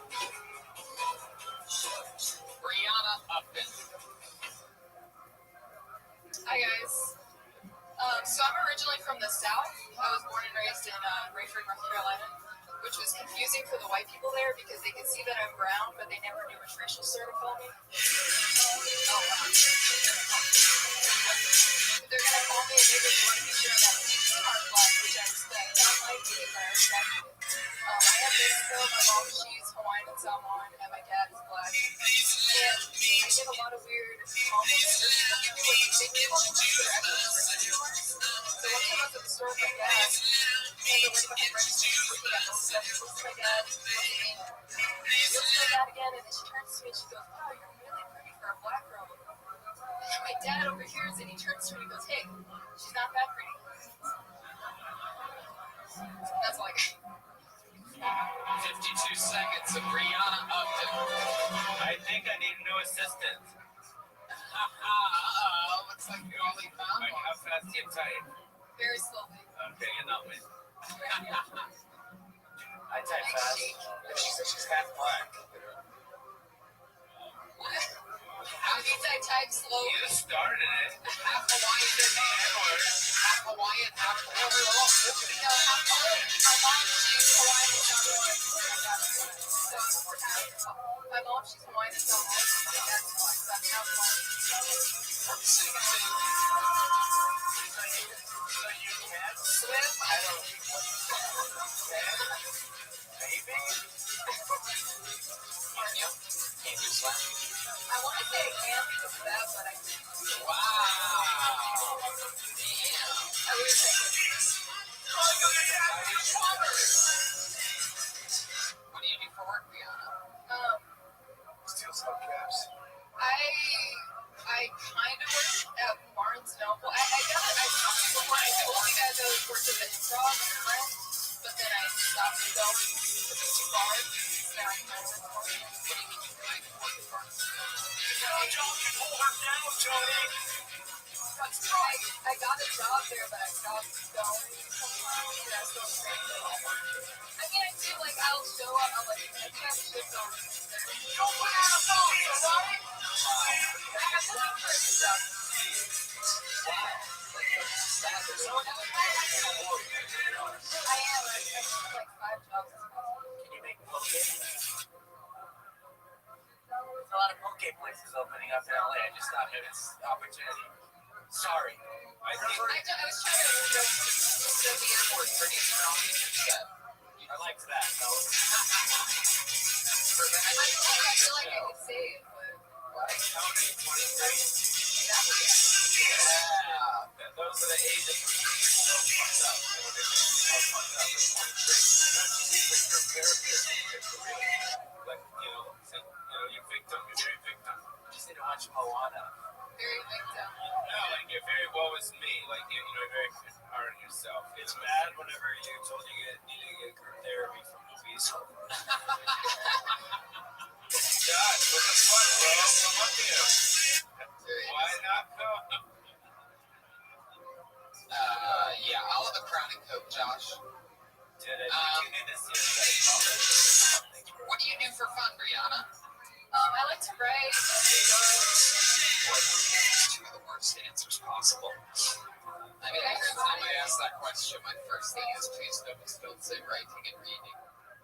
Yeah, those were also the least black answers you could have named. Okay, so far she said a lot of things that aren't appealing, correct? Yes. Can I ask you one thing without being offended? And don't get mad or anything. Number one, do you ever give guys oral sex? Yeah. Yes. And number two, do you like to swallow or not swallow? I like to swallow. I knew it. Wow.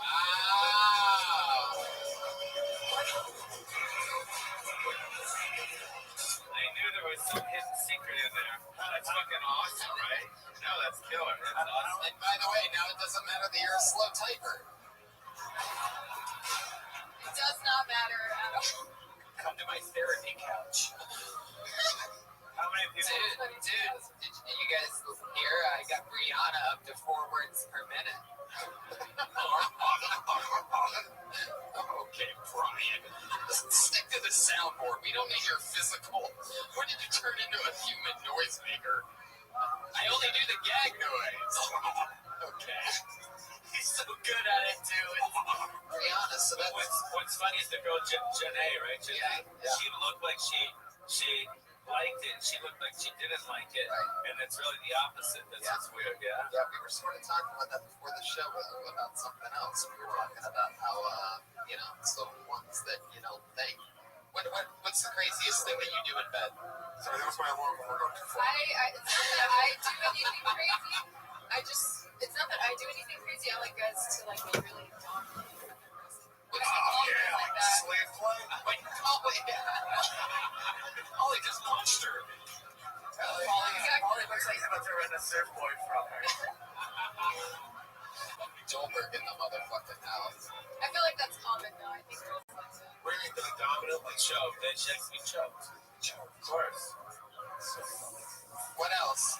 Choke. What else? Any other? Just kind of like. I mean, this sounds really bad, but like kind of when they're like rapey almost. Yeah, see, I think this is the material you should do. No, but if it's consensual, I think that's the material I agree to it, but like if I say no, That's all that else, you guys. She is on camera right now admitting that you could really. That's nice. Yeah, I love it. I can literally feel the testosterone from the 35 male comedians over here. My 35 male comedians of the fucking about Ryan Redband. Literally just boning up right now. Like whether that's great, then does that mean that I can fulfill? Or is she like one of those girls that takes off her glasses though, and now she's like this supermodel? Yeah, what happens when you is that weird when you mind taking off your glasses for a second? She turns white. She trips off the stage. I think she's great. Yeah, she's hot. I think that's the angle of your material too, by the way. And she's all that. Just like the fact that people, you look like you don't like to do crazy shit, but you do. It's a light version of she's all that. She's all dead. How about we ask her about her writing process? I was just about to ask. I was literally about to ask. Have you read any good books in your time at Barnes and Noble lately? Read any good books? I thought we all jerk each other off your heads. Let's do it. There's this book by Bruce Campbell called If Chins Can Kill, which is really good. I know that book. Why is it good? I just really like it. Me too. There's a little book Shout out to Bruce Campbell. Evil Dead 2, one of the best movies ever. Yeah. Do you like dark? Do you like dark poetry? No, I have a poem. One day I was walking, dragging my feet as per usual, and then I saw. I'm done. That's it. Wow. Good Lord. That was good. I think she can work the cover booth here at the store in the OR. Ollie, every time you do that, you break me apart. They're like, oh, I did a good job. No one's in the management, and they're like, Ollie said that, and then you're never around after that. All these people, they end up coming up to me like, hey, remember when Ollie said that maybe I could work at the Comedy Store? And then I'm always like, I don't know what to tell you. I'm kidding. I think she'd be great. I think she's great. All right, there you go. Thanks, guys. Brianna Upton. I think at the beginning it was like this, but then once we started hearing what she was really about, I think she became more herself and felt more like. Brianna, do you hang out with people a lot? Are you social? Yeah, I'm social. I would prefer to be social in my house, like hang out with people. That's the opposite. Not what I'm hang out with. Not in that way. Do you hang out with people in your house? Like my family? Do you? So I hang out with anyone. Out of your house. Like, do I go out? Or you just answered another one. You said you like to have people over, then you said you don't have people over. No, I thought you meant my family, but like, yeah. Maybe she just needs some space, alright? Alright. Does your family live in LA? No, I live in Seal Beach. Where? In Seal Beach. Oh. The homeland of Matt Edgar. Rihanna. Alright. Well, I mean, when I say social, I mean any interaction with other human beings. What's that like for you? Yeah, I like to. Where? Oh my god. I don't think that's enough. I like to hang out with other comedians. I like to ride my bike a lot. Where do you hang out with other comedians? By the way, riding your bike again, perhaps the least social thing you can do. I ride bikes with my friends. She has a tandem bike.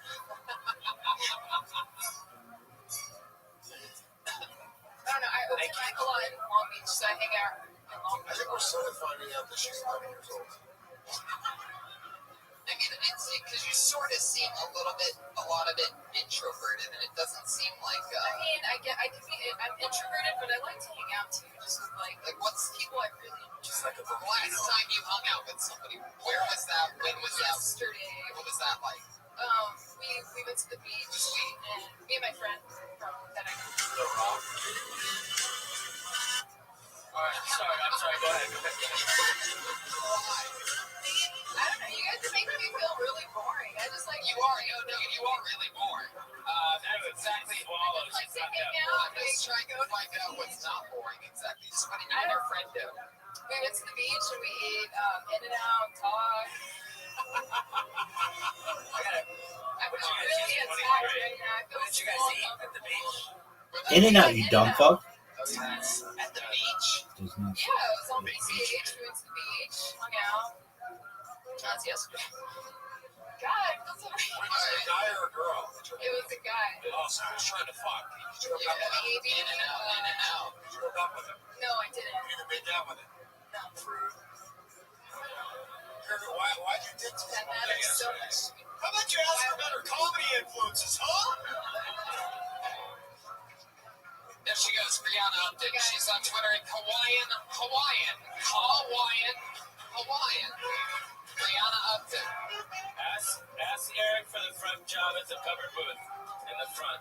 There you go, Brianna. Pretty sure the owner of the comedy store told you to ask about a job at the cover booth. How about that, ladies and gentlemen? James Fleming Show. Surprised you didn't offer that position to Chunk Blumsky.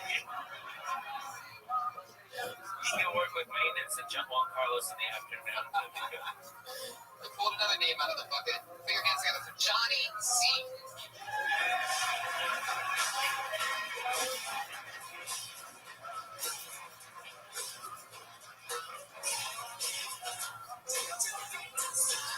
Put your hands together for Johnny C, everybody. What's going on? So, I look like the fourth guy in a high school. Right? Think I'm a getaway driver? I'm the reason Really the pretty plan good. goes wrong. Only got one line. It's the night before the big job. Sitting in a bar with Ed Norton. And I'm like, don't sweat it, boss. I got it. But I don't. I'd love to be in a heist movie. Feel like they fuck it up. Make me say stupid shit. Every tattoo represents a job I know. And I got every one of those jobs on ZipRecruiter. Thanks a lot. Killed it. I loved everything he did. Absolutely murdered it. Best set I've ever seen. I especially love the ZipRecruiter joke. I don't know what ZipRecruiter is. Oh, you don't know? Really? You have no idea? Are you looking for employees, Polly? What is it? Is it like Uber or something? It's a place that I bet you don't know where it is, Polly, because yes, like Joel just mentioned, you never find legitimate employees ever. Well, with ZipRecruiter, you can post your job to 100+ job sites, and they come right to you. 80% of the employers who post a job on ZipRecruiter get a quality candidate through this site one day. ZipRecruiter.com/KillTony. One more time, try it for free. Go to ZipRecruiter.com/KillTony. So it's a place to find jobs. Yes. That's exciting. Okay, good. Yeah, Brianna, we don't need you. But let's get back to Crit Recruiter over here. I thought this was another Why do I feel like character. Why do I feel like you were a dog in a past life? I feel like I recognize you from the Records album. That was just like bad photoshopped albums back in the day. I said, no, but don't want to be black guy. I had those albums, you son of a bitch. I grabbed some verses.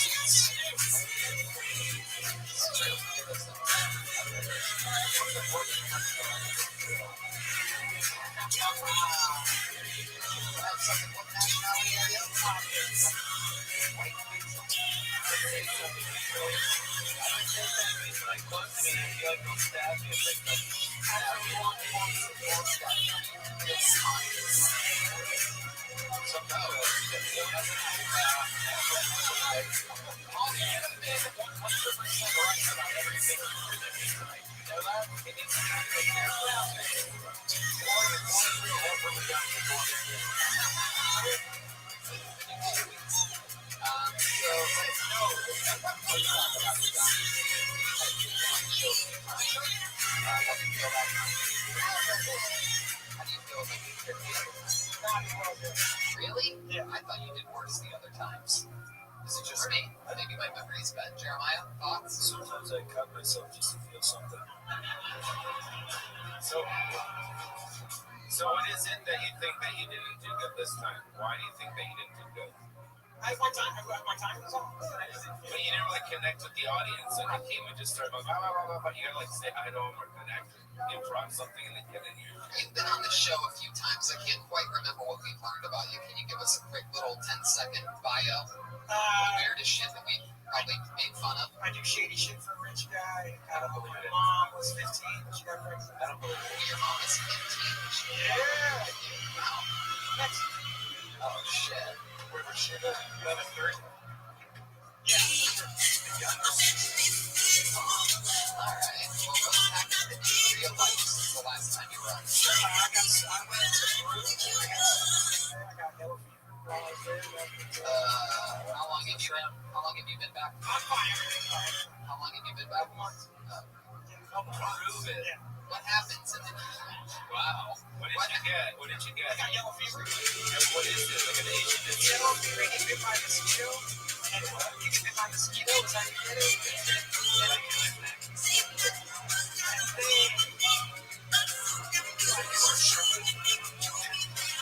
Most people feel you get like a super bad fever and it breaks in your arm. Like, small percentage of it's not bad. That's what's already got. That's what's fine.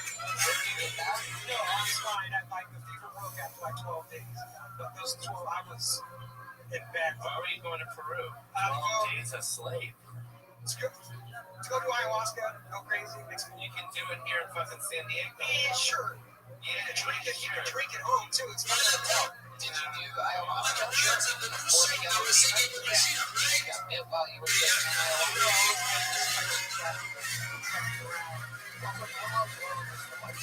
It's fun. You only get it there. I'm sure. Jesus Christ. Did you have any specific visions or anything to say? So there's and she's the hottest chick on earth, and she told me.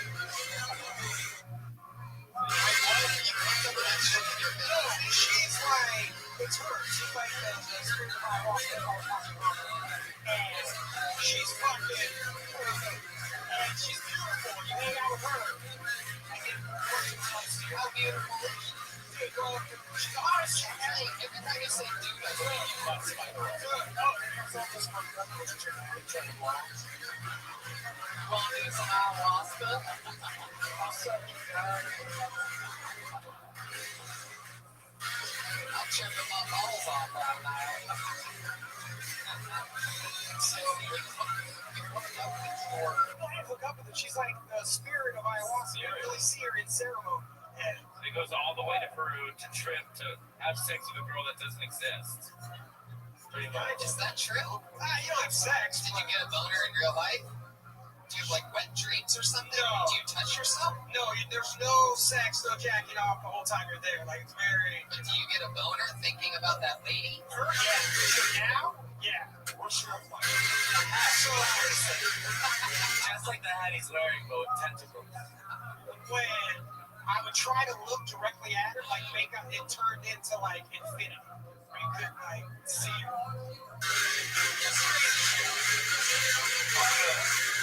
I'm gonna believe that. You've been on this show a few times. Yeah. Oh, wow, guys. There he goes. What is the guy? Johnny C. Johnny C. I want to work with someone new. I want you, the one up here now. Goddamn people that took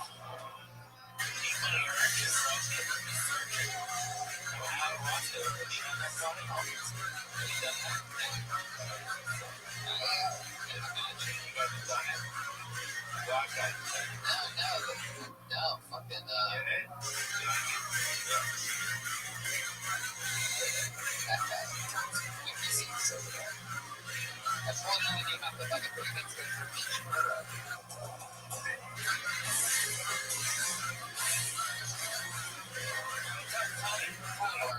I've never met a guy that did ayahuasca, but I have met a guy, black guy who likes Waka Flocka. Pull another name out of the bucket. Put your hands together for Joe Carl Abishasakir.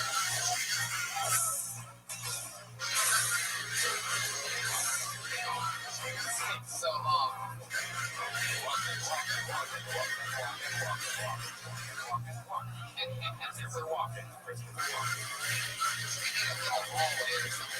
Joe Carl Abishasakir. There you go. Yeah. Yeah, it's my name. I'm an Arab dude. From South, dude. From South rural Tennessee. Any Southerners there?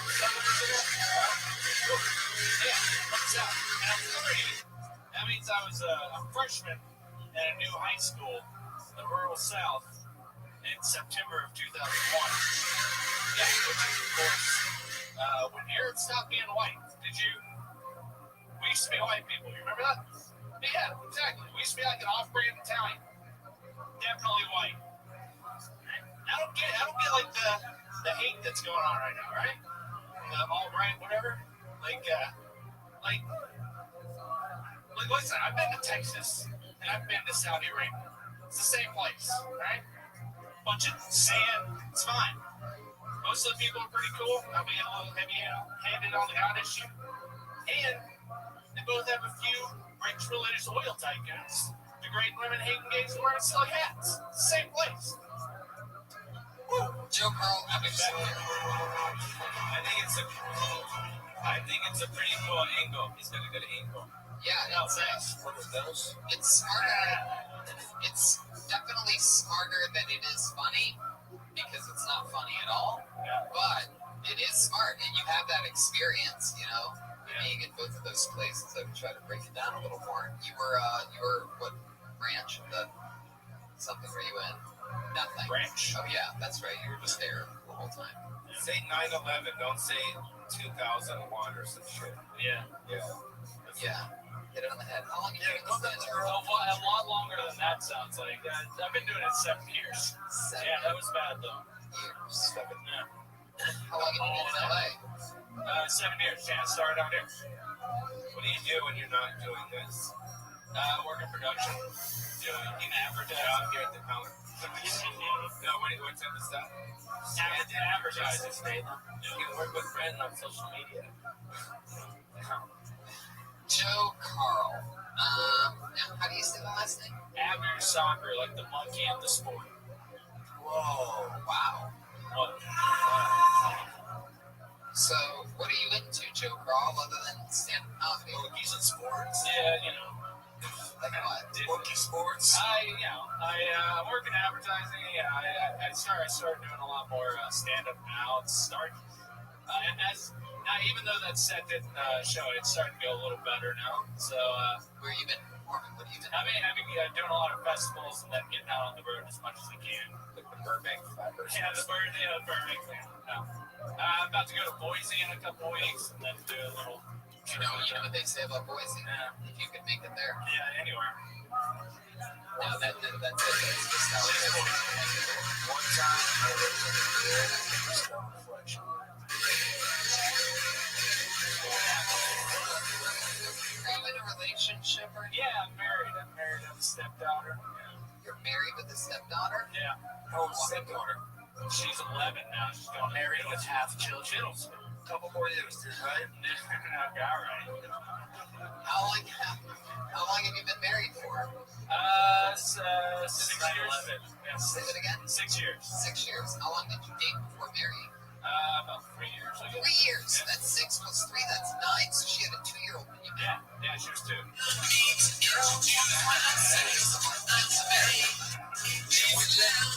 Yeah, she's white. Yeah, thanks. Yeah.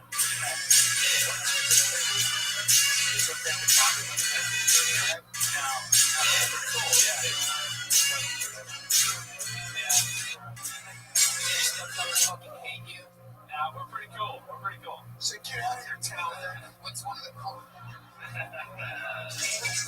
what you did. What do you guys do to bond? Yeah, I've been here the whole time. I've been there the whole time. So it's just, yeah, it's where's the real dad? He's back in Tennessee. Is he like you? We don't connect that much. Oh, You just need some space, all right? Does the girl ever go to visit her dad? yeah, every once in a while, yeah. Does it make you upset? No, not at all. No, it's a And good then you can bang the mom over the house. Yeah, is that true? Do you guys have more sex when the baby's alive? We have sex all the time. Really? And we're in front of the daughter, you freak. You freaky fuck, I love this guy. What's the weirdest place you've had sex?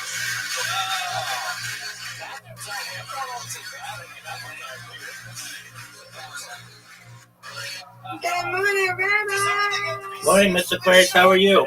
This is a sex-centric show tonight. It's been great. Yeah, it's 'cause I'm lovely, thank you. How'd you sleep? dying for it. Good. Did you sleep, Danny? No, ma'am, but I'm rolling. That's good. Word, girl. I hope you have a wonderful day, my friend.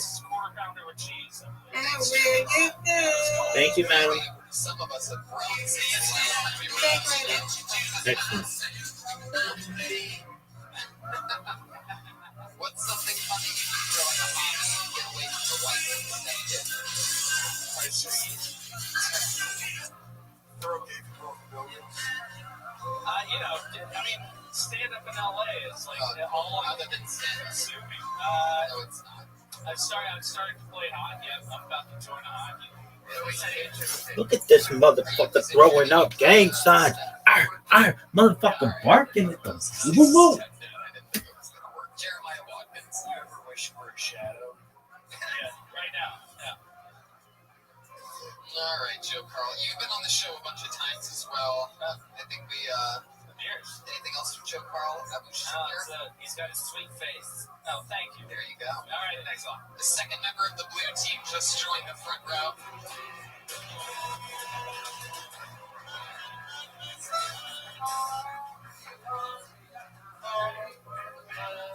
All right, this is, I'm almost positive this is a new name. I really hope this person's still here. Put your hands together for Alex Syme. Come on. Here he comes. It's a human being. Alex Syme, ladies and gentlemen. What's going on? My sister, she just got out of grad school. She went and she got her master's in education, and now she teaches special ed. So maybe she's the retarded one. 7 years of school, could have been a doctor, could have been a lawyer. She wanted to teach retarded kids, which is good for her. But I like to remind her that, it's like you go to medical school and you got done and we're like, I think I'm just going to try to be a nurse. And retarded, you can't say that word. You can't say that word, she gets so mad at me. She's like, it's derogatory, it's offensive. I know. I just don't care. But I know, I try to clean it up. So now whenever I talk to her, I'm like, I love nothing good. Is that any better? And she's like, no, not any better. But it's not worse, so fuck her. That's my time. Exactly 1 minute, Alex Syme. There you go, right? Oh, yeah. I like this guy. He's like savage.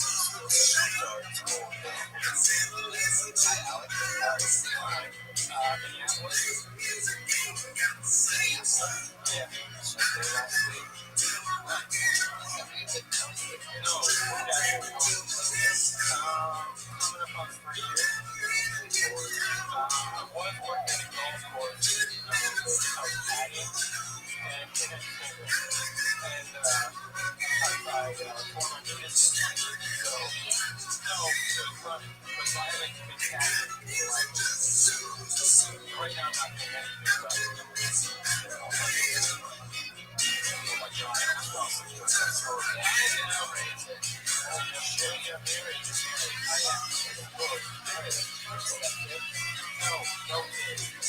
What's your wife? She's a therapist. Boring ass stories. Yeah. She's a paralegal. Paralegal. Yeah. One time I dated a dark boy. What do you do for fun when you're not doing comedy? We live downtown, so work out a lot. Do you? I know. I really not shake like you work I out. work out a lot too. We probably the same shape. That's not good. Your wife is over here. Let's go ahead. You can lie about that, right? Huh? No, how does that make you feel? No, I mean, not like just the last couple months. Yeah, because your meniscus. Yes. Any acting? No. I feel like you'd get beat out for a lot of roles. Probably. Have you done that thing before and it didn't work because you pretty much just destroy your audience talking about retards? Yeah, that's not cool, bro. Especially this audience. No, yeah, it's weird. It's very PC. I don't know, I was nervous, like Russian. But no, it's weird. You're Russian? Oh my god. That's so stupid. Joel, I'm gonna come back, Joel. Joel, that wasn't a good one. They shouldn't have left it that one.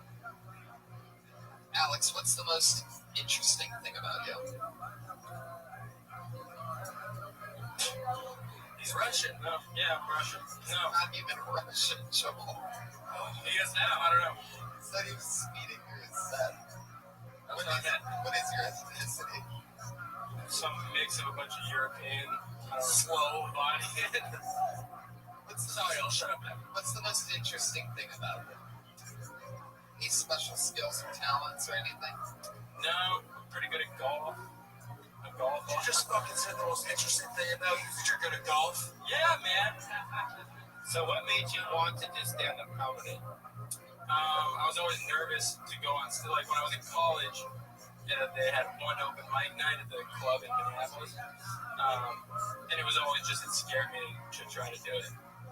So I wanted to do it, but you're not scared anymore? No, I mean, I felt pretty shitty about that. But usually I'm not. I don't know why. I mean, you have a good look. I think he's as good as a Brad Pitt film. What do you think? Like, you would go to a Brad Pitt film? How quick do you type? I mean, you're a good-looking kid, but there's something missing. Yeah. But I don't know what's called. What the heck? Chris Rothschild. Did you meet your chick doing comedy, your wife? No. How old are you? 26. 26, yeah. Your dog years. So how long you been doing stand-up? A little over a year. Do you want to continue? Yeah. What's all right, Alex? What do you think's the weirdest thing about you? You have weird habits? No, it's like a weird stuff. Like my hands walk my hands You wash your hands a lot, you play golf. How much do you wash your hands? I mean, maybe like 8 times a day. That's not that many. No, not enough. How many times do you pee per day? Probably like 8. There you go. I guess we're all completely OCD now. Yeah. You smoke marijuana? Yeah, sometimes. You don't smoke a lot. Yeah, dude, there's something fucking about you. You know, man, you're just so weird. Yeah. You should do ayahuasca too with that guy. Go to Peru maybe for a while. Are you just nervous on stage right now, or are you normally just like awkward? What's your wife like? She boring paralegal lady? No. You sure she's not boring? What's the most interesting thing about her? She's hungry. Not that she's getting her undergrad and then trying to do her grad. I asked, what's the most interesting thing about her? I don't know. She came here when she was 9 from Mexico.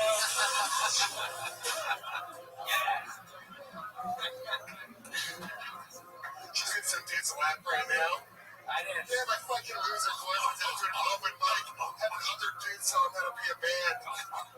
I didn't come till I was 12, honestly. He thinks I'm a paralegal. I said barely legal. All right. All right, Alex, we're going to keep moving on. There he goes. Alex Syme. If you like the flavor of water, then you must love the comedy of Alex Syme. Do you ever tell people, give people advice not to stop doing stand-up on the show? Ever? I mean, this is one of those episodes where it's pretty much 100% of the people. I mean, it's pretty unbelievable. I imagine how terrible the couple people that didn't even have the balls to come up here after signing up for the show. They're like, oh, no, I can't do this. So there's those people, plus the people that we saw. I mean, there's always like sort of a method here. Like Alex probably has the best, what I guess we would sort of call like a Keltoni slugging percentage, in which he's been doing it only a year, and he did sort of okay, right? Whereas like, yes, the last guy was Alex. Whereas like a guy like, maybe someone that was doing it 7 years earlier in the show, did the same amount of okay, and so that would be in our sort of thing be a lower ratio. Then you have a guy like Chuck Blumsky who came in, wrecked house, and just left afterwards. That's got to be tough. Bombing on this show is one thing. Taking a chance on a character and bombing with the character. I hate characters. I can't even imagine what that must feel like. Because we clearly hate characters, and they're always like, what do you mean? What do you mean? It doesn't affect me. Stop doing characters. What do you mean? Okay, Tony, I have a real tip. So that last dude, he had one of the best sets of the night, and I wasn't even listening. Like I didn't hear a single word of it. I think I hate comedy. Yeah, no. Yeah. I'm sorry to feel you. They're really hard to listen to tonight. We're going to wait for our regular. We're going to go back to the bucket again, because I'm 100% convinced that we're going to find somebody here. This is like when you buy a few scratch-off lottery tickets, and they're all losers, and you're like, well, maybe the next one has to be a winner. Because they wouldn't have 5, 6, 7 losing scratch-off lottery tickets in a row. Are you guys ready to find some goddamn greatness in this bucket with me, or what? We're on an adventure. Here we go. Put your hands together for Joe Welke. He got a big pop on the name. Let's see what happens here. Welkie. One more time, put your hands together for Joe Welke, everybody. Oh, geez, thanks, guys. Thank you. Oh, geez, Louise. Glad to be here. I went through a breakup recently. Not fun. Don't recommend that. It's not because I get lonely or anything, or like I miss the girl. It's just whenever I go through a breakup, one of my guy friends has like a stupid question. Anytime I've been through a breakup, one of my guy friends, should you have breakup sex? No. Where did this myth of breakup sex come from? Like the last person I'm trying to fuck is a crying woman who hates me, you know? And the last breakup I went through, the girl threw a lamp at me, like I'm gonna dodge that. Like, well, how about one for the road though? Like, fucking. You know how unrealistic breakup sex is? I've never even seen a porn about it. I've seen porns about dads swapping daughters.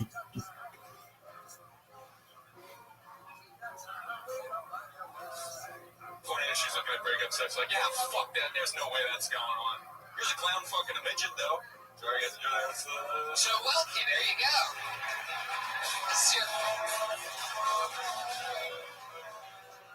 This is your first time on the show, right? Yes, it is. Well, welcome. That was very awesome. How long have you been on stand-up? About 9 years. Awesome. Great. Joe, I know you're from New York. Yeah. Oh, cool. New York. There you go. Yes, sir. I'm originally from Baltimore. Lived in New York the last 5 years. Moved down here a couple months ago. I lived in a coffin for 3 years. Yeah, Joe, you do seem like you could be a band member. Dude, I know. I actually, the sweatshirt he's wearing, I went to their record release party in Baltimore from Baltimore. Wow. You guys are friends now. That's sweet. See? You don't like comedy, but you like him. You guys could be good buds. You almost lost me at the beginning of your set. Yeah. That, makeup sex is totally, or breakup sex. I've never heard it. Really? Never. I love how high your voice gets when you defend something. You sometimes you go full AJ rank on us, and But can I just ask the question real quick? By round of applause, has anyone ever heard of breakup sex before? Or makeup sex? Because I'm fucking stupid, I guess. I've heard of makeup sex where you guys... Breakup sex, usually have final fuck. Yeah, it's like when you're collecting the shit from her apartment like a week later and you just throw it on the ground and that's when they like start. It's like Survivor, you like put the candle out at the end and stuff. Yeah. Janae has steak-up sex. About an hour ago. Oh, wow. So, Joe, you've been on stand-up for 9 years. How do you make a living? I do like social media for a couple websites and write articles about like superheroes and shit. Ooh, what kind of superheroes? Basically anyone. I wrote one recently. It's like superheroes you would definitely not want to hook up with. Like who? Like Rogue. If Rogue touches you, it fucking sucks the life out of you. But she's hot as fuck. That sounds like an amazing blow. Yeah, I know. Sucks the life out of you. Is this a one-track show? What is this? What are the other ones? I'm interested in what superheroes I should fuck. You shouldn't fuck Deadpool either because he smells like shit because of all the... And I'm also not gay. Fuck this. But you really shouldn't fuck Deadpool, man. Have you been to Comic-Con so far? No. Oh, he said it was like he disrespected him, bro. He writes comic books, so you don't go to Comic-Con? Yeah, that's too much. Just stay close. Like an actual young Frankenstein's monster. Teenage just stay close. Yeah, she's still in New York. Is that tough? It's a little tough, yeah. Listen, man, you're better off without her. You've got the whole world in front of you now! Life's gonna change for the better. Just cut just a little bit. Just a little bit. Shit makes no sense whatsoever. I love it. Hey, do you like having your dick sucked? Is there anything different than breakup sex that's different than normal sex? Is there something that takes place at the end? Emo Jeremiah, why does the talk about sex upset you so much? Suck my dick, you idiot! You just did exactly what you've been complaining about. Because that's the tone of this entire show! Man, you really put the hip in hypocrite, you know that? Joe, what else is interesting about you? You have any other weird hobbies or anything like that? You seem like when you lived in New York, you seem like the kind of guy that would like sneak out of his apartment in the middle of the night and do something. And then well, you ever wear like one of those gimp outfits and have the red ball in your mouth and shit like that? Jeremiah, I don't even realize how much I talk about sex like this. I'm really learning. Tony's horny right now. That's what it is. All this superhero hookup talk, that's me. And a rattlesnake. And a horse.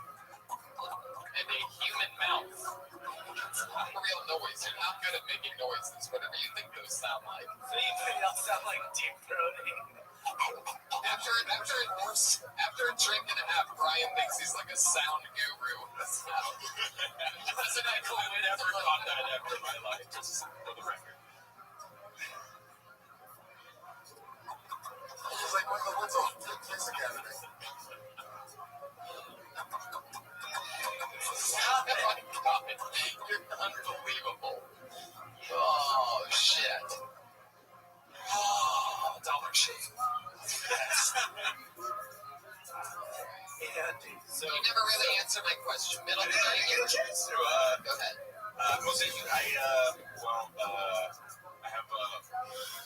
have a PowerPoint of every woman I've had sex with. Yes. Wow. This is what I'm talking about. I fucking love it.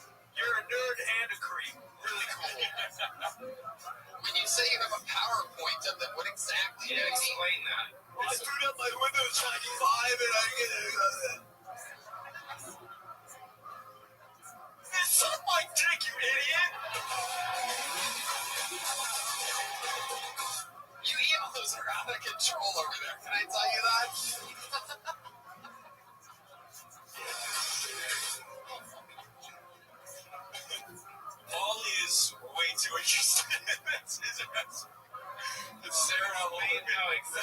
Explain it. Did you just say we're too interested in this? Paul is. No, he's the right amount. He's the name of a PowerPoint of every girl. What the fuck does that mean? This is her face. This is her body. This is her afterwards. This is her now. We didn't have breakup sex. So does that mean you have like a board with girls' names on it? And you're like, I did her at that, or what? That's a vision. That's the girls that inspires. Well, I want him to explain it I don't fucking know what it is. Explain it. Explain it. What's a PowerPoint? That's the thing with like the cord and the jacks, right? The slideshow? No. He's the slideshow? Yes, slideshow. Your former PowerPoints. Yeah, sometimes you gotta like. But that's not a fucking PowerPoint. You just got a fucking picture of girls and talk. That's not a light power. That's not a PowerPoint. Is the name of your PowerPoint My Chemical Romances? Alright. I thought it was like some weird fucking thing. Do not get the fucking thing wrong with quality short, you piece of shit.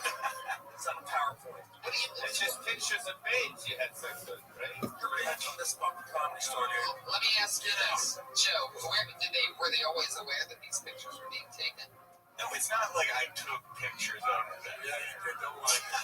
So wait, what do you mean your PowerPoint is what? Facebook? So yeah, like picture on Facebook, their name, and their interest. That's not facts. Oh, so you put it close. Yeah. And you know what's I have a PowerPoint of all the newspaper clippings from when they went missing. No, I get what you're saying, dude. You'll have like what you did with her, if you wore a rubber, if you didn't wear a rubber. So let me ask you this question: the girl that you guys just broke up with out in New York, what's her name?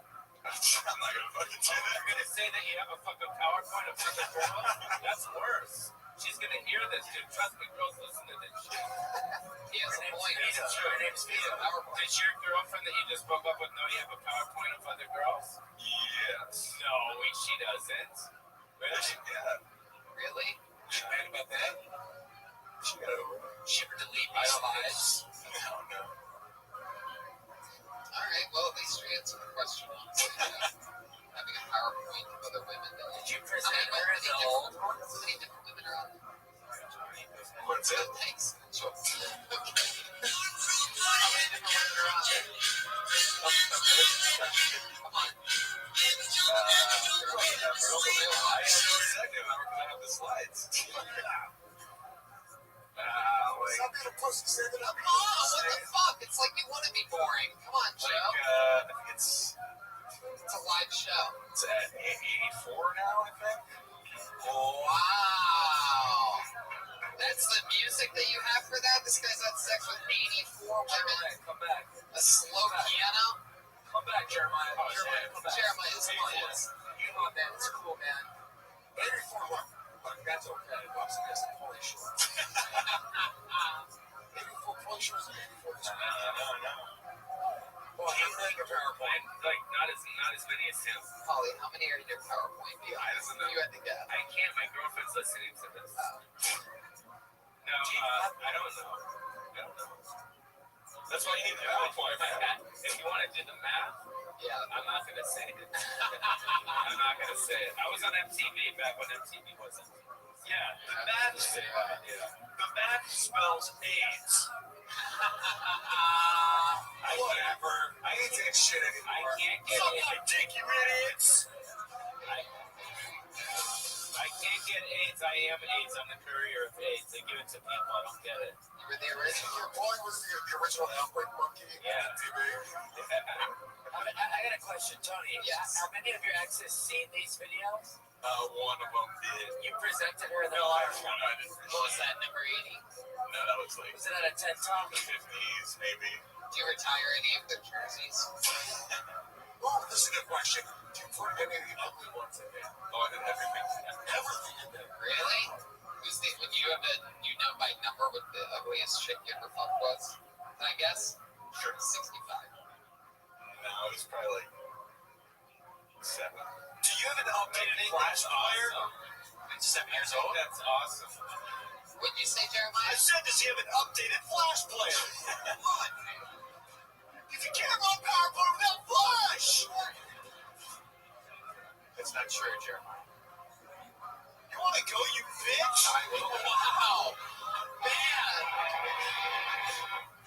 The guitar is hilarious. All right, Joe, we're gonna let you off the hook. There he goes, Joe Wealthy. Back to masturbating to his PowerPoint.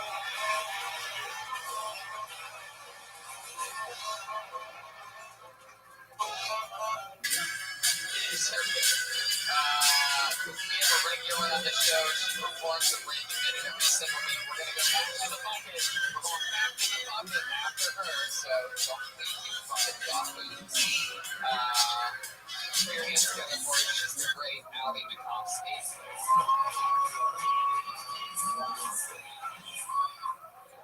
I'm trying to make it on that PowerPoint. Wow. I'll happily be number 85. I fucked a white supremacist in high school, but I didn't know he was a white supremacist because I didn't know that they start, like, training that young. I mean, he did have, like, a bunch of tiki torches in his room. I just thought he loved luau's and calling me Jew girl. My friend, it was at a house party, so my friend after goes, "Hey, Wes, do you know Allie's Jewish?" The look on his face was priceless. He was so shocked. I imagine that probably what it would have felt like if I actually had a bat mitzvah. I've never had a bat mitzvah. My dad said he didn't want to have one for me because it would be too expensive, and I was like, "Oh, we really are Jewish." Yep. Thank you. It's funny. 52 seconds. Allie McCoskey. So you dated a white supremacist? No, I just had sex with him. Yeah. No, it was awful. Really? Yeah, I mean, it was high school, and he, like, I had just broken up with my boyfriend, and so I was like... You're short of sugar. Yeah, I was, what? No. So hooking up with him was just okay? It was just okay, but I had... Yeah. One could almost say he's your American history ex. Yeah. Have you had sex with Tony before? No, I haven't. Because he's a white supremacist too. Oh. That's not true.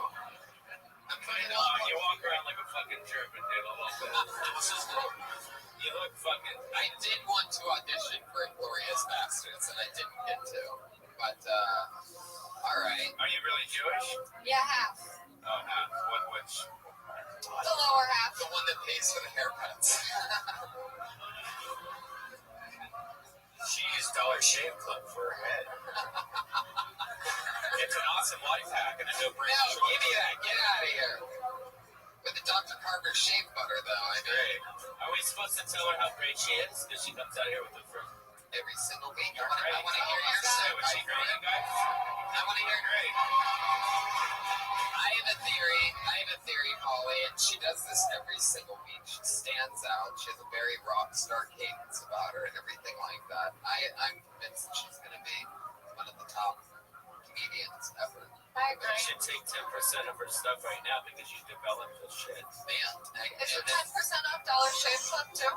It's true. It's actually 20% off. Wow. And that's only a one-time exclusive offer. Dollar Shave Club. Are you selling mattresses on the show too? Yeah. Actually, we did. Yeah, Casper mattresses. I fucking love it. That's as you can tell by it. You can see how well rested I am right now. So, Casper mattresses. Allie's actually living. Is nobody going to address the show is selling out? So, anything else happen? It's been 2 weeks. You had a rare week off because, yeah. I was in and you can tell I really used it to practice this. She killed it at the Death Squad show Monday. Oh, yeah, that was great set. How long was your set? I think I did 5. That's cool. So, let me ask you something. All stuff that you've done on the show before? I think some of it was from the show. Cool. Holly Rogan. So, you've been doing the show now, but I was here before 5, 6 months ago. She was on it too. So, how many weeks do you do this over? Well, it's been, weeks in a room or... there was like some mishaps because I was too young to be here, so I started when I was 20. Yeah, but just say, what, a year? Yeah, I would say about a year. A minute, and every time's a minute. Listen, you probably have like an hour. Yeah, but it's not good. Really? I mean, did you just see this? It was pretty good. It's fine. Yeah. You just went really fast, this one. speed was like you're watching You Rush the first Jew girl, and you land on that punchline. I did, yeah. I think it'll work. Also, Oh, do I? Yeah. Aw, you do. I never really noticed that before. Thank you. Little tiny ears. I brought up makeup for it. You are very like elfish. Elfish? Yeah, you're elfish. It's cute. Okay. Like you'd be like a cute elf. Gordon Fish said Elvis. Have you auditioned for Adam before? I've done just like the potluck there, but I don't think I've actually. Just take on the road before this. One time I told Peters was the guest. He let me open for him as well as Big J. Out in America? No, I just did the Ontario improv with him. Have you ever It was a really interesting experience. Have you ever been on tour with a guy that was in the movie Biodome? I don't get the reference, but She's 21. Oh, that's it. yeah, I was 21, bitch. What year were you born? 95. She was born in 95. It doesn't matter. Those are hit films still.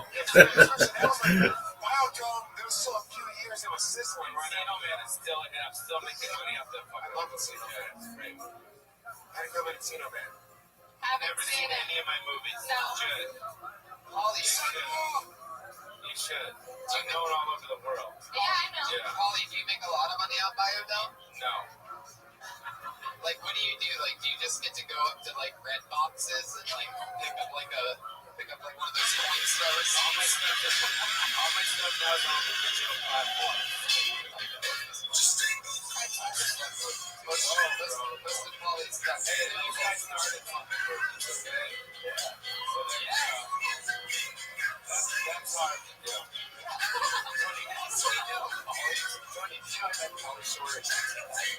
Really? Yeah. Well, there was MTV and the bars. It was wild, right? It was wild. It was fucking crazy back then. It was like. Well, you're on a bunch of that one movie, Mrs. Right? That was really it. What? Mrs. Right, Ellen DeGeneres, come on, guys. Ellen DeGeneres did that one movie, right? That's hilarious. Have the same haircut as her. Mrs. Right? Well, we think you're really funny, and It's true. We love you, Allie Makovsky. There she goes. Another brand new minute from Allie Makovsky. Back to the bucket we go. You guys ready to go to the bucket again? Huh? Everybody's really. This is probably what I would really do. It's a fun show. is this a good show? Oh, thank you, fucking God. I pulled a good name out of the bucket. I really did. We know this guy. It's been probably months since he's been on. He left a huge impression on us every time he's been on. Put your hands together for Manuel Herrera, everyone.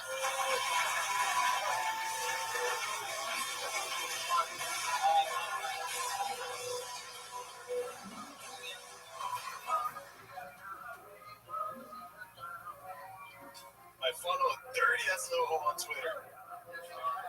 And she tweeted, SMH, I woke up with a cucumber up my asshole. And I replied, cucumber up your asshole? You're trying to be a vegan? That's not how you do it. And in another tweet, she goes, oh my God, I like swallowing, but only if you're cute. And I replied, only if you're cute. They better keep babies and puppies away from you.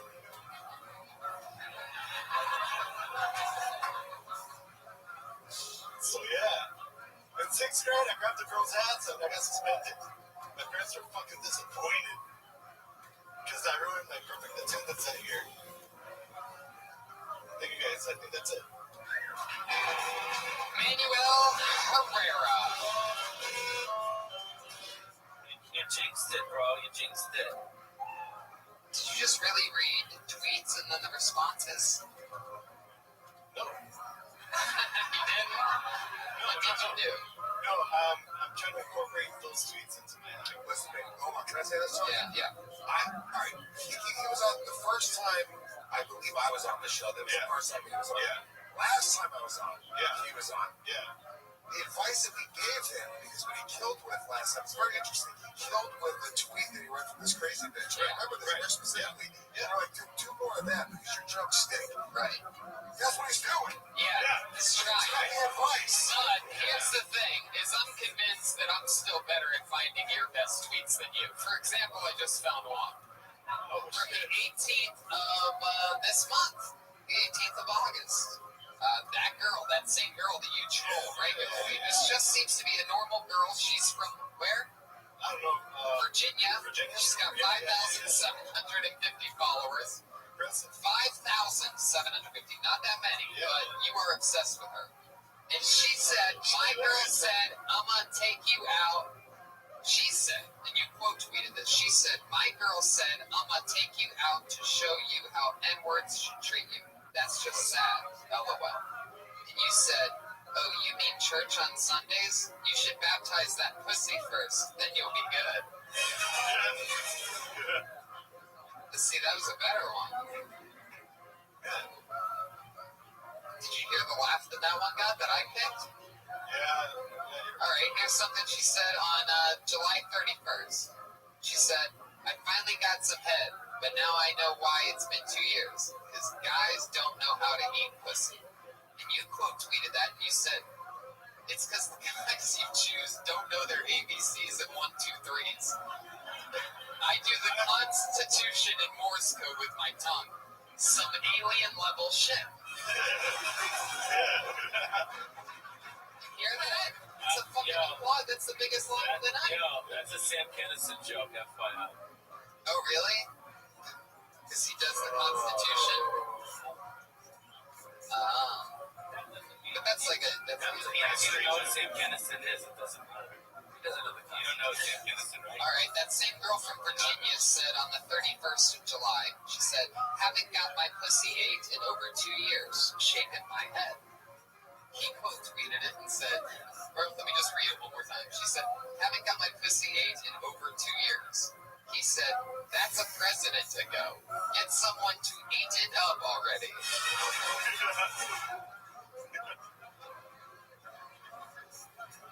She said on the 21st of July, I don't know why bitches love huge dicks. Just give me a regular dick. I ain't trying to break this little pussy. And to which she quote tweeted and said, with a comma after the first word, ho.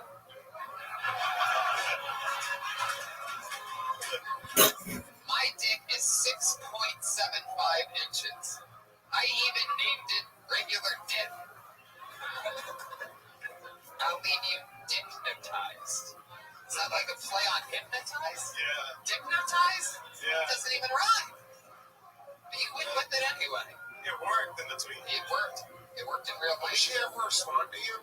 Nah, she just retweets it or likes it, that's it. Have you ever tried to, like, slide through her DMs? Nah, because Virginia's too far. Alright. You know how Twitter works?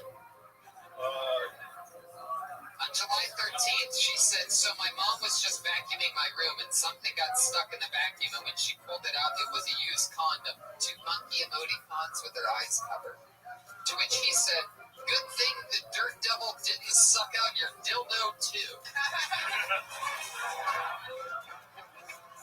What is it about this one girl in particular? She's not famous. She's not going to help you like get followers. What are you doing this? What is it about this one girl? How'd you find her originally? I just, stumbled upon her. Yeah, exactly. Yeah. And she just think of that shit. Yeah. One time in June 20th, she said, he got me $140 worth of makeup. I never had a guy just buy me shit. But she said, $140 worth of shit makeup?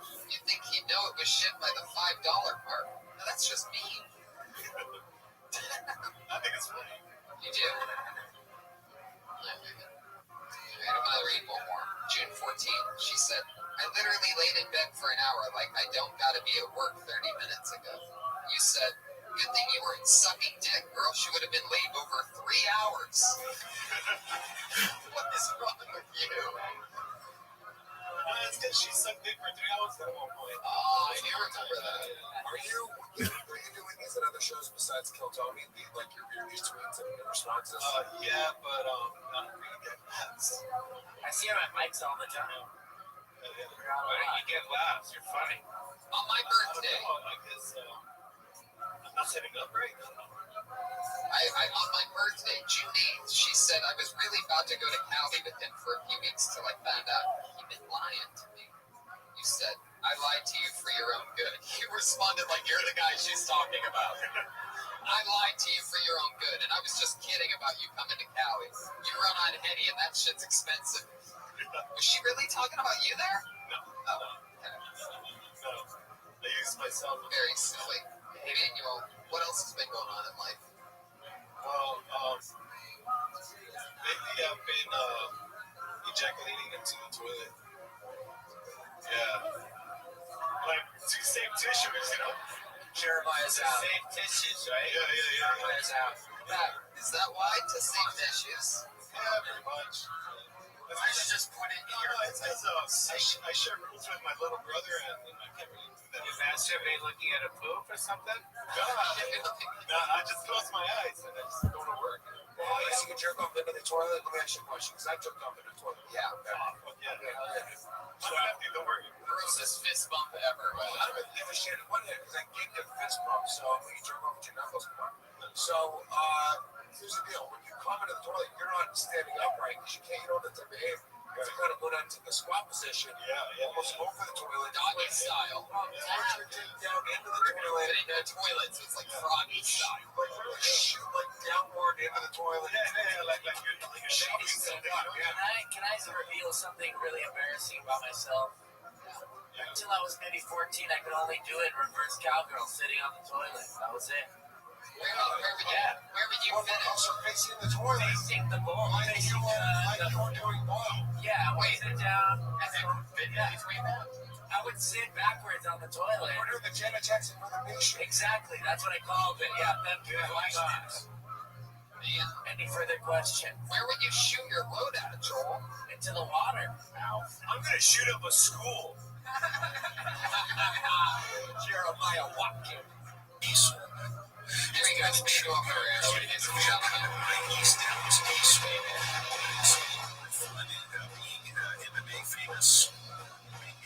Let's face it, tonight we didn't have some of the craziest people come out of this function. For one thing's for sure, we made a guarantee at the top of this show. And here on Kill Tony, we hold true to our word. Make some noise if you'd be interested in seeing a triple Mexican drum off. Every once in a while on this show, Joel himself, let somebody take the throne and challenge him. We're going to do Pauly Shore drum solo, and then a Luis J. Gomez drum solo, and then Joel Jimenez is going to come out and do his own solo.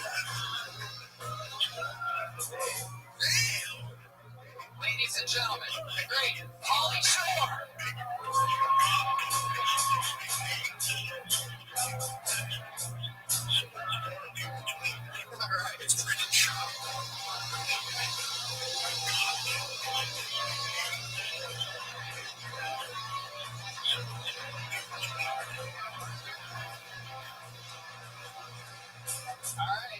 Luis J. Gomez, your turn. Pauly Shore, ladies and gentlemen, make some fucking noise.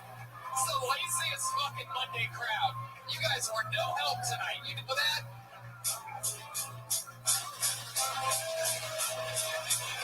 Oh, Luis J. Wow.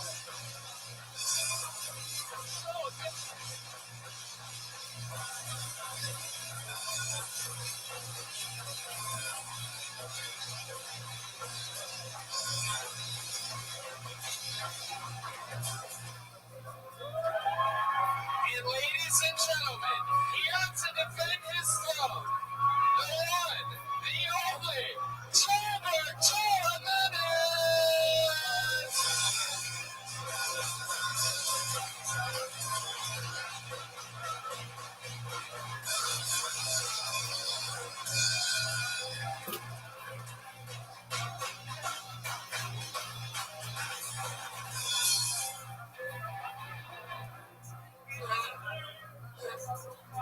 Oh, he wins!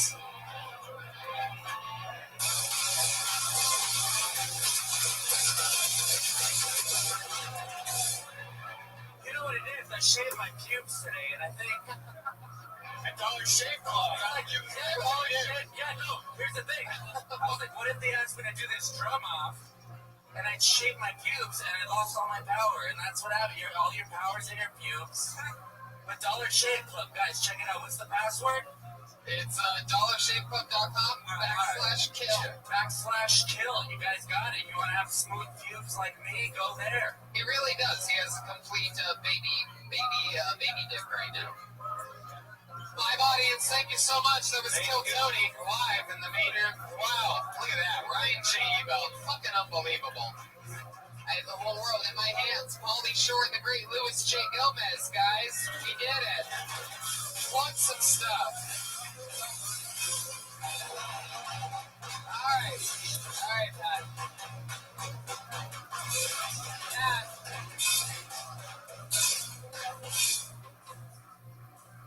All right. For those of us that have careers that we like to plug, Tacoma, Denver, Austin, Sunnyvale, and La Jolla all coming up for me. What do you guys got going on? Jeremiah? Void for Comedy Central. Void. All right. We don't even know what you're plugging exactly. Is there something we can do to help or something? Void, is it a show? Yeah, it's a Snapchat show. The town name is So find it on Snapchat. That's Void. Fuck yeah, find it on Comedy Central Snapchat, I believe is what he was trying to say. Yep. 100%. Jeremiah? Reach out to me on social media if you're not an idiot. At Jeremiah Stand Up across the board. Joe Jimenez. Hey, I'm humble in victory. I'm humble in defeat. Louis J. Gomez did a great job tonight. Yeah, I think it was a very McGregor-Mayweather situation. I think not a lot of us that were expecting Louis J. to leave an imprint, and he came right out swinging, aggressive, tired out pretty quickly after a few seconds. It did help that I looked like his gay younger brother. It's okay.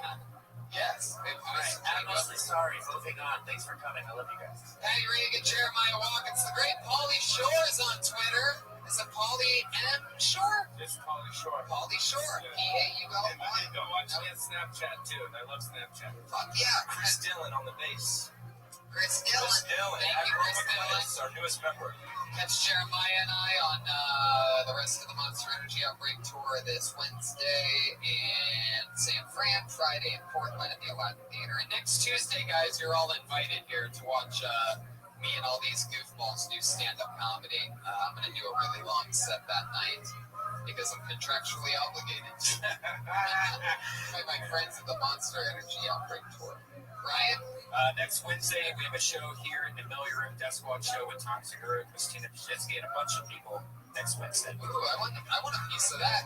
Hey, don't forget, Ryan J. Ebelt made the Kill Tony poster, and he made that print tonight. Make sure you check that out on the front patio after the show. All of his prints, he draws every fucking episode of the show. All of his prints, including the 2 Kill Tony posters, are all available at RyanJEbelt.com. They're fucking awesome. He's an amazing artist. How about one more hand for Ryan J. Ebelt? The newest being regular at the Comedy Store, Josh Martin. We're going to hang out with you guys. We'll see you on the front patio after the show. High fives for everyone. Thank you. Thank you so much for coming out. We love you. That's Kill Tony.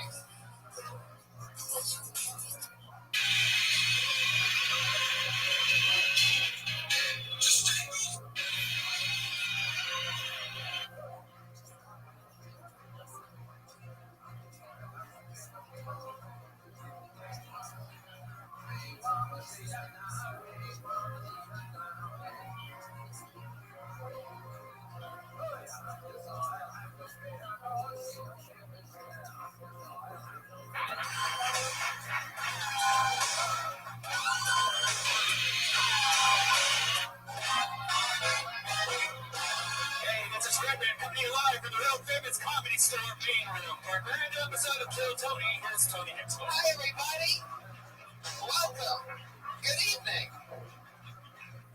Welcome to another episode of Kill Tony, the #1 live podcast in the world. Look, everybody, it's Brian Redman. Hey.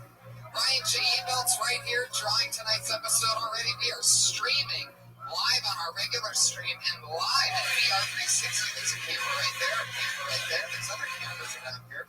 And you can literally just jump into the audience, the makers of the fucking world famous comedy store right now. We're the only show that gives it to you, the #1 live podcast in the world, Phil Tony. I'm excited about life, people. The final show of the Monster Energy Upgrade Tour is tomorrow here. Me, Joe Rogan, Brendan Schaub, Greg Fitzsimmons, Jeremiah Watkins. It's going to be a really fun show. And, I doing Tacoma, Washington this weekend. I got Denver Comedy Works coming up, on other things. Oh yeah, the Boston Comedy Festival. We're going on Friday, September 22nd, the Kill Tony show. That's actual Kill Tony. The rest of that stand-up. It's September 22nd. Kill Tony's at the Boston Comedy Festival. So we're really excited about that. It's always fun going into different cities. You get to meet different people. A lot of people try it for the first time. We find out in those cities, so it's always fun to meet different characters.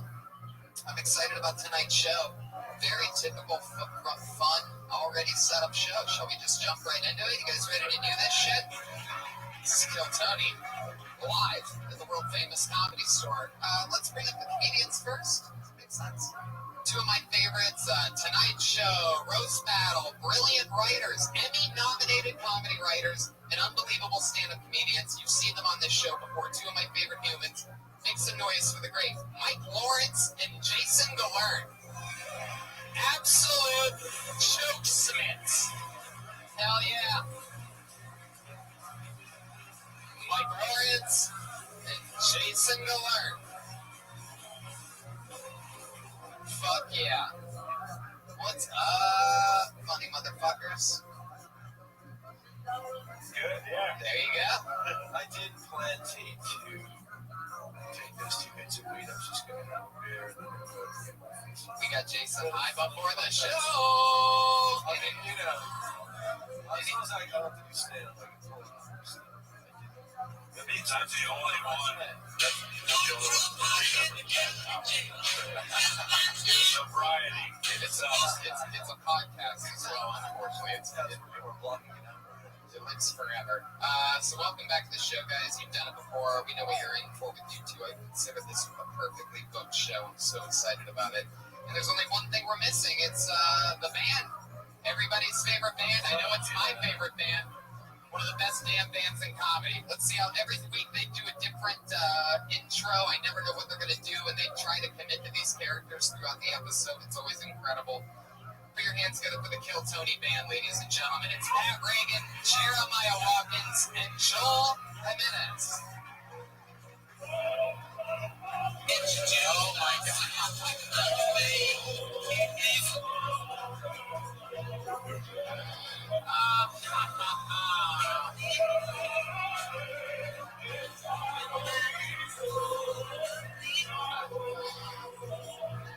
Wow. Oh my goodness, they are definitely chefs.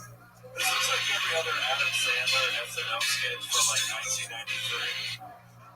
For sure. I love that the only guy not wearing a hairnet has perhaps the scariest hair I've ever seen in my life. The last hair I would want in my food. I'm Gordon Ramsay, mate. You better watch your fucking nose. Wait, are you guys celebrity chefs? This must be celebrity chef Chris Angel here with the saxophone.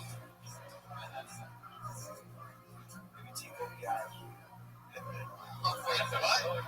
You're I can't tell if that was Cajun or Jamaican or... There you go. And then we have Chef Blair D on the end, everyone for chemotherapy, right? And then we have every actual chef in Los Angeles on the drums. I'm pretty excited about it, so we're gonna see how much you guys can act like chefs. That'll be fun. And you guys ready to start the fucking show? I have Ichabod's Bucket of Destiny in front of me. If you don't know, now you know. Before the show, from 6 o'clock to 7:30 p.m., pretty much anybody can sign their name up on the list. And they sort of try to sit over there. And if I pull their name out of the bucket, they come up and they perform 60 seconds of what could be stand-up or any type of life performance, I guess, from what we've seen on this show. Sometimes it's a completely crazy person. Sometimes it's someone from the future, some winners from America's Got Talent, things like that. We've met them first on this show. So let's just jump into it. They get 60 seconds. Comedians, you know your time's up when you hear the sound of a kitty. That means wrap it up then, or else you're going to bring out the angry West Hollywood bear.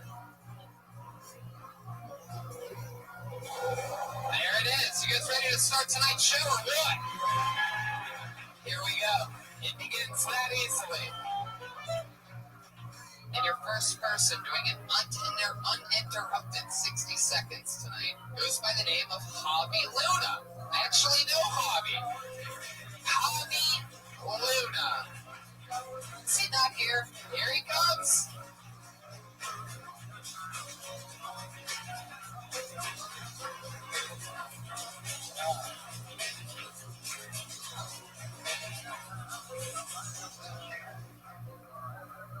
All right, how's it going? I'm actually from Corpus Christi, Texas.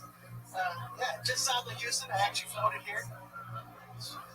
Saved a ton on airfare, so buoyancy, right? I mean, I noticed I don't have a lot of fucking fat people here. I was up in Oxnard the other day, and someone was like, "Hey man, thanks for holding it down for the big boys." He was like 200 pounds. I'm like, "Bro, you're at my goal weight." I don't know. I was about to ask him for workout advice. What is that, a 2X? That's cute. I remember 5th grade. Actually, I got into comics. I got tired of all the typical fat jokes. You know, nice kids. The last time you saw your dick, you know, you're short for cancer. Probably going to be a burden on your family, the healthcare system, and society as a whole. You know, the typical fare. I don't understand the dick one. I don't get the big deal. I've never woke up in the morning. Oh man, I sure wish you could search my dick for like 5 minutes. That's not a big deal. Then being able to see it somehow helps the function. I'll tell you right now, I make love like Stevie Wonder plays the piano. I can't see what I'm doing, but I still make sweet music.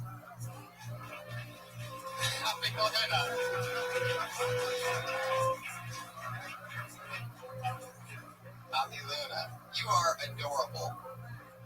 You know that? You get told that a lot? You know what? You look like if Trump built his wall, you would sit on it and then have a great fall. You look like you went to Willy Wonka's chocolate factory and then the gathering on the Juggalos. How long have you been in Cali? I know I met you in Texas a few times. Yeah, I got here Wednesday. Wednesday? Yeah, I was in Cali. I was in Oxnard. Very cool. So you're just visiting? Just visiting. Leave tomorrow. Tell everybody, how long have you been doing stand-up? I've been doing comedy for 6 years. 6 years. All of it expensive. How's it going out there? It's going. You have like a family? I do. I have two children, a 3-year-old and a 10-year-old. It looks like they should have 4 more on the way. Just having one now. There you go. Great delivery. Hey, you respect this man, all right? Lex Luger body stand-up on Beach Revenant in 1993. Yokozuna over here. So, Hobby, you have 2 kids, and how old are they? 3 years old and 10 years old. 10 years old? Yeah. How old are you? 33. Fat don't crack. I would assume that's when you were going to die. I mean, I could still be right. How do you make a living? I run a comedy club down in Corpus Christi, and then I do the road here and there. Oh, so you make a living solely off of stand-up? I do. Not a big one. Did you get flooded in at all? I did. We got a lot of wind. Fences knocked down. Power lost. Did you open the doors to your comedy club before Joel Osteen opened the doors to his church? I don't think he owns the property. Well, a lot of people left. There's not something really, so we were able to get out. Is your club okay? Yeah, the club's fine. Most of the city's fine, just a lot of mess. It needs to be cleaned up. You seem like a happy guy. I am. Do I have a reason not to be? There's like orphanages flooded with the comedy club stands proving there is no God. What are you afraid of in life, Hobby? What scares you? I don't know. I mean, I'm sure there's a no fear to it. Yeah, definitely. I'll show you later. He's gonna ask for all of your autographs by the end of tonight. You're dressed as his favorite people. Are you Mexican? Yes. Have you ever got employed by the stage named Ralphie De Mayo? Schulberg is in the motherfucking house. I love that. He's got the comedians behind him tonight. Wow. I love was actually thinking ground beef or egg. Whoa. Brian throwing in tags over here. You are so adorable. Wow, do you ever use that to your advantage? Like, Oh, no. how? Yeah, I don't get to use like magic sauce. Right.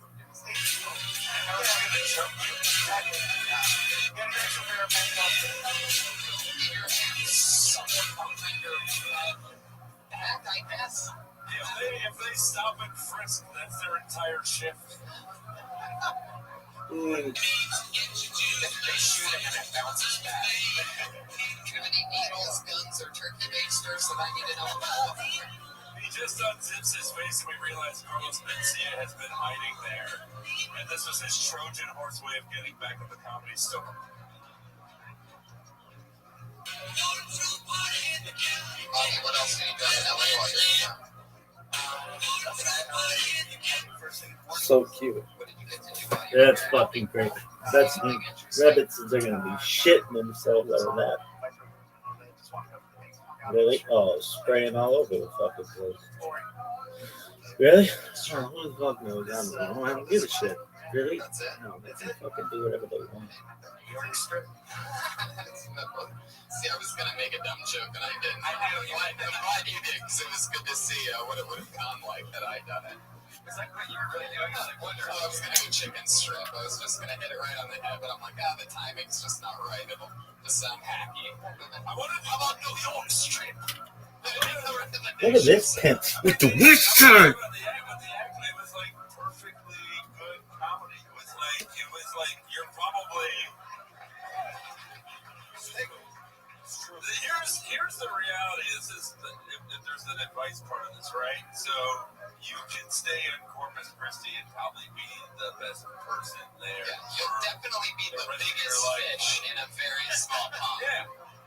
You're certainly the blowfish of comedy. And also Hoodie. But the thing is, you need to be somewhere, and I know you have a family, so it's probably harder, but it's like you would be, like, all the jokes were really good, but I'm not going to remember them tomorrow. That's the truth. But I feel like if you go to New York, you come here, and you're like the second or third, like worst person on a show, it's going to make you fucking work so hard. And then you'll be as good as you can actually be. I think you're good now, but you can be great. So that's what I would say. You get a hot air balloon made in your likeness, and you tour around the country in the hot air balloon. You post it all on social media. Hot air balloons. You have actual size. Oh, yeah. I mean, your town is literally washed up. Like, all I'm saying is, that was too far. That was too far. Your pants, that belt is just, everything must really be working there. Yeah. That's defying gravity, it seems. It almost doesn't make sense. He's a feature that has his own support act. Has the format of the show changed? 1 minute and 15 minutes ago. I thought first of all, I love your dad. You're your dad. Are you married? Yes. You're married too. Hey, round of applause for this fuck guy's a dad. He thinks this is his big shot. This is why he's here. Well, Jason, you really know how to rile up the fathers. Hey, That's a fucking compliment. Listen, that joke was fucking great. When people say you can't. In fact, I can't look at his dick. He's like, you won't look at your dick for 5 minutes. That's a brilliant joke. And Bob, they might be as high as me. That's a fucking great joke. Thank you. And I love the fucking. Was that a flood joke you floated here? Yeah, it was a bit. I mean, it's new, it's hacky, but it's new. You gotta fucking laugh. It's not possible, but it's Weirdest applause break that started, but I'm glad it stopped. It's hacky, but it got a laugh. This year's a fucking yeah. So. You're fucking likable. They obviously love you. Like, you're a fucking nice guy, and that's half of it fucking too, man. You got great jokes. Like, you really like me. You're a cool cat. I'd like to give a special shout out to Hobby's stand-in. My friend Christian over here comes to every episode. Just want to let you know. You're supposed to get famous before you fucking stand-in. You're around 15 years old. It's got to be sitting in. Are you meeting your family here and all that? It's not like it's Good luck to you. Thank you. I like it. There you go. I agree. Bobby Luna, ladies and gentlemen. There he goes. 6 years. Coming in, killing it. That's fun. One of the youngest 33-year-olds you'll ever see play. Bobby Luna. There he goes back to 4th grade. Causing a Bobby Luna eclipse wherever he goes. Got it. I pulled another name out of the bucket. Put your hands together for Andrew Clements. Oh, yeah.